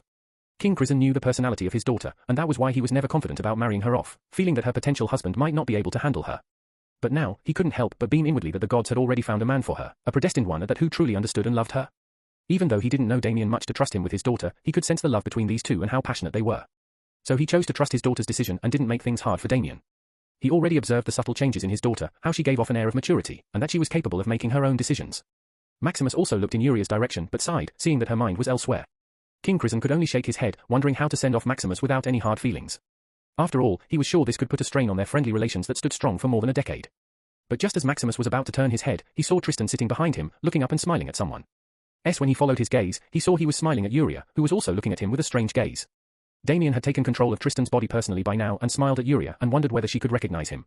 Yuria was confused to see Tristan smiling at her so blatantly, and just when she was about to consider him as an uncouth degenerate, she noticed that his smile and the way he was looking at her seemed somewhat familiar, making her continue to look at him with a confused gaze. Maximus turned straight as countless speculations stormed in his mind, making him feel even more puzzled. He couldn't understand how a prince infamous for his promiscuity was able to gain the attention of a pure beauty like Yuria, who was as innocent as a flower. One of the head alchemists spoke up, seeing that everyone was seated and ready. Congratulations to all the qualified participants. We will now be starting the next phase of the competition. Chapter 398. 20 cauldrons, and a basket of medical ingredients were arranged before all 20 participants who were sitting on the floor in a cross-legged position. Almost all were surprised seeing a basket of medical ingredients kept before them, wondering if they were supposed to make dozens of pills or something since there was no need for so many ingredients to concoct a single pill. Some got worried thinking whether they were supposed to concoct a new kind of pill where these many medical ingredients were required. But even after going through all the medical ingredients kept inside, they couldn't make heads or tails about what kind of pill they should concoct. Even Maximus had his brows furrowed as he examined each of the medical ingredients. The head alchemist continued, after a lot of discussion after the results of the written round, we decided to have a single round and ask you all to concoct a pill which would suit Her Highness, Princess Yuria the most. These words surprised all the 20 participants, firing up most of them, even more, determined to win Uria's hand in marriage, thinking that this was the trial they had to pass. All 20 here were either the best noble geniuses or prodigies from ancient sects. So how could they not resist the idea of gaining a top-notch powerful beauty as their wife? Even Maximus felt a new wave of hope, thinking that Uria might have changed her mind. But then again, he thought she could be doing this to find out what her lover might concoct. However, Uria was the most surprised of all and looked at her father with a confused look. King Chrysan only had a poker expression on his face and, seeing that Uria understood that her sly father had purposefully done this so that she or her father could pick the winner. After all, the first prize rewards offered were too precious to be simply given away to some random person. But King Chrysan expected Damien to be here when he conveyed the instructions, thinking that he could easily pick Damien and get it over with. However, now that he was not here, he decided to let his daughter choose or make a pick according to one who concocted the most suitable pill for his daughter. So we can concoct any pill we like based on the given ingredients. One of the participants questioned as he raised his hand. The head alchemist nodded, yes. With the amount and variety of medical ingredients we have given you, there are more than 100 varieties of pills you all could concoct. So it is up to you all to win Her Highness' appreciation, and fret not, she is an exceptionally talented alchemist herself. So nothing would go unnoticed. This is the only way we could make sure everyone has a fair chance, and simply cultivation won't be the factor for winning. Everyone can begin, and this round will end in 1 hour. Kale frowned since he was betting on his cultivation to win this competition. But now that the factors for winning looked quite ambiguous, he had no idea how to go about this or what to concoct to impress the princess. He regretted not researching more about the princess's likes and dislikes, but instead, he was busy training the whole day. Maximus felt the most confident since he had an idea about her likes and dislikes after interacting with her for the past 7 years. Damien, who was controlling Tristan, already began to put his hand into the basket to sort out the ingredients while others were busy thinking. Uria was confused about whom she should pick or whether she should pick the one who concocted a pill she liked since Damien wasn't here, and her father left it all in her hands. She continued to observe Tristan and saw him beginning to concoct a pill while most of the others were thinking. She didn't dare to think that Tristan was Damien since that would be too absurd and ridiculous. Instead, she wondered if Tristan was here as Damien's messenger or something because Damien wasn't able to make it here for some reason. Maximus was the next one to start and was completely focused on what he was doing and didn't look at others to see what they were concocting. Kale decided to play the wait and see game to see what the others were concocting and see whether he should concoct the same as well, but better if it seemed suitable for Uria's liking. He especially took note of what kind of pill Maximus was about to concoct. Finally, after a lot of brainstorming, everyone started to prepare to concoct their pills. These geniuses never expected the competition to be this tough. If they at least had a target pill to concoct, no matter how difficult, they would still have been able to do something. But now, they were concocting pills without having any idea if the princess would like them or not. Uria felt a bit embarrassed seeing everyone trying their best to concoct pills of her liking without having a clear idea. She couldn't help give a few stares in her father's direction since he made these surprise rules. She also asked her father where Damien was, but he said that he had no idea and that she shouldn't worry. The audience keenly watched all these geniuses concocting pills while noting down some observations to better themselves. After all, it was not every day they get to see the best alchemy geniuses in action and, in fact, could learn a lot by just observing them. Most were cheering for Maximus and felt that he had the highest chance to win. Damien finished first and on his palm was a pale silver pill that he looked at with pride since this was the first time he concocted it. Everyone, please stop. The time is up. The head alchemist said in a loud voice. Chapter 399. A few of them let out a sigh of relief since they completed just in time, while some had to rush the process since they spent too much time thinking. And as for the others, they were unsure whether the pill they concocted was the right one. The head alchemist then looked up at where Uria was sitting and bowed as he said, Your Highness, please. Uria knew that the head alchemist was asking her to come down and pass out her remarks on the pills the participants had concocted and choose the winners. She let out a low sigh as she got up and came down, making the participants nervous and excited, seeing that they are going to be evaluated by her personally.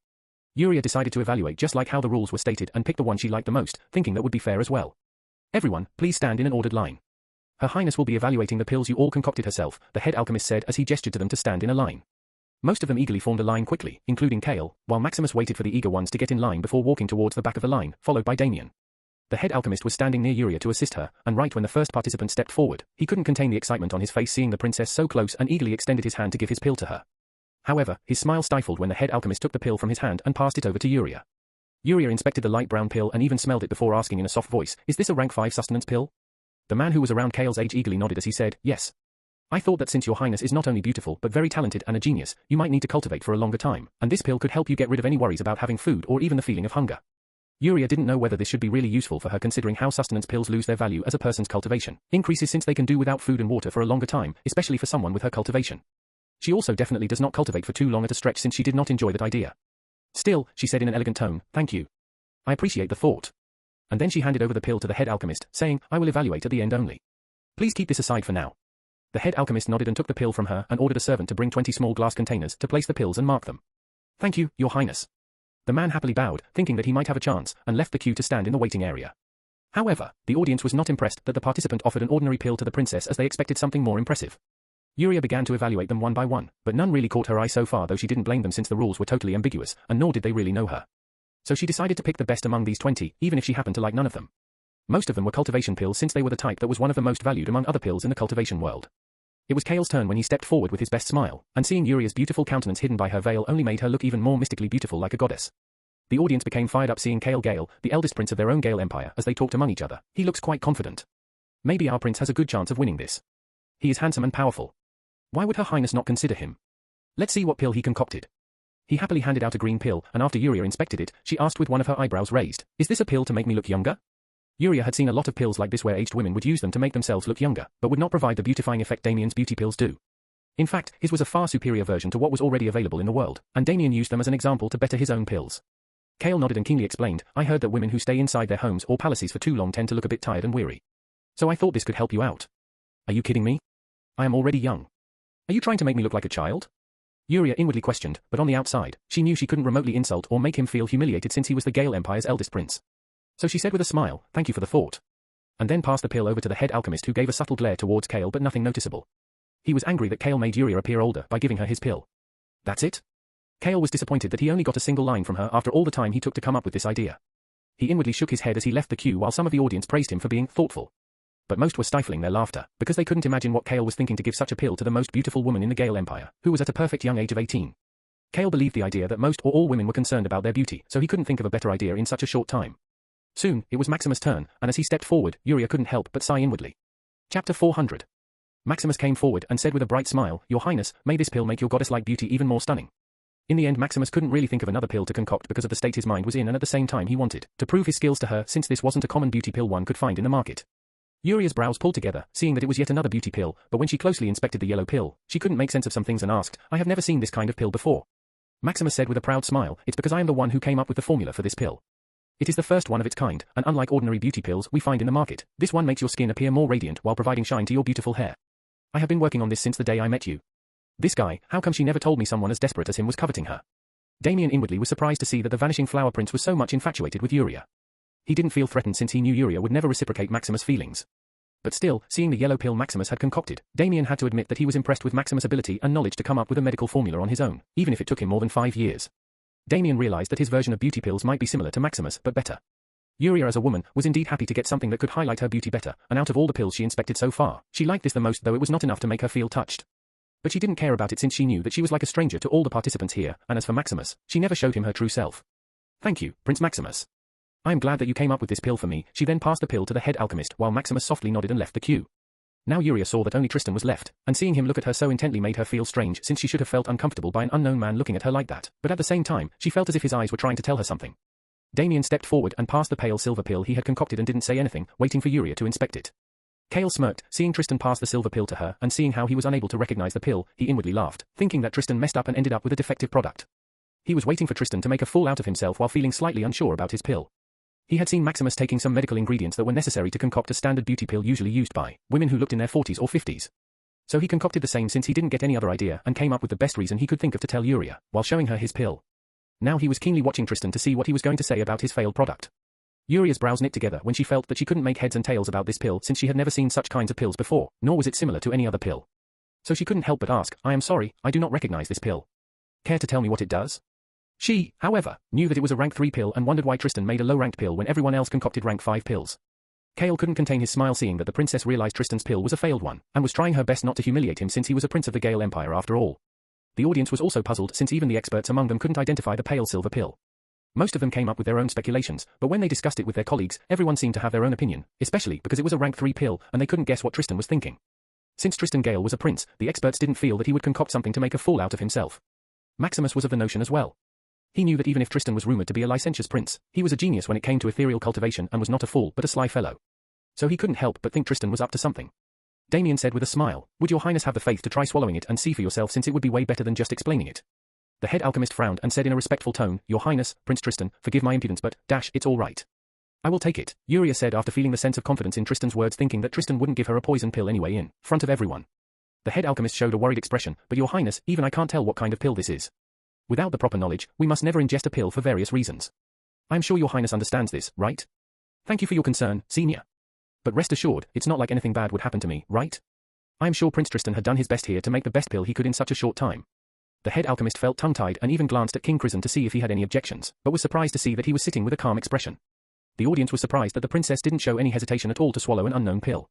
but then they felt that it was okay to trust Tristan, since he was a prince of the Gale Empire who wouldn't possibly do anything to hurt her in public. Yuria inwardly was a little hesitant about taking this pill, but since she felt that the ingredients themselves were of no harm, she took a deep breath before swallowing it.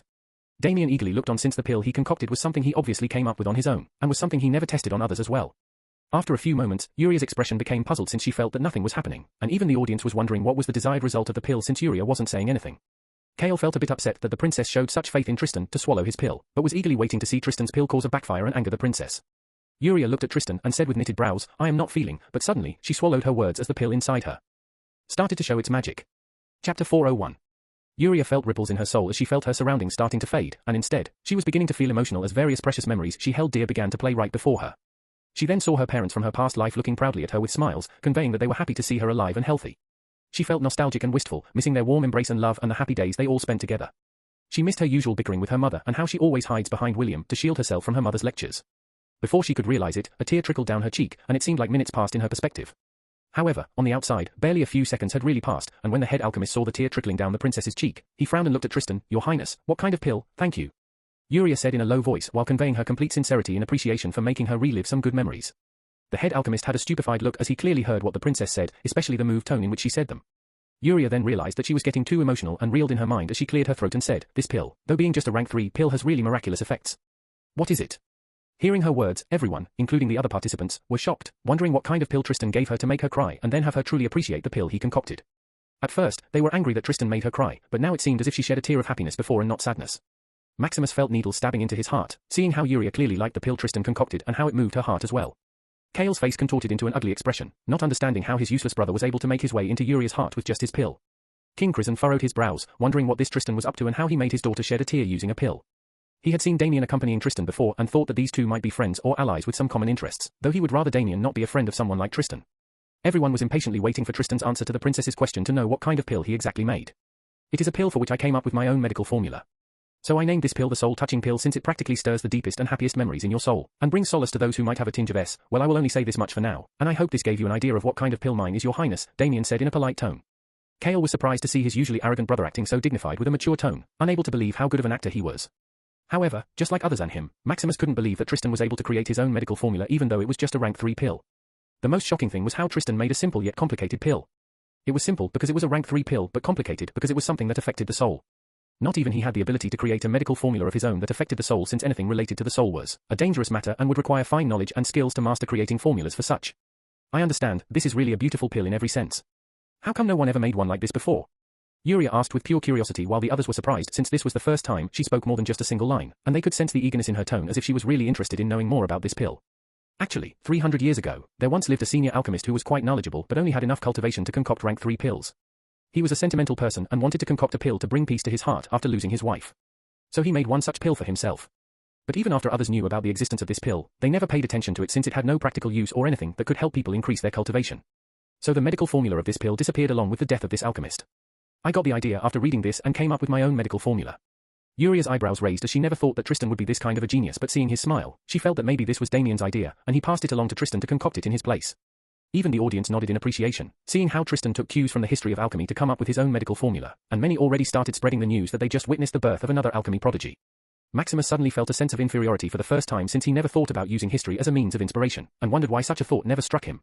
Even though he was feeling upset, he couldn't help but think that he might have misjudged some of Tristan's qualities, and maybe Yuria had caught on to them before. She couldn't understand what Damien was thinking but felt that this was the best possible explanation and said, "You are right. This pill truly touched my soul, and I am glad I was the first one to test this pill. Can I ask for more later?" Chapter 402. "Sure. I will be happy to pay a visit to Your Highness later if you are interested," Damien said with a smile. "Then I will wait for the results," Damien said as he prepared to leave. "Wait. No need to go," Yuria said, making all the participants knit their brows. Yuria happily smiled and said confidently, "I think I have made up my mind for the winners. First, I would be announcing the winner of the first prize, and it is none other than Prince Tristan of our Gale Empire, since he made a pill that made me truly feel from the heart." Her words sent a tremor across the hearts of the other participants, including Maximus, who clenched his fist so tight, his nails were beginning to dig into his skin. He couldn't help but feel as if 1,000 needles were pricking his heart. He inwardly admitted that Tristan indeed came up with an ingenious pill, but he couldn't swallow the fact that Yuria didn't give any weight for their history of 7 years. He at least expected more appreciation when he presented her with his pill, even if she never planned to choose him as the winner. However, Yuria didn't want to do that since she didn't want to give Maximus any false hopes and make him experience any more heartbreak.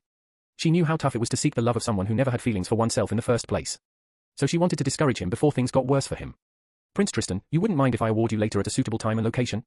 Yuria had a lot of questions to ask Tristan since she felt that this pill was probably the handiwork of Damien since only he could think of something like this. Of course.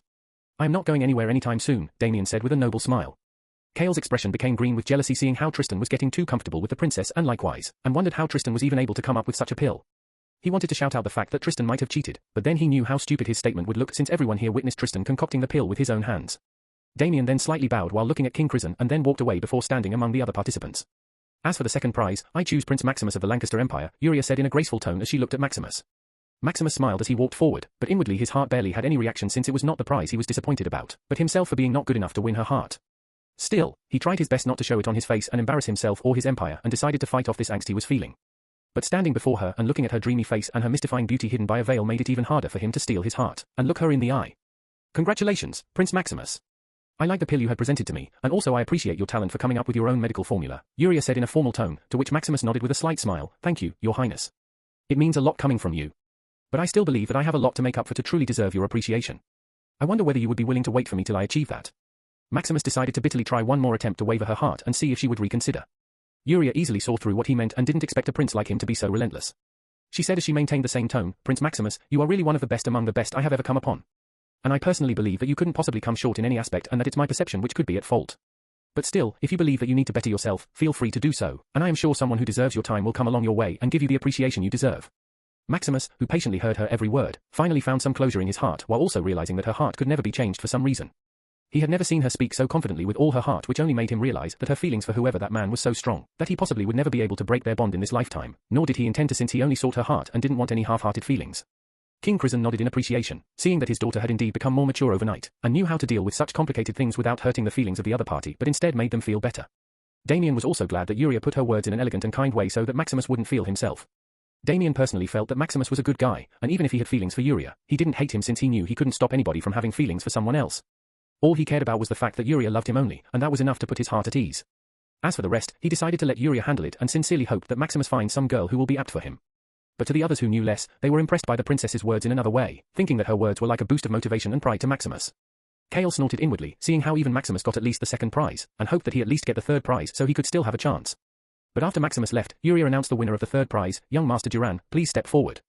Hearing her words, Kale felt as if a hammer struck his soul, pushing it out and making his face look lifeless, realizing that he lost everything for real. My dream girl, the title of Crown Prince, no. Chapter 403.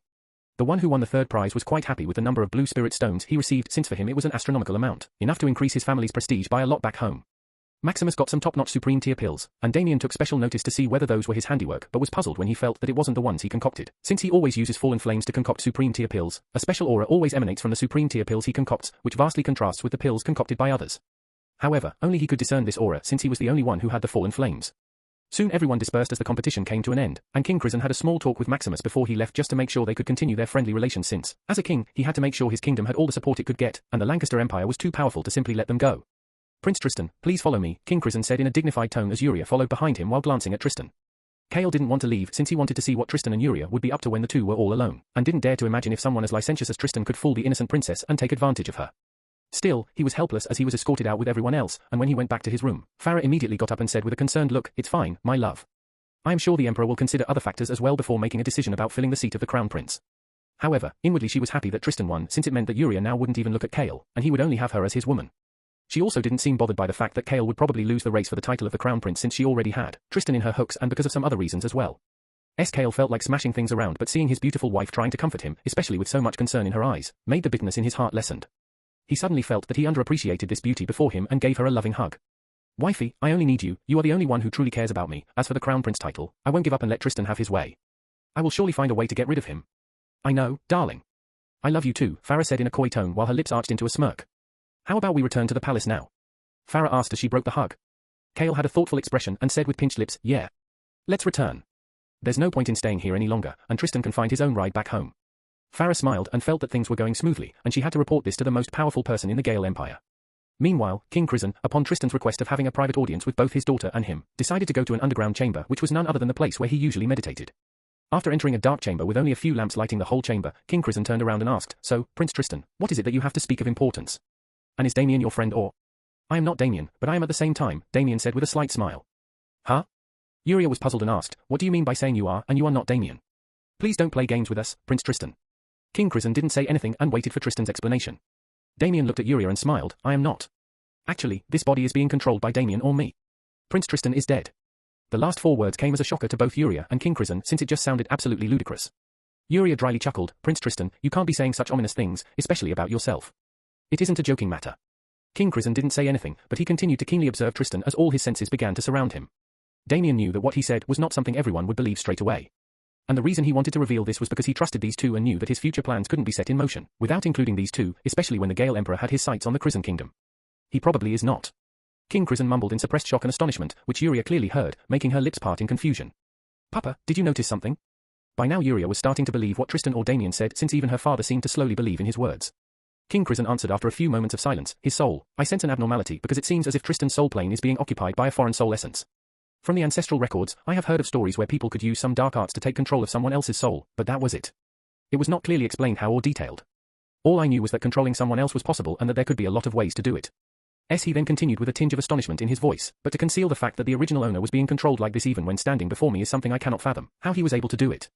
If he didn't tell me and I didn't care to look deeply, I wouldn't have noticed it at all. Yuria had her mouth slowly open wide in awe as she finally believed that this Tristan was indeed Damien controlling his body, no matter how ridiculous it seemed since it made whatever happened before make sense, especially with the pill he gave her and the way he looked at her. Still, she found it hard to picture Damien being inside a stranger's body and preferred to talk to the real Damien. But at the same time, the fact that Tristan was dead was indeed a shocker to both the father and daughter, since they couldn't imagine how the Gale Empire would react if he knew about this and, most of all, how he didn't even know about this yet. Yuria looked at Damien and asked curiously, how did you kill him without anyone knowing and why? Chapter 404. Oh, he was dead a long time ago, and please understand when I say that I can't reveal how exactly I killed him. Yuria nodded slowly while King Crizin said in an understanding tone, of course. That's understandable, and we also wouldn't like to know. A cultivator should always safeguard his life-saving secrets, sometimes from his loved ones so that his enemies wouldn't be able to use them as leverage. Even though King Crizin meant what he said, he still couldn't help but be curious about how Damien did such an unbelievable thing. Damien wasn't even someone senior or having a sky-high cultivation, but to still be capable of such astonishing things made even someone as old as him be very interested in it, since uncovering the secrets of the unknown was something that interested powerful cultivators like him since they were already at the top. But since Damien was someone his daughter cherished and loved, he stifled his curiosity from the start since the well-being of his daughter was the most important to him. Yuria badly wanted to know, just like anyone else, how Damien did it, but then she understood that in this world, not revealing such secrets was the only way to allow someone to live longer while defending their loved ones. I am glad you two understand. And as for why I did it, he was trying to come after my woman. Yuria pursed her lips, seeing how he mentioned another woman, but at the same time, she was happy inwardly that he loved his women so much to the point of even getting rid of a prince from the Gale Empire no less. This was a very risky deed since the moment the Gale Emperor catches wind of this, there might be hardly any places where Damien could hide. King Crizin was also impressed to see that Damien was very passionate about protecting his loved ones since that also meant that he would do the same for Yuria. He knew that there were only a rare few people who would prioritize their loved ones more than the tempting dream of achieving absolute power. Killing someone so important without feeling scared about it was not a feat everyone could do. Usually, even if someone managed to kill someone like that, their minds would be filled with paranoia and unrest. But Damien was standing here coolly, and the way he said it felt as if he just killed a bug that tried to harass his woman. You are bolder and daring, more than I thought. No wonder my daughter chose you. You really have your way with women, King Crizin said in a jesting tone. Papa. Yuria became red-faced hearing his words. Damien softly chuckled and said after a few moments, anyways, I never really planned to control him like this unless the Gale Empire was going to act against me for some reason. Wait. The Gale Emperor is after you? Yuria felt her heart leap out, thinking that Damien was on the run because the Gale Emperor had hostility against him. Even King Crizin couldn't help but have his expression become serious. Damien shook his head with a smile, no, silly. He is not after me. Otherwise, I wouldn't be comfortable staying at the Zeton Empire for all this time. Yuria let out a loud sigh of relief as if they just dodged a bullet. However, King Crizin's expression didn't relax since with his experience, he already felt that Damien knew about some bigger play. But the Gale Emperor has set his eyes on the Crizin kingdom. This sentence sent a tremor through Yuria's heart since she had heard various rumors about the Gale Emperor, especially his ruthlessness from her own father. King Crizin's brows wrinkled as he slowly clenched his fists, as expected, I always saw this coming. The tallest grass always stands out and the ones that are more prone to getting cut off. Yuria became even more worried seeing her father's troubled expression and asked Damien, you really think he is eyeing our kingdom? Is it because he doesn't like our kingdom getting powerful? Yuria could guess why the Emperor would get jealous of their growth and try to stifle it before their kingdom grows to a size that could threaten him. This was why she hated being royalty in this world, since it would mean she and her family were always open to the danger of getting devoured by a jealous and bigger tiger. Damien nodded with a sigh while King Crizin already knew the reason and said, this is not surprising. I have always known about the subtle tension between me and the Gale family, especially the Emperor, during recent years. He probably thinks I am after his throne or trying to gain the affection of the majority of the people so that I could take the throne without much effort. He then looked at Damien, so that's why he sent you, I mean Tristan. He wanted Tristan to win and win the affection of my daughter so that he wouldn't have to worry about my kingdom. Well, not that I didn't see that coming, Yuria sighed, disliking the politics that existed between families in this world, especially marriage alliances where the girls were considered as nothing but pawns to increase the standing of their own family. She once again realized how lucky she was to have King Crizan as her father, and what her fate would have been if someone like the Gale Emperor was her father. But what are we going to do? Do I have to go back with Damien to fool the Emperor or something? I mean, since Tristan is really dead, I am okay with accompanying Damien, no. It's too dangerous, and you would be beyond my reach, I can't allow that, King Crizan adamantly said, not daring to think about leaving his daughter all alone in the palace of his enemy. Your Majesty, if I may, I have a plan, Damien calmly said as King Crizan looked at him with a narrowed gaze. Chapter 405. After Damien explained his plan, King Crizan had a difficult expression as if he was very hesitant about following through with the plan, but at the same time did not vehemently discard it as well. Yuria bit her lips, not knowing whether her father would agree since Damien's plan sounded quite outrageous enough to shock anyone. If it was anyone else who said what Damien said, she might have thought of it as a joke. But since it was Damien and having an idea of what he was capable of, not only her but even King Crizan began to seriously consider his plan since the alternatives did not look very promising. His only hesitation was the safety of his daughter since Damien's plan involved having her go with him to the Gale Palace. But since Damien gave his word that he would not let anything happen to her and that as long as nothing out of the ordinary happens, there wouldn't be any reason for Yuria to face danger. King Crizan also knew that even if his kingdom's power had been rising steadily, it was not really powerful enough to contend against the imperial family because of how vast and rich their heritage was, especially over all these years. He already knew that he was under the imperial family's radar, but he never thought that they would be thinking far too ahead this soon. He also knew that the reason the imperial family was not trying to strong-arm him was because of his kingdom's relationship with the Lancaster Empire, but even that now looked bleak because of the recent events. So he decided to take a leap of faith and trust Damien with his daughter. All right, but boy, remember, you should definitely take care of my daughter no matter how many other women you have. And the moment I sense any trouble over there, I would be rushing over personally. Damien smiled, of course. I love her more than my own life. No harm will come to her. Damien. Yuria became red-faced as she looked down with a smitten expression. King Crizan let out a helpless sigh, seeing these two and how deep his daughter had fallen into the abyss of love. He awkwardly coughed, sensing the love in the air, and said, okay, I will go and prepare Damien's rewards. You two better return fast, Anne. He continued with a stern gaze as he looked at the two, don't take things too far. Yuria sheepishly smiled as she nodded while Damien cleared his throat and nodded. King Crizan then softly smiled as he left, purposefully giving the two some time alone. But suddenly Tristan's body dropped on the floor, making Yuria panic. Don't worry. He is here, King Crizan said with a knowing smile as he opened the door for Damien who reached inside just now with his lightning speed, after getting in through a back door which King Crizan revealed to him. Damien! Yuria immediately jumped onto him, who happily caught her and hugged her tightly, taking in the fragrance of her skin while getting used to her new looks. Yuria felt relieved since she now understood that Damien just wanted to see her with his real body, and for some reason he can't control others at the same time. Even though she looked different since he knew her soul was the same, he didn't feel much weird about it. So tell me, is Nathasia or Yuria more beautiful? Yuria asked with a playful smile as she looked at him with her hands crossed over his neck. Damien had an awkward smile seeing how she lured him into a trap question. He then slyly smiled and whispered in her ear, I want both. You playboy. Yuria playfully fisted his chest and asked with a harumph, the woman you earlier mentioned who was under Tristan's radar, was it Valentina? Since Yuria knew that Valentina was Damien's woman, she couldn't think of anybody else. Damien again had a difficult expression as he looked at her honey-colored eyes. Yuria saw through his hesitation and hugged him tighter as she asked with pinched lips, don't tell me, you have another woman. Actually, she was someone I met before Valentina. In fact, one of the first people I met after waking up in this world. Damien explained everything that happened after he woke up in this world and how Lily rescued him. Yuria let go of his neck as she placed her hands on her mouth in astonishment, you really made the celestial princess your woman. Oh my god, Damien, you are so bad. TCH, if only I had got my memories earlier, I could have found you first. But it seems like Lily is really a nice girl, and well since in this world harem is a normal thing, I am happy that you got one of the best already. Yuria, and here I thought you would get angry, Damien said with a soft smile as he caressed her cheek, feeling glad that Yuria didn't make things difficult for him. Otherwise, he would have felt more guilty explaining things to her. Yuria held his hand and smiled, if it was before, I might have hated the fact of you having another woman. But after everything that happened, I don't really care as long as I am beside you.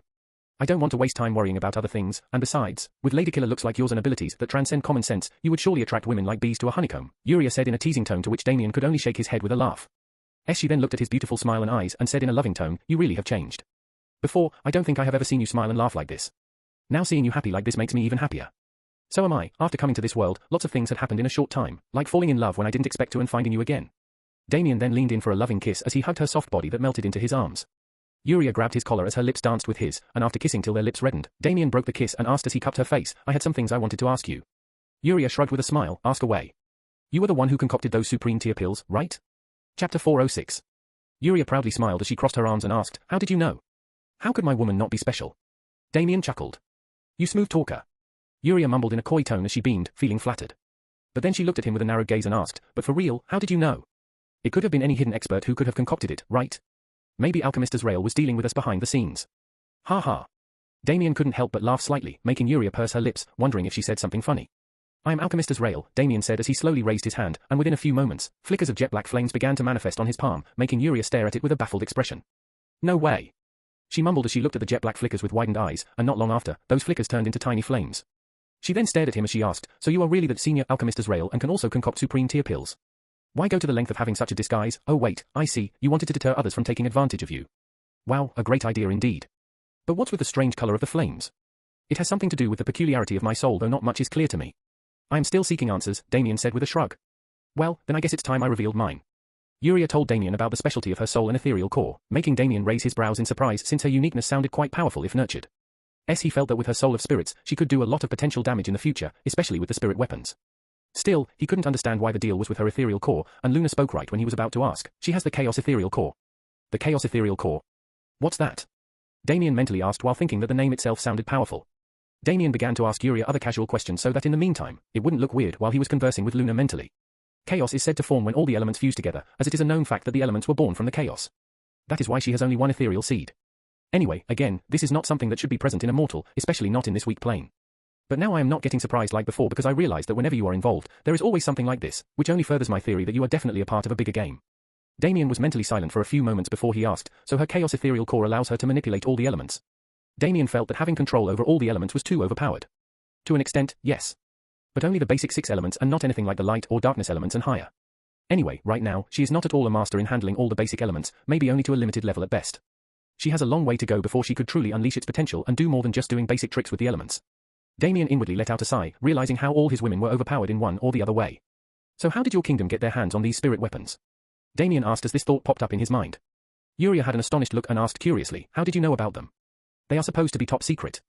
In fact, other than the Lancaster Empire whom we had secret trades with, nobody else was supposed to know we had them.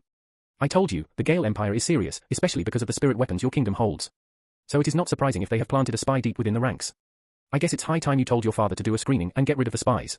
Yuria's brows wrinkled in worry as she nodded with a sigh. I really hate the Imperial family. They just can't leave us alone, can they? I bet they are not satisfied with their powerful spirit weapon and want more from us. Greedy wolves.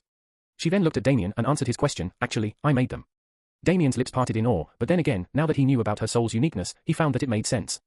I thought maybe you would be able to create spirit weapons in the future, but I never expected you knew how to create them already. How do you do it? I really don't know.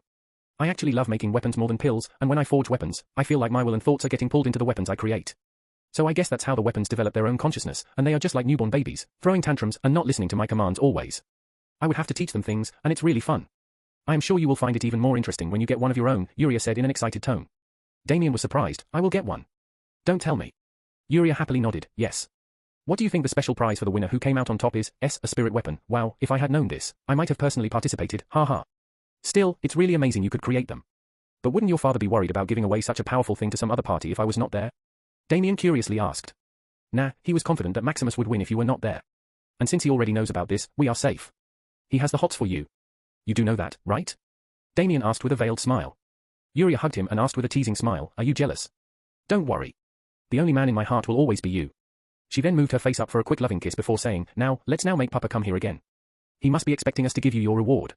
Damien nodded with a smile as the two left the underground chamber. Chapter 407.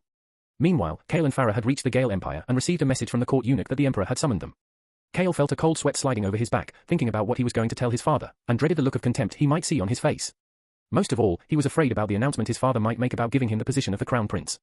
However, Farah held his hand and smiled, making him feel a bit better, and inwardly thought that he was lucky to have such a supportive wife. Farah still needed Kale to be in his right mind since he was not only her husband but still held some authority over certain things. Soon, the two entered the throne room where the Gale Emperor was sitting on his throne with a stern expression on his face, making Kale look down in nervousness. Just from the Emperor's expression, he could guess what was going on in his mind.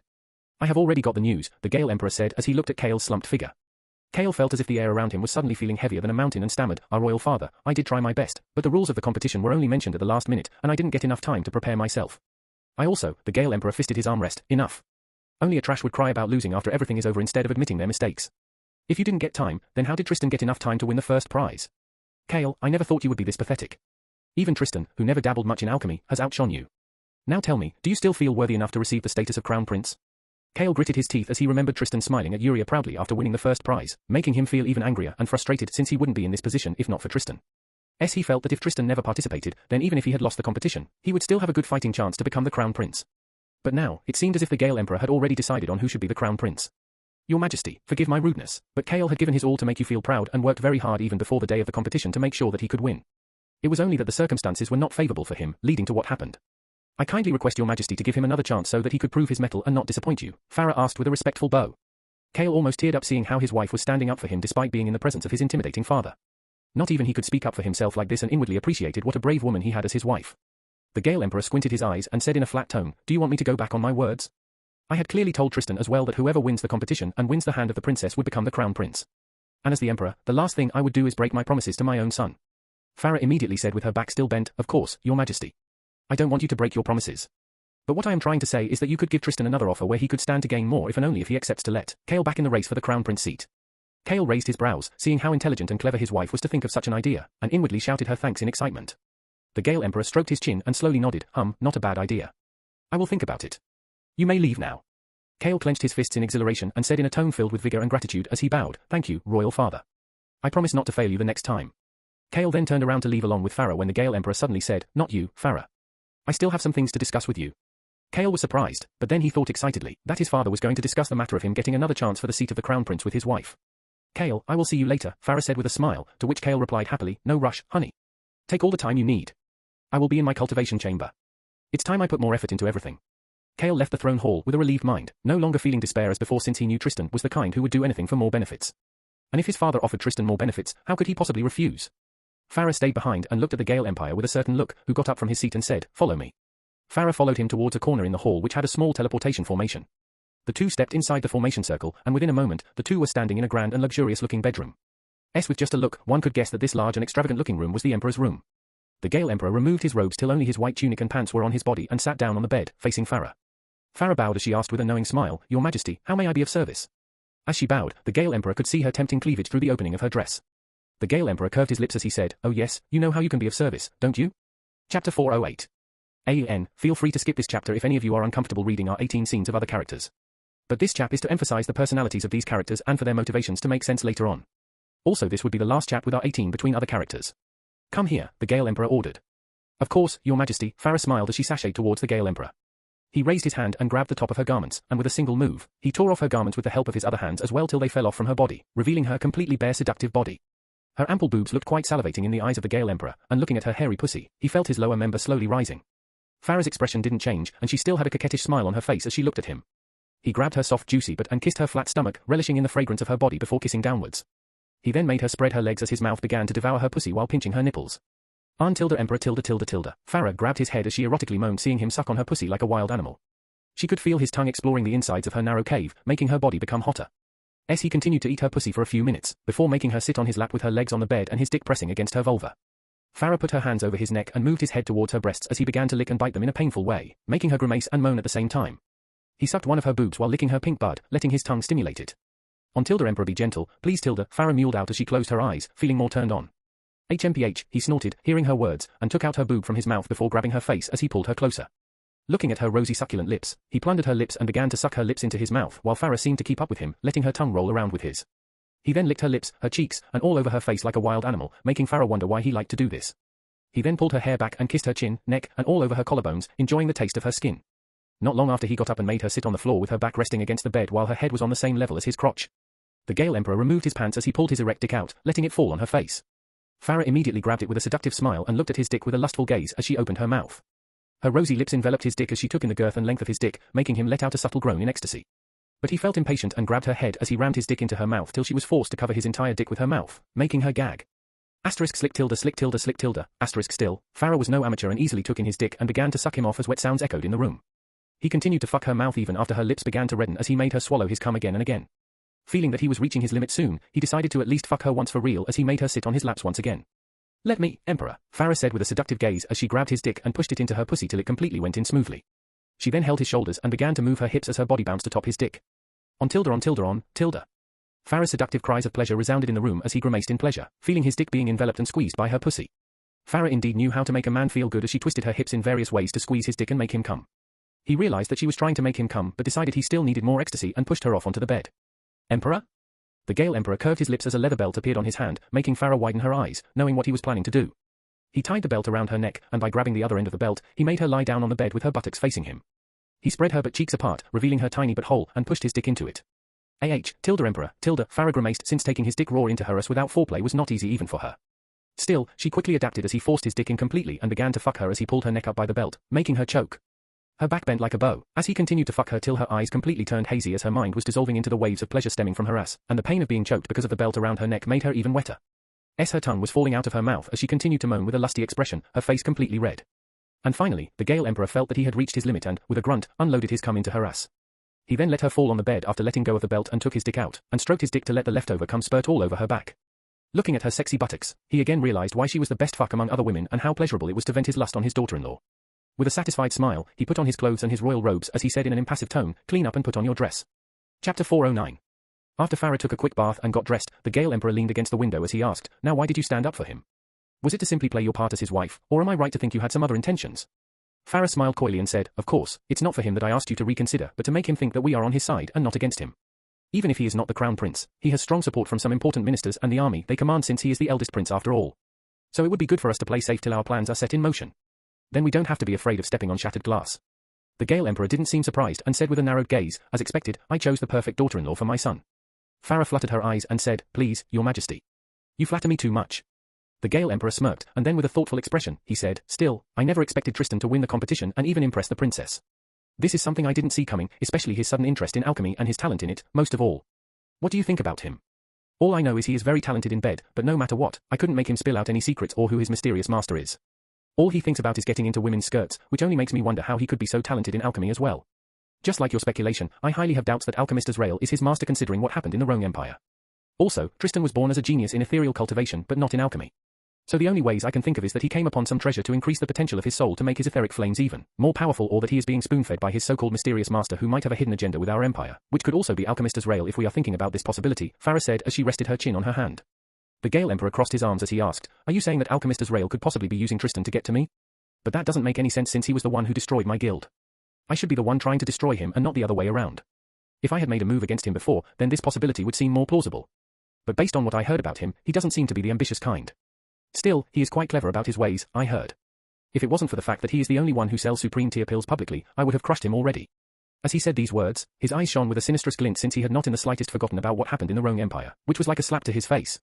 And just as he said, if it wasn't for the fact that he needed the supreme tier pills Alchemist Azrael concocts, he would have long killed him off by employing any method, no matter how ruthless or underhanded. But this only made him feel disgruntled and frustrated at times since he knew he had lost some face because of what happened in the Roman Empire, and people probably thought him to be too cowardly to retaliate against a single alchemist.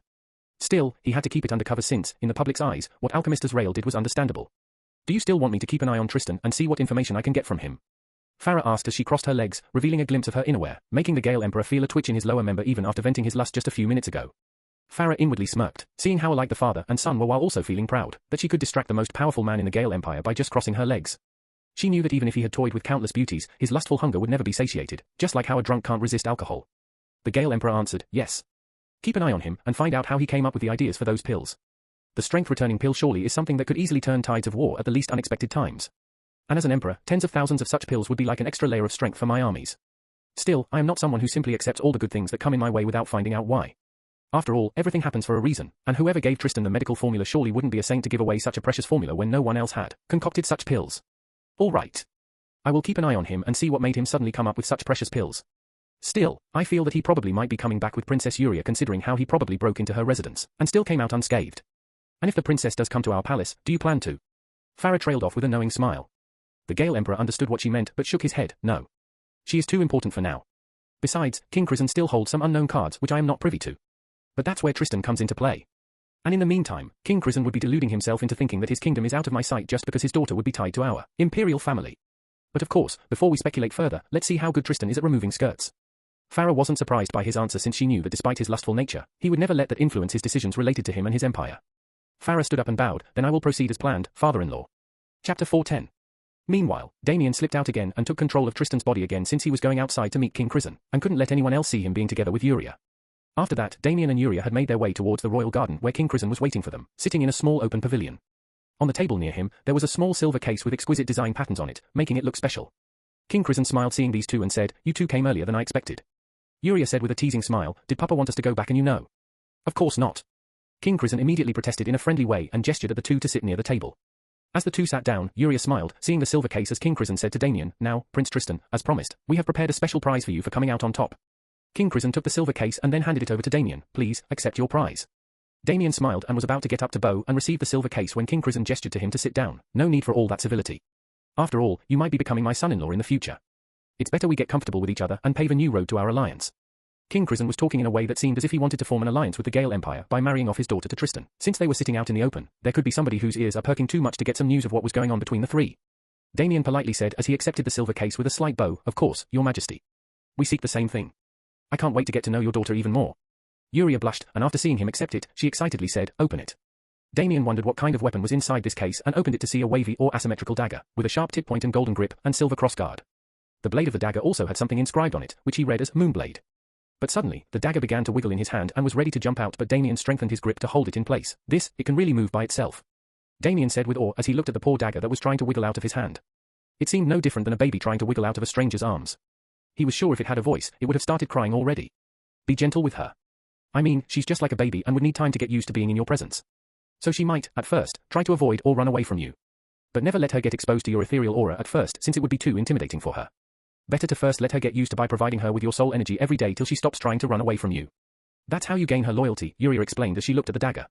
Damien raised his brows, hearing her address it as a she, and asked, "You really don't consider this dagger as an object, do you?" Yuria beatifically smiled, "Of course not.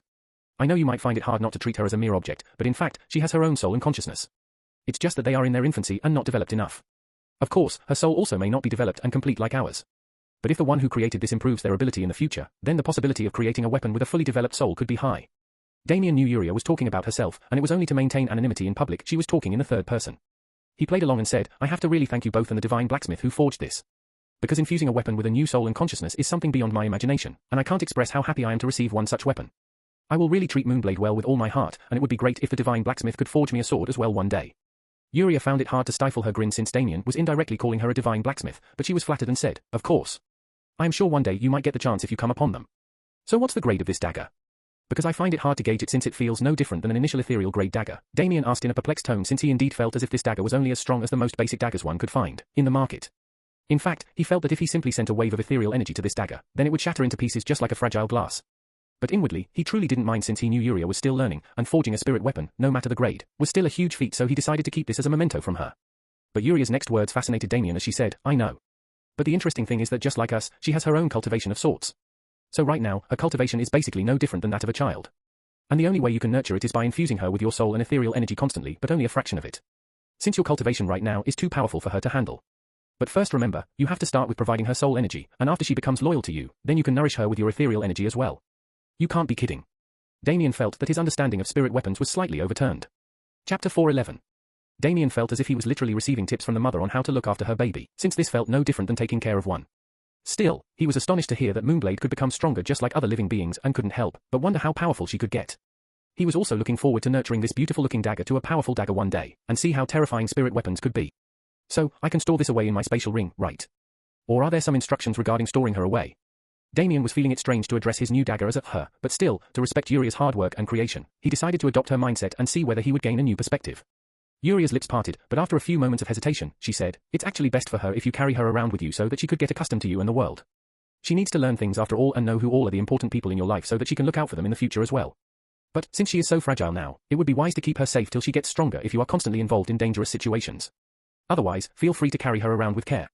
But don't worry, unlike us, spirit weapons become powerful way faster since they are made differently from us and work in a different way." Yuria knew that Damien had dangerous goals to fulfill, so she had no idea if he constantly involved himself in dangerous situations and so couldn't help but advise him. Damien looked at Moonblade, who didn't seem to be struggling too much anymore and had no idea if she got tired or if she was getting used to him already. Still, hearing Yuria's advice, he couldn't help but get very conscious of protecting his dagger and thought of storing it somewhere safe at first. King Crizan saw the concerned expression on Damien's face and said casually, "You don't have to really be too concerned, but just make sure that you store that dagger away whenever you are in some dangerous situation. Other than that, it is okay to keep Moonblade with you always." Damien awkwardly smiled, realizing that he was thinking too much about it, and nodded, "Thank you, your majesty. I will be sure to follow your advice." Damien wasn't worried about the Gale Emperor or anyone of similar status coveting for this dagger, since he knew they had far more powerful spirit weapons with them and wouldn't pay mind to Moonblade, who was only at the initial ethereal realm. After all, the spirit weapons they had were already many centuries old and had achieved a terrifying level of power, according to the rumors. And this fact only made Damien warier about not only the Gale Empire but the other two powerful empires as well, not knowing what kind of terrifying secrets they were hiding. He could only hope the Forsaken had a powerful spirit weapon, or something equivalently powerful to stand a chance at taking down the Zeton Empire. The three chatted for a while before Damien took his leave, after announcing that he would be staying for an additional week in the Crizan Kingdom so that when the world hears that Tristan is planning to have Yuria as his fiancée, they would think that the two fell in love within a week, which would seem normal rather than within a day. Of course, Damien wasn't planning on having any public ceremonies or officially marrying Yuria as Tristan. He was only trying to buy time by declaring her as Tristan's fiancée in the name so that the Gale Emperor wouldn't be suspicious, and would instead bestow him with the Crown Prince title. Yuria knew it was all just a make-believe, and nor did she have to involve herself with Tristan in anything other than showing her face in the imperial capital just to show that she was seriously considering Tristan, and so she was comfortable with it. However, King Crizan at first wasn't comfortable with it since he was afraid Yuria's name might get besmirched by letting the public know she was going to be the fiancée of a debauched prince, even though he knew that Damien was the one controlling the dead Tristan. Still, he took comfort in the fact that after everything was taken care of, he could reveal that Yuria was only playing along for her kingdom and have her officially engaged with Damien, who he believed would be a famous figure by that time. He could see how talented and special Damien was and didn't need to think much to know how much potential he had to shape the world. Damien returned to his guest residence, and after getting back to his own body, he woke up to see Valentina still staying up on the bed with his head on her soft thighs. Valentina, who had her eyes closed to cultivate, immediately noticed Damien waking up and opened her eyes in excitement. Damien. Damien happily hugged her velvety waist as she hugged his neck and asked with a petulant look, "What took you so long? Were you having fun with Yuria?" Of course, not. I only had some chat with her since it has been a long time since I saw her, and I have something special to show you," Damien said in a cheery tone as he got up and showed her moonblade. After explaining what it was to her, Valentina's eyes sparkled as she held the wriggling dagger in her hand, which again was trying to get out of her hand. Valentina didn't try to apply too much pressure since she took Damien's instructions seriously, and was fascinated by learning that this kind of weapon indeed existed. "So she is called Moonblade?" Valentina asked with a smile as she continued to inspect the dagger very curiously all over. The dagger was constantly wriggling as if it was afraid of Valentina, but she caressed the blade and said, "It's fine, I won't hurt you." The dagger suddenly stopped wiggling and stood up on her hand, as if it was looking at her before falling on her palm as if it decided to take a rest. "Do you want her?" Damien asked, seeing how Valentina was getting along well with Moonblade. Chapter 4:12. Valentina looked at him with her big ruby red eyes and then looked at Moonblade as she said with a smile, "No. You won this, but I can play with her whenever I want, right?" Seeing how excited she was, Damien happily said, "Of course. I am sure she will enjoy your company. Oh, and today I want you to meet someone officially and get acquainted. Can you do that for me?" Damien asked as he maintained his gaze with hers. Valentina stared at him for a few moments before asking in a veiled tone, "Is it Yuria?" Damien slowly nodded. Knowing that his women would anyway have to sort out things between them sooner or later, and he thought that today would be an apt time. He had already asked Yuria to wait for him in her secret room tonight. Now that King Crizan knew everything, he was sure that Yuria would have no trouble at all sneaking out of the palace at night. "You don't want to? It's fine if you don't want to go today. But I thought that you would like Yuria once you get to know her more. I am sure you feel that too since you met her already," Damien said in a gentle tone. Valentina looked down as she fidgeted with her fingers, remembering her meeting with Yuria before and how she felt complicated when she interacted with her. It was like she wanted to get rid of her, but at the same time wanted to know her more as well. She was not oblivious and realized that moving on, she might be seeing more women at Damien's side, especially Lily. So she knew she couldn't have Damien all to herself, since she learned that Damien was not the kind of person who abandons his women once he falls in love with them, and that was one of the reasons she loved him so much. She also wanted to make Damien happy and said in a low voice as she drew circles on the bed, "Okay, I can meet with her." Damien happily smiled and hugged her, making her smile. "I know it's not fair to you, but I am very lucky and happy that you are my woman. Not a day goes by where I thank fate for bringing us together in that forest." Valentina suddenly forgot about everything else as his words made her heart flutter and hugged him back, feeling very happy and thinking that maybe she had unnecessary worries and that no matter how many women he had, his love for her would never change. Soon, it was night, and even if almost all the other participants left, Damien and Valentina got to keep their room since they were here as Tristan's people, and because King Crizan already announced Tristan's extended stay, it was normal for them to stay as well. Damien and Valentina sneaked off to the back of the palace where they entered the grove, and Damien remembered where the small underground door was that led to Yuria's secret underground room. "Finally! I was waiting for you too, especially you, Valentina," Yuria said with gleaming eyes as she saw Valentina pull back her hood to reveal her long exotic rosy pink hair. Valentina had muddled thoughts since she was feeling a bit nervous about this whole meeting, and also felt awkward at the same time since the last time she met Yuria was by pressing a sword against her neck. Yuria, however, acted as if there was no tension between them and pulled her inside and made her sit on a chair as she said, "Damien, I can't believe how you scored such a beautiful girl. Hope you didn't kidnap the daughter of heaven or something," Yuria said in a teasing tone, making Damien amusedly smile as he said, "I didn't have to kidnap her. She found me." Valentina felt flattered as she smiled with pink cheeks and felt less nervous in Yuria's presence. I should capture her beauty in a paper." "You would like that, wouldn't you, Valentina?" Yuria asked in a spirited tone. "Capture? How?" Valentina felt confused and didn't understand what she meant by capturing her beauty on paper. Yuria quickly took a canvas from behind her and showed it to Valentina. "See, on this, I will paint your portrait and let you see for yourself how beautiful you are. But I can just look in the mirror, right?" Valentina didn't understand why she would need someone to paint her just to look at her own appearance when she could just use a mirror. Yuria waved her hand. "Oh, no, no. What we see in the mirror is boring and colorless. A painting can reveal more than just your appearance, like your inner self, which you might not even have realized before. You will understand what I mean when I am done painting yours." Yuria then sat down on a chair opposite Valentina and set up her canvas before starting to paint. She was very excited to paint a portrait, especially Valentina's, since her beauty was too bewitching and alluring for her to resist painting her. Valentina felt interested and curious after hearing Yuria describe painting since she herself never really looked at paintings much before, and wanted to see how a painting of herself would look like. Damien sat down on another chair, looking at these two with a smile while thinking to himself that once he saves Lily, then he would be leading a very good life in this world with the people he loved. Meanwhile, the news of King Crizin welcoming Tristan to stay for one more week spread like wildfire as gossips of a marriage alliance between the imperial family and the Crizin kingdom were moving around before it finally reached the ears of the imperial family themselves, especially the Gale Emperor, who smiled with a glint of surprise in his eyes. Shout out to Geo Jersey for the magic castle gift worth 5,000 coins. Thank you for showing so much support, and I hope to use this motivation to keep improving myself. Chapter 413. A week passed, and finally, the rumor that Tristan had successfully wooed the most beautiful moon in the Gale Empire was common news. It made almost all the men in the empire go green with jealousy, knowing that a beautiful innocent flower was plucked by the imperial prince himself. However, back in the imperial city, there were celebrations going on to celebrate for Tristan since he finally got a fiancée, though apparently, Tristan refused to appear in any public celebrations or any ceremonies to make their engagement official, since he said that these things were needed only for marriage and Yuria doesn't like too much attention. It was time for Damien to leave with Yuria, and King Crizin showed a lot of hesitation on his face, knowing that he was letting his daughter go out of his sight for the first time, and that too with a man. He felt a mix of sadness and happiness. Sad that she wouldn't be near him anymore, but happy that she finally found the life partner she truly loved. Yuria teared up, seeing her father's complicated expression, and hugged him as she said, "Papa, don't be sad. Even if one day I get married to Damien, we will still come and visit you always." King Crizin nodded with a soft smile. "I know, it's just that I am not used to this. Don't worry. I will be all right soon. It's just that things happen too fast. I never expected you to find a man this soon, and even if it was Maximus, I expected it to take some more years till you were mature enough to be someone's wife. But now I guess you are ready after everything that has happened." Yuria happily nodded, and felt sad as well that she would be seeing less of her father from now on, though she knew this was what every girl has to go through when leaving their family. Damien saw how the father and daughter duo were trying to come to terms with not seeing each other and sighed. He stepped forward and said, "Your Majesty need not worry. After we marry each other for real, we will try to come as frequently as possible. By then, everything should be peaceful in this world." "Good to hear that," King Crizin said with a warm smile and patted Yuria. "It's time, child. Papa will miss you.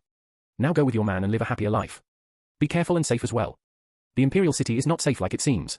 The more powerful your status becomes, the more people will try to stab you from the back to take it all.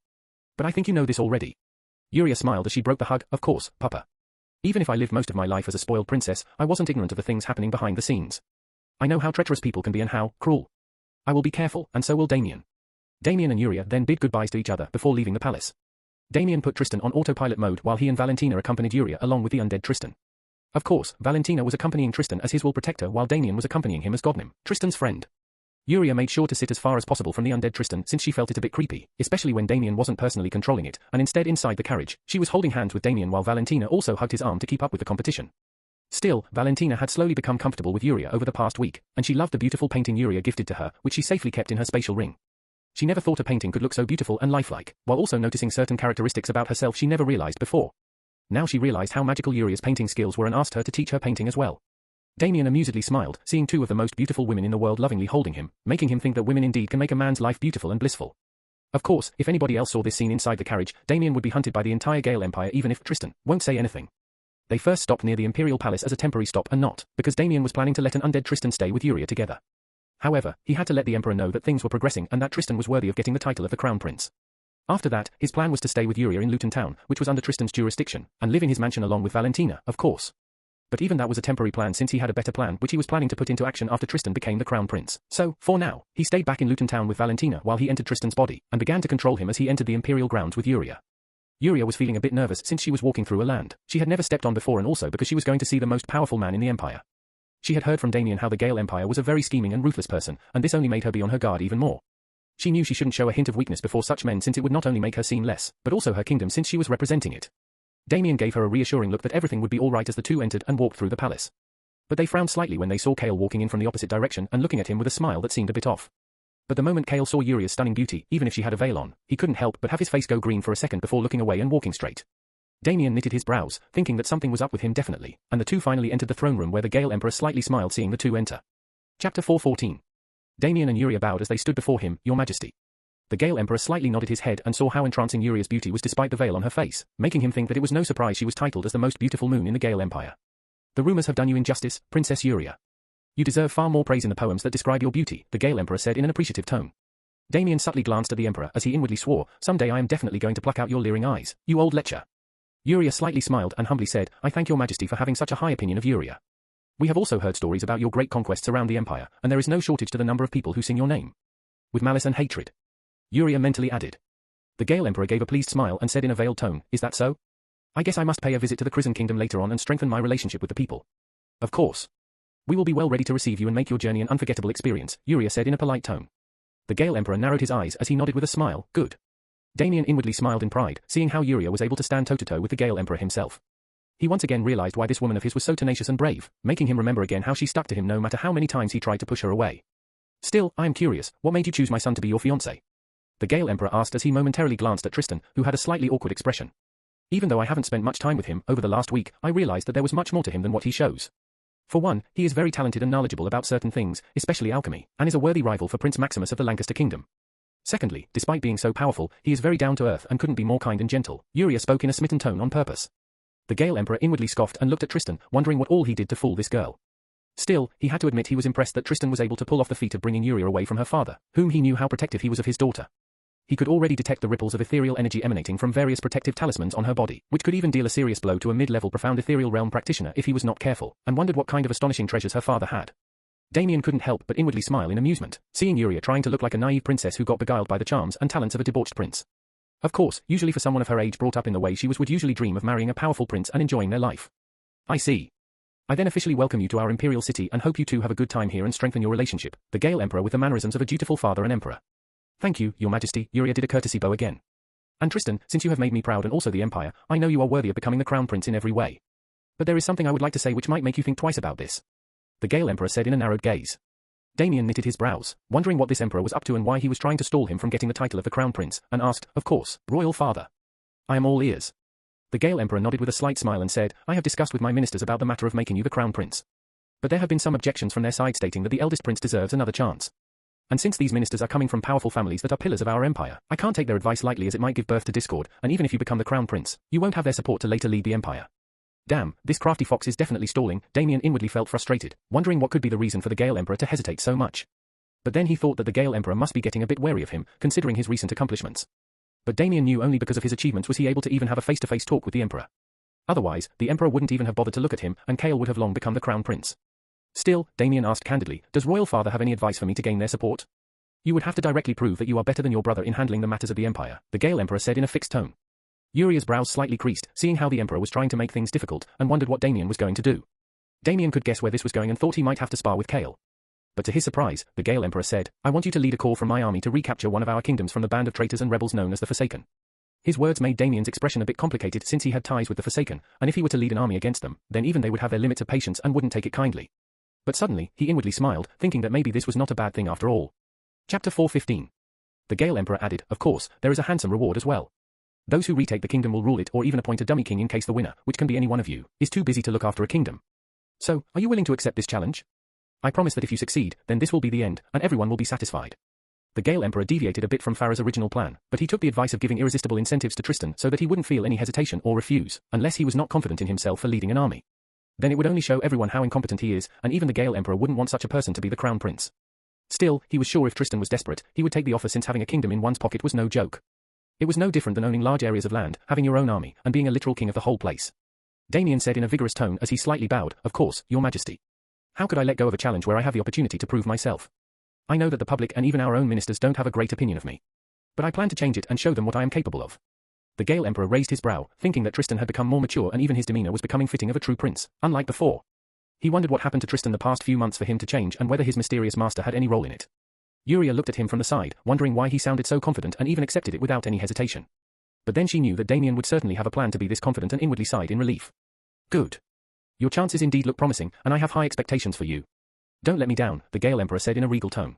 Damien nodded and asked, so may I know why the Forsaken is occupying a kingdom that should be ours? The Gale Emperor tapped on the armrest as he said in a displeased tone, it's because they think they have the power to offend not only the Zeton Empire but even us. They carry out attacks like cowards, and from the small success they reaped, it has given them more courage and fueled their ambitions, just enough to snatch our kingdom from underneath our noses. Damien knitted his brows, thinking that the Forsaken must have diligently planned to wrestle away an entire kingdom from the Gale Empire, and wondered why the Gale Emperor himself didn't take any action yet. You must be thinking why I didn't do anything about it, right? The Gale Emperor asked with a narrowed gaze.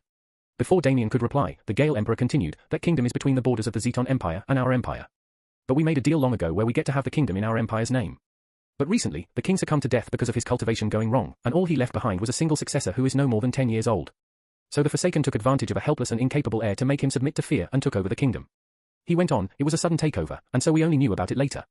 And, the main reason I didn't go over there myself is that my scouts told me the kingdom is surrounded by a very powerful formation, which would require me to waste a lot of time, energy, and resources to bring it down and wouldn't be worth it in the long run. So that's why I want any one of my sons to take it back without taking too much effort. I could do it, but I have an empire to run, and worrying about a mere kingdom is beneath me. Damien inwardly scoffed, knowing that the Gale Emperor just wanted to maintain his reputation, especially after a kingdom was snatched away from his hand when he was not looking. So if he acts indifferent, his people would think the Gale Emperor doesn't even see the Forsaken as something that requires his personal attention. But Damien thought that the part where he mentioned the powerful formation, and him having to spend too many resources was true, since otherwise the kingdom would have gotten retaken long before the Emperor asked him or Kale. I understand, Royal Father. Please leave it to me. I will surely find a way to take back our kingdom from those cowardly rebels and show them who is the true ruler. I will make sure they never try something like this ever again, Damien said in a solemn tone as he puffed up his chest, as if he was proud to accept this challenge. Yuria inwardly giggled, not expecting Damien to be so good of an actor. She felt that he could have won the Oscars in his previous life if he wanted to, and found it interesting to see such a side to him. The Gale Emperor nodded. I will be waiting then and see who comes out on top. You two may leave, and Princess Yuria, the next time you talk with your father, tell him that I send my regards to him. Of course, Your Majesty, Yuria said with a bow as she and Damien left the throne room. After they left, the Gale Emperor took out a talisman and sent his ethereal energy to it as he spoke. So, I take it you have found the details of this goblin person hanging around Tristan? A modified voice came from the other side. Of course, Your Majesty. I think you will be quite surprised to know about him. Chapter 416. Damien asked Yuria to wait since he had to meet Tristan's mother, Rhea, and tell some things. Rhea was smiling from ear to ear upon seeing Tristan and rushed towards him for a hug.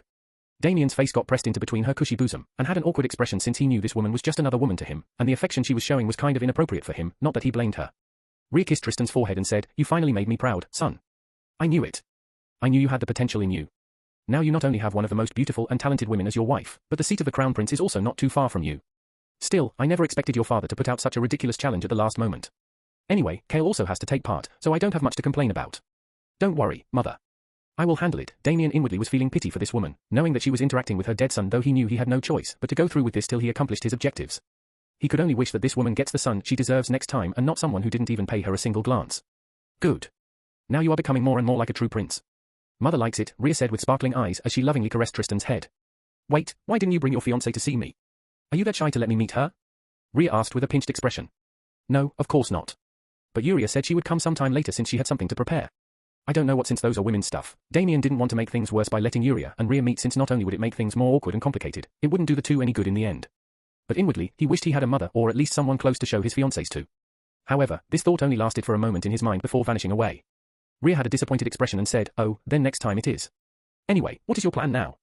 Like, how do you plan to take back the Shizar kingdom? Damien confidently said, No need to worry about it, mother. But I need you to do some things for me. Of course, whatever you want, Rhea said with a strong nod. Well, I will continue to send those strength-returning pills to you from wherever I am.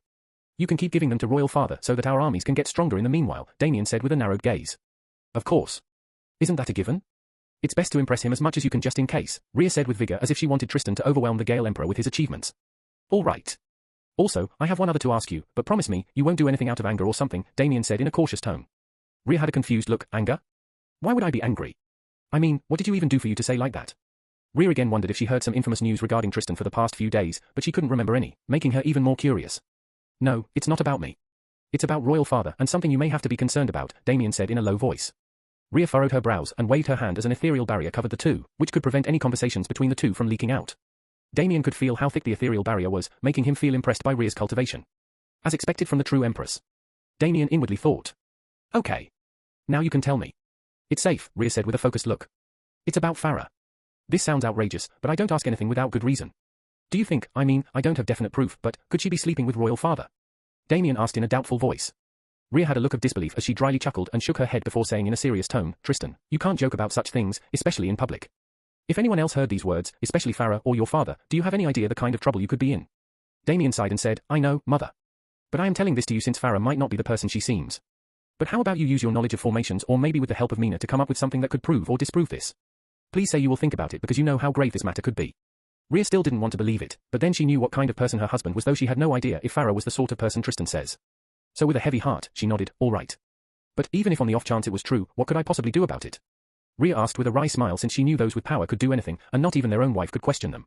Damien gave a reassuring smile, you don't have to worry about that, mother. Just send me whatever proof you get, even if I am not here, and I will take care of those things. Okay, but don't do anything that could get you in trouble. I wouldn't definitely allow it no matter what. Your well-being comes first rather than getting involved in these dangerous matters, even if it affects me, Rhea said in a firm tone. Of course, mother. Then I will be on my way now. Chapter 417. Damien thought that Farah had ulterior motives whenever she slept with Tristan, because when he scanned his memories, he noticed how Farah was trying to extract certain information from him. If Tristan was alive, then he might not be experienced enough to notice it, but someone like Damien who knew about such traps could see it clearly. He also thought that she might not be doing anything to help Kale, but somebody else, since if she truly loved Kale, she wouldn't be cheating on him in the first place no matter what. So the only other person he could think of was the Gale Emperor, and since Tristan was known to have a weakness when it came to his lower member, he felt that it was quite natural for the Emperor to take advantage of this weakness by using Farah to get the information he needed. He then remembered how he noticed the two exchanged glances when they all stood before the Gale Emperor before leaving for the competition, and from that moment onwards, Damien was feeling suspicious about these two. So, he decided to test out his theory with the help of Rhea and see if he could gain anything out of it. Because if this was really true, then Damien thought that things would be a bit easier. He then wondered how Kale's face would look if he heard about Farah's illicit adventures and the things he might do in his anger. As Yuria and Damien walked out of the palace and entered the carriage to go to Luton Town, she asked, "What's going on? You seem like you got everything under control." Damien looked at her as he smiled, "It's because I do. I will explain everything back at the mansion." After reaching the mansion, Damien explained everything to both his women about what was going to happen, though only Yuria seemed surprised. "You are associated with the Forsaken? Oh my god, if these empires knew, relax. They won't know, and apparently, their leader has some kind of soul seal to prevent their own people from snitching against each other. And even if, by chance, anyone knew, I would still have a safe haven. Anyways, it would only be a matter of time before I have to do things on my own and these empires find out that I am coming for them," Damien said with a shrug. "So we are going to the Shizar Kingdom now?" Valentina asked excitedly since she felt that she would be bored staying inside too long. Damien nodded, "Yes, we will have to set up camp as if we are planning to attack while I negotiate with the Forsaken. Of course, Kale and his corps would be there. But even he won't attack since the first step would always be a negotiation to avoid unnecessary waste of resources." However, Damien felt that he probably wouldn't have any need for an army other than just keeping them for show. He already received permission in written form to let him take control of 50,000 men from the Silver Troops. He was also sure Kale would get to have 50,000 men from another army unit under him. The day passed, and soon it was morning, and all three were preparing to ride out from the Imperial City. So, along with the undead Tristan, the four set off with a large army towards the borders of the Gale Empire, where the Shizar Kingdom was located. He heard how a boy of 10 years old was the puppet king of the kingdom. It seemed that the Forsaken didn't forcibly dethrone him but instead planned to use him as the face of the kingdom, while the boy had to listen to whatever they said. Damien pitied the boy since his fate forced him into such a situation, and the fact that he had no one to depend on only made it worse. On the way, Damien took out Moonblade to expose her to some of his soul energy, trying to make her familiar with him. At first, Moonblade